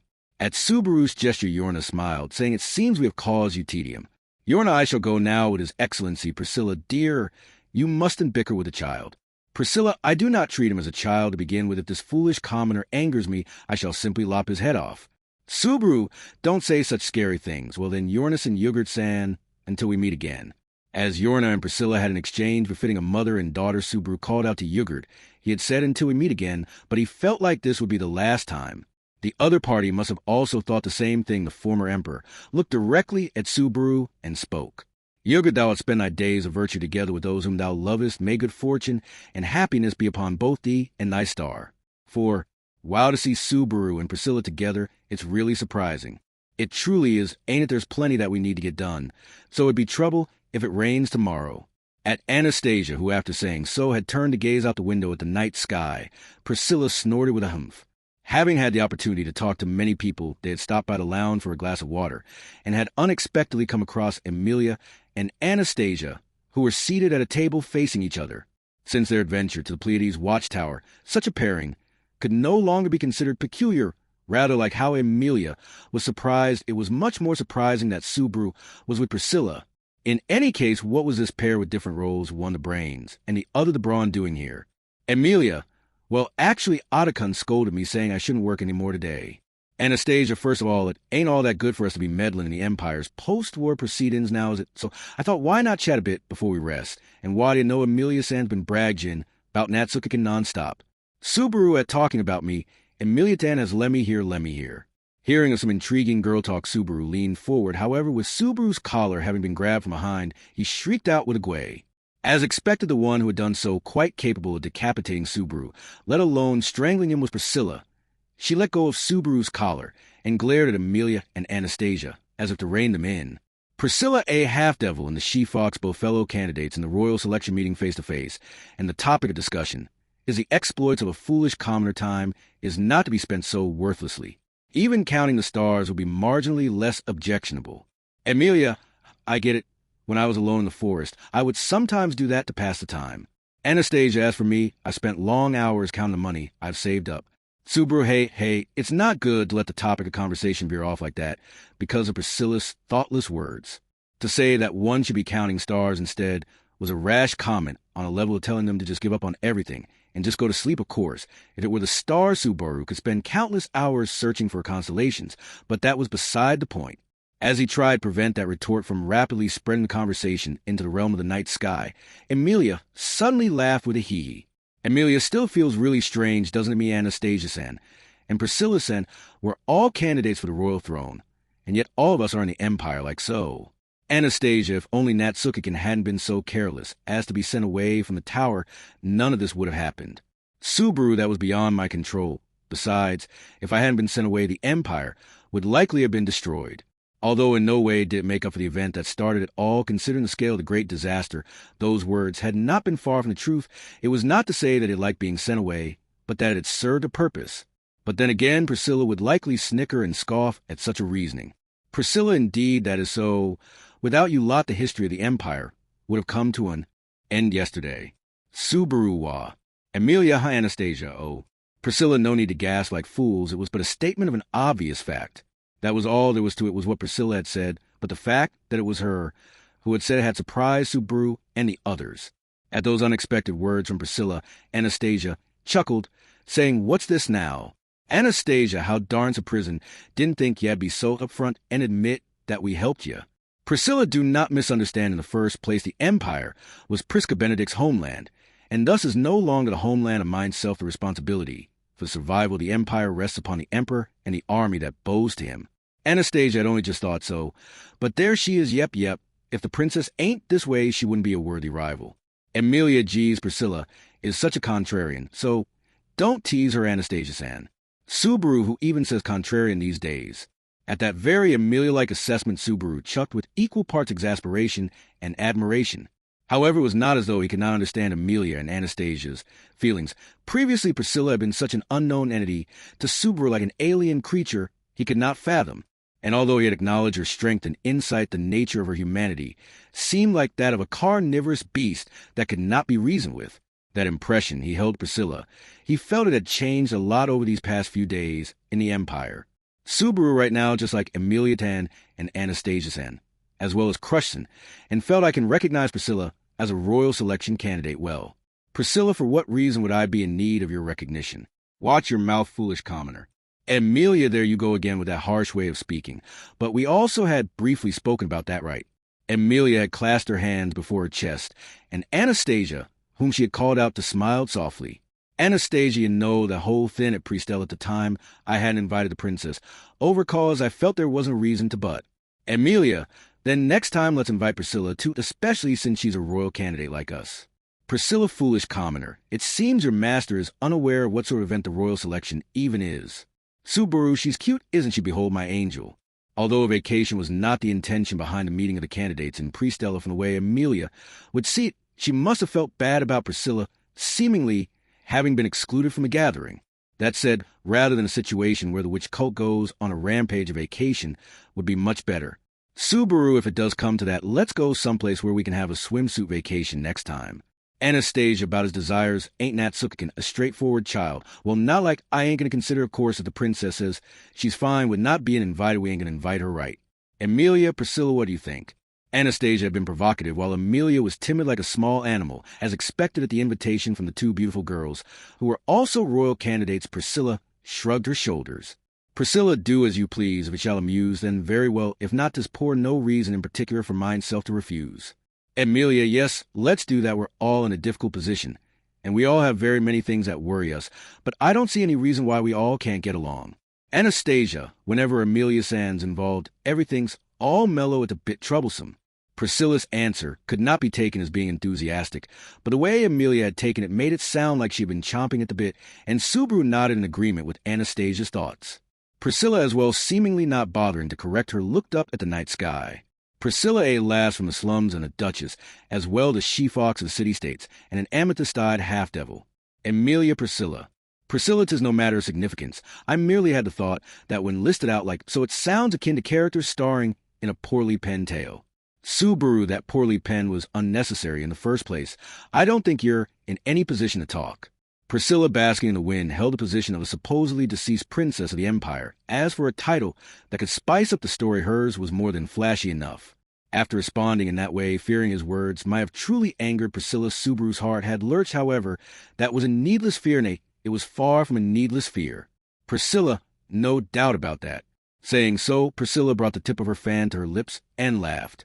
Just like a girl in the midst of chatting with her friends, she laughed in a relaxed manner. 5. Somehow losing the chance to part ways, Subaru continued to walk around with Priscilla through the fortified city. Subaru had worked far too hard today by his own admission, and the same could be said for Priscilla and the many others who continued to move energetically around the city. Of course, most of them, like Subaru, were probably in too high spirits to sleep. Subaru, don't tell me that they're all undead who don't know what it means to be tired. What stupid things are you talking about, Subaru Wohoa? In a daze, he looked out over the stone walkway to the cityscape below, where his comments were overheard by the people passing by. Moreover, someone whom he did not want to overhear him glaring at Subaru was Rem. With a pail of water in her hands, Rem seemed to be one of the people who could not sleep either. Subaru, so are you still assisting in treating the injured? I know you're working hard, but working too hard isn't good. Either you should learn from Nisima, who takes a rest as soon as she gets tired. Rem, I could say the same for you, no. Rather, if you don't have work to do, isn't it your job to return to your room and quietly rest? Subaru, what a shrewd argument. I mean, it may not be a job, but there are things that I also have to do. Subaru answered Rem in a whispered voice, pointing his fingers together in front of his chest. Rem's pale blue eyes turned stern in his attitude, and Subaru's courage waned more and more. Then, as if reaching out a helping hand to Subaru, simply to express her displeasure at the sight, Priscilla sighed. Priscilla, it is no great matter. As you can see, his arms and legs are slightly longer than what they were in the form of a child. Because of this, it is difficult for him to face those whom he was involved with as a child. Subaru, it's redundant for my legs to still be short after I got bigger. You're right about both things, though. When Priscilla nonchalantly expressed those sentiments, Subaru bit his sleeve and sounded a J.A. Subaru had an important task ahead of him to tell everyone in the Pleiades battalion that he had returned to his original form, just as Priscilla had said. Although Subaru's comrades had been with him since his stay at the Gladiator Island, he had never once confided to them that he had been in a shrunken form. In fact, he had never revealed the truth about being the illegitimate child of Abel the Emperor, which meant that he had been lying all this time. Subaru, if I reveal it, and everyone despises me, he'll never recover ID, rather Natsuki Schwartz to have died an honorable death in battle. Rem, if you tell a lie like that, I will despise you, or you fine, with being despised by me. Subaru, ID hate. That as well I wouldn't be able to live if you hated me, Rem. Subaru whined as his heart was battered between Rem at the front gate and his battalion. At the rear gate, Rem sighed at the situation, and suddenly noticed Priscilla's gaze on her. Priscilla, with arms crossed to emphasize her breasts, called out Rem to her. Priscilla, your expression has changed during our time apart. The healing magic that had caused you such anguish seems to be of some use. Rem, yes, I have had many opportunities to practice what you told me, Priscilla, and also thank you that gentle fire that shared your strength with all of us after the star was shot down. That was something from Priscilla Sandwright. Priscilla, what makes you believe that? Rem, it's intuition. Maybe it's because of the time I spent with you, Priscilla, and even if it was only for a short time. Pulling the water pail closer to her chest, Rem replied to Priscilla. Rem's smile was full of confidence despite her words, and Priscilla also smiled when she saw it. Priscilla, very well, it seems that your heart of diamond has been pierced. I deliver mine praise. Subaru, well, Rem, actually when the city was in danger, that star thing, it was me and Biko who shot it down. What do you think about that? Well, Rem, huh? Subaru, I'm sorry for butting and I apologize, so please just praise Biko later. Wanted to be praised as much as Priscilla did Rem, gave him a scornful glare. Subaru was reluctant to back down, but Priscilla had a point.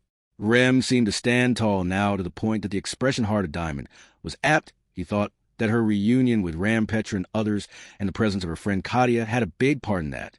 Subaru, besides that you can tell me more about what you and Priscilla were doing while I was gone. Rem, more or less once everything is taken care of. Subaru, in that case will help you treat the injured, and anything else you can let me carry that too. It was not his intention to put off talking to everyone in the battalion, but it would be unthinkable to leave the busy Rem alone even if he were tired. When Subaru offered Rem said in that case, and offered him the pail of water. However, Rem, no, it's fine after all. Subaru, did I do something to offend you? Am I being too considerate? Am I being unpleasant? Rem, it's not quite that, not that, but it's because if you come with me, Priscilla-san will be alone. Subaru, no, in that case, why don't you let Priscilla help you treat the injured? Rem, are you sane? Subaru, I know you're exaggerating, but what I said was a statement of sanity. Subaru reflected on the unbelievable things he was seeing. However, it was strange that Rem refused his help because of Priscilla. In the first place, the fact that Subaru happened to be with Priscilla now was just by chance, not for any deep reason. If Beatrice and Spica would have kept him company, his night would not have turned out like this. Subaru, but Biko and Spica both got held up by experts in spirit and authority-related matters. Rem, then in that case, he'll stay with Priscilla-san. Priscilla, Rem, there is no need for such idiotic consideration.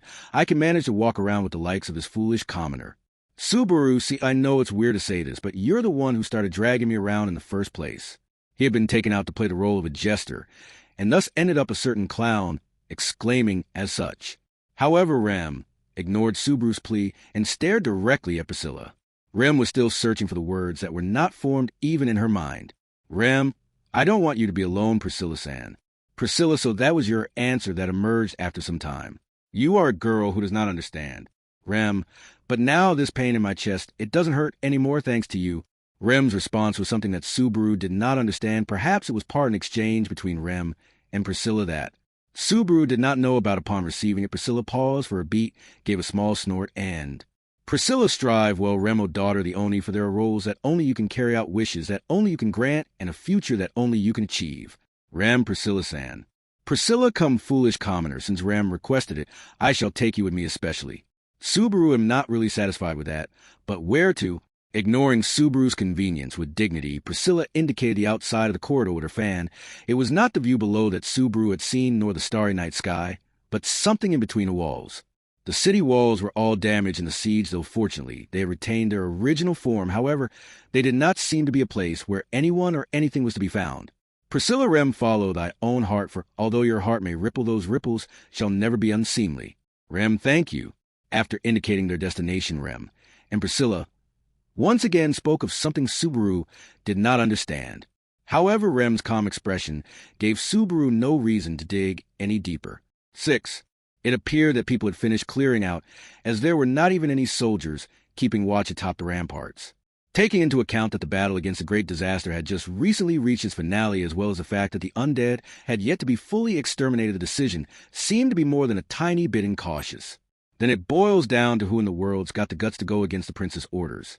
Greeting Subaru and Princess, as such, El sat atop the empty rampart, his legs crossed next to him, was what appeared to be an expensive bottle of alcohol and 2 glasses.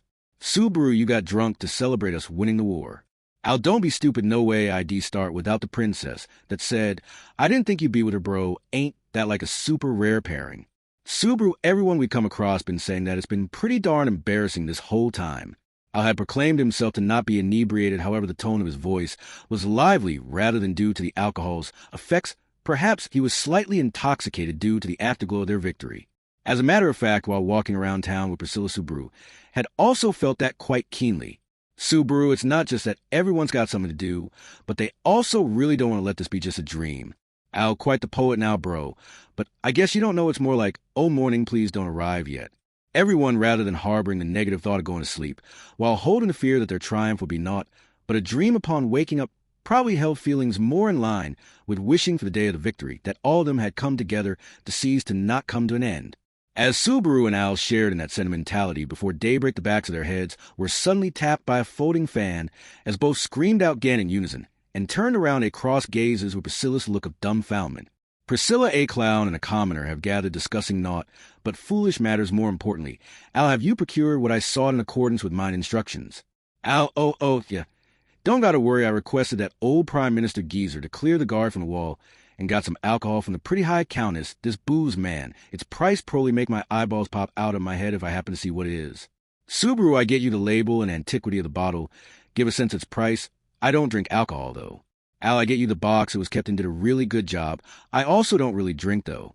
As companions in their ignorance of alcohol, Subaru and Al amused themselves by pointing several things out at their attitude. Priscilla shrugged her shoulders and in their stead took the bottle and removed the cork in a gesture she was accustomed to. Then she slowly poured the liquid pregnant with the sweet scent of liquor into the 2 glasses. Priscilla, there are only 2 glasses. You two ought to share a single one. Al, I was sort of hoping for an indirect kiss with the princess if possible, but pardon me, I apologize, I'll shut up. Al backed down dejectedly. But Subaru, being someone who understood the feelings of wanting to make teasing remarks, did not blame him in any case. As Priscilla placed her own glass to her lips, Subaru, who was to her side, hesitated for a moment, and then placed his lips to the glass he had been given. Al, whoa, underage drinking. Subaru, it's legal. In this world, Gehuff gag. The liquor flowed onto his tongue, and the instant on which the scent passed through his nostrils and throat, Subaru choked up as Al burst out laughing, bwaha. At that, he too took the glass from Subaru and sipped the alcohol. Using the hand holding the glass to lift the jaw of the helmet, he poured the liquor into the gap, and then, Al Gehuff Gehuff blew. Subaru, aren't you choking up more than I am? Pull yourself together, fully-fledged of-age drinker. Priscilla, you both are causing a racket, that defeated, which ought to be bemoaning. You do not even know what fine liquor is. Subaru, I'm getting some confusing feelings of guilt. Please stop. There was no way Sphinx would ever say apology required due to something like being unable to taste the high-grade alcohol of victory, but Subaru was disheartened due to feeling like she would. In the end, as Subaru and Al shared their alcohol, little Priscilla finished emptying half of the bottle. By herself specifically how strong it was unknown, but for someone who had drunk that much alcohol, and alcohol that did feel quite strong at that Priscilla's face was as if it was nothing at all. Al, the princess, being a heavy drinker, right in line with her image, ain't it? To the somewhat prideful Al, Subaru did not respond that such was exactly the case, and once the glass that Subaru and Al had been responsible for was emptied, Priscilla, as if deciding that this was a time to do something. Priscilla, dawn is nigh, I am a tad amused, I'll accompany mineself. Al Kihaha company you, what do you owe? Declaring so, Priscilla put aside the half-empty bottle of alcohol onto the handrail, took AL's hand to help him stand up, and beckoned him to the middle of the wall's top. Pulling the perplexed Al towards herself, she smiled at Subaru, who was gazing in wonder at what was happening. Priscilla, not Suki, Subaru sing. Subaru, that's way too unreasonable to request. Priscilla, your tongue ought to have been moistened by such high-quality liquor. Well, I shall just tell Rem in case you are of no use. Subaru, growling, damn coward fine. Finding himself in a development against his will, Subaru folded his arms and constructed a set list within his mind. As he did so, Al stared deeply into Priscilla's eyes. Al, princess, am lacking one arm, no. Priscilla, so what of it you have 2 legs and loyalty pledged to mineself, let us begin. It was not as though that had been the signal, yet Priscilla's words overlapped with the first bar melody. Subaru, what Subaru had chosen was not a hit song hailing from his original world, but one rooted in this other world, a tune that also happened to be a favorite of Subaru's. The Sword Demon Love Ballad was a bit too long, and he would probably start crying while singing it.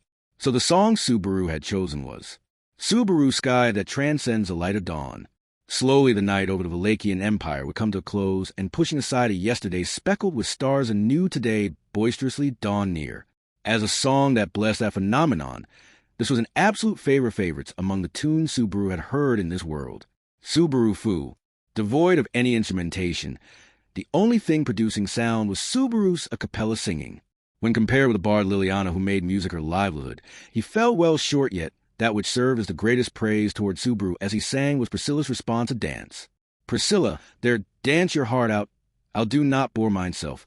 I'll shit now I'm in trouble, bro, turn up the beat. While listening to Subaru singing voice Priscilla, and Al danced all around the rampart.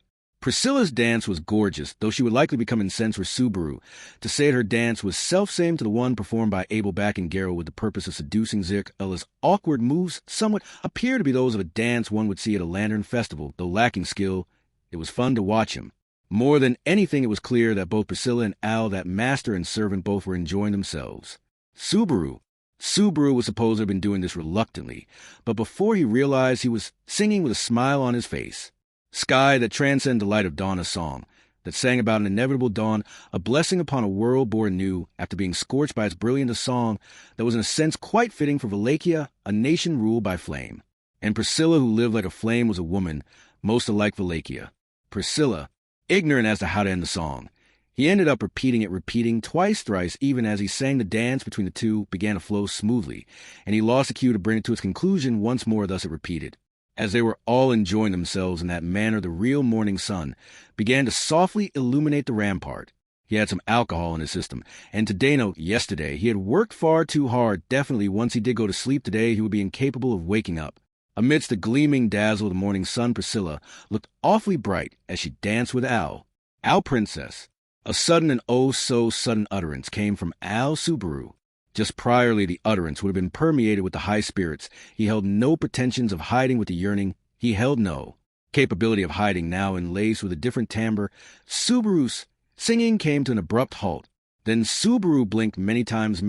He rubbed his eyes, and despite him rubbing his eyes, Priscilla, albeit not on the level of that songstress Liliana masquerade, it was not a poor performance. Indeed, settled in AL's chest while being embraced by him from behind, Priscilla voiced her praise. With the morning sun shining through Priscilla's body, she was faintly fading away. 7. Subaru. Aghast atop the ramparts of the fortified city, enshrouded in the morning mist, Subaru gazed at Priscilla. A blood-red dress, orange hair that reflected the rays of the sun-crimson eyes akin. The flame all were things that composed the existence of Priscilla Barriel. None of those had changed, and yet.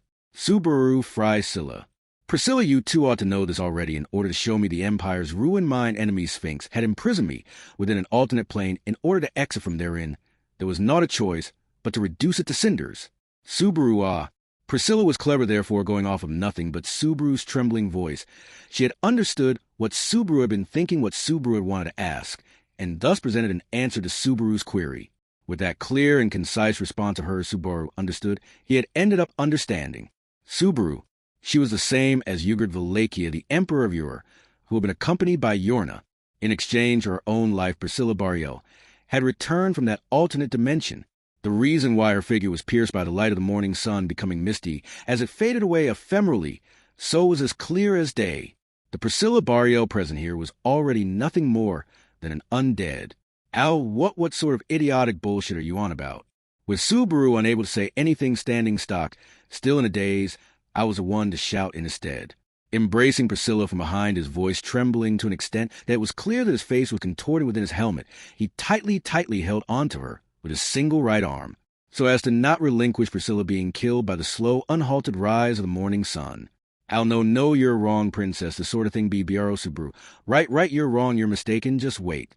Priscilla ill. At AL's quavering appeal, Subaru suddenly lifted his head and shifted his gaze towards a banister. The great disaster having come to a close, he had ended up spitting out the package of poison, which he had kept behind his molar. So if he were to choose a method to redo things, immediately jumping off of the rampart would be the fastest. Priscilla cease. Subaru, why would I cease? I have no reason to do this sort of thing for me. Priscilla ceased, not Suki Subaru. Just as he was about to jump over the railing, throwing himself over the edge, Subaru was held back by a voice, but paying no heed to that, Subaru had fully settled his mind to proceed to challenge the great disaster once more. And despite that, Priscilla, the authorities held by yourself and Al may possess the power to warp even the laws of fate, but you ought to remember this regardless of what use you make of your powers and prayers. There are some who desire that things remain unchanged. Subaru, what the hell do you think you're saying? This isn't the time for that right now. I need to. Priscilla, not Suki Subaru. As Subaru grit his teeth, the nails of his hands upon the railing chipped off, blood streaming down. He ought to just ignore everything and anything that Priscilla was saying, and jump indeed, having expended his life time and time again against the great disaster, as one who had seized victory. For the Empire, Subaru's heart was screaming. But perhaps he ought to be strong enough to brush that outcry to the wayside and listen to what Priscilla had to say. As Subaru arrested all movement due to the clash within him, his cold logic at odds with his emotions, Al screamed out with bro, holding on to Priscilla as to absolutely never let go, trembling like a child throwing a tantrum. Al, bro, please don't listen to anything. You don't need to listen to her. Do it. Save the princess. Save Priscilla. Priscilla Aldebaran. Al HK, stop it, Priscilla. I ain't gonna listen, shrieking in sorrow. I was called by Priscilla, as he implored. Subaru the former shaking his head, in denial. As she softly caressed his neck, Priscilla called Al by a name that Subaru was familiar with. However, this was his first time hearing it being used in regards to Al.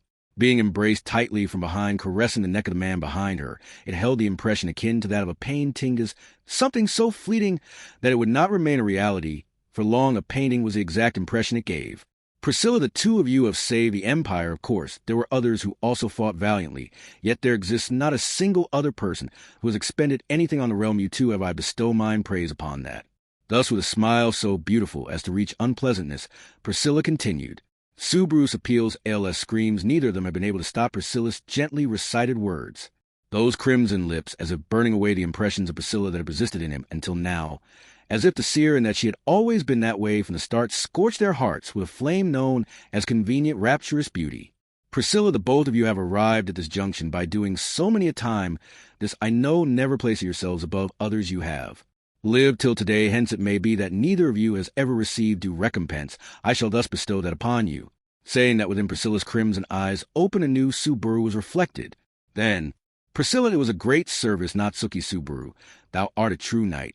That instant he was granted that comment strength vanished from Subaru's knees. Subaru, falling to his knees, Subaru could no longer stand back up. His lips trembled. All over his mind was thrown into a disorderly state of chaos. With all kinds of emotions his understanding could not catch up. That notwithstanding the reason as to which strength departed his knees was because it had been made certain to him his soul had understood. Not Suki Subaru could not save Priscilla Barrio, Priscilla Aldebaran, thou as well. Al, I told you to stop. I won't fucking back down. There's no way I can back down, because that's how it should be, right? If I back down, you'll princess you'll. Averting his gaze from Subaru, the latter having fallen to his knees, yet clung on to Priscilla no longer, was he turning to Subaru for help. Rather strenuously, he bellowed for her fate to be altered. Yet his voice gradually was bereft of its vigor, the sound of him weakly sniveling many times, resounding, gazing upon Al, unable to resume his words any further. Priscilla smiled akin to a loving mother.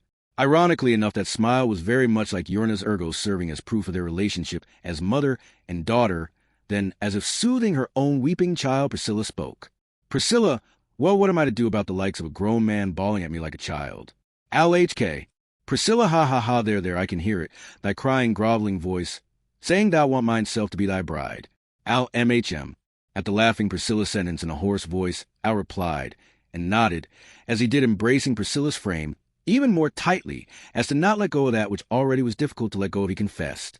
That was Al MHM, please be mine princess, my princess. That was, regardless of what was said by anybody else, a confession of love indisputable. With all of the affection packed into his body, the man conveyed his love in its entirety to the woman within his arm, receiving that. Priscilla's crimson eyes flickered. Priscilla, look at that, it is mine victory again. Having made him declare, the nature of Priscilla's smile altered, morphing into that which was habitual.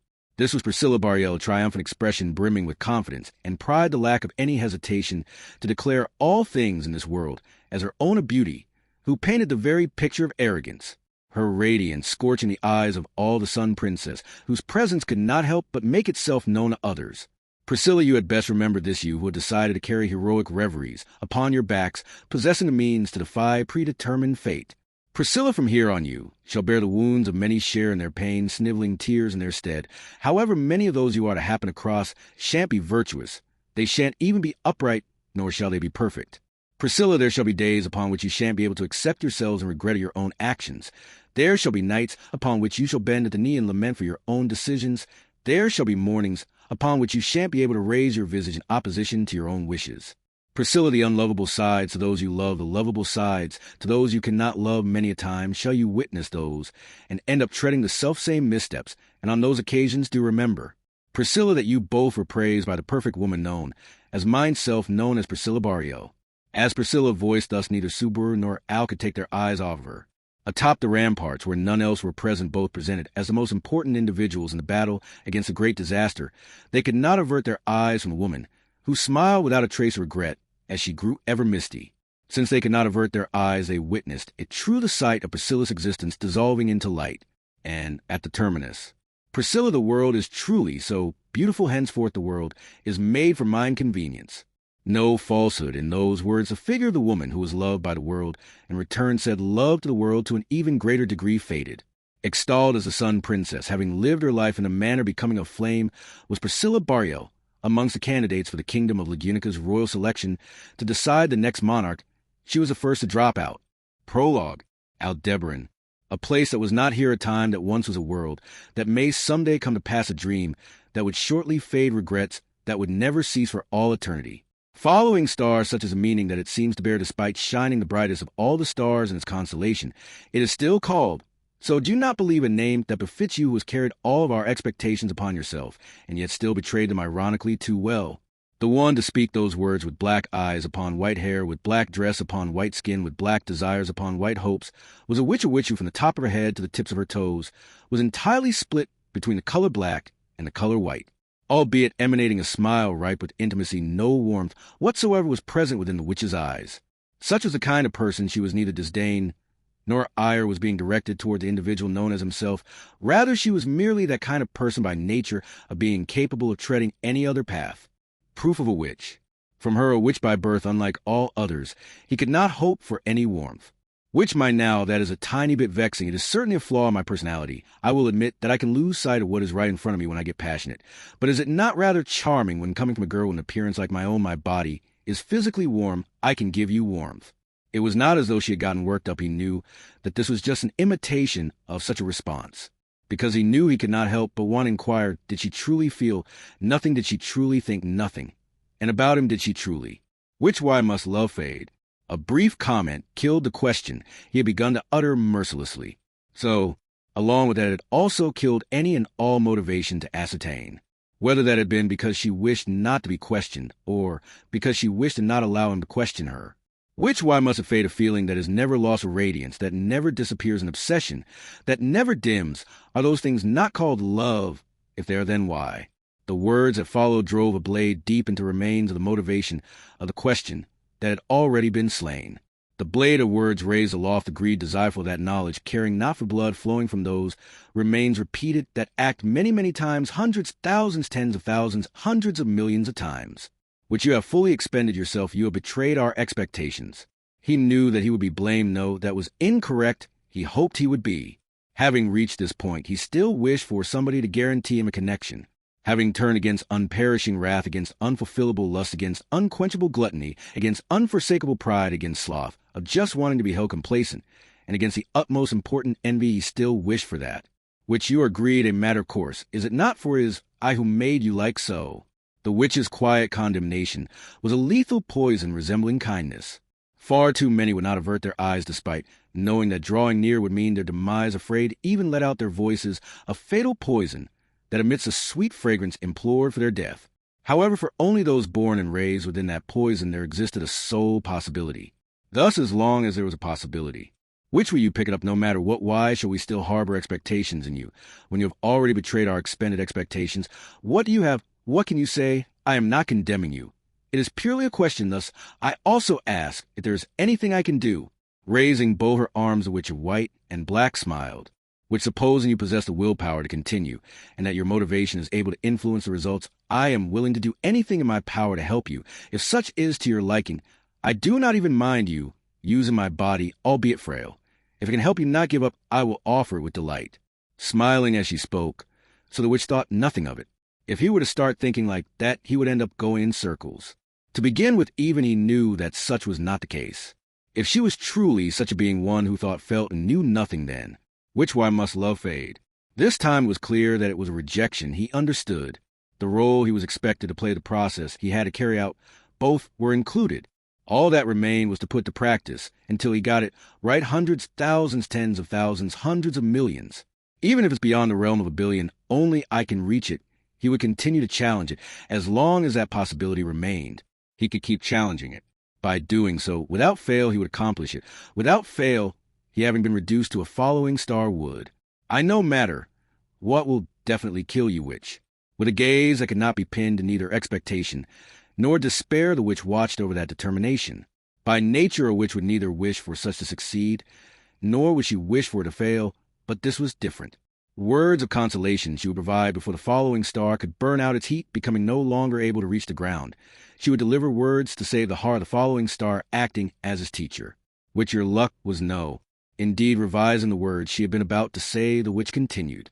Words most appropriate for that following star words that would serve to comfort as fate those were, which not Suki Subaru failed you.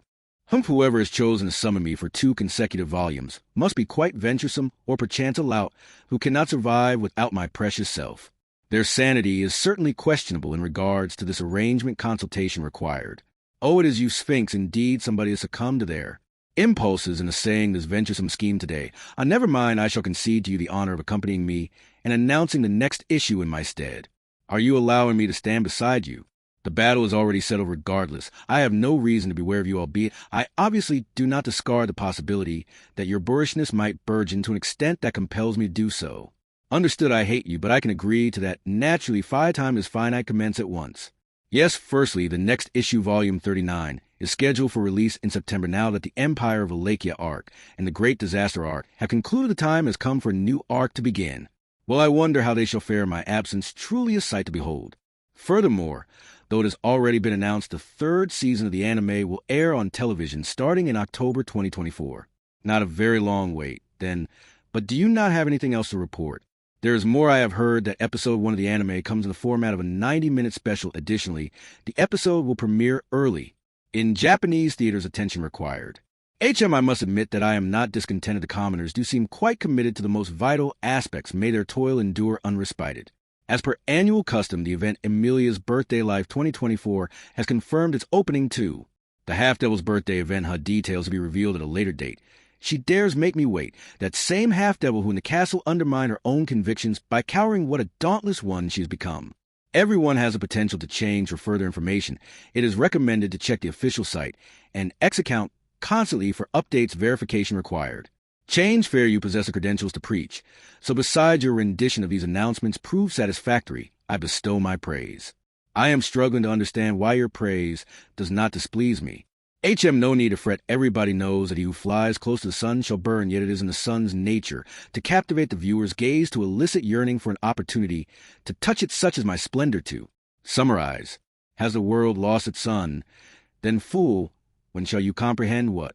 The world is made solely for my convenience. Never forget it, you and everybody alike. Deliberation required.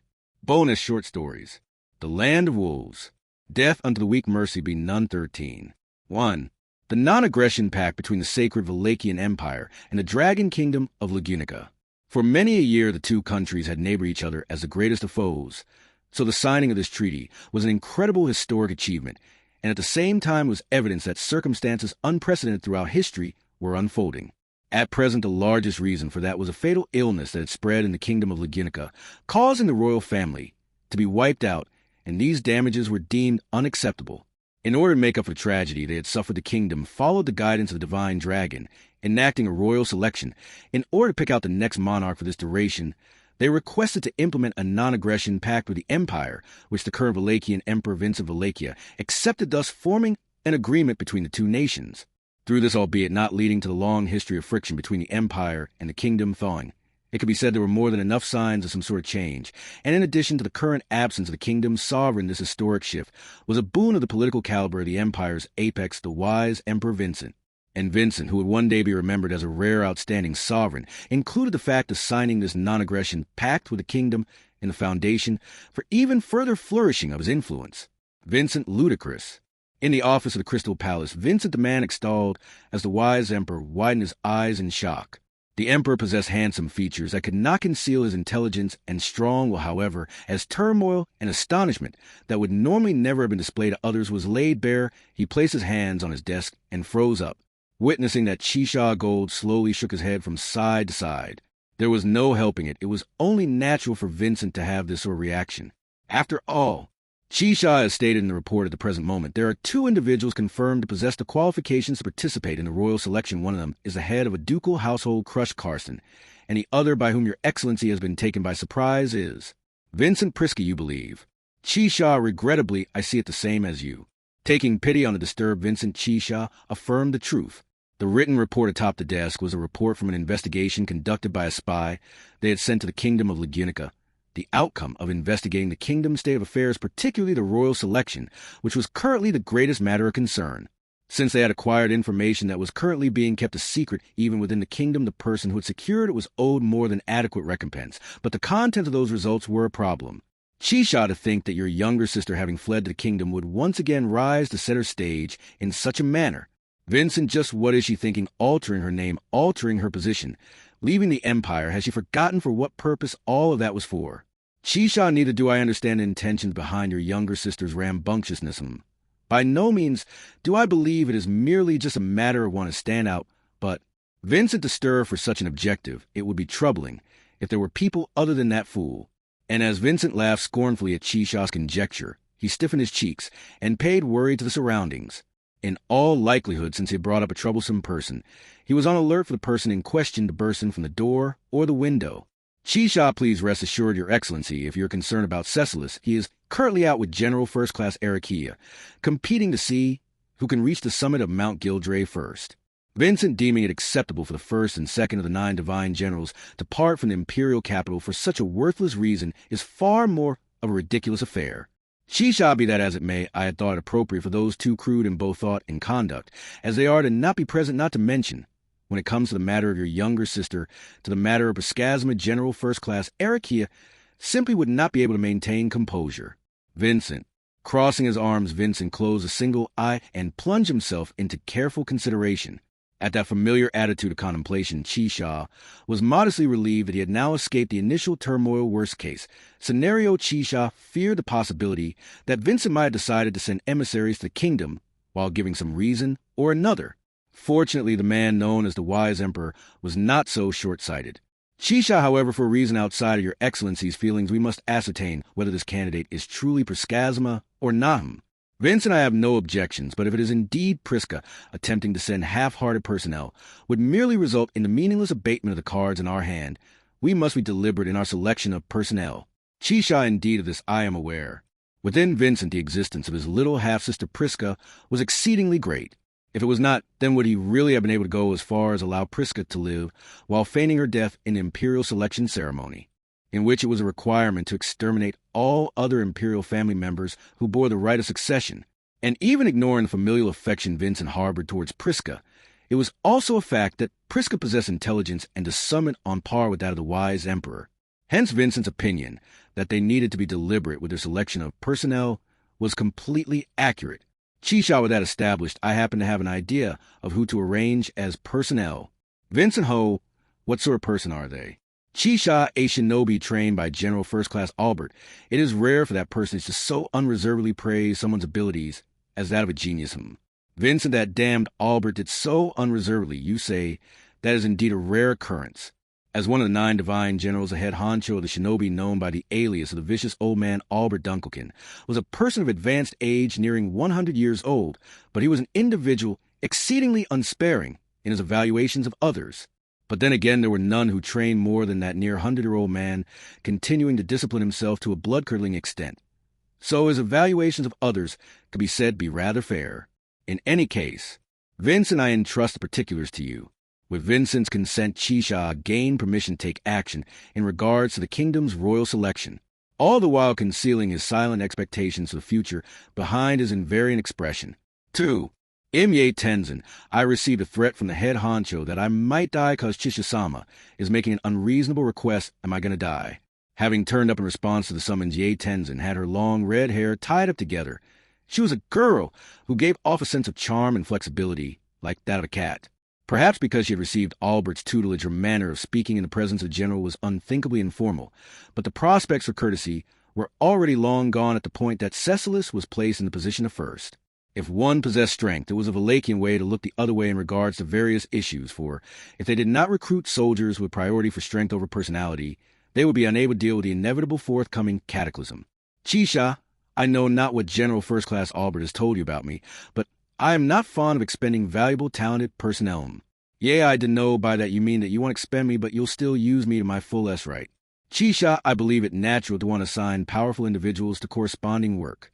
Yea, you're as nasty a man as the head honcho said, aren't you now?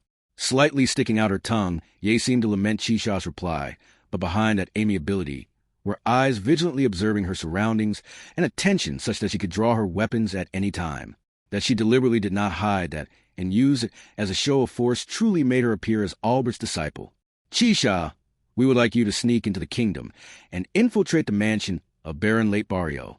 At Ye's attitude, Chisha ceased taking detours and moved on to the main subject. Having heard the contents of her mission, Ye tilted her head in confusion as she said Baron Barrio.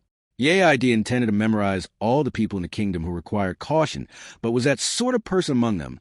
If it's for assassination, wouldn't it be Margrave Mathers or House Astrea? Chisha, supposing that were the case, would you currently be capable of performing assassination on those two houses? Yea, doing both is impossible, but if it was just one, I think I could do it if I gave up on returning home alive. I'd rather not die young under a beautiful sky. So if possible, I don't want you to order that and no. Chisha, your honesty is splendid. It was neither excessive self-confidence nor a careless bluff. Ye simply made a guarantee based on her own ability. Chisha silently nodded at her. Reply and, Chisha, once again we would like you to infiltrate the house of Baron Late Barrio. We want you to make contact with his wife, Priscilla Barrio. Yea, so is Lady Roger that. With a carefree smile, Ye consented to Chisha's request. As she harbored a favorable impression, while listening to the details of the mission Chisha mentioned from beside her, what do you need to know? Yea, oh yeah, after I go undercover, what do I do? Assassination. Abduction. Chisha, for the time being, if you are in position to investigate her movements from close by, it is fine for you to engage in careful observation merely. Yea, merely. Chisha, I would like you to bear in mind that depending on the situation, you may be issued new instructions. Yea, I see, Roger. At Chisha's added comment, Ye naturally nodded, without prying too deeply. As a matter of fact, if she were truly as skilled as she was reputed to be, it would be easy for her to sneak into the kingdom and infiltrate the mansion of Baron Barrio. If she did, so it would be possible to investigate Prisca's intentions, a true motivation in placing herself in position as conspicuous as a royal candidate. Ultimately, would Prisca choose to be an ally or foe to the empire that Vincent and Chisha had built up? Chisha's mental image of Prisca was exceedingly complicated regardless of her personality. Her existence functioned as a balm for Vincent in both positive and negative senses, allowing his younger sister to live assured the emperor's humanity, but on the other hand, the reality of opposing the way of the imperial selection ceremony harmed the legitimacy of his throne. If her existence was purely something that guaranteed Vincent's humanity, it would have been fine, but a large part of the reason why Vincent had kept Prisca Benedict alive was for something detached from emotion for the purpose of making preparations for the great disaster. The inevitable forthcoming cataclysm was something the Stargazer had prophesied would commence with Vincent's death. When that happened, somebody would need to lead the empire in Vincent's place. So he had said, but, Chisha, I am operating from a perspective that slightly differs from that of His Excellencies.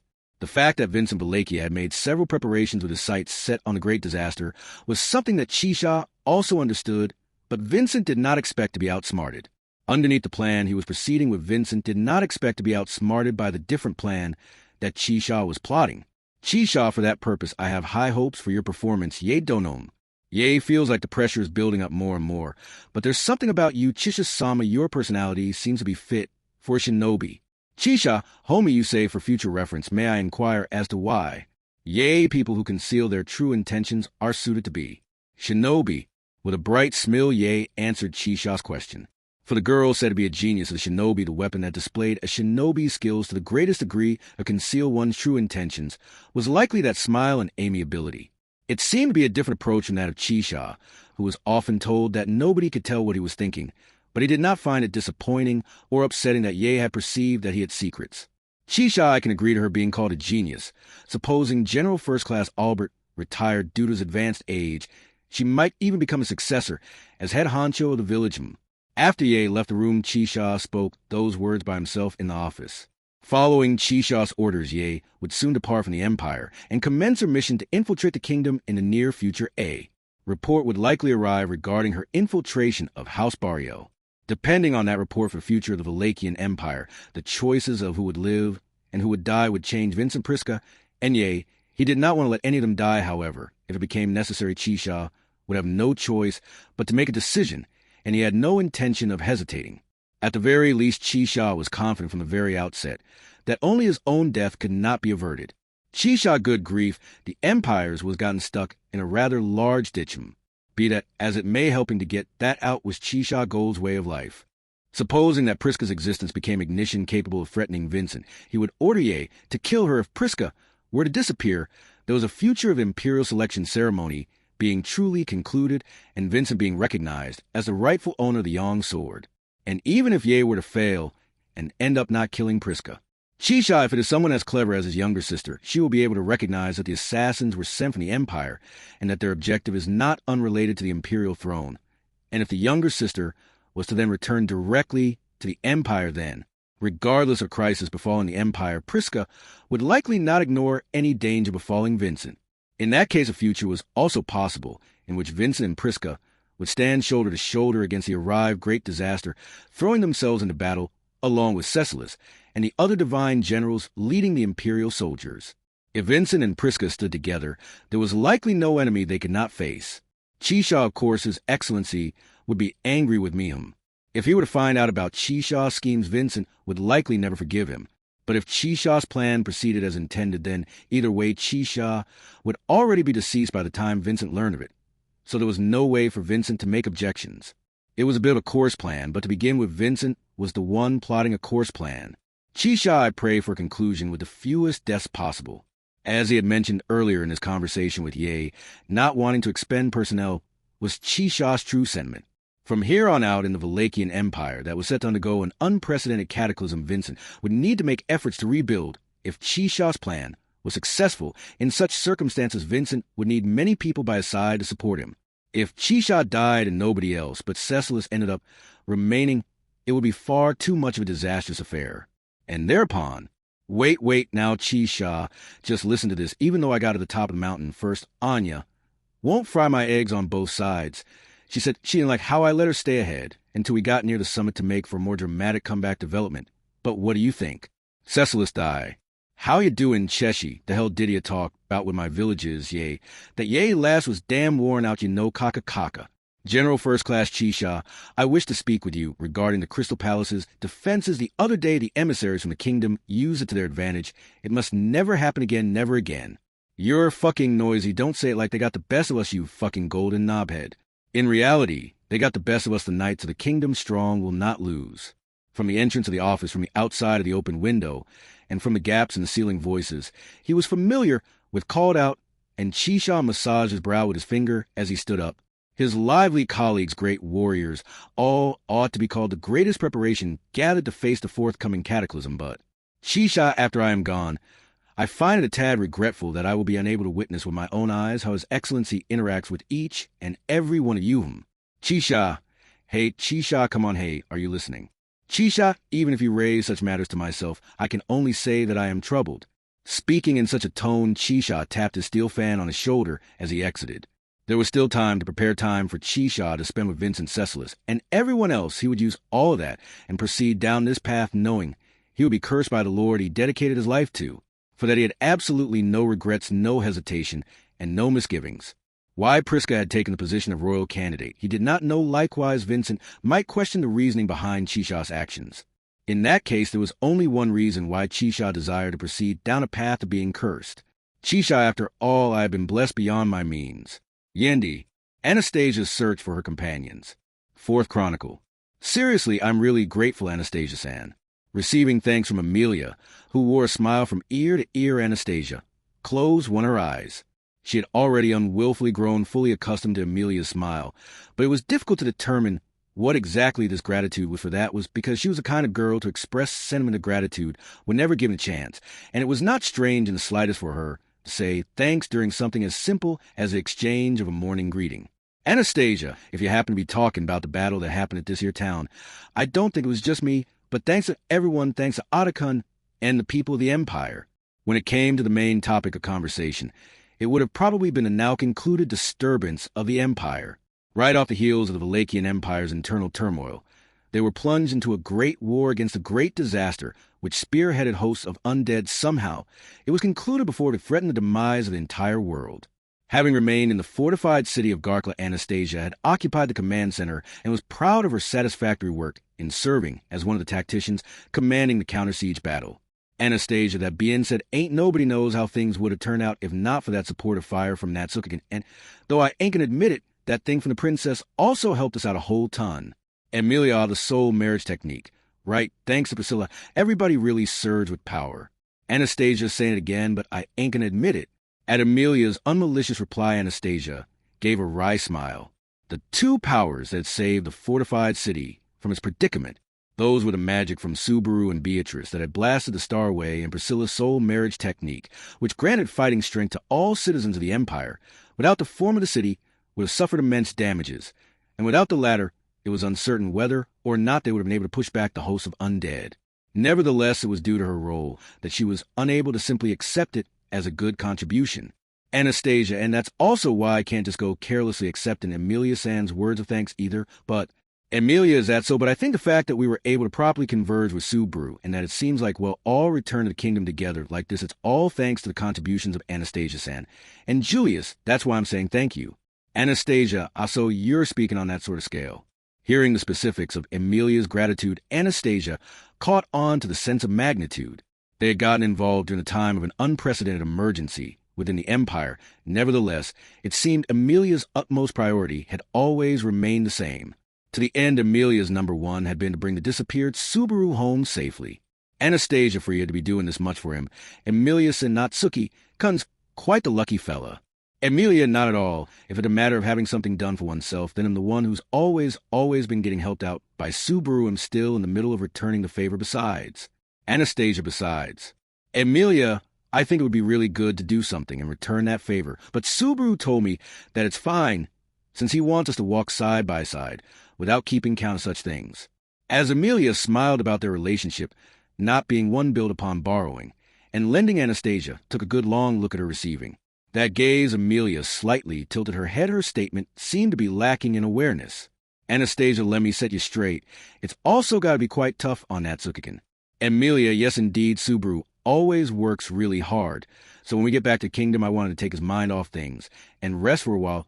I was also thinking of suggesting to him to do so. Anastasia ain't what I meant, but whoa there.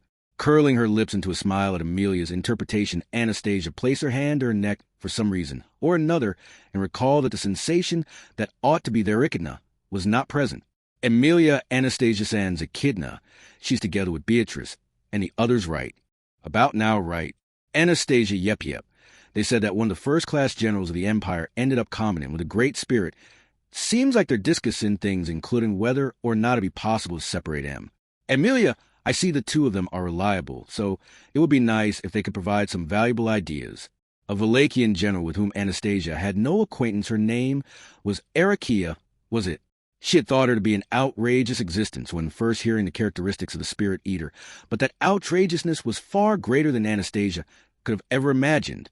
The Empire would have lost considerable military strength during this great disaster, but there was also a possibility that the fruits of the conflict more than compensated for that caution must be taken as to not underestimate their future movements. Indeed, amidst the fortress filled with the fervor of victory, Anastasia partook in calm deliberation and, Anastasia, Emilia-san, what ya doing with your hand?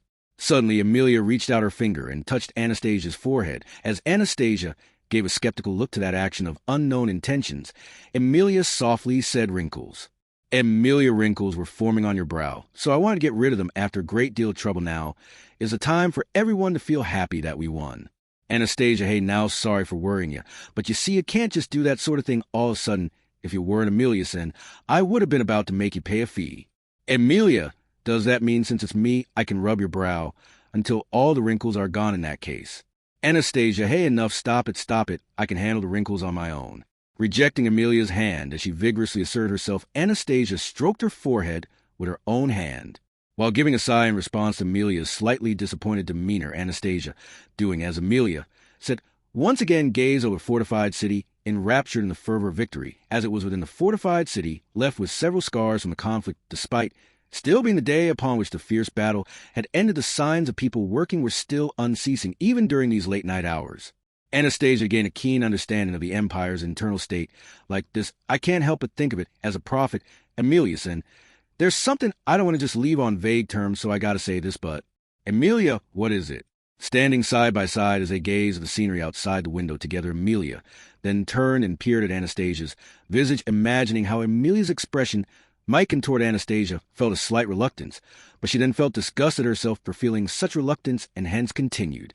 Anastasia, from the Pleiades watchtower, to hear, I've gone along quite nicely with y'all, Emilia-san, but our ambitions oppose each other. Once we return to the kingdom, I'm going to have to make that clear to you again. Amelia. Anastasia making that easy torrid face again. As Amelia's amethyst eyes wavered with a lonely expression, Anastasia shrugged her shoulders. Amelia's capacity for compassion and magnanimity was more dangerous than it was an advantage. What was worse was that when Amelia made this face, Anastasia felt unable to compose herself. To begin with, Anastasia was self-aware of her lenience when it came to those she held close. To compensate for that, she had always intended to view others unsparingly before they became close to her, but due to their fellowship here, she was aware that Amelia was in the process of inadvertently stepping one of her feet into that domain. That was precisely why. Anastasia, we agreed on this before. Did we now? Any story about us becoming friends, or whatever will be after the royal selection is over? Amelia, can't we do it a little sooner? Anastasia, Amelius, and you've gotten real cheeky. Haven't you? Her phrasing was polite, yet her words were sufficiently persistent. Anastasia slowly shook her head, and Amelia took a small breath, but she immediately clenched both her hands into fists and... Amelia, got it, Anastasia-san, is stubborn. I won't say anything more than this. Anastasia, ain't that somewhat like the phrasing of a girl who's given up? Amelia, just like how Anastasia-san thinks she wants to do this, I have feelings of wanting to do that. So that makes us even. At Amelia's stout-hearted and constructive response, Anastasia blinked her eyes. Regarding this, it was as Amelia had said, and Anastasia could not come up with any words to argue. On the other hand, considering that she thought it depressing that she would have no choice but to have this same conversation with Amelia again. Anastasia, quite the troubling affair. And since she bore no ill will either, Anastasia was of mixed feelings. Whether or not she knew how Anastasia felt deep down, though, she likely did not know Amelia. Continued her words with, moreover, Amelia, while I want to become friends with Anastasia, and I also want to do so with Priscilla. Anastasia, that's me, no, I guess you're free to think as you please, but Amelia and Wallachia Subaru and Abel got along really well, didn't they? I understand that it was also because Subaru is good at getting along with people, but I can't just give up because Subaru is good at it while I'm not. Anastasia, well, I guess there ain't no doubting that Natsukin and the Emperor are good pals. As Amelia chose her words with determination, Anastasia evaluated Subaru and Vincent's relationship from a third-party perspective. However, it seemed like the friendship that Anastasia imagined was a completely different luminosity to what Amelia was imagining. Anyhow, Amelia right now crushed and is in a terrible state, but I want her body to heal and for her to get her memories back. Then he'll start to get along with Priscilla, and he'll be friends with Anastasia with Felchon. I have confidence that he'll be able to get along well with her.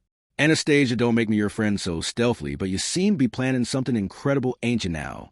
The royal candidates, all of unique dispositions, the idea of making friends with all of one's competitors was probably an idea better off discarded, as reckless rather than incredible. But at those thoughts of Anastasia's, Amelia smiled with confidence. Amelia, you know I realized something amazing for some reason. The Kurami gets really happy when something good happens to Anastasia-san. Anastasia, thanks. Amelia, yes, so then I thought this all of us are doing our best to become the next monarch, but in the end, only one of us will actually win. But if I was friends with everyone like I am with Anastasia, then more so than the frustrated feelings of losing, the feelings of congratulations would be way bigger. Anastasia, don't make me your friend so stealthily. And the reason that her rejection was weaker than earlier originated in her pure surprise. Amelia's way of thinking her ideas were all things that Anastasia could not come up with, and each time the things she said caused her to feel a fresh sense of surprise. The same went for this instance. Anastasia, that might be a darn wonderful idea, but who's to say you know? Amelia, right. Anastasia, but ain't that a bit of a weak attitude? Ain't you basically saying that you want to reduce your depressing feelings for when you lose Amelia-san? Concentrating all of one's strength on winning, without even considering the prospect to defeat such idealism, was not something that Anastasia partook in so long as there were prospects of both victory and defeat. One must put in maximum effort in order to win, while also making appropriate preparations for a potential loss. However, while that was Anastasia's way of thinking, it felt a little bit uncharacteristic for Amelia to utilize such a manner of thinking herself. At those words of Anastasia's, Amelia reacted with a look of puzzlement. Amelia is in a weak attitude. I was just thinking that when I become the monarch, I'd like for Anastasia-san and everyone else to cheer me on. Anastasia. Amelia, Anastasia-san. Amelia declared that without any fervor whatsoever, and this time Anastasia was left speechless before Amelia as she blinked her eyes. Anastasia placed her hand over her forehead. And then, Anastasia, ah ha ha ha. And even if it was disgraceful, she opened her mouth and erupted with laughter. In front of Anastasia's burst of laughter, Amelia darted her eyes about in confusion, perhaps wondered about just who in the world had caused this explosive uproar. Truly, It was an outrageous proposition. Anastasia, really now to think that rather than yourself you had to be worried about us after defeating us, you're quite the big shot now, ain't you? Amelia, I see that's right. I'm sorry. My feelings of refusing to lose are really huge. So just now I said something very disrespectful.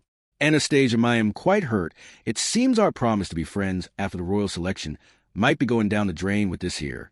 Amelia, that's no good, Anastasia-san. If you don't keep your promises, you'll end up becoming Subaru.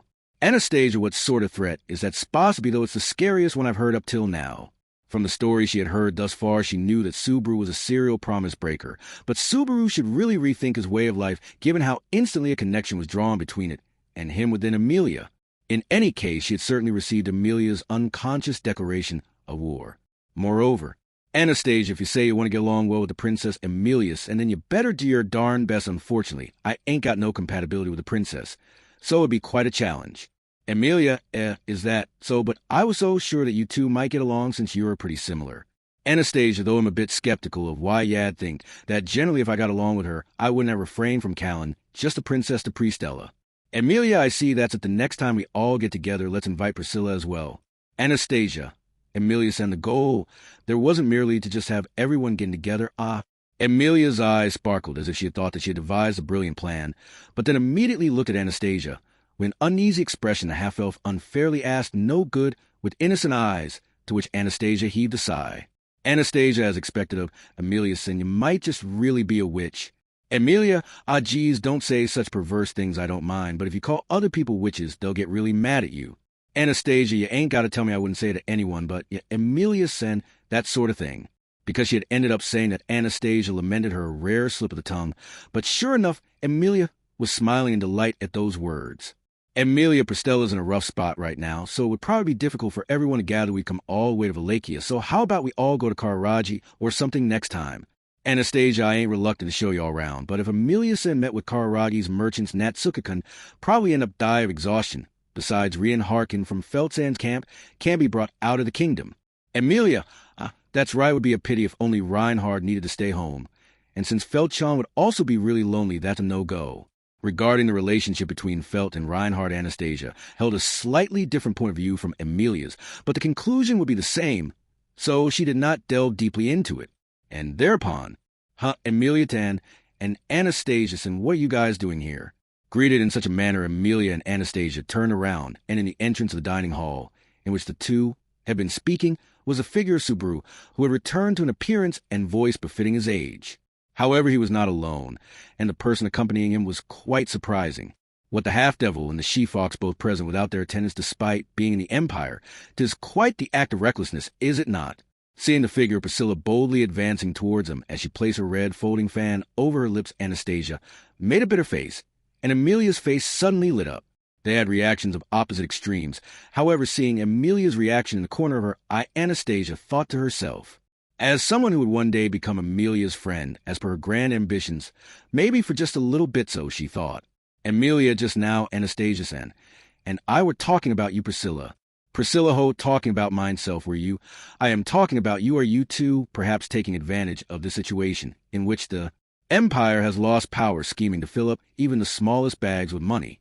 Anastasia, Amelia-san, I really might be unable to go along with your plans from earlier. She had tried to meet Amelia halfway, but Priscilla's attitude had put a damper on her spirits. Then, seeing Anastasia's reaction, Amelia got flustered with a wait. Then, as a distressed Amelia searched for her next words, Anastasia and Priscilla suddenly met eyes. Anastasia, irises of pale turquoise crossed irises of crimson mutual, gazes pregnant with intent clashed, and Anastasia thought. No matter how much time Amelia put in her vision of a future where all the royal candidates got along with each other, would likely never take shape. However, even if those intentions were never brought to complete fruition, Anastasia, princess, I think you'll still be arguing with your esteemed self like this no matter how many years pass. Priscilla, curiously, I am of the exact same opinion, she-fox. Anastasia anticipated that the relationship constructed by glaring at each other like this would be an amusing one indeed. Yendi, the Dragon Kingdom.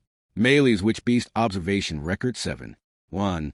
Traversing the Augria sand dunes and being a guide to Pleiades Watchtower Alfie, there were a few unforeseen circumstances.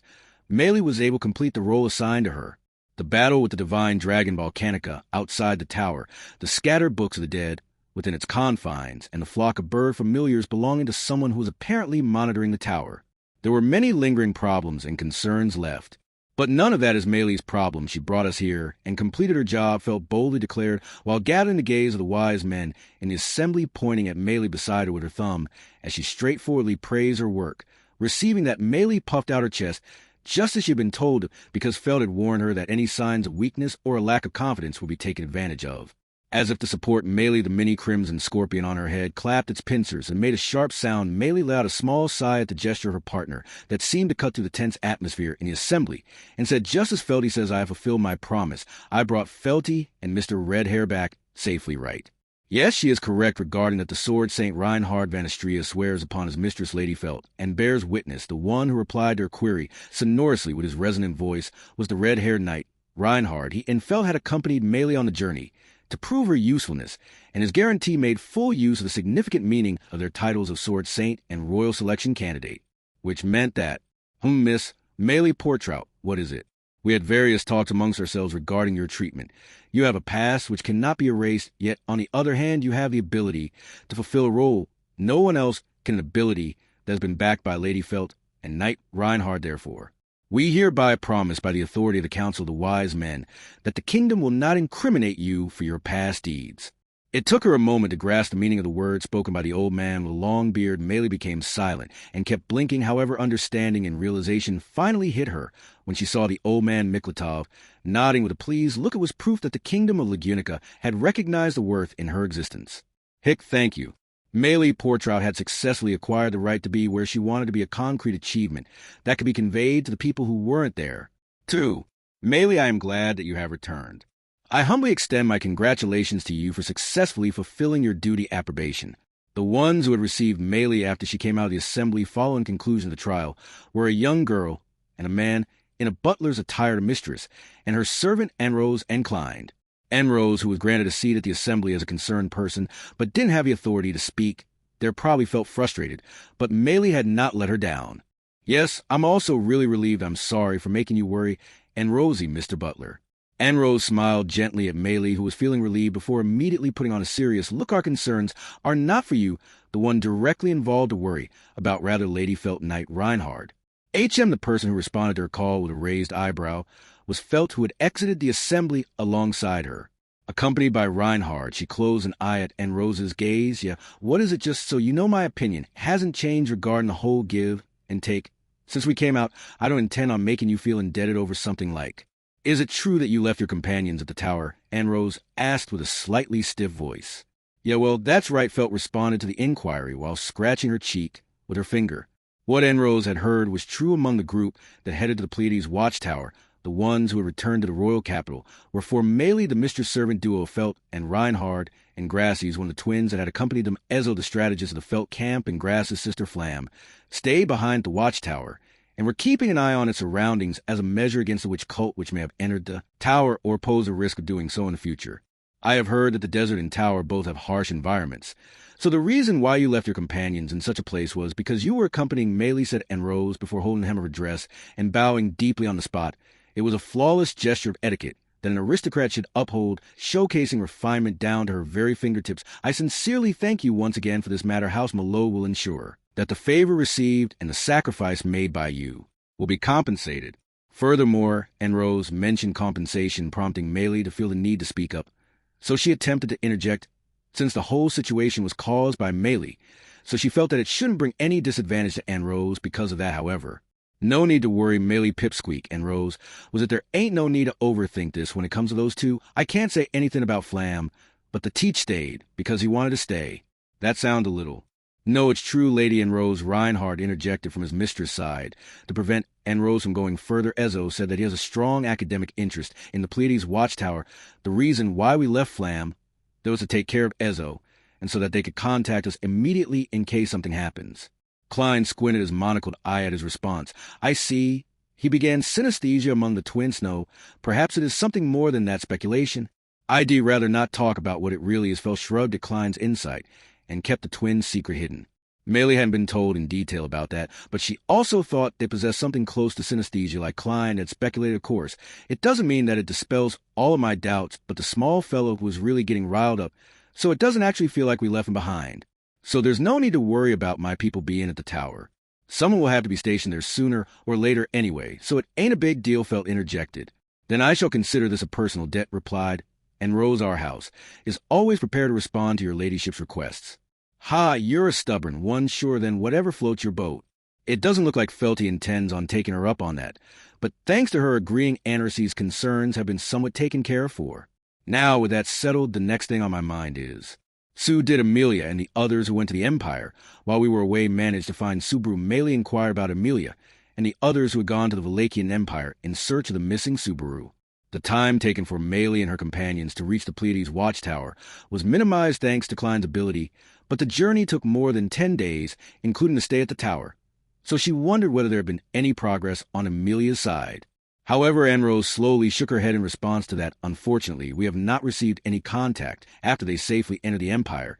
It is just that the border with the Valachian Empire has become stricter. Does that mean that something is happening? I and the Empire's lordship had stated that he would keep providing updates. There are no updates from him, however, which means there is something preventing him from doing so. Proof. I see it's difficult to interpret the situation when there's neither good news or bad news, but the fact that there's been no contact makes me anxious. Trouble in the Empire. I would have lent out Reinhard if I could but felt started. I don't have a right to leave the country unless extraordinary legal measures are taken. Reinhard explained, of course, I am deeply worried about Lady Amelia and Subaru, but I know, maybe I should seriously consider using you and the Divine Dragon to threaten the kingdom. That's a bad habit of yours, my Lady Reinhard reproached. Felt clicked her tongue in dissatisfaction. TCH. She declared that she won't do that in the desert and the tower, but the fact that it's come up as an option shows that the two of them are considering the thought, then suddenly crossed Meili's mind. The two of you are supposed to be in opposition to Subaru and Amelia. So, why are you being so nice to me? Huh. Normally competitors are a hindrance, right? So that's why I was wondering. It was strange enough that they had helped out Meili, someone they just had no reason to actively save, but the Felt camp was the Amelia camp's enemy. In fact, they have every reason to stand in their way, so them thinking about saving them is... Leaving aside what Lady Felt thinks I am a knight, it is therefore natural for me to save Lady Amelia, who is a noble and a citizen of the kingdom besides Subaru is a friend. She sure doesn't act like a noble, Meili muttered while it made sense that Subaru was Reinhard's friend. Meili couldn't think of Amelia as a noble even though she was technically one. Meili tilted her head in wonder, and Felt roughly ran her fingers through her beautiful golden hair, and said, well, a long time ago, when I was still a brat in the slums. Are you really talking about yourself, Felty? Meili widened her eyes in surprise at Felt, who had begun talking with a serious expression. It was her first time hearing that she used to live in the slums, but she's a candidate for the royal selection. Back then, I was making a living from stealing, and I was hanging around with some people in a similar situation. Then one day I heard about a clumsy merchant who was being careless with his warehouse keys. So one thing led to another, and we decided to steal them together. Excuse me, Knight Reinhard, is it fine for me to hear this story? Anne-Rose asked. Do keep this a secret, answered Reinhard, putting a finger to his lips. Anne-Rose didn't think it would nullify the previously mentioned give and take, but she accepted Reinhard's words with a troubled expression. Felt continued talking next to him. The theft went well, but it seems like someone got greedy. Once it was over, one of our collaborators tried to get the better of us and hog all the loot. Things got messy after that, and at the end I ran away with the loot. So only Felty wanted to eat, but what about it on the surface? It just sounds like a story about her taking everything. So I don't see how it relates to why she started talking, the reason why she's helping out Amelia's group. Felt grimaced and continued, well, you see, if it's just about profit or loss, then yeah, I definitely won. But I know the food I had with the money I got by selling the loot tasted awful. At that time, I couldn't figure out why, since I was too busy surviving day by day, but I know the reason now. It was a matter of feeling right and satisfied. Felt said, flashing her phone, and gave Reinhard, who stood beside her, a firm slap on the back. The clear sound echoed to the hallway as she puffed out her chest. If I wanted to become the ruler regardless of the means, then Reinhard could just go on a rampage and turn the rest of the candidates into dust. But I wouldn't feel good if I got the throne like that, and I wouldn't be satisfied either, so that's why. Remember what you asked me before. The reason why I help Amelia and Subaru out when they're in trouble is because I want to win in a way that feels good. Felt peered into Meili's face and grinned smugly. How's that? Meili got overwhelmed by her attitude and vigor and blinked in awe. However, she had been persuaded by the way Felt expressed herself. It's not just for Lady Amelia, even if it was Lady Crush Lady Anastasia or Lady Priscilla. Lady Felt would feel that same way and act. Reinhard commented, you saying what I'm thinking is irritating, but yet won't hold water if it ain't like that. Truth be told, I am envious of how Lady Anastasia and her knight Julius acted. If I didn't have my responsibilities, I would have acted the same, said Reinhard, looking down at his hands. Dumbass felt responded to his self-admonition with her tongue sticking out. Even Meili could understand why Felt got angry at Reinhard's words. It was disrespectful to the person who had chosen him despite knowing what he was like as a person, and the same thing could be said by Meili regarding Emilia or Subaru. But even so, neither I nor Mr. Redhair can stop being ourselves. Yes, you are right, Reinhard gave a faint, gentle smile, and Meili, albeit slightly, was able to return it in kind. At first, when Reinhard looked down at her, she thought of him as a monster whom she should never approach, but from the journey to the tower, and by exchanging smiles, now she felt like they had grown closer. Surely there might have been progress like this in relationships I ended or given up on till now, Meili thought.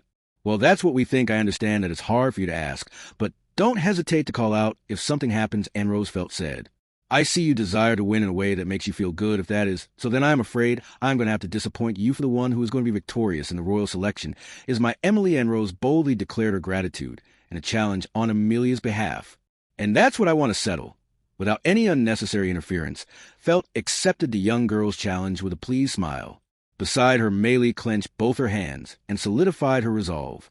The session in the assembly earlier wasn't merely about deciding her fate. Meili's work was going to be the achievement of Emilia's group, who were able to secure her pardon. I need to get my bias Scorpy, she said. Influenced by Meili's enthusiasm, the mini crimson scorpion on her head responded by spinning its tail. Feeling encouraged by that, she gazed out at the distant sky from the corridor window. I'm not sure if I'm truly facing south where the Empire is located, but I'm certain that Emilia and Subaru are fighting hard under the same sky, so I've never been someone who thinks so hard. I seriously won't forgive you if you don't return soft and sound. Meili said she acknowledged the person she was, and as she thought about the people who allowed her to become who she was now, her lips unconsciously curled into a smile. It was an involuntary habit of hers. It was the same unconscious smile that she made whenever she thought about her high-maintenance elder sister, with whom she had spent a lot of time as she was smiling. The sound of high-pitched pincers echoed from the top of her head. Yendi,